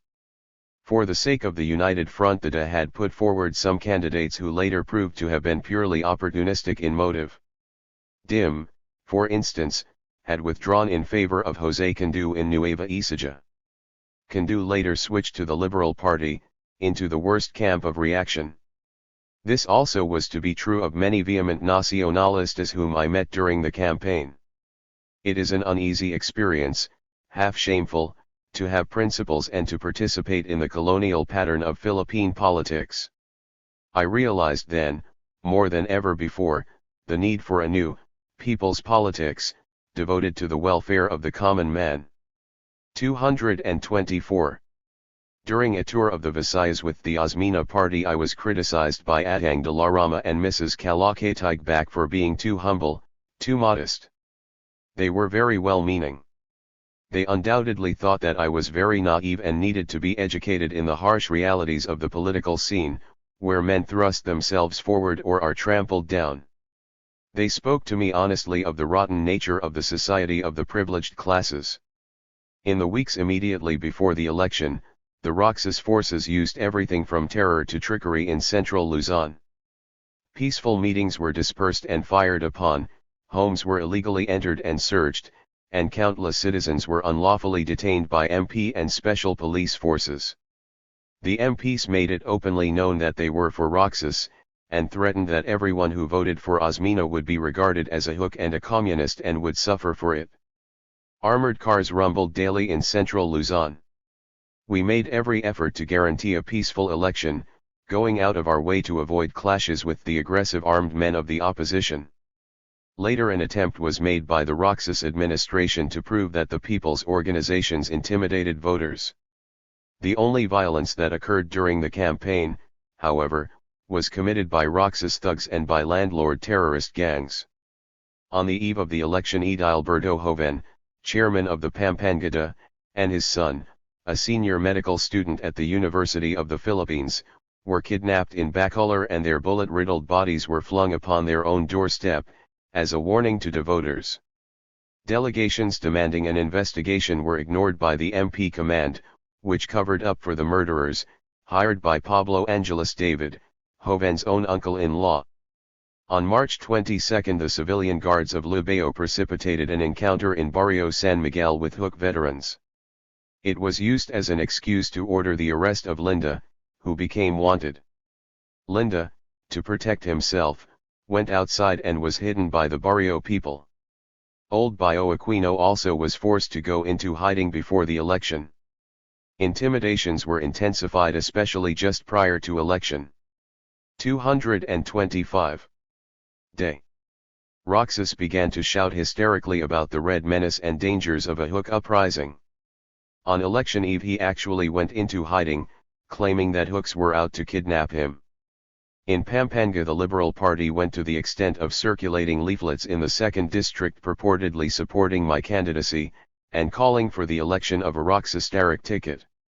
Roxas was repudiated in central Luzon, which elected 6 Democratic Alliance congressmen and 1 Nacionalista, and gave Osmeña a majority. Roxas had won nationally, but was his victory the expression of the people's will? The American writers, Bernard Seaman and Lawrence Salisbury, in their book written for the Institute of Pacific Relations, Cross Currents in the Philippines, said the following. The Roxas victory at the polls, which took place on April 23, 1946, should be judged against the background of these events. The Philippine Army, the government machinery, and the press were almost entirely in the hands of the Roxas Group. The powerful landowning, business, and financial groups backed Manuel Roxas. The Philippine Army, the civilian guards, and the use of guerrilla bands undertook a campaign of legal and extra-legal terrorism in order to prevent the strongest anti-Roxas areas from freely casting their ballots. High Commissioner McNutt, General MacArthur, and other American officials and businessmen, while ostensibly keeping hands off, actually gave Mr. Roxas substantial support by ignoring the collaboration issue.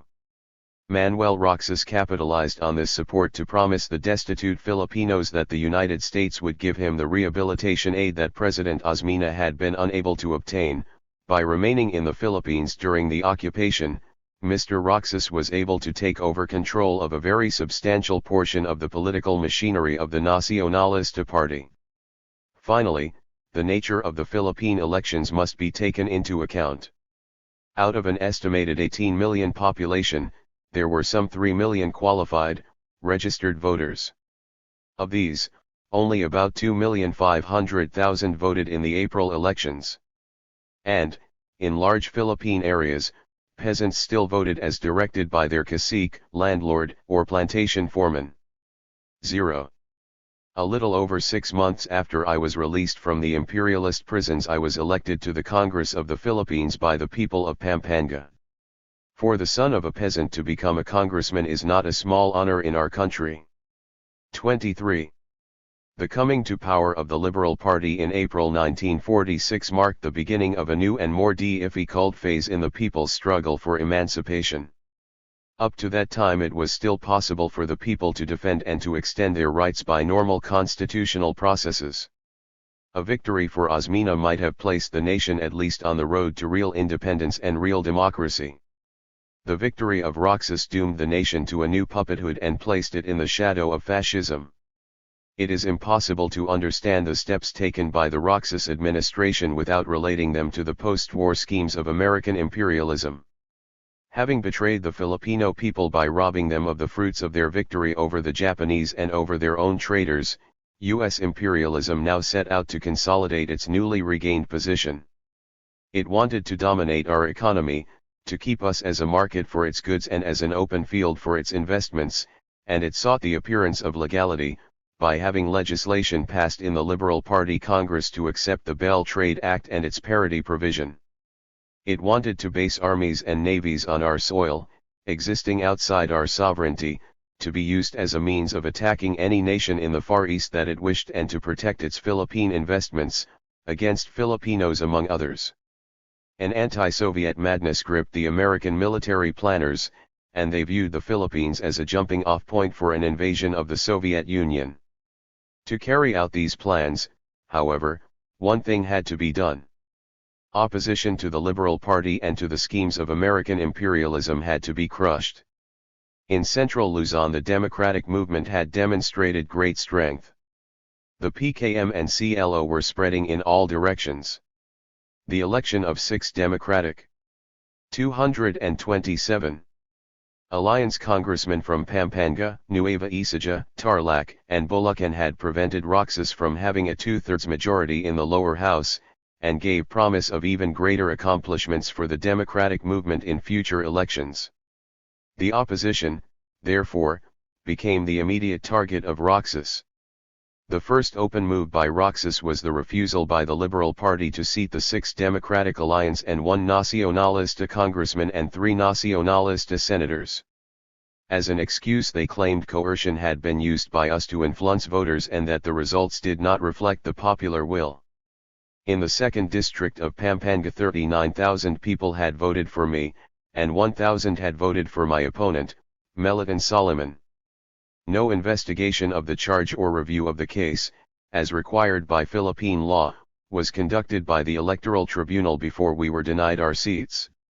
There was, of course, a reason for the haste of Roxas to have the congressman unseated.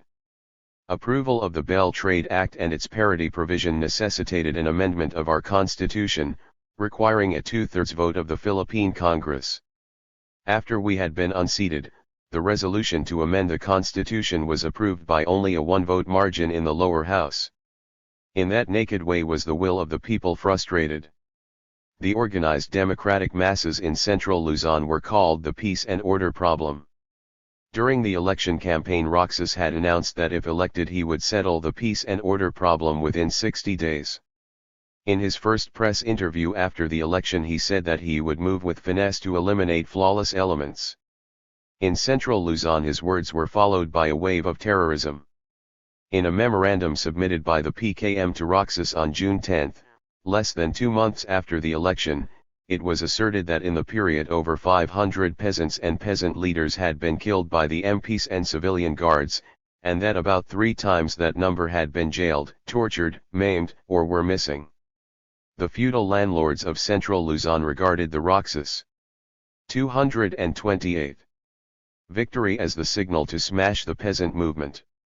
In Pampanga they secured the appointment of Pablo Angeles David as governor. David, still rankling over the time we had captured him as a collaborator during the occupation, stepped up the recruiting of civilian guards, using ex-use of guerrillas for the most part, many of whom willingly lent themselves to the reactionaries as they had done during the war when they fought the Hook.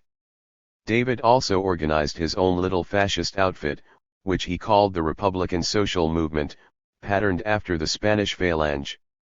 It was chiefly concerned with convincing peasants to accept the old 50-50 system of crop sharing. Its symbol was to be a shield on the face of which stands a cross. The shield stands for resistance to all subversive social and economic principles and elements. The cross stands for the Christian principles of government and social justice.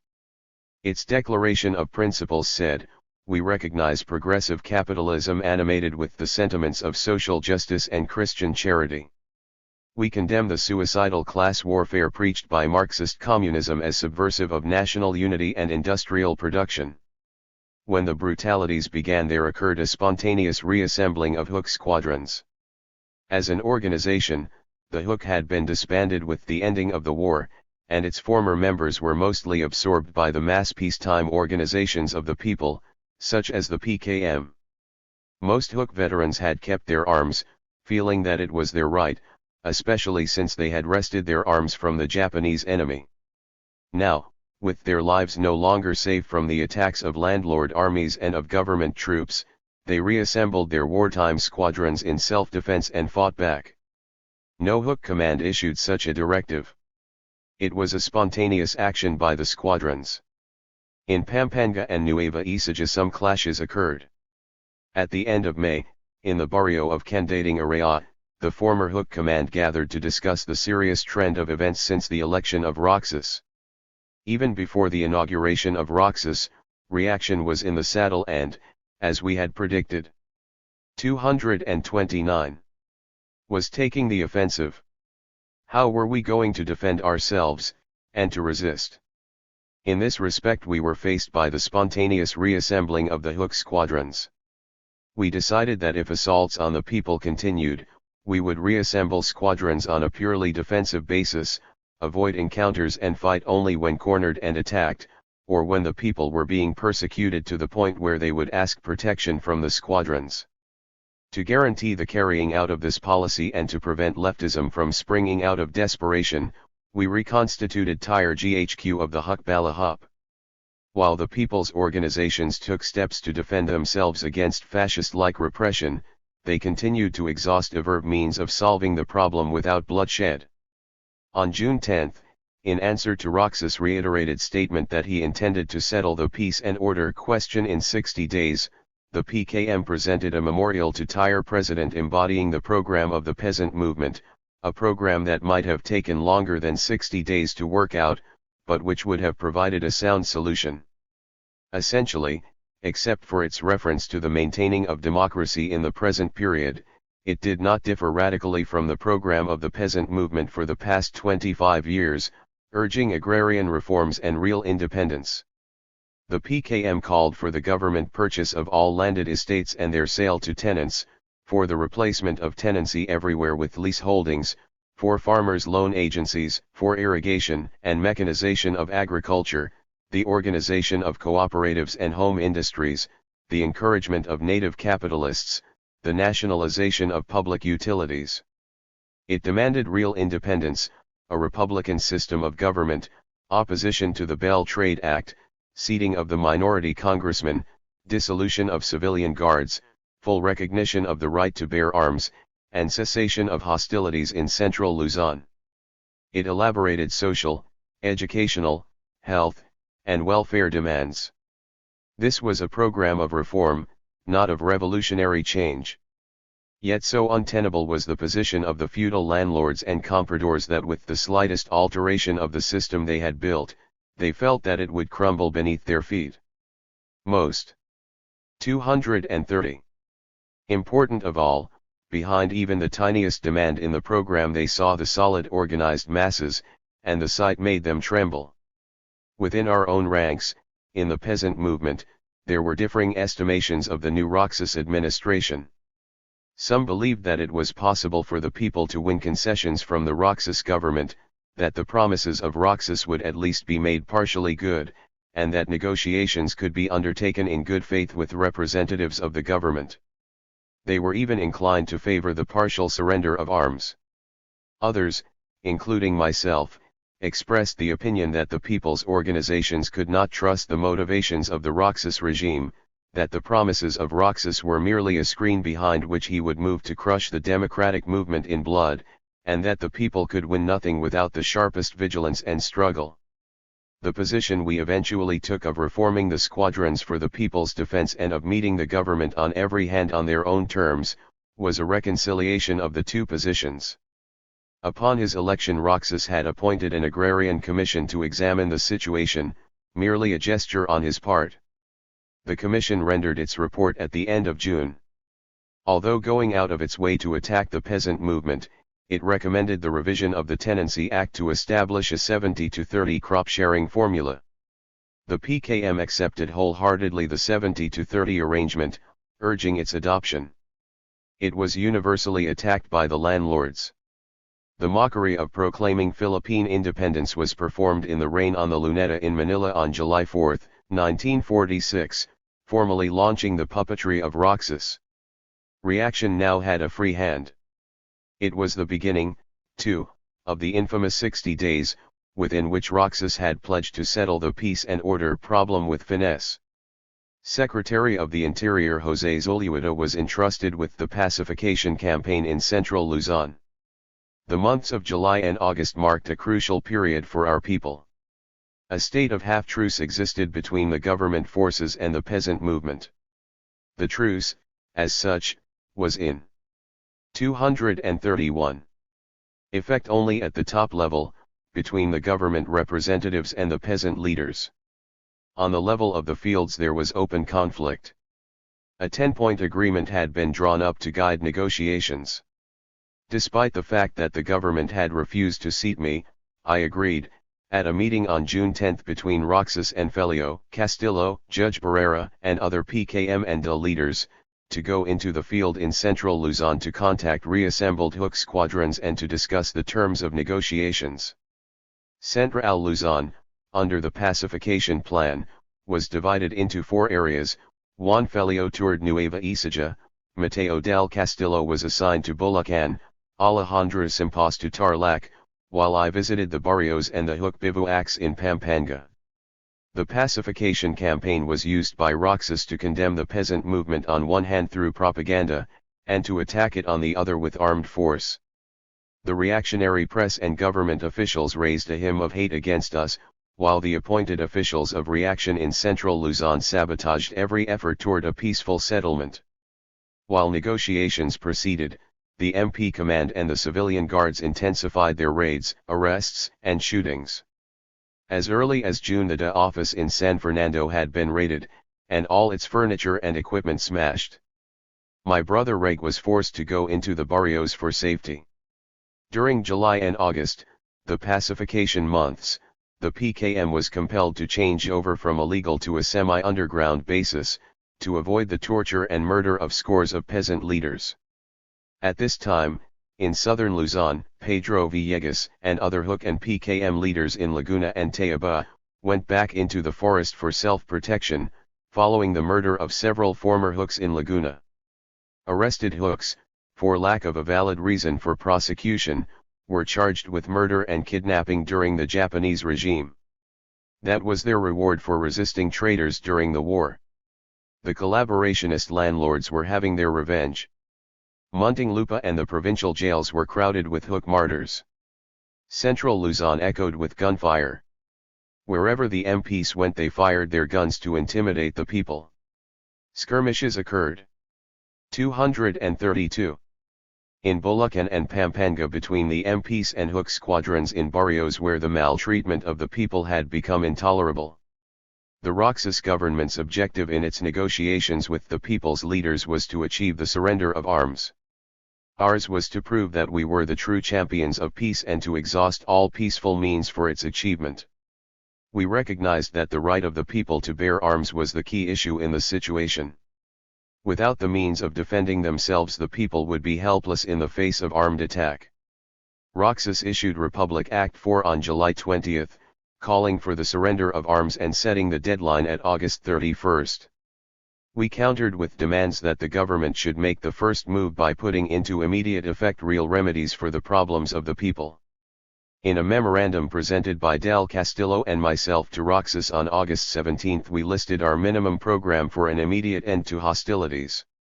They were, the right of every citizen to keep and bear arms to be recognized by the government, with all arms registered, all armed forces, except regular police, to be disbanded, barrio guards to be established by the people themselves pending complete restoration of peace and order, all charges against Hooks and other guerrillas for anti-Japanese activity to be dropped, remove anti-peasant officials and appoint officials acceptable to the peasants, seat the congressman, and guarantee security for peasants from arrest, torture, and imprisonment.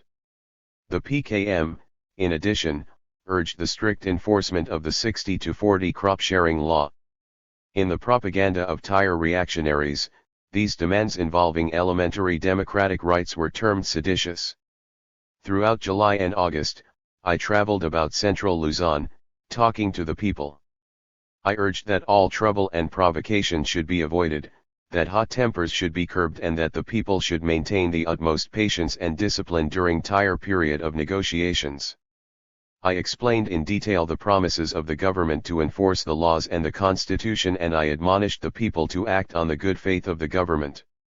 In the barrios, the people brought me an endless recital of the brutalities and miseries they had suffered at the hands of MPs, civilian guards, and reactionary officials. Husbands and sons were missing, had vanished without a trace. Tenants had been robbed of their shares of the previous harvest. They showed me the scars and bruises of beatings, ugly marks on their toil-warped bodies. Many people were frankly bewildered and confused, especially those who had voted for the Liberal Party, honestly trusting the promises of Roxas and expecting a change. They were the most tragic of all. In the bivouacs, in the swamps, forests and mountains, where the reassembled Hook squadrons were staying to avoid encounters, I found the soldiers extremely bitter. Their experience in 3 years of fighting against the Japanese and puppets had made them militant, and ready to leap to the defense of their families and rights. They told me that they did not feel like always running away, that they were not cowards, and that they wanted to fight. On the first few occasions when an encounter had proved unavoidable, the MPs had run away. Above all, they did not want to surrender their arms. I counseled them to fall back upon their iron discipline, and to allow themselves to be drawn into trouble only when it meant actually to save their lives. They discussed it and agreed. To me, the most outstanding feature of that whole period was not the encounters that did occur, but the encounters that did not occur due to the admirable restraint of the Hook soldier. Each time I came back to Pampanga from Manila, I felt anew the weight of the tragedy that seemed impending in the lives of these people whom I loved. In the city, where the people had a tendency to feel secure among their buildings, movies, universities, and homes with electric lights, it was possible to feel very distant from the pain and misery in the crude and simple barrios and fields. Increasingly, too, I felt the weight of responsibility. These peasants, my fellow peasants, had elected me to Congress. They had faith in me. They expected me to lead them out of their 234 predicament. What could I say to them? Surrender. Give up your hopes and dreams and let the landlords be your masters. Give up your arms and be shot like dogs. I remembered then the words of La Pasionaria, the great woman leader of the Spanish working class, in rallying the Spanish people to fight the butcher Franco: "It is better to die on your feet than to live on your knees." When I spoke to the people of Pampanga, I did not give them words of surrender or appeasement, I gave them fighting words. I felt that to do otherwise would have been to betray the people's trust. The ominous atmosphere that hung over central Luzon produced another effect on me. It made me extremely sensitive to the peaceful beauties in the countryside and in the lives of the people. The contrast between the ugliness of the evil that oppressed them and the loveliness of sun and fields and winding rivers made my heart ache. In the very presence of death, the smell of newly plowed fields, then in progress, gave me a sensation of fife and of things to be born. One day in August I spent the last absolutely free and peaceful day that I have known to this time. I was in Candating, an area barrio, with G.Y. Candating is on the bank of the Pampanga River. In the near distance rises the green slope of Mount Araya. It is the largest, the most prosperous barrio of the town. Because it was a center of the resistance, the Japanese had burned part of it.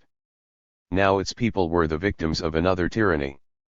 Romantic G.Y. had arranged a picnic date with two sisters in the barrio. Together we walked down along the river to a place on the bank where we could sit and look out on the wide slow water. I had been traveling and speaking much, without rest. Now the simple, ordinary act of sitting on a river bank with young girls filled me with immense peace. The harmless words we spoke, of pleasantry and nonsense, seemed at the moment more eternal than the debate that was shaking the country. I felt then that what I really wanted, for myself, was a fief as simple as this: to have a small farm and to work its soil, to have a wife and children like these Yoim girls and to watch 235 them grow up, to be able on holidays to sit like this and relax among the natural beauties of my home. We walked home slowly, chewing on the sweet cane stalks. The sunset filled the sky with irregular streaks of dark purple, pale green and soft orange. Beside us the legendary Pampanga River, wide and alive, half dark, mixed the sunset on its surface in long colorful swirls. Mount Araya was a black silhouette, sharp against the pale parts of the sky. When we approached the barrio we could smell the wood fires burning under the kalan and hear the sleepy calls of chickens going to roost in trees. That night, as I lay with my eyes open for a long time after I went to bed, I pledged to myself that I would never let the monsters of special privilege wantonly stamp upon the hopes and the dreams of Candating and all its sister barrios in this, our Philippines. In the middle part of August, Zulueta devised a trap. He proposed that cantonments be set up in each province where, on a set date, hook squadrons would come en masse to present themselves and their arms. To us it was a transparent scheme to get pinks concentrated, easily surrounded, and under the machine guns of government troops. We refused to agree to any plan of arms presentation until Roxas first implemented the promises he had made. On August 12 I had a meeting, alone, with Roxas. He offered me assurances for my congressional seat, numerous appointments for my leaders, and unlimited crooked personal opportunities, if I joined him and took as many leaders of our movement to his side as possible. "You are young. You have a very bright future," he said. "Yes, Mr. President," I replied, "tut with the toiling masses, until their victory is attained." On August 17, along with Felio and Del Castillo, I met Roxas in Malakanan to discuss the detailed implementation of our past agreements.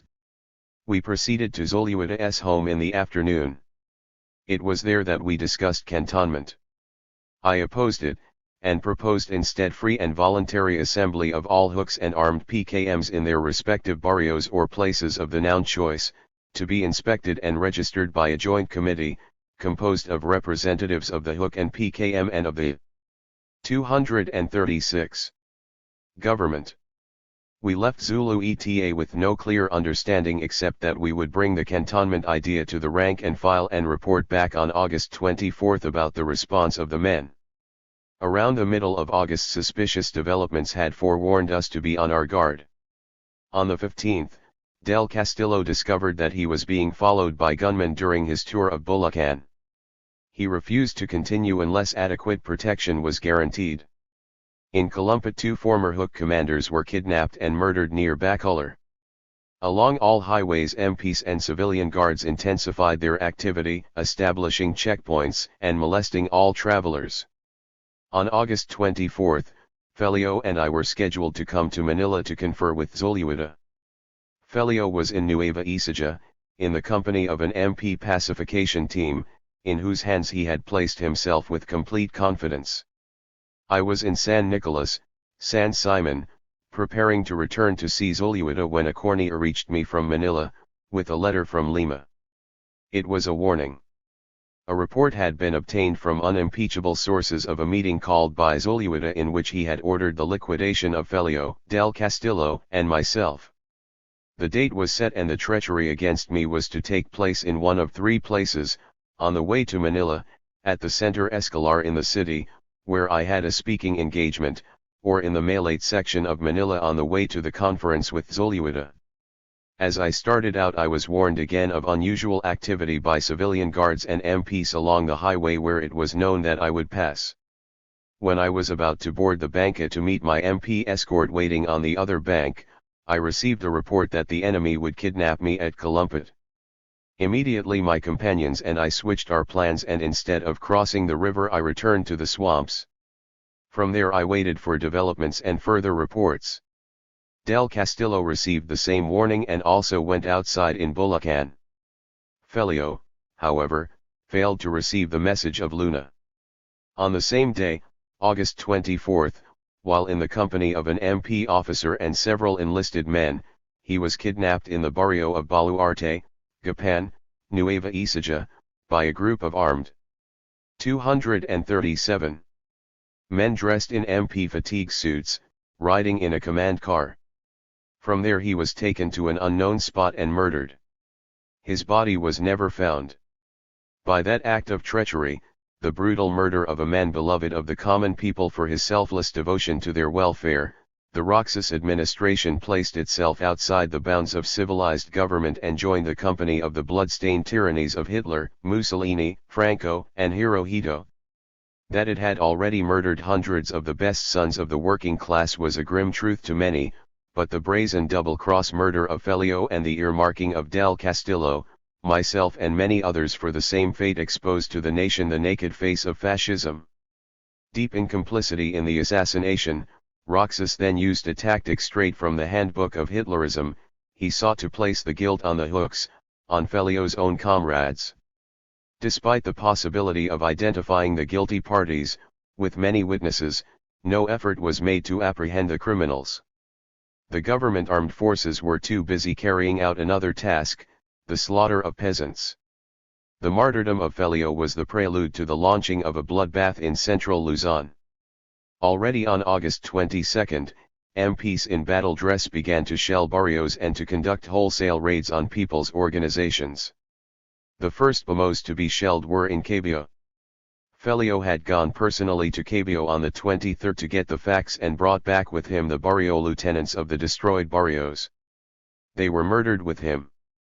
Immediately after I had evaded the enemy trap set for me at Calumpit, I met with the available leaders of the PKM and Hook in central Luzon. While we were in conference, discussing the significance of the assassination attempts on the people's leaders, the MP offensive was launched. The gauntlet had been flung down by the imperialist puppets. The people had been given but one choice, to fight or to die. The conference decided that I should answer the fascist move of Roxas with an open letter that would place the guilt for the nation's tragedy squarely where it belonged for all. 238. The people to see. With my heart filled with emotion over the brutal treachery that was being enacted within hearing distance of where I sat, I wrote the following letter. In the field, Central Luzon. August 29, 1946. President Manuel Roxas. Malacañang Palace, Manila. Dear Mr. President. The supreme test of your power has come. In your hands rests the destiny of our miserable people and our motherland. Yours is the power now to plunge them into chaos and horrible strife, or pacify them and unite them as brother Filipinos in the spirit of liberty. You, for the rest of your life, will be thinking of what you do now. And the many generations to come will judge you by this. The choice is yours and history will record the rest. But even as I write tills, your bloodthirsty subordinates are already making an all-out punitive campaign against the peasants. The MPs are shelling barrios and shooting innocent civilians. They are even threatening to use bombs. Suspects they catch are subjected to all despicable tortures. Together with the civilian guards, they are virtually in control of all government machinery, conducting a reign of terror worse than the Japs. The latest report is the kidnapping of Felio topping the long list of well-known peasant leaders lost in the same manner, because they clung to the hope that your government would intervene and make democracy survive. Felio's loss is the most serious sabotage your subordinates have done so far. And, Nazi-like, they clumsily blame it on Felio's own men. That is a very poor imitation of a Reichstag fire incident, Mr. President. The peasants of Central Luzon love their leaders and the peasants of the Philippines love Felio. They are expecting you to do the right thing about that. The peasants of Central Luzon are loyal to our country and to our constitution. You know that. They are humble, peaceful, and law-abiding. They do not entertain even the slightest idea of resisting the duly constituted authorities. And before these self-seeking and vindictive reactionaries came to power through your support, peace and order reigned in Central Luzon. Now under the guise of crushing lawlessness the MPs, civilian guards and some of your provincial and municipal officials have trampled in the dust our constitution and suppressed every democratic right of the peasants, to crush not lawlessness and banditry, but the vanguard of the patriotic peasant movement, the Hukbalahap veterans and the PKM. From our 3 conferences and from your public commitments you gave us sufficient reason to start an earnest campaign of persuading the 239 peasants to have faith and confidence in you. Our demands were very reasonable. And you approved them. 1. Temporary right of the people to keep their firearms in view of their present insecurity. Registration of those firearms to enable the government and the community concerned to check up and control their proper handling. 2. Stop MP raids. Civilian guards must be controlled. Kempatay treatment of detainees must cease. The constitutional rights of the people must be protected. 3. Removal of Governor David of Pampanga, fascist municipal officials and MP officers like Lieutenant Reyes, Captain Bazan of Mexico, Captain Sandang of Magalang, Captain Escalina of Nueva Ecija, Lieutenant Erginio of Bulacan. 4. Put into effect badly needed social welfare projects and agrarian reforms. But actually before the people could see the concrete and full realization of our understanding, your reactionary subordinates, bloodthirsty MP officers and mercenary guards, sabotaged our efforts. Lately, if the papers carrying press releases are to be believed, they indicate clearly that you are inclined to throw overboard all pretense, human sympathy, and statesmanship. Confused, overwhelmed, and finally giving in to enemies of democracy and progress, you are now reportedly determined to use the mailed fist, the imperialist fascist method instead. I am giving to the press this letter, my letter to you dated August 17, and the petition we presented to you the last time we met. You asked us to refrain from publishing these. We complied even after your subordinates flooded the people with the venom of fascist propaganda, lies, calumny, and red baiting. But now the people must know. And I respectfully inform you that I believe I will be of more service to our country and to our people and their government if I stay now with the peasants. In spite of every harm and provocation done to them, I am still confident I can help guide them in their struggle for democracy. I will do everything in my power so that whatever happens, their loyalty to our country and our constitution is not lessened. And against all the fascist imperialist leaders I will help them raise their voices so that the country will properly understand the side of the oppressed. You have your choice, Mr. President. Be a real liberal and a true leader of Filipinos and rest assured of our cooperation. But be an imperialist fascist agent and you will find that there are enough Filipinos who have learned a lot in the last war and who will not give up in peace social gains acquired during that war. Should it unfortunately be your choice to lull our people into vain hopes and blind loyalties by promises and later find that our people are getting impatient, it would be committing a double injustice to resort to the persecution of the most advanced population of 240. Our country as a scapegoat. There is only one key to a lasting peace, and that is indivisible peace for everyone. That is, put into effect the basic principles of freedom and democracy rooted in the security and welfare of the masses. Mr. President, extremists may want you to order the bombing and cannonading of the poor to kill them by the thousands. They may want hand to dip and feet to wallow in blood to their heartless satisfaction. But they should know that they can never bomb out the people's newfound hopes and convictions that democracy, freedom, and a lasting peace are for all, including the common men who feed the nation when it is starving and fight for it when it is in danger. My decision to stay with the peasants now is not because I have given up all hopes of a satisfactory solution of the people's present plight, but is due to my desire to save the government from a further embarrassment should I be snatched from the government agency in the same manner that Mr. Fellio was taken from the custody of the MP. Yours for democracy, freedom, and peace for our motherland. Luis M. Taruc. 2 days later, a hysterical reply by Roxas sought to shift the blame to the peasants, branded me a murderer, and officially launched what had already been a fact for 10 days, all-out warfare against the peasants.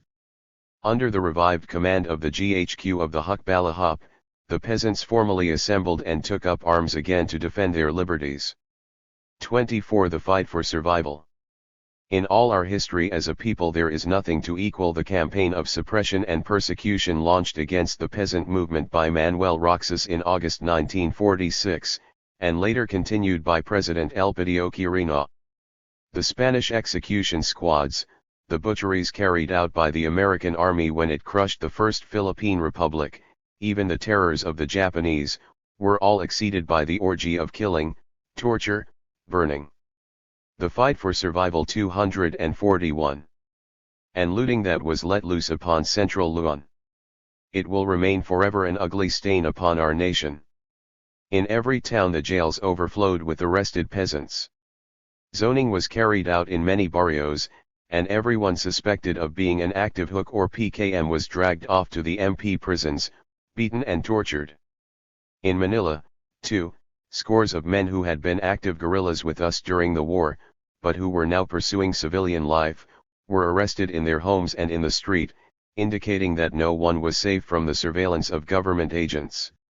Well-known hooks were charged with an astonishing list of crimes, for every act that we had ever committed against the collaborators during the war. Hooks who had fought desperately for the defense of their country were railroaded to long terms in prison for kidnapping, murder, and banditry.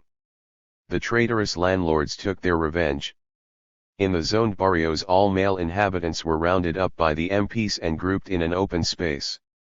Masked informers then went among them, pointing out active comrades to the MPs. In the jails the arrested men were beaten and tortured sadistically, in an effort to make them reveal the whereabouts of hook leaders or bivouacs. Repeatedly they were given the water cure, that torture of fiends in which water is poured into a man until his stomach is swollen and the water runs from his nose and ears, and then he is beaten. Bullets were placed between their fingers and they were given electric shocks. Our most active comrades were killed, and then reported shot while trying to escape. Shot while trying to escape, an epitaph for a Filipino peasant. Shot while trying to escape from feudalism and oppression and hunger. Shot while trying to escape from imperialism and backwardness and misery. The mailed fist crashed upon central Luzon. Running fights between our squadrons and the MPs flared up at many points, but the main emphasis of the MP offensive fell upon the civilian population. It was a terror campaign, aimed not merely at annihilating us but at smashing our mass base. MPs and civilian guards swarmed into the barrios. From that moment until today, the life of the barrio people has not been free from fear, death, looting, and persecution. 242. The armies of Roxas and the landlords were far worse than the armies of the Japanese had been. They were Filipinos like ourselves, for one thing, who knew our language, our customs, our countryside, in a way that the Japanese could not know. Many had received their training from the Japanese.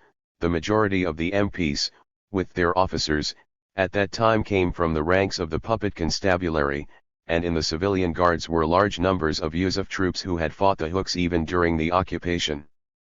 Weak, renegade elements from among our own neighbors, strike-breaking elements, men easily bought by a few pesos and a promise of loot, criminals and thugs, filled the ranks of the civilian guards. The MP recruited, wherever it could, the scum of the Manila streets. The cream, the most ruthless and venomous, were organized into a battalion, appropriately called the Skull Unit.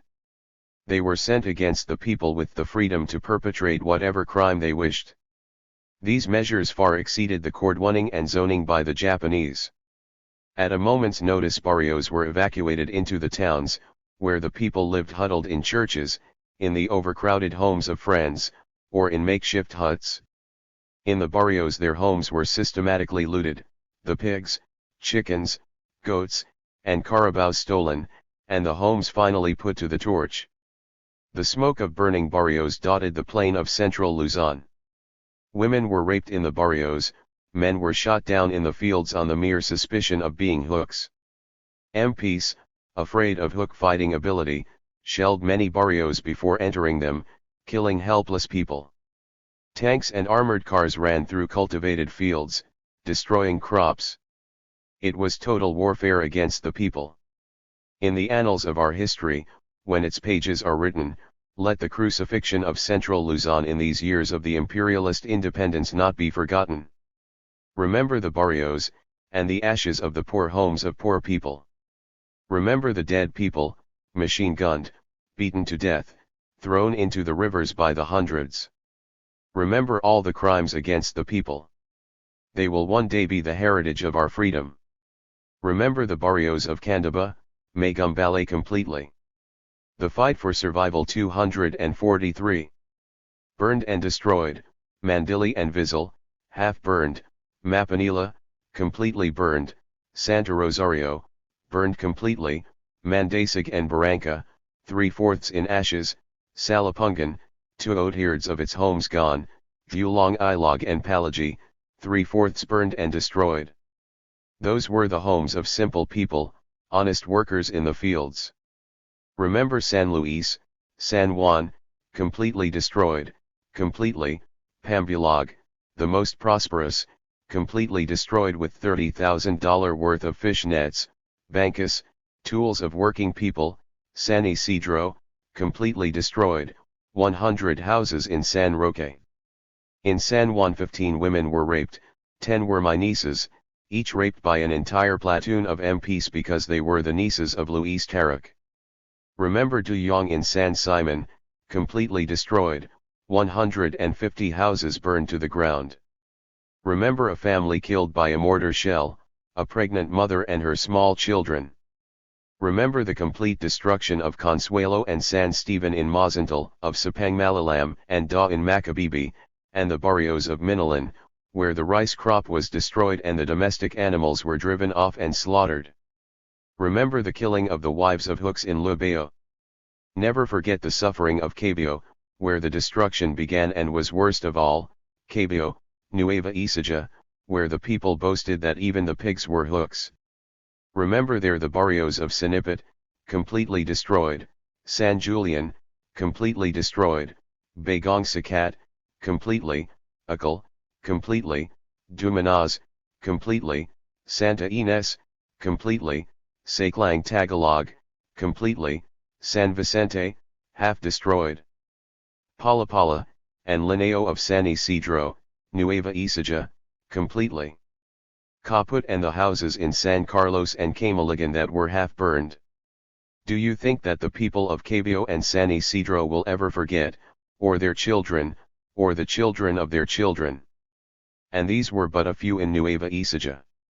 Let no history fail to recall the barrios of Araya, where the faith of the people in their own leaders lies deeper than the burned posts of their homes, Candating, biggest and most prosperous of all, where I thought of the future and where it came. 244. True, completely destroyed, Turn, completely, with 200 houses burned, Balite, completely, Tanag, completely, Bunga, half, and Panlinlang, 3/4 destroyed, where 14 people were shot to death while tied. Remember the neighbor of Araya, Magalang, where Balas was emptied and completely destroyed, and Pasico was destroyed and Cabayosarol was destroyed, and where only a handful of homes were left in Balitucan. Remember 16 people ordered to run across a field and machine-gunned from the rear. And Concepcion. Never forget Concepcion, Tarlac. Never forget these places, Malatumbaga, Anunang, Almendras, Calos, Castillo, Peralta, Culatingan, Panalixican, Calamanti, all barrios, and all destroyed completely, and the nearly destroyed barrio of Talimundoc. Most of all remember the crime of the people who lived there, the desire to live decently, as free men and women. Keep in your memory the mountain barrios of Bomban and Capas, Sulu, San Pedro, Villa Aglipe, and Mamet, all burned. Put in the pages of history the barrios of Santa Rosario and Gabor, in Aliaga, both completely burned. Put them beside the wiped-out barrios of Rajal in Santa Rosa, and the barrio of Sinigang, where one house was left out of 70. Remember Sta. Maria, of Quezon Town, Nueva Ecija, almost a town in itself, now turned forest after 4 years. Remember, too, San Antonio, where 200 houses were burned in Panabingan, and 300 houses were burned in Santa Barbara, and Kinahalan was destroyed completely. And Hilrangbahay, in Jaen, where 211 houses were burned, the first in Nueva Ecija in September, and Panakpahan and Sang Alung, destroyed completely. Remember, for the historical record, the barrios of Cabanatuan, Nueva Ecija, Pulilio, completely destroyed, Talabutab Norte, completely destroyed, Balumbang, completely destroyed. And the complete destruction of Santa Lucia and Manal in Zaragoza, and Bantay in Lacab. And the barrios in Bulacan put to the torch, in the town of Calumpit, Malolos, Poambang, Balawag, Pulilan, San Miguel, Marilao, Bulacan, and Macoayan, the barrios of organized peasants. Remember that these were not all, that these were only a few. 245 The fight for survival. Of the persecuted places in the first year of the mailed fist, and that there were many more, and many were built up from the ashes, and were destroyed again, and that the people suffered, and remained with us. Remember these places, and the thousands of people who lived in them, poor people, whose poor possessions were wiped from the face of the earth by brutal armies of fascist landlords, encouraged by American imperialism to attempt to shatter a people's cause. Remember well, because the people will never forget, even when this land is theirs. The masses of the people were at first demoralized, in varying degrees, depending on the depth of their political consciousness. The members of the mass organizations, who had a better understanding of what was happening, were least affected and recovered from the shock of the blow the quickest. The people outside the mass organizations, however, were confused and shaken. The most important feature of the people's reaction was the fact that, despite the terror, goodwill toward the Hook was maintained practically everywhere. Their experience with the Hook during the war had convinced them that beyond all doubt our organization was fighting for their interests and was a part of them. Even when they were demoralized and were afraid to participate in activity themselves, they still gave supplies to the hook when our squadrons visited them. At no time, in spite of the brutal advantage gained by the enemy, were we severed and isolated from the masses. The demoralization that prevailed among large sections of the people was caused by their natural desire for peace and security after the difficult years of the Japanese occupation. Although they did not trust the demagoguery of Roxas, many of them wanted to believe it. Many were even willing to accept the peace of slaves, just as long as it was peace. It was the path of least resistance, whereas the path of the hooks was the path of long and bitter struggle.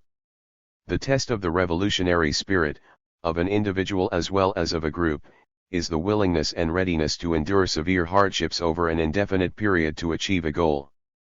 In 1946 only a part of the people of central Luzon were 246 willing to take this path. It was the mailed fist policy that convinced the people as a whole to give their complete support to the hook, and compelled them to acquire the revolutionary spirit. The murder, torturing, burning, looting, and raping perpetrated by the MPs and the civilian guards wiped out every illusion the people had ever had about Roxas, the Liberal Party, and its program. The people had not expected such terrorism. Demoralization and fear existed for a time, and then it turned to hate, to deep unquenchable hate, for the MPs and for the civilian guards, and, through them, for the men in the government who were responsible for it all. The hatred of the masses for their persecutors is a positive emotion. It counteracts fear and complacency, and makes them ready to act and to support action against the persecutors. Countless raids and large-scale operations have followed the first all-out attack upon us in August 1946. Almost always they have been accompanied by a certain amount of demoralization among the masses, when beasts, shooting and committing brutalities, descend upon a home it cannot be laughed away. But always, however, the demoralization has been only temporary, the people have acquired reflexes, the reflexes of hate. As soon as we go back to them, after eluding the enemy, they welcome us again with open arms. During their raids the MPs always arrest suspects. The suspects are never formally charged. They are merely taken to the garrisons and questioned. Sometimes the questioning lasts for months before the suspect is released. Sometimes the victim never comes home. Relatives go to the garrison or to government officials and inquire anxiously about those who have disappeared. They are told, "He was released long ago. But why hasn't he come home? Where did he go?" The answer is always a shrug and the reply, "I don't know. What happened to my son? Where is my husband? Where can I find my wife, my father, my brother? I don't know." In the new speech of Central Luzon the people refer to a missing member of the family by saying, "He has gone to the 247 the fight for survival. Barrio of I don't know." It has become such a commonplace that the constabulary and the civilian guards use it as a threat. When a peasant protests or refuses to obey he will be asked, "Do you want to go to the barrio of I don't know?" Beside the burned and bombed out barrios stands the barrio of I don't know. In it lies buried the faith of the people in any government of bullets and terror. It will never be easy for reactionaries to fool or to lull into complacency the people of Central Luzon. From August to November there was no let-up in the terror. As it has been with us so often in the campaigns of repression against the Hukbalahap, or, for that matter, with people's movements everywhere that have had to meet suppression, our main objective during the period was survival. Constant mobility, continual use of the tactics of evasion, hungry days of hiding and sleepless nights of movement were the rule. We knew that all we needed to do was to live through it, and that the people and the conditions that facilitated their organization would be there, waiting. Although our main intentions were to avoid encounters, to conserve our strength, to conduct ourselves in a purely defensive manner, it was impossible to keep entirely from clashes with the enemy. A number of fights occurred in September around Minilan, Mazintal, and Lubeo. We were not prepared, however, to become involved in warfare at that time. We knew that we were on the verge of a long struggle, just as we had felt in 1942, when the enemy of the people was the Japanese. The present enemy was strong enough to gain an advantage, due to overwhelming military power, but in the type of struggle we envisioned his initial advantage would be offset by the building up of our mass base and by attrition against him. We felt that our mass base would grow and expand in direct proportion to the force used against the people, as it did. We also had the problem of food. We needed to organize mass support and to develop our own production schemes. We had to adopt new tactics to contend with the enemy tactic of barrio evacuation. We needed to plan struggle tactics to get arms from the enemy. We had the problem of locating new 248 bases at a distance from the MP concentration points. We had the problem of training new recruits and new leaders.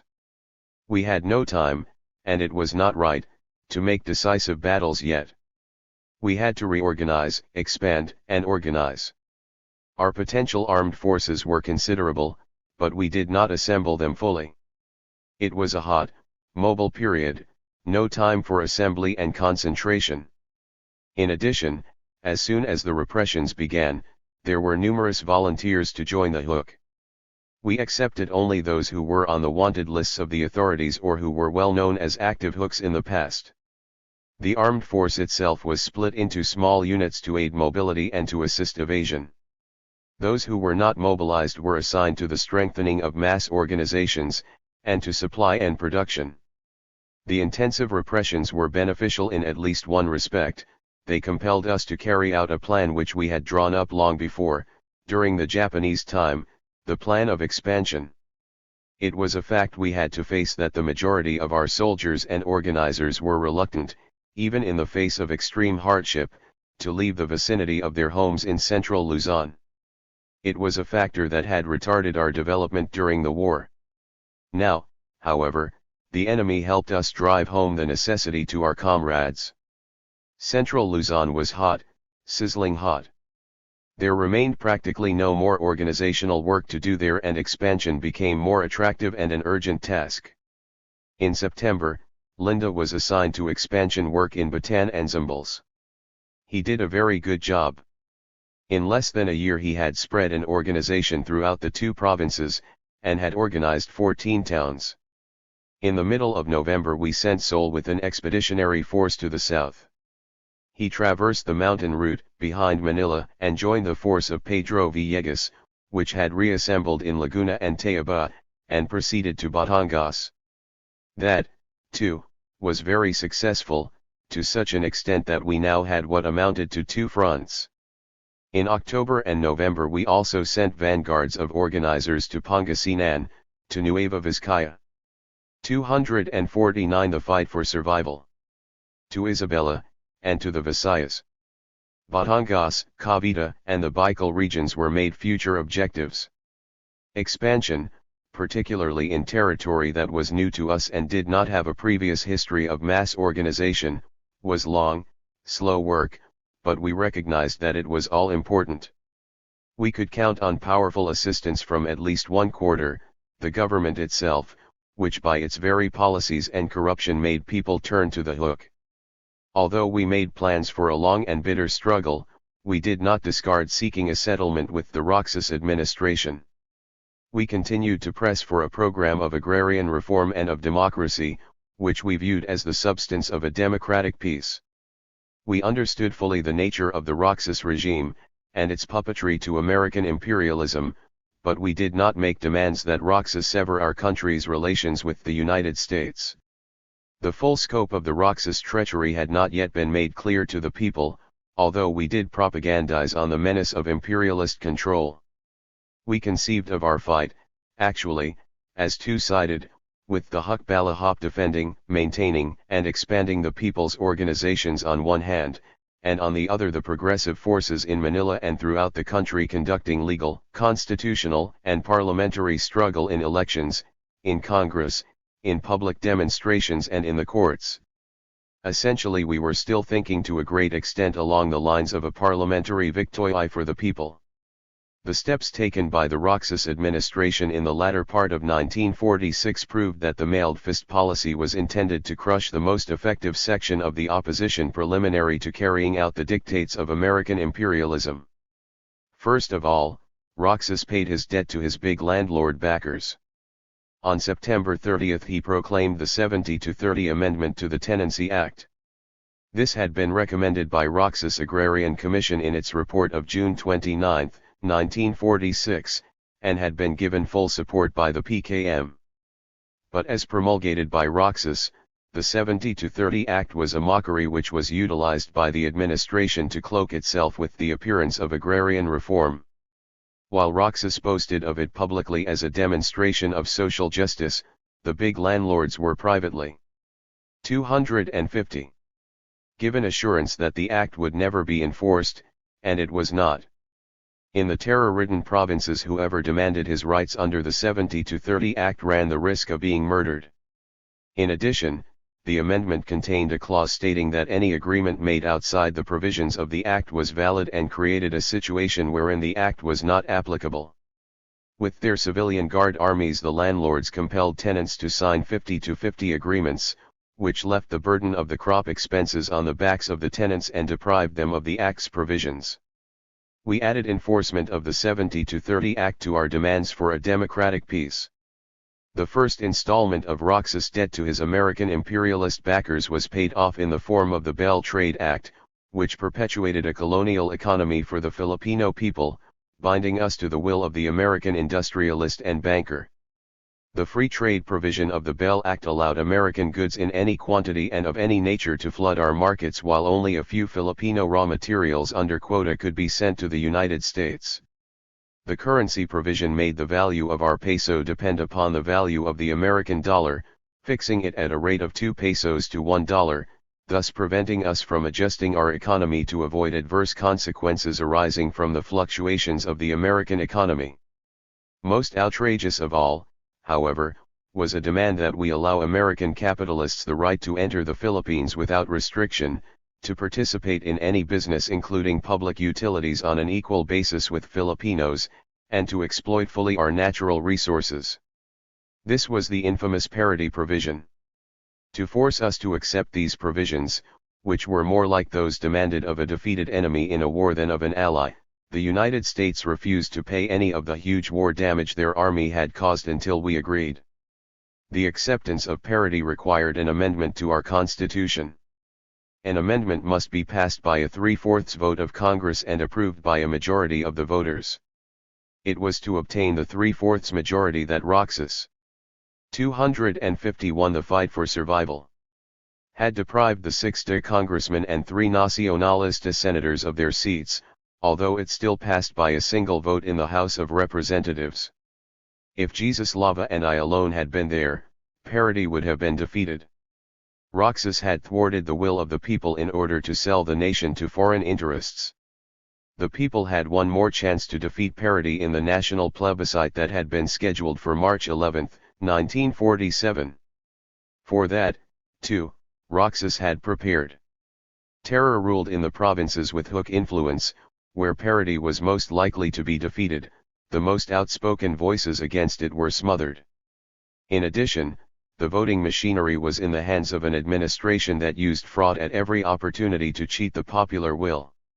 The March 11 vote was a foregone conclusion. The record said the people voted for parity. 3 days later, on March 14, Roxas paid off the second monstrous installment of his debt to his American imperialist backers.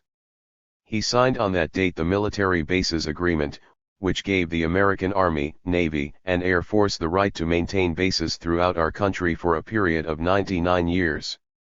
Under the Mutual Assistance Pact signed by Roxas on the same day, the American Army was given permission to interfere in any situation involving national security.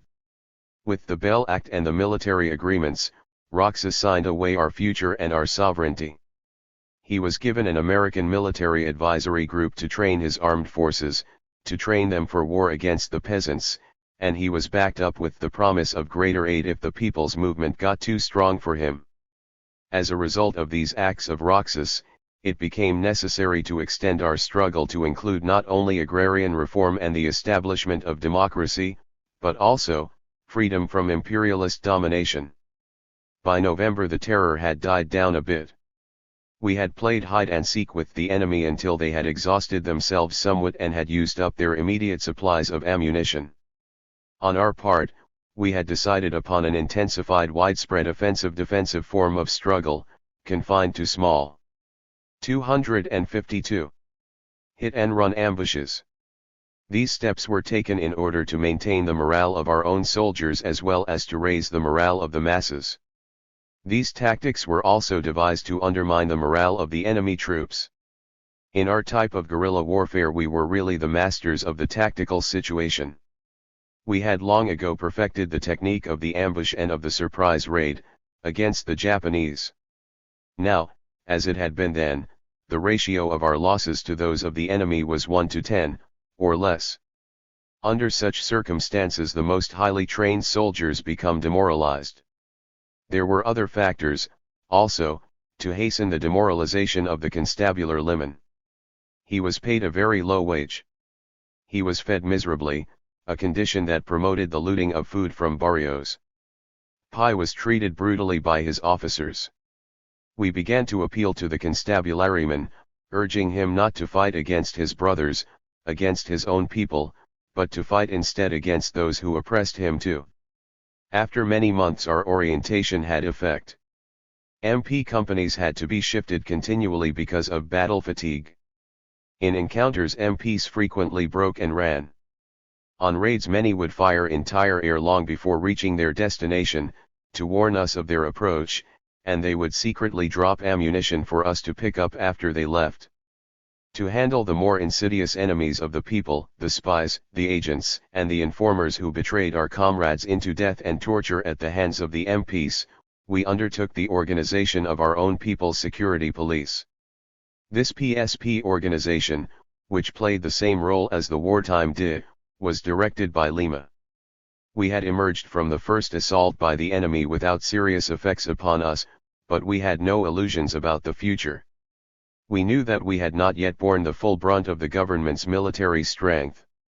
Weapons used by the American Army during the war and available now to Roxas had not yet been used against us, and MP tactics were still crude and not streamlined to meet our kind of warfare.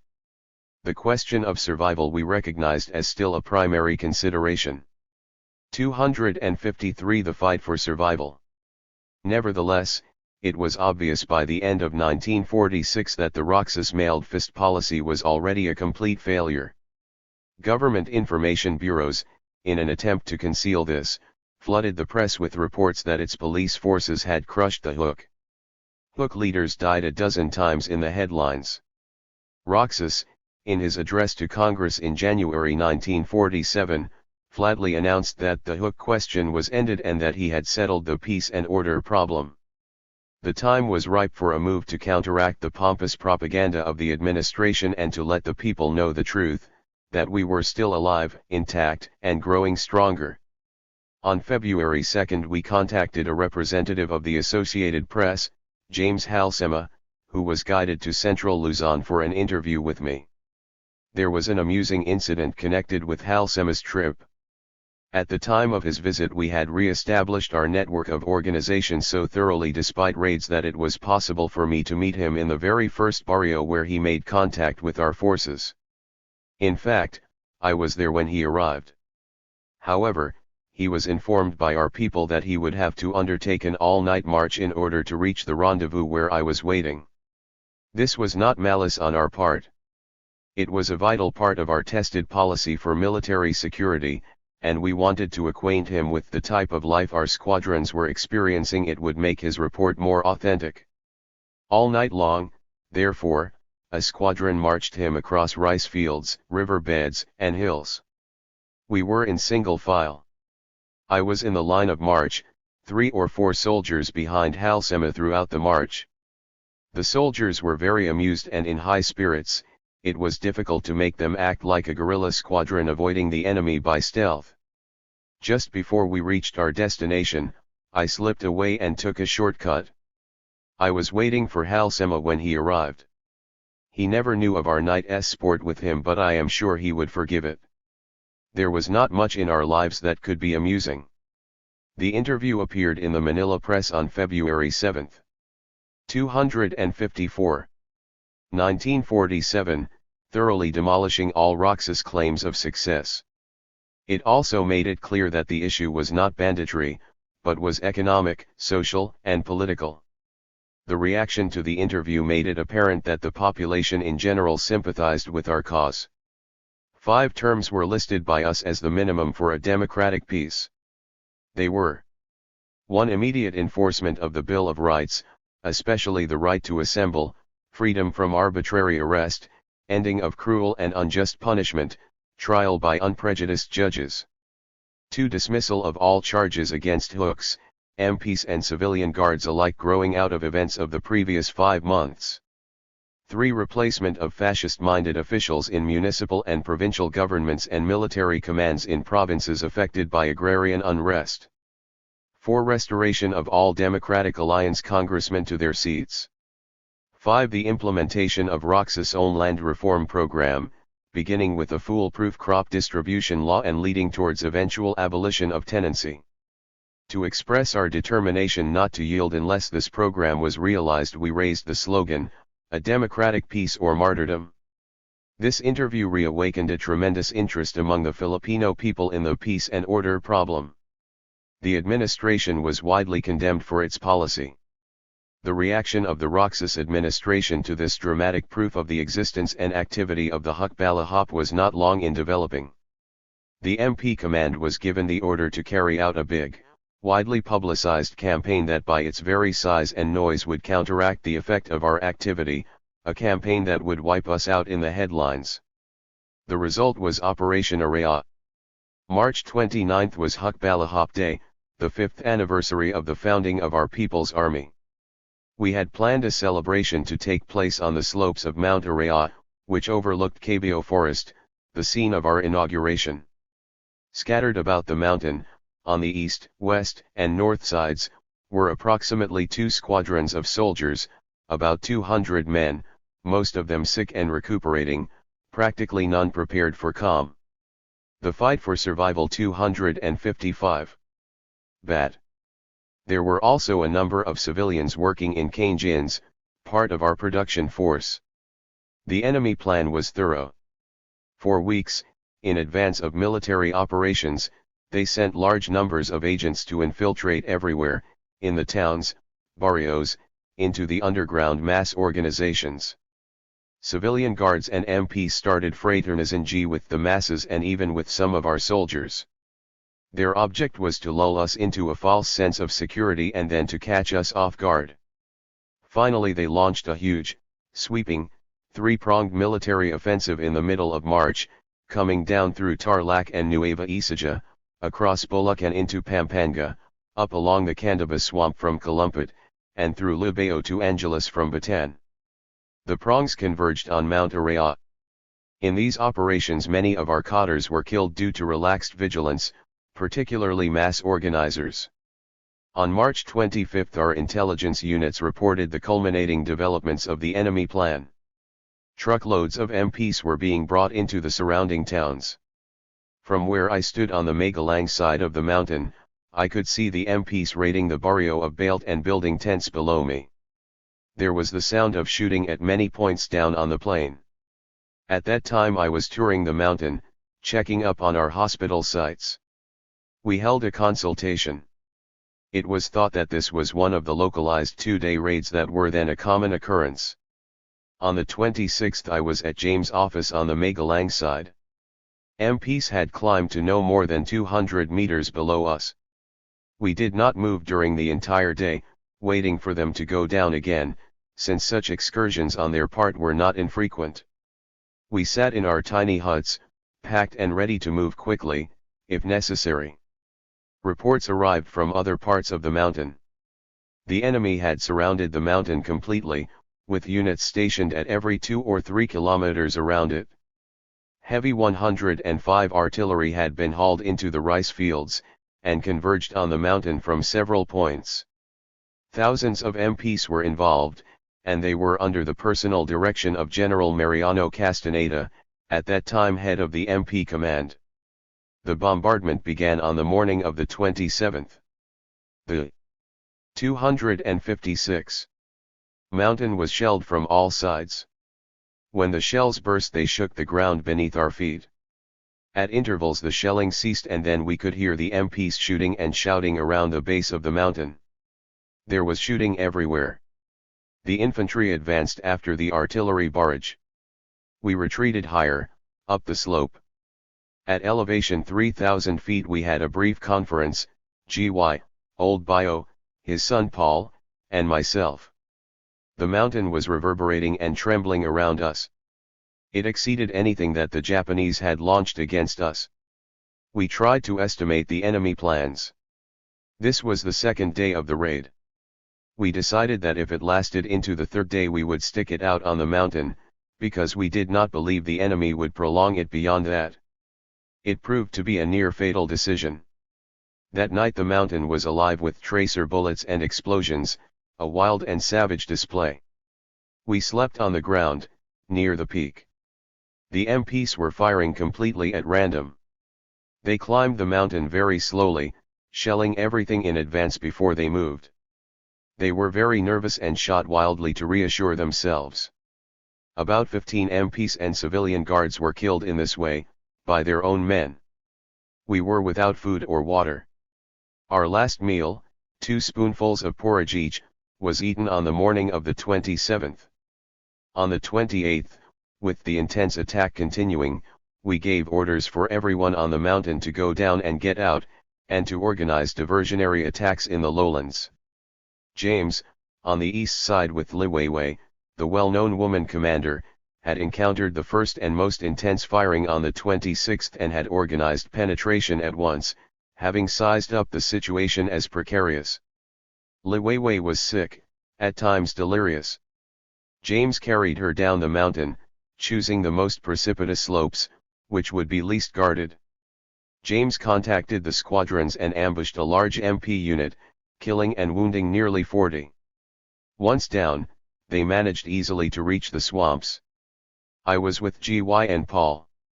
When we decided to go out, on the 28th, we first climbed to the summit, to get a clear view. The firing was worst on the east and west sides. We selected the 257, the fight for survival, most difficult route to go down, figuring out where the enemy would least expect us. We traveled chiefly at night, guided by a compass. During the day we lay in the tall grass, under the sun. The MPs were burning the kogon. Sometimes smoke choked us and seared our throats. Some of our boys were beating their breasts and ready to shout to bring the enemy, anything to get rid of the thirst. We had no water at all on the 28th and 29th. The MPs contributed plenty of fireworks for the Hook anniversary. To the men who were desperate and almost ready to surrender I spoke passionately, myself burning with thirst and heat. I exhorted them to remember our principles. I promised them all the cold drinks they wanted and a big meal in the barrios if they would stick it out. On the night of the 29th we got out, passing through Barrio Bunga, crawling between houses where the MPs lay sleeping. Beyond it we found a watermelon patch, our first food in 4 days. Swimming between passing MP patrols, we crossed the Pampanga River, reaching the barrio of Candating on the morning of the 30th. There we were safe. Our losses during the famous Operation Araya were claimed by the MP command to be over 900. Actually we lost 4 soldiers, 1 6th Squadron commander, killed by mortar shrapnel, 1 machine gunner who delayed the enemy while his comrades escaped, and 2 privates who were caught in ambush. 2 civilians working in the Kaingin were captured, tortured, and killed. Later we found the remains of 2 of our civilian organizers on the mountain trails, beheaded. Among the civilians captured on the mountain was a newborn baby. The MPs, on the other hand, lost approximately 70 men killed and wounded. Their expenditure of ammunition was enormous. They withdrew with their nets empty on April 4th. On April 8th our people were already back on the mountain. The civilians were pleased to find their new Kainjins burned off for them, so they began at once planting their mountain corn and rice. Operation Araya was a colossal failure for the Roxas administration. It accomplished nothing. As a matter of fact, it resulted 258 in a heightening of our prestige. During the bombardment of the mountain, the people everywhere below were praying and weeping, thinking that we had been trapped and would be killed. Afterwards, when they saw us again, they said, "Ah, see. The MPs cannot catch them." Far from being demoralized, the people's faith became stronger. They believed more than ever in the inability of the administration to crush the hook. The failure of Operation Araya was never forgotten by them.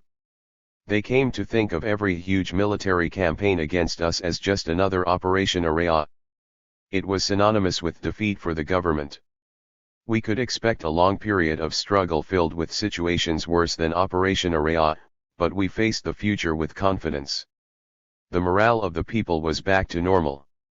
It might be temporarily weakened again, but it would always come back to normal, always come back to strong support for the hook. We looked forward with confidence, too, because we knew that we could endure the worst the enemy could give us, and come through. We knew that it was possible to survive. 25 U.S. Imperialism. In April 1948, Manuel Roxas died unexpectedly, symbolically in the arms of his masters, while visiting the U.S. Army Air Base at Clark Field, Pampanga. His usefulness to the American imperialists had been declining fast, his policies were discredited, and the masses were becoming restless under his administration. Significantly, many people believed that he was poisoned by his masters. A month previously, driven to desperation, he had outlawed the hook and PKM, placing a huge sum on the heads of the peasant leaders. Upon the masses this move had no effect whatsoever. His faithful adherence to American imperialist interests and the excessive corruption in his government had exposed him to the people. U.S. Imperialism 259. The man who stepped into his place, his vice president, Elpidio Quirino, began at once to adopt different tactics toward the hook. He let it be known privately that he was ready to negotiate terms acceptable to us. In our analysis of Quirino, we saw him first as a leader of the Liberal Party, the chosen party of the American imperialists, who could be expected to carry on the relations established by Roxas, and we saw him secondly as a politician anxious to build enough following, by hook or by crook, to fulfill his ambition of being elected president in 1949. Under the Roxas administration he had been pushed into the background by the Liberal Party chieftains led by José Avelino, and his ambitions had suffered. We did not expect to win a democratic peace from Quirino, but we concluded that we could at least establish a wider acceptance of the legitimacy of our cause, and prove the sincerity of our demands. We accepted the Quirino overtures, and the negotiations commenced. It became obvious at once that Quirino's intention was to dupe us into surrender of our arms and thus place us at his mercy. Our arms were at all times the key question. They were the means by which we had twice defended the cause of the people, and had kept alive. Without them we were helpless before fascist terror. To trick us into giving them up, Quirino promised everything. He agreed to our demand that we keep our firearms. He publicly promised land reforms and democracy, and he privately agreed to work toward the abrogation of the Bell Trade Act, military bases, and in general to fight against American imperialism. Judge Antonio Quirino, the president's brother and emissary with full powers, was a smooth bargainer who agreed with us on all points that we advanced. We went along with him as far as we dared, waiting for evidence that he would keep his promises. To prove our good faith, I relinquished the field, under a truce, and came to Manila on June 29, 1948, to confer directly with Quirino. I was overwhelmed by the enthusiasm and the sympathy with which the people greeted me. All the attempts of Roxas to brand us as bandits had failed. My reception was the best proof of that. To enter the city after 2 years of underground struggle in 260. The forests and mountains was a strange, throat-catching sensation. The contrast between the relative security of a city dweller's existence and that of the hounded peasant was sharp and painful. My mind was constantly on my hungry and sick comrades in the field, who were so anxiously awaiting the outcome of the venture. Many had warned me against trusting unduly those whom I had come to see. While the negotiations were proceeding, I was granted my right to sit in Congress. Almost everyone in Congress vied to pose in pictures with me, claiming that they, too, were hooks at heart. Government spokesmen loudly asserted that the hooks had surrendered. On the floor of Congress I denounced the attempt of the government to distort the negotiations, pointing out that I was in Congress by the will of the people and not by the will of the administration. In my maiden speech I said bluntly that I was grateful to no one but the people for that honor, and pledged to continue to fight for their cause. I pointed an accusing finger at those who had betrayed the national honor in the previous 2 years. We made 2 serious mistakes in our negotiations with Quirino. We allowed ourselves to be put in the position of accepting an amnesty proclamation from him without challenging its implication that we were the guilty party. Secondly, we kept too much in the background the basic consideration of struggle against American imperialism. Fortunately, I was able to expound on these issues in huge rallies we held in Batangas, Quezon, Laguna, Balaoag, and Cabanatuan to the bitter discomfort of Quirino. Peace depended entirely upon Quirino's implementation of his promises, which failed to develop. During the period of truce the PCs and civilian guards continued to raid and to terrorize, and ambushed our soldiers on several occasions. Hooks and PKMs who dared to register under the amnesty proclamation were told directly by civilian guards and by PCs, "Now we know who you are. We will take care of you later." Quirino finally got around to announcing his agrarian reforms, which turned out to be a charity offering that he called social amelioration. It involved an appropriated sum of 4 million pesos, enough to 261. Give a few cans of milk and some old clothes to landless peasants. Eagerly the administration put forward its much publicized plans for the registration and surrender of our firearms.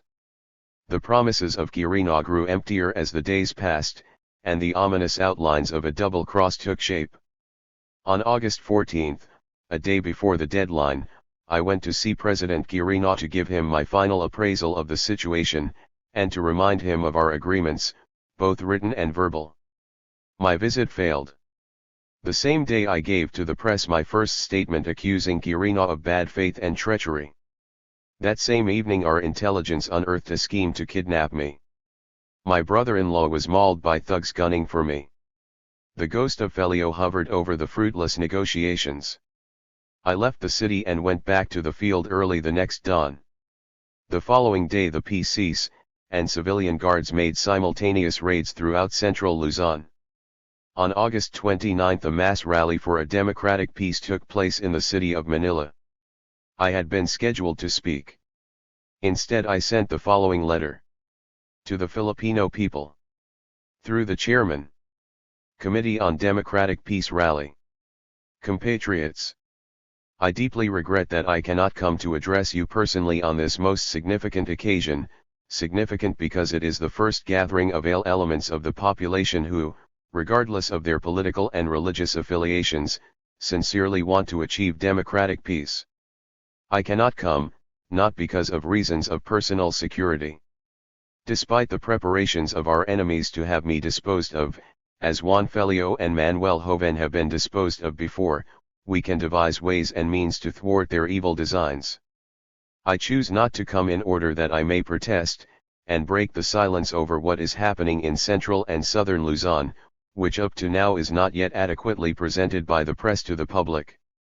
Even as I am dictating this hurried message of peace, guns are barking and men, women, and children are running for their lives in fear of PC and civilian guard terrorism and atrocities. Even as President Quirino was expressing optimism for the maintenance of peace, General Castaneda ordered the launching of a swift and all-out offensive against us. Already the PC have bombarded Mount Araya. PC troops in large numbers go to 262 peaceful barrios on the pretext of searching for arms, but rob the barrio folks of their cash, food, livestock, clothes, and in some cases of their jewelry, whether arms are found or not. They have arrested and killed hooks and PKMs without benefit of the courts. Innocent civilians are herded and massacred on the mere suspicion of giving sustenance to the hooks. Massacre has been reenacted in Floridablanca, Araya, Lubao, and other places of central Luzon. 9 hook officers were arrested in Tanay, Rizal, on the first hour of the 16th of this month. Nothing has been heard from them since. Fascist terror and sadism once more have been unleashed on the hundreds of thousands of peasants of central and southern Luzon.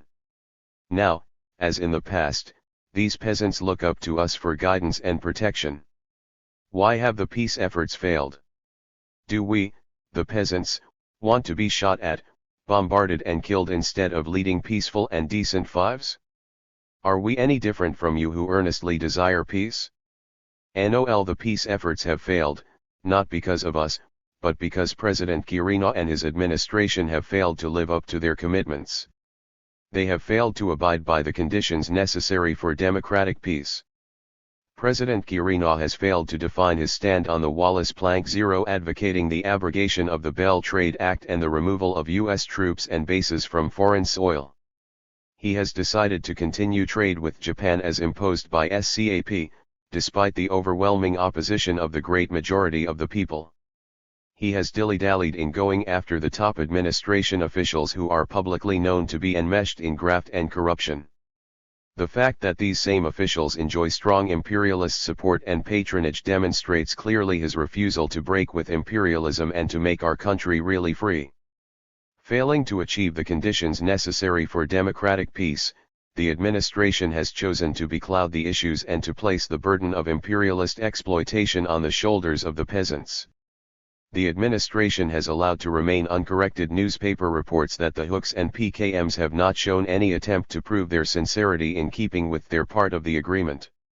We made him understand that we are going to hold onto our arms, because even then we expressed to his emissary our misgivings as to his ability to resist imperialist pressures. I made a commitment to register our arms in recognition of the authority of the government, but made it very clear that such registration can only be fulfilled as the administration implements its promised social and agrarian reforms necessary to win back the lost confidence of the peasantry.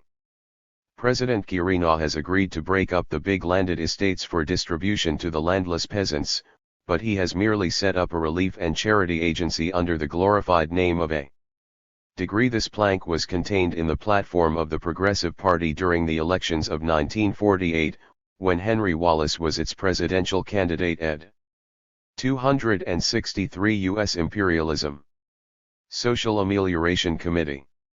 The President has proclaimed amnesty for hooks and PKMs, but he has failed to release more than 600 hooks and PKMs who are prisoners. And yet, despite all this, President Quirino and his local officials would now hurry us in registering our arms. It is obvious that what they want is not peace, but our arms. Before I close, I wish to confess that I have been painfully disillusioned with the way President Quirino and his administration have implemented our agreement. In my profound conviction that the masses want and need peace, I was carried away by the promises and commitments of the President's emissary. Now we know better. I shall continue to lead the peasants in their struggle for agrarian reforms and national emancipation. I shall, within my power, continue to preserve the peace, despite the impasse in the negotiations, but will never submit to any peace imposed by imperialist feudal guns and bayonets. 1. There can be no democratic peace as long as we are under imperialist domination. 2. Only the close working unity of the workers and peasants can finally guarantee the achievement of democratic peace. 3. Legal, constitutional, parliamentary methods of struggle alone cannot achieve democratic peace. Luis M. Tabuc. Amnesty was over. The terror immediately launched by Quirino exceeded by far the worst of the Roxas brutalities. Murder, torture, raping, looting and wholesale evacuations ensued across central and southern Luzon. The bulk of the victims at the beginning were those who had trustingly registered under the amnesty proclamation of Quirino. The hopes of the people for peace, raised during the negotiations, were smashed again. The most important conclusion forced upon us by our experiences was that we could no longer hope to achieve a democratic peace through normal, legal, constitutional processes alone as long as we were under imperialist feudal rule. We had been driven gradually toward this conclusion by an accumulation of events: the unseating of the Democratic Alliance congressman in 1946, the rigged parity plebiscite of 1947, the senatorial, provincial, and municipal elections of 1947, in which tremendous frauds were perpetrated to keep the Liberal Party in power, and now the fraudulent amnesty of Quirino in 1948. All of this was compounded by the incredible graft and corruption of 264. Liberal Party rule, which mercilessly and without check robbed the public treasury. In consequence of this assessment of our situation, we decided henceforth to place our main emphasis on the necessity for an armed struggle to overthrow the corrupt puppet regime of the American imperialists and to liberate our country entirely from the grasp of imperialist elements. We concluded that it had become impossible to accomplish democracy and agrarian reform, much less industrialization and prosperity for the Philippines, unless an armed struggle for national liberation brought a people's government into power. This conclusion was strongly criticized by the majority of the Democratic Alliance leadership, which rejected the concept of armed struggle and placed its reliance on parliamentary processes. This was confusion on the part of the Kita leaders. Consciously or unconsciously they were developing an attitude that had been adopted by Nehru in India and by Sukarno and Hatta in Indonesia, which made of them tools used skillfully by the imperialists to maintain their position against the rising tide of people's movements throughout Asia. Nehru and Sukarno had betrayed the national liberation movements in their countries.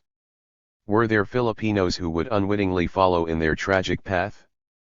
The exposure and decay of the Liberal Party that occurred during the administration of Quirino gave the Nacionalista Party an opportunity to capture power in the presidential elections of 1949. Despite the nationalist pretensions of many elements in this party, we knew that the transference of power would bring no basic change in the imperialist relations of our country with the United States. Although there were sincere individuals among the Nacionalistas, the basic orientation of the party as a whole was to make a bid for and to secure the support of the American imperialists now enjoyed by the Liberal Party. It could only do so by playing the role of a bulwark against the people's movement. We could conceive of reforms, in a small way, advanced by a victorious Nacionalista party, but they would be essentially reforms devised to block the people's march to complete freedom, not to assist it. The leadership of that party, U.S. Imperialism 265, feared the people, and that very fear would drive it completely into the arms of the imperialists. There was no other way. The people's movement could take only a direction independent of the established political parties. The most significant feature of the orientation we had reached was the recognition of the need for struggle against American imperialism. This had been the logical result of our program and our demands for agrarian reform and democracy. Although we had previously understood the need for such an extension of the struggle, it had been necessary for the masses as a whole to accept its importance. The Bell Trade Act and the Military Bases Agreement provided the foundation for such a mass understanding. American disinterest in the industrialization of the Philippines while rebuilding Japan, United States support of other colonial powers which sought to stem the rising liberation movements, and the American attempts to bring about a new war against the Soviet Union, laid bare the nature of the imperialist enemy.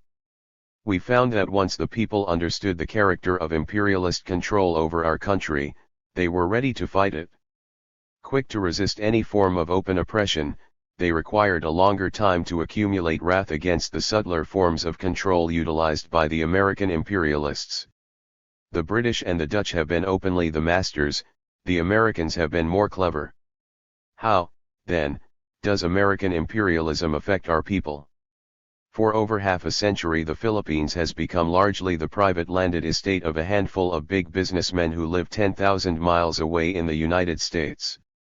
They acquired possession by taking us away from a previous owner, Spain, as the spoils of war in 1898, and they made sure of their possession by using the Iron Fist in 1899 to crush with blood our revolutionary movement for real independence. Since then, posing as our friends and benefactors, they have robbed and plundered our wealth, and they held back the achievement of our democracy and freedom. When they pretended to give us independence, in 1946, it was only as a smokescreen to hide an even greater domination. The American imperialists used many excuses to justify their 266 taking of the Philippines. President McKinley said that he had been advised to do so by God. Some said that it was the duty of the United States to civilize the Filipino. Others said that it was their duty to teach us how to govern ourselves. None mentioned publicly that they could make huge profits in our country. To guarantee those profits, American imperialism has kept us a backward, colonial people, with the majority living in the misery of poverty and ignorance. It has prevented our growth as an independent nation, forcing us to act according to its own wishes, both in our internal and in our external affairs. It has stood in the path of our free economic development, compelling us to endure the narrow, outworn system of feudalism and keeping us from using our own means and our own energies to advance the welfare of the people. It has boasted that it educated the Filipinos, but today nearly 50% of our people are still illiterate and a large proportion of the rest can barely read or write. It has said that it raised our standard of living to the highest in the Orient, yet today tens of thousands of Filipinos die each year of tuberculosis and beriberi, the diseases of poverty. It has claimed that it trained us in the ways of democratic government, but today the most corrupt regime in our history, with American approval, massacres the people and conducts itself like the worst emperors of pagan Rome. It has allowed all of these things to exist because ignorance, poverty, and corruption are weapons used by imperialism to maintain its rule. I was educated in schools established as part of the colonial rule of American imperialism. I learned there many of the ideals of democracy, and I took them seriously. I worshipped Washington, Jefferson, and Lincoln as much as our own national heroes. I believe in them more deeply today, because my experiences at the hands of Americans have taught me their value more than any classroom could teach me. When I was told that America was the land of opportunity, one used to envy Americans because there was so little opportunity in my own country.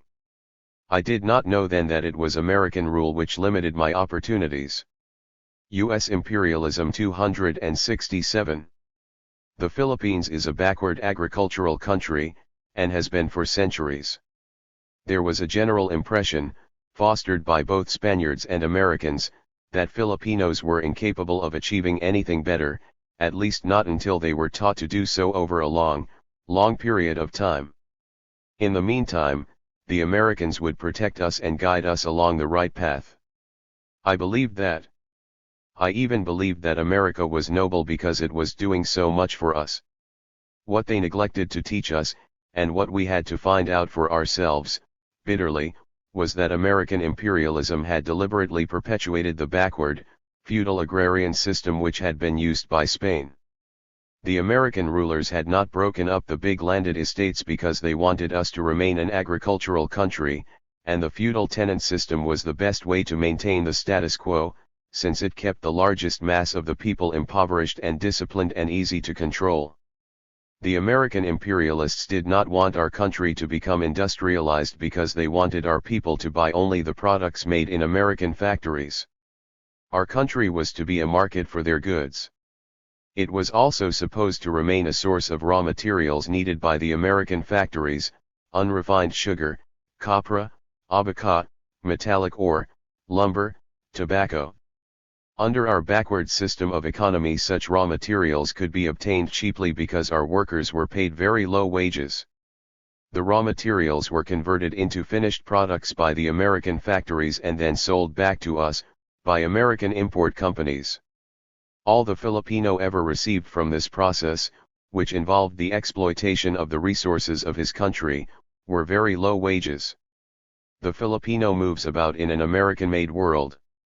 The clothes he wears, the cigarettes he smokes, the canned food he eats, the music he hears, the news of the world he reads are all American, although his own country has the ability to produce all these. He eats pineapple canned in California, but he grows it in the Philippines.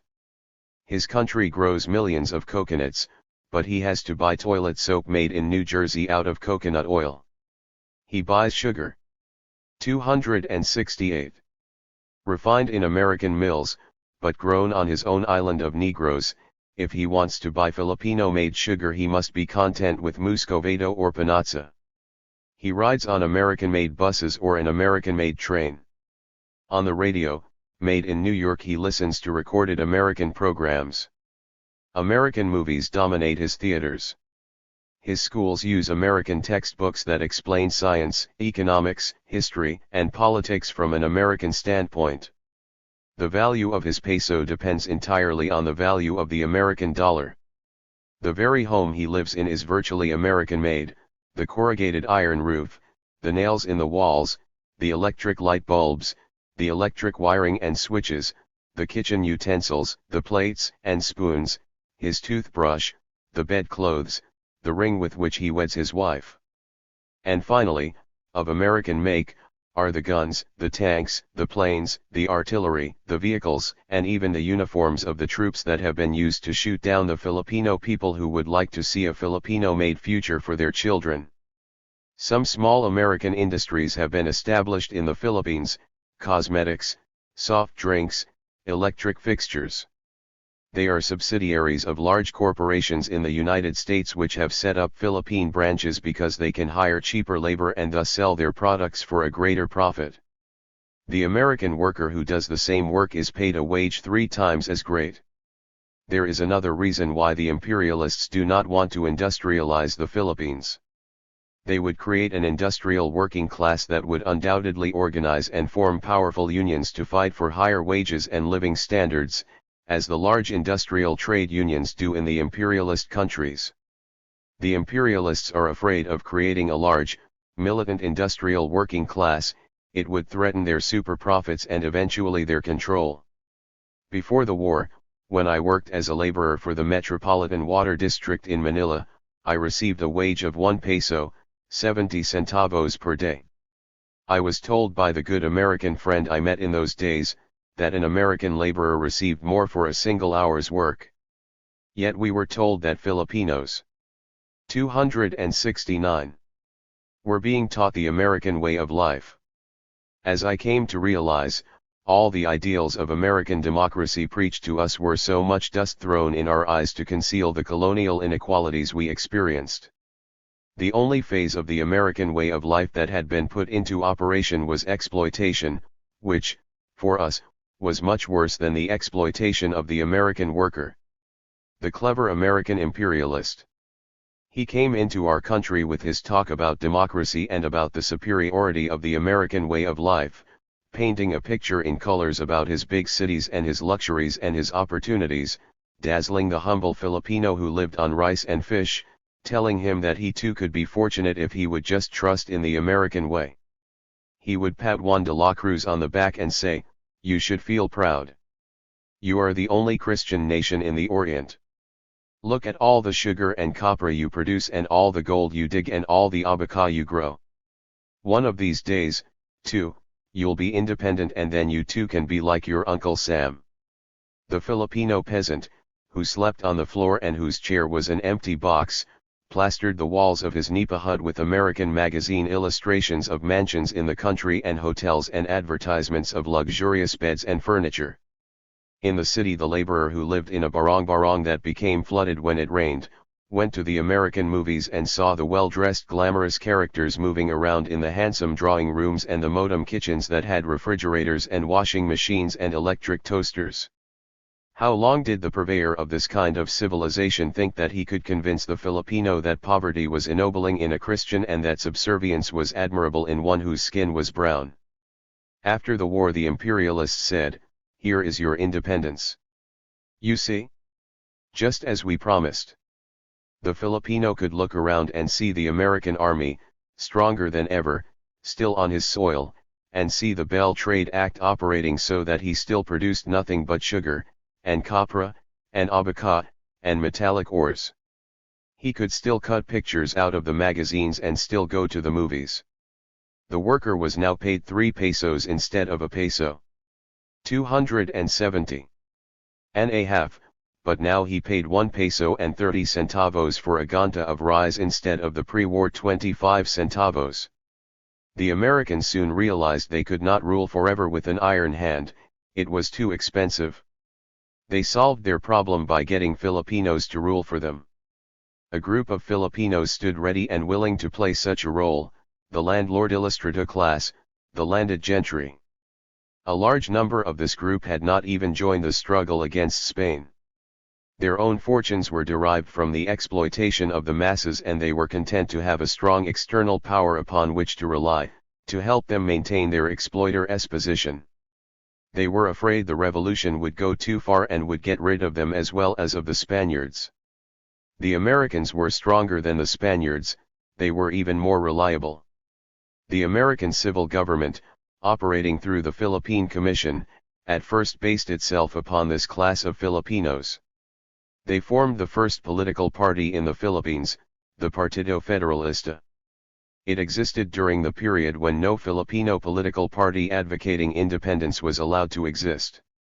American rule brought into prominence a new economic group, the compradores, the middlemen through whom raw materials left our country and finished products entered. The compradores had been a weak group under Spain, but they grew and flourished under the United States, particularly after the passage in 1909 of the Payne-Aldrich Act * establishing free trade as a basis for imperialist relations. Owing their fortunes to the operations of imperialism, they became the right-hand men of foreign rule. The whole process of training to govern, about which American imperialism has boasted so much in the Philippines, has been built around the training of these groups to govern in the interests of American imperialism. One reason for perpetuating the feudal system of landowning that had functioned under the under this Tariff Act, unlimited quantities of U.S. goods were permitted into the Philippines duty-free, but the amount of Philippine sugar, the chief export, which might be imported into the United States free of duty, was limited to 300,000 tons per annum ed. U.S. imperialism 271. Spanish regime was to keep the big landlords in power because they were an integral part of the new American pattern of rule. In the old Spanish universities, as well as in the new University of the Philippines and in the other higher schools of learning established by the Americans, the theory of the intellectual aristocracy was driven home to the students. The school system grew less and less adequate the closer down it got to the masses until, in the barrios, it was mere perfunctory instruction. The gap between the educated and the uneducated or poorly educated was a sharply accentuated class difference. In addition, American textbooks were moved from the United States into Philippine schools without a line of revision, regardless of how great a difference existed between the two countries. The sociology of the American big city and of the American rural community was clamped grotesquely upon the mind of the Filipino student, to whom the cacique and the governor-general were the symbols of authority. At all times the superiority of the American methods, the American customs, the American traditions were stressed.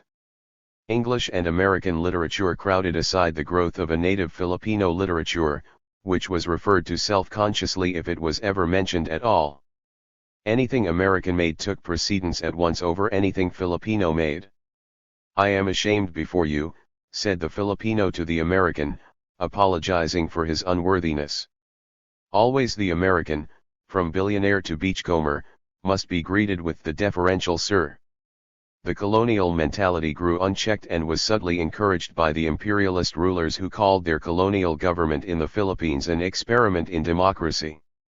Out of this careful groundwork grew the structure of American rule, which created and established in power the compradores, those who had grown fat on the free trade agricultural economy of imperialism.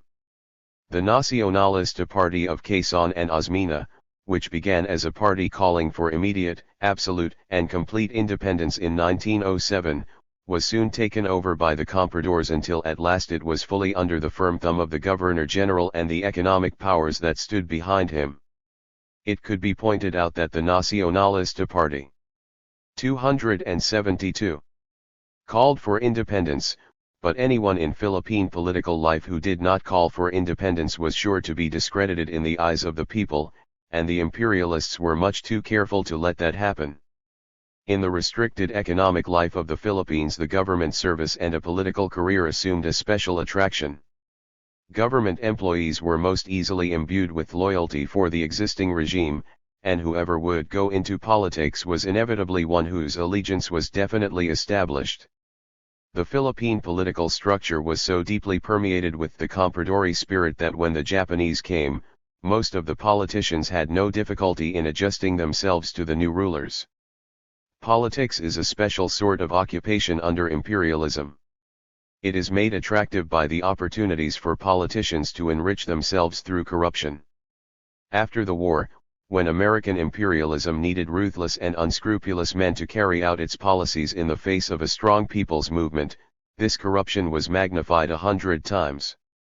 It went so deep that it is impossible to uproot until the whole of imperialist control is uprooted. Japanese collaborators, anxious to get back into the good graces of American imperialism, jumped at the bribes dangled in the form of surplus army equipment and war damage payments. Once they had sold themselves thoroughly, imperialism then had a weapon to hold over them to enforce even greater acts of puppetry. This phenomenon was not new, nor was it a product of the breakdown of morals during a war. It was the culmination of the type of political rule that was fostered from the beginning by American imperialism in the Philippines. The compradore politicians, owing their existence and their position to the operation of imperialism, put their class and profit interests above everything, including the welfare of their own country and its people. Someday our history, retold from the people's standpoint, will reveal, with unadorned truth, the real role of our national leaders in the imperialist scheme of things. How will Manuel Quezon, the leader of the Compradore Nacionalista party during his lifetime, stand forth in the pitiless light of that history? 273. He is famed for his social justice and for his statement, "I prefer a government run like hell by Filipinos to a government run like heaven by Americans." But when, and in what way, except in words, did Manuel Quezon ever lift his hand to strike away the chains that bind the Filipino masses to the ancient forms of exploitation and to imperialist domination? Or Sergio Osmeña? Or Manuel Roxas? Or Jose Yulo? Or Elpidio Quirino? Or Claro M. Recto? Or Carlos P. Romulo? When did their actions ever spring from true concern for the interests of the people, these corporation lawyers and public apologists for the imperialist way? In the common Filipino, however, the revolutionary spirit had never died. It persisted in him, despite all the efforts of American imperialism, for the simple reason that his lot had not been. For a long time the revolutionary spirit was stifled for lack of effective leadership. The imperialists were even successful in distorting the revolutionary tradition, by glorifying Rizal as the national hero and submerging the role of Bonifacio in the revolution against Spain. José Rizal, the middle-class intellectual, had recoiled from the idea of mass struggle and had opposed it. Andrés Bonifacio, the worker, had faith in the masses, had believed intensely in mass struggle and had organized it. After the treacherous death of Bonifacio at the hands of the Aguinaldo clique, the revolution had passed into the hands of wavering middle-class elements, and they led it into confusion and capitulation. Many of these elements subsequently upheld the idealisms and the frustrations of Rizal, pushing into the background the accomplishments of the militant Bonifacio. Rizal was an important figure in the development of the national liberation movement, in the advancement of our culture, and in the upholding of our national honor. But he was hardly the symbol for the next and higher stage of the national liberation movement. Lacking proper leadership, the revolutionary spirit that revived later was led into error in sporadic, ill-organized uprisings by the downtrodden peasants, and was subverted by opportunistic or irrational nationalist movements. The Riquetistas misunderstood imperialism and turned their eyes to the false hope of 274. Japan. The Tangulan rose tragically at Taguig, and died there. The Saikdals died vainly and illogically in Caballao. In another way had the imperialists crippled the national liberation movement. When trade unions first formed, calling for independence, they were outlawed by the Americans. The trade union movement had a militant beginning under the leadership of Isabelo de los Reyes, Sr., who was one of the few Filipino leaders who understood imperialism and fought against it, and who has been consequently buried in our history. The corruption of imperialism seeped even into the labor and peasant movement which eventually arose. Labor racketeers lived like parasites on the workers whom they pretended to organize, and in the name of the workers' cause, labor organizations were used as pawns in the machines of corrupt politicians. But always there was a firm core of incorruptible labor and peasant leaders, outstanding among them Crisanto Evangelista, who founded the Communist Party of the Philippines in 1930. The labor movement, and the national liberation movement in general, now began to fight more insistently against reformism and opportunism, and also to revive the militant traditions of Bonifacio and the early Katipunan. During the Second World War, in the guerrilla struggles against Japan, in which the people gained the experience of self-organization and saw the road to freedom, the great national liberation movements rose to new heights. In other colonies, where the exploitation was more direct and open, the anti-Japanese guerrilla movements turned into national liberation movements at once, as soon as the imperialists returned to claim their property. 5. In the Philippines the reaction was slower. The smoke screen of American promises of independence hung in the air. A large group of puppets, who had been corrupted all the more under the Japanese regime, were ready and willing to be used. A large proportion of the masses, due to the clever propaganda and tactics of imperialism in the past, still had faith in American promises. Only a minority saw through the performance of the independence ceremony that occurred on July 4, 1946 to the maneuverings behind the scenes. What happened in 1945 was almost a duplication of what had U.S. imperialism 275 happened in 1898. The American army, on both occasions, landed to find a revolutionary movement fighting against the common enemy. On both occasions they took steps to crush it, and on both occasions they found allies in the exploiting classes of Filipinos. In 1945, however, there was a difference. The revolutionary movement was not led by vacillating elements who would sell it out, it was led by the working class leadership of communists. Within 3 years after the end of the war, the operation of American imperialism had resulted in converting the Hukbalahap guerrilla struggle into a national liberation movement.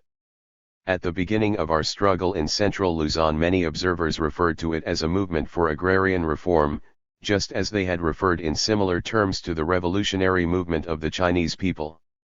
They pointed out that centuries of feudal relations had brought our movement into being.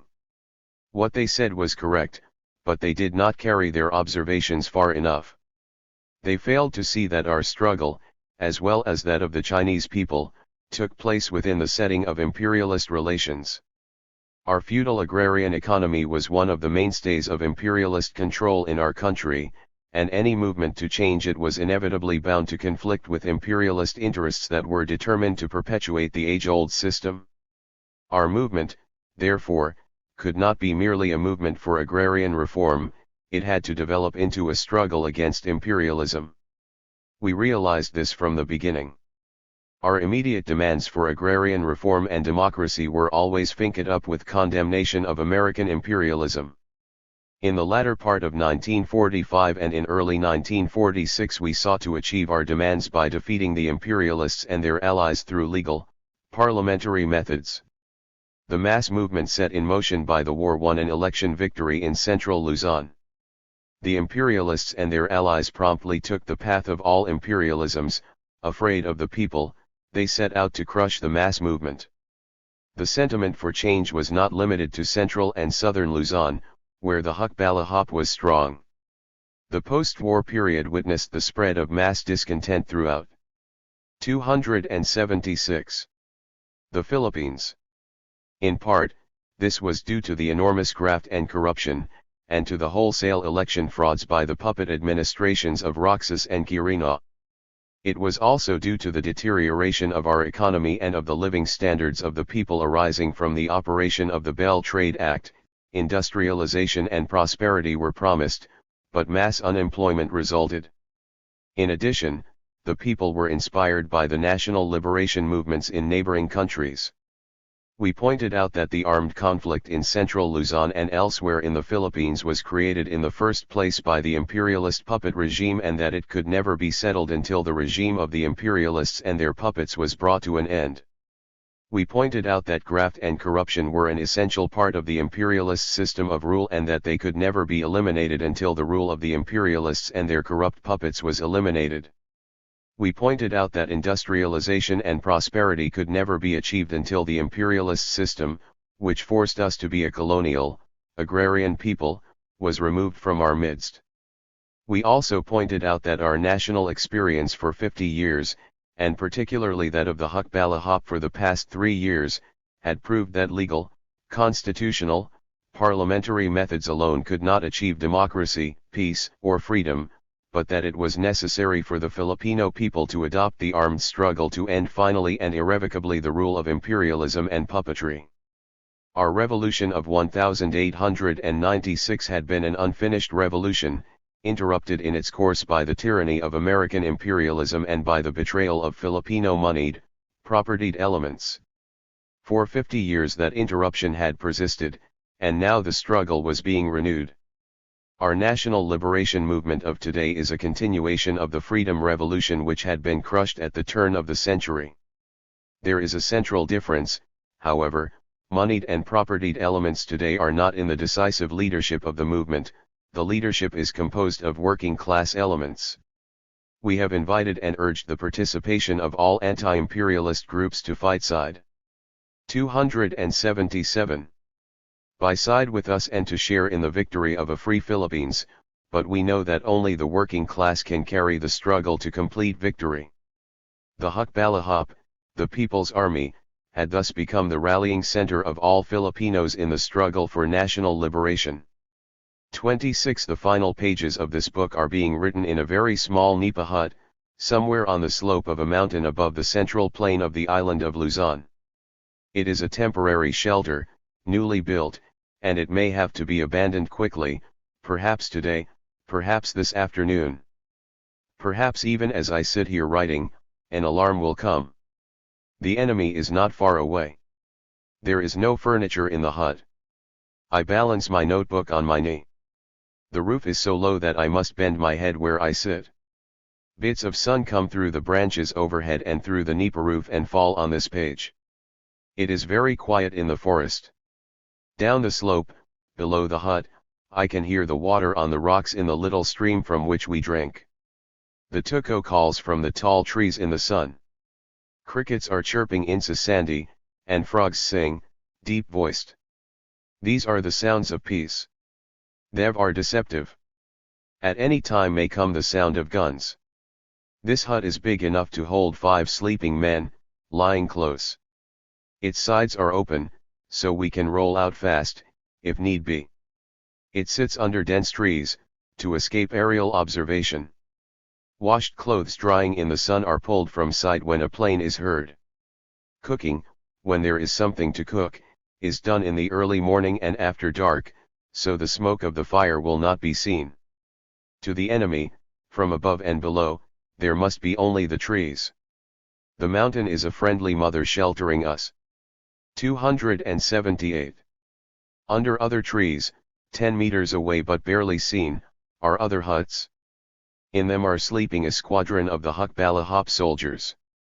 They are without uniforms, ragged and barefooted. They do not look like an army, but they are one. This is the mobile headquarters of the People's Army of Liberation. In this tiny, barren, simple place I sit completing a book about my life at a time when at any moment the armed hirelings of tyranny may burst in upon me and end it brutally with their guns. In the midst of death I write about life. That is significant because it is not my own life with which I am primarily concerned, but the life of the movement to which I belong and of the people's cause which it serves. In this place death is not the important event, but the birth that our struggle is bringing about. My comrades urged me to write this book. Write about yourself, they said. To the people you symbolize the movement. Looking back through these pages, I find that there is less of me here than there is of the movement itself. And that is as it should be. The people's movement is made up of many, many lives, and all the struggles of which I have spoken are but a part of the life of our people as a whole. In a most important respect, this book is not an autobiography, it is a chapter in the biography of the Filipino people. This mere act of sitting on the rough floor of a hut in the forest is not an isolated incident today. It is being duplicated by the armed men of liberation movements in Indochina, in Indonesia, in Malaya, in Burma, and wherever the masses of Asia are stirring themselves. The facts and the men are everywhere, and towering over them all is the enormous fact of the Chinese people, who have emerged from their mountains, and from their huts in the forests, into the towns and the cities, into their own. On the corner poles of this hut hang all my possessions, a light, packed knapsack, and a carbine. Both are the unintentional gifts of American imperialism. None among us has more. Something else, however, is ours, the love and comradeship of each other and of thousands more like us in 1,000 huts. 279. Across our country, and of the masses of people to whom we are the hope of the future. That is more than enough to keep alive a man's body and his spirit indefinitely if necessary. With us, too, is the unquenchable memory of all those who have fallen in the present struggle, and who did not survive to see the final triumph, but whose victory it shall be. Nevertheless, Vicente Lava, who disregarded the chemistry of his own body until he exhausted his strength making the movement strong. Juan Felio, treacherously assassinated while seeking to prevent the slaughter of which he became the first victim. Manuel Joven, kidnapped and murdered by the agents of Roxas for unifying the struggle of the city workers with that of the peasants. Fernando Sampang, who died in the forest for lack of medical attention and whose very grave was hunted down and desecrated by the enemy. Roman Maliwat, who was known to the people as Luna, then James, the courageous chief of our intelligence, who died by the guns of the enemy as an aftermath of the Quirino amnesty.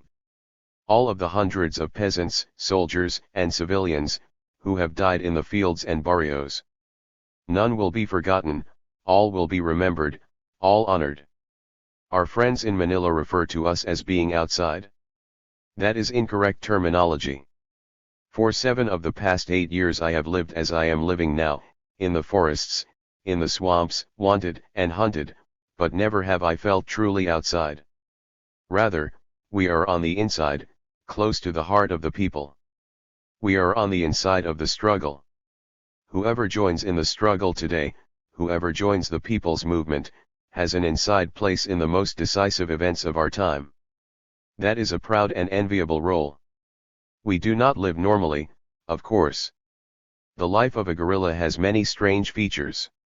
The soldiers in the nearby huts, for instance, are sleeping in the daytime. They do so because at night is the time they move. They are more content with a moonless night than with the midday sun, for then they are unseen. 280. The plain below changes hands at night, in the daytime it is an oppressed area, ruled by MPs and civilian guards, but when night falls it becomes a liberated region, where the people receive our soldiers with open arms. Soon, when the sun of our victory comes, the day, too, will be ours. It is also strange that a guerrilla is happiest when it rains, for then the countryside is deep with mud, then he is safest. The tanks and the armored cars and the PC boots stick in the mud and are useless, and the hook can move freely, even during the day. Hook weather, we say when the rain pours down, and we plan our movements. We plan, too, for the day when rain to us will mean time for planting and for good crops. By shifting my head just a bit I can see, through the trees, a large section of central Luzon. The plain is streaked with sun and with cloud shadows and I can see the barrios faintly in their clumps of trees, squeezed tightly on all sides by the rice fields. Each of those barrios I know, and there are many, I have been in them, and I know their people. I can chart the path of my life, from barrio to barrio, as a fortune teller might read the lines on the palm of my hand. During the period of amnesty in 1948 I made the announcement to the press that I was a communist. The workers and the peasants accepted the fact, but certain individuals expressed astonishment and consternation. They shouted that a foreign ideology had seized control of the peasant movement, and that I was carrying out the dictates of the communists in the Soviet Union. If I had them here with me now I could show them the exact place where I learned to accept the logic and truth and the need of the Communist Party of the Philippines. I could show them the exact places where I worked in the fields, the places where the constabulary shot down striking peasants, and the locations of the largest landed estates. I could point out a barrio and tell them how its people live, the possessions they have, the extent of their education, and how much of a chance they have to be happy. I could indicate the barrios where landlords ejected tenants before, and where the PCs. 281. Shoot them now. I could show them Clark Field, where the American Army owns a whole corner of Pampanga for 99 years. I would prove that any ideology that would better the lives of the people is foreign to those who rule and exploit the people. There are communists everywhere because there is exploitation everywhere, except where the people led by the communists have ended it. The tenant farmer of central Luzon is the same as the tenant farmer of Indochina, or of India, or of the state of Mississippi, the same as the peasant of old Tsarist Russia, or of old China. All have been exploited in the same way. It is not surprising, then, that they should all arrive at the same answer for ending their exploitation. The millionaire imperialist of Wall Street is the twin brother of a Chiang Kai-shek or of an Andre Soriano or of a millionaire plantation owner in Malaya. They all act together and have the same beliefs. By the same token, the people of all countries are the same, and the communists they produce are alike. I am not a communist because of what happened in Russia, I am a communist because of what has happened and still is happening in the Philippines. The peasants in the barrios below me are Filipinos, but they are brothers in toil to the Chinese peasant and to the American factory worker. No struggle by any of us is isolated. The freedom of the Filipino people from the American imperialists will be a blow for the emancipation of the American workers, just as the victory of the Chinese people over their imperialists and feudal rulers was a triumph for the Filipino peasants, and a warning to their oppressors. Here in this small hut on the side of a mountain, looking out upon the soil that bred me, upon the land of the people of whom I was born, I complete this book, which is more their record than mine. The struggle of which I have written, and to which I have tried to contribute, is still not completed, but it will be, and the people will triumph. How many men in our history have lived as I do now, in hidden places, fighting for liberty from our forests and mountains? Diego Silang, Juan de la Cruz Polaris, Apolinario de la Cruz, Francisco Maniago, Del Pilar, and Malvar. Our history rings with the names of those who fought for a free Philippines, on 282. Trammeled by tyranny.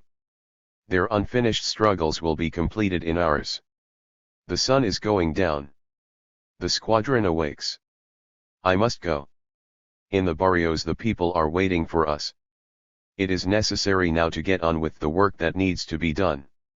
June, 1949. Glossary: adobo, cooked, seasoned, and preserved meat. Banca, canoe-type boat, carved out of a tree trunk. Bangos, milkfish, bred in the peasants' ponds. Bantanayan, village home guard. Barong-barong, a makeshift hut, built from odds and ends. Barrio, village or hamlet, subdivision of a town, the boundaries of which usually extend over a considerable area, including arable land. In a complete place name, the barrio is given first, followed by the town and the province, thus, Batasan, San Miguel, Bulacan. Bigas, husked or polished rice. Bodega, warehouse. Bolo, a native sword-like knife, used as a working tool or weapon. Bio, betel nut. Capetas, foreman or boss. Caraballo, water buffalo, used as a work animal. Cargador, baggage handler. Carinderia, small restaurant or coffee pot. Cartila, horse-drawn carriage, cavan, a measure of rice, roughly 100 pounds, centavo, a coin, equal to 1/2 cent US kogon, high grass, used for thatched roofs. Compadre, relationship between a father and a godfather, they are compadre to each other. Feminine is comadre. Compradore, the middleman between the imperialist country and the native market, selling raw materials and buying finished products. Politically, puppet or agent of imperialism, corn grain, a measure of rice, equal to 10 kavans of pali. Thilang, a low table, around which the diner squats on the floor to take his meals. Ganta, a measure of rice, 2.2 pounds. Gubat, forest. Hasandero, plantation master or big landowner. Kanjins, hilly land, grubbed and cleared of trees and undergrowth for cultivation. Kalan, cooking stove. Kalabapi, the party of the Japanese puppet government. Kemputai, Japanese military police. 283. Makapilai, Patriotic League of Filipinos, the Japanese puppet army. Municipio, municipal building or city hall. Muscovado, brown sugar, in crude unrefined form. Paksi, a native dish of fish or meat, steeped in vinegar, pali, unhusked or unrefined rice. Pampangino, native of the province of Pampanga. Pansiteria, a restaurant serving Chinese-type food. Panatsa, brown sugar in hard cakes, used as a native dessert. Peso, the monetary unit, equal to 50 cents US pilapil, a dike or levy, usually in rice fields. Poblation, the town paper, as distinguished from the barrios. Sinigang na baboy, native dish of boiled pork and vegetables. Talahib, a coarse, tufted high grass, growing in open land, especially along the banks of rivers. Tao, peasant. Tuyo, salted dry fish, the peasant's daily fare. Abbreviations. AMT, League of Poor Laborers. BIBE, Vice Collecting Agency of the Puppet Government. BUDC, Barrio United Defense Corps. CID, Cultural and Information Department of the Hook. CLO, Congress of Labor Organizations. DE, Democratic Alliance. DI, Department of Intelligence of the Hook. CAP, League of the Sons of Labor. KPMP, National Peasants Union of the Philippines. Hukbalahop, People's Anti-Japanese Army. LNL, League of National Liberation. NARIC, National Rice and Corn Corporation. PC, Philippine Constabulary. PKM, Confederation of Peasants. PQOG, President Quezon's own guerrillas. PSP, People's Security Police. USAF, U.S. Army Forces of the Far East. USFOP, U.S. Forces in the Philippines. WHE, Chinese guerrillas in the Philippines. 284. Biographical notes. Aquinaldo, General Emilio, after the murder of Bonifacio, head of the armed forces in the War of Independence against Spain, and then against the United States. He compromised the independence struggle, and after his capture by U.S. forces in 1901, he took the oath of allegiance to the United States and retired from public life. Bonifacio, Andreas, the popular organizer and leader of the revolution against Spain. He founded the Katipunan, League of the Sons of the People, which opened the armed struggle in 1896 and became the driving force of the revolution. Fearful of the peasant forces gathered around the Katipunan banner, the Aquinaldo clique had Bonifacio assassinated. De la Cruz, Apolinario, Filipino patriot, denied a priesthood in the Catholic Church. He organized a Filipino church among the Tagalogs and in 1840-41 led the first serious revolt on the issue of religious freedom. His defeat and execution by the Spaniards was followed by a mutiny among the native troops, which was cruelly suppressed. Lapu-Lapu, first Filipino chieftain to resist European invasion, killed Magellan.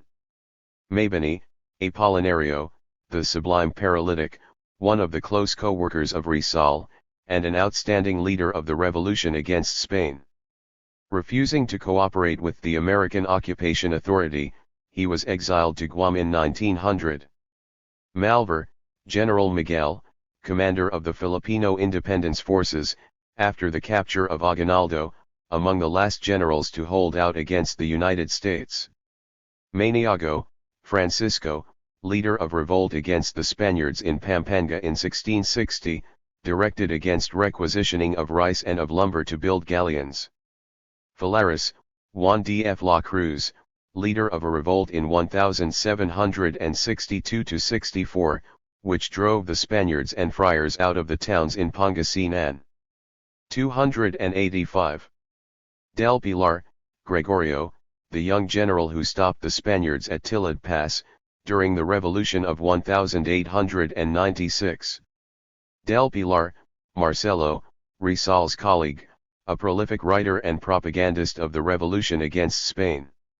De los Reyes, Sr., Isabelo, a leader of the independence movement, and a founder of the nationalist Filipino Independence Church, in opposition to the Catholic hierarchy, founded the first labor unions in the Philippines. Ricard, General Artemio, the Viper, who refused to take the oath of allegiance to the United States, and lived in self-exile in Japan. During the Japanese occupation he returned to support the puppet government. Real, Dr. Jose, great Filipino patriot and martyr, son of tenants on estates owned by the church, he was educated in Catholic universities in Manila, and after study in Europe became an optical surgeon of note. In Europe, he joined with exiled Filipinos to denounce the tyranny of Spanish rule. His novels on the evils of the friar-tenant system, such as Nali Me Tangere, had a profound influence on the independence movement. In 1892, he returned to his native land to form the Liga Filipina to petition for reforms. Forced to leave again, he was lured back to the islands on promises by the Spaniards that he would be unmolested, but he was immediately arrested, and after a farcical trial was executed by a firing squad. His martyrdom touched off the revolt against Spain. Silang, Diego, a favorite Filipino hero of song and folklore. After the British captured Manila in 1762, he organized an army and native government, spreading the revolution against both the British and Spaniards from the Ilocano provinces to Pangasinan and Cagayan.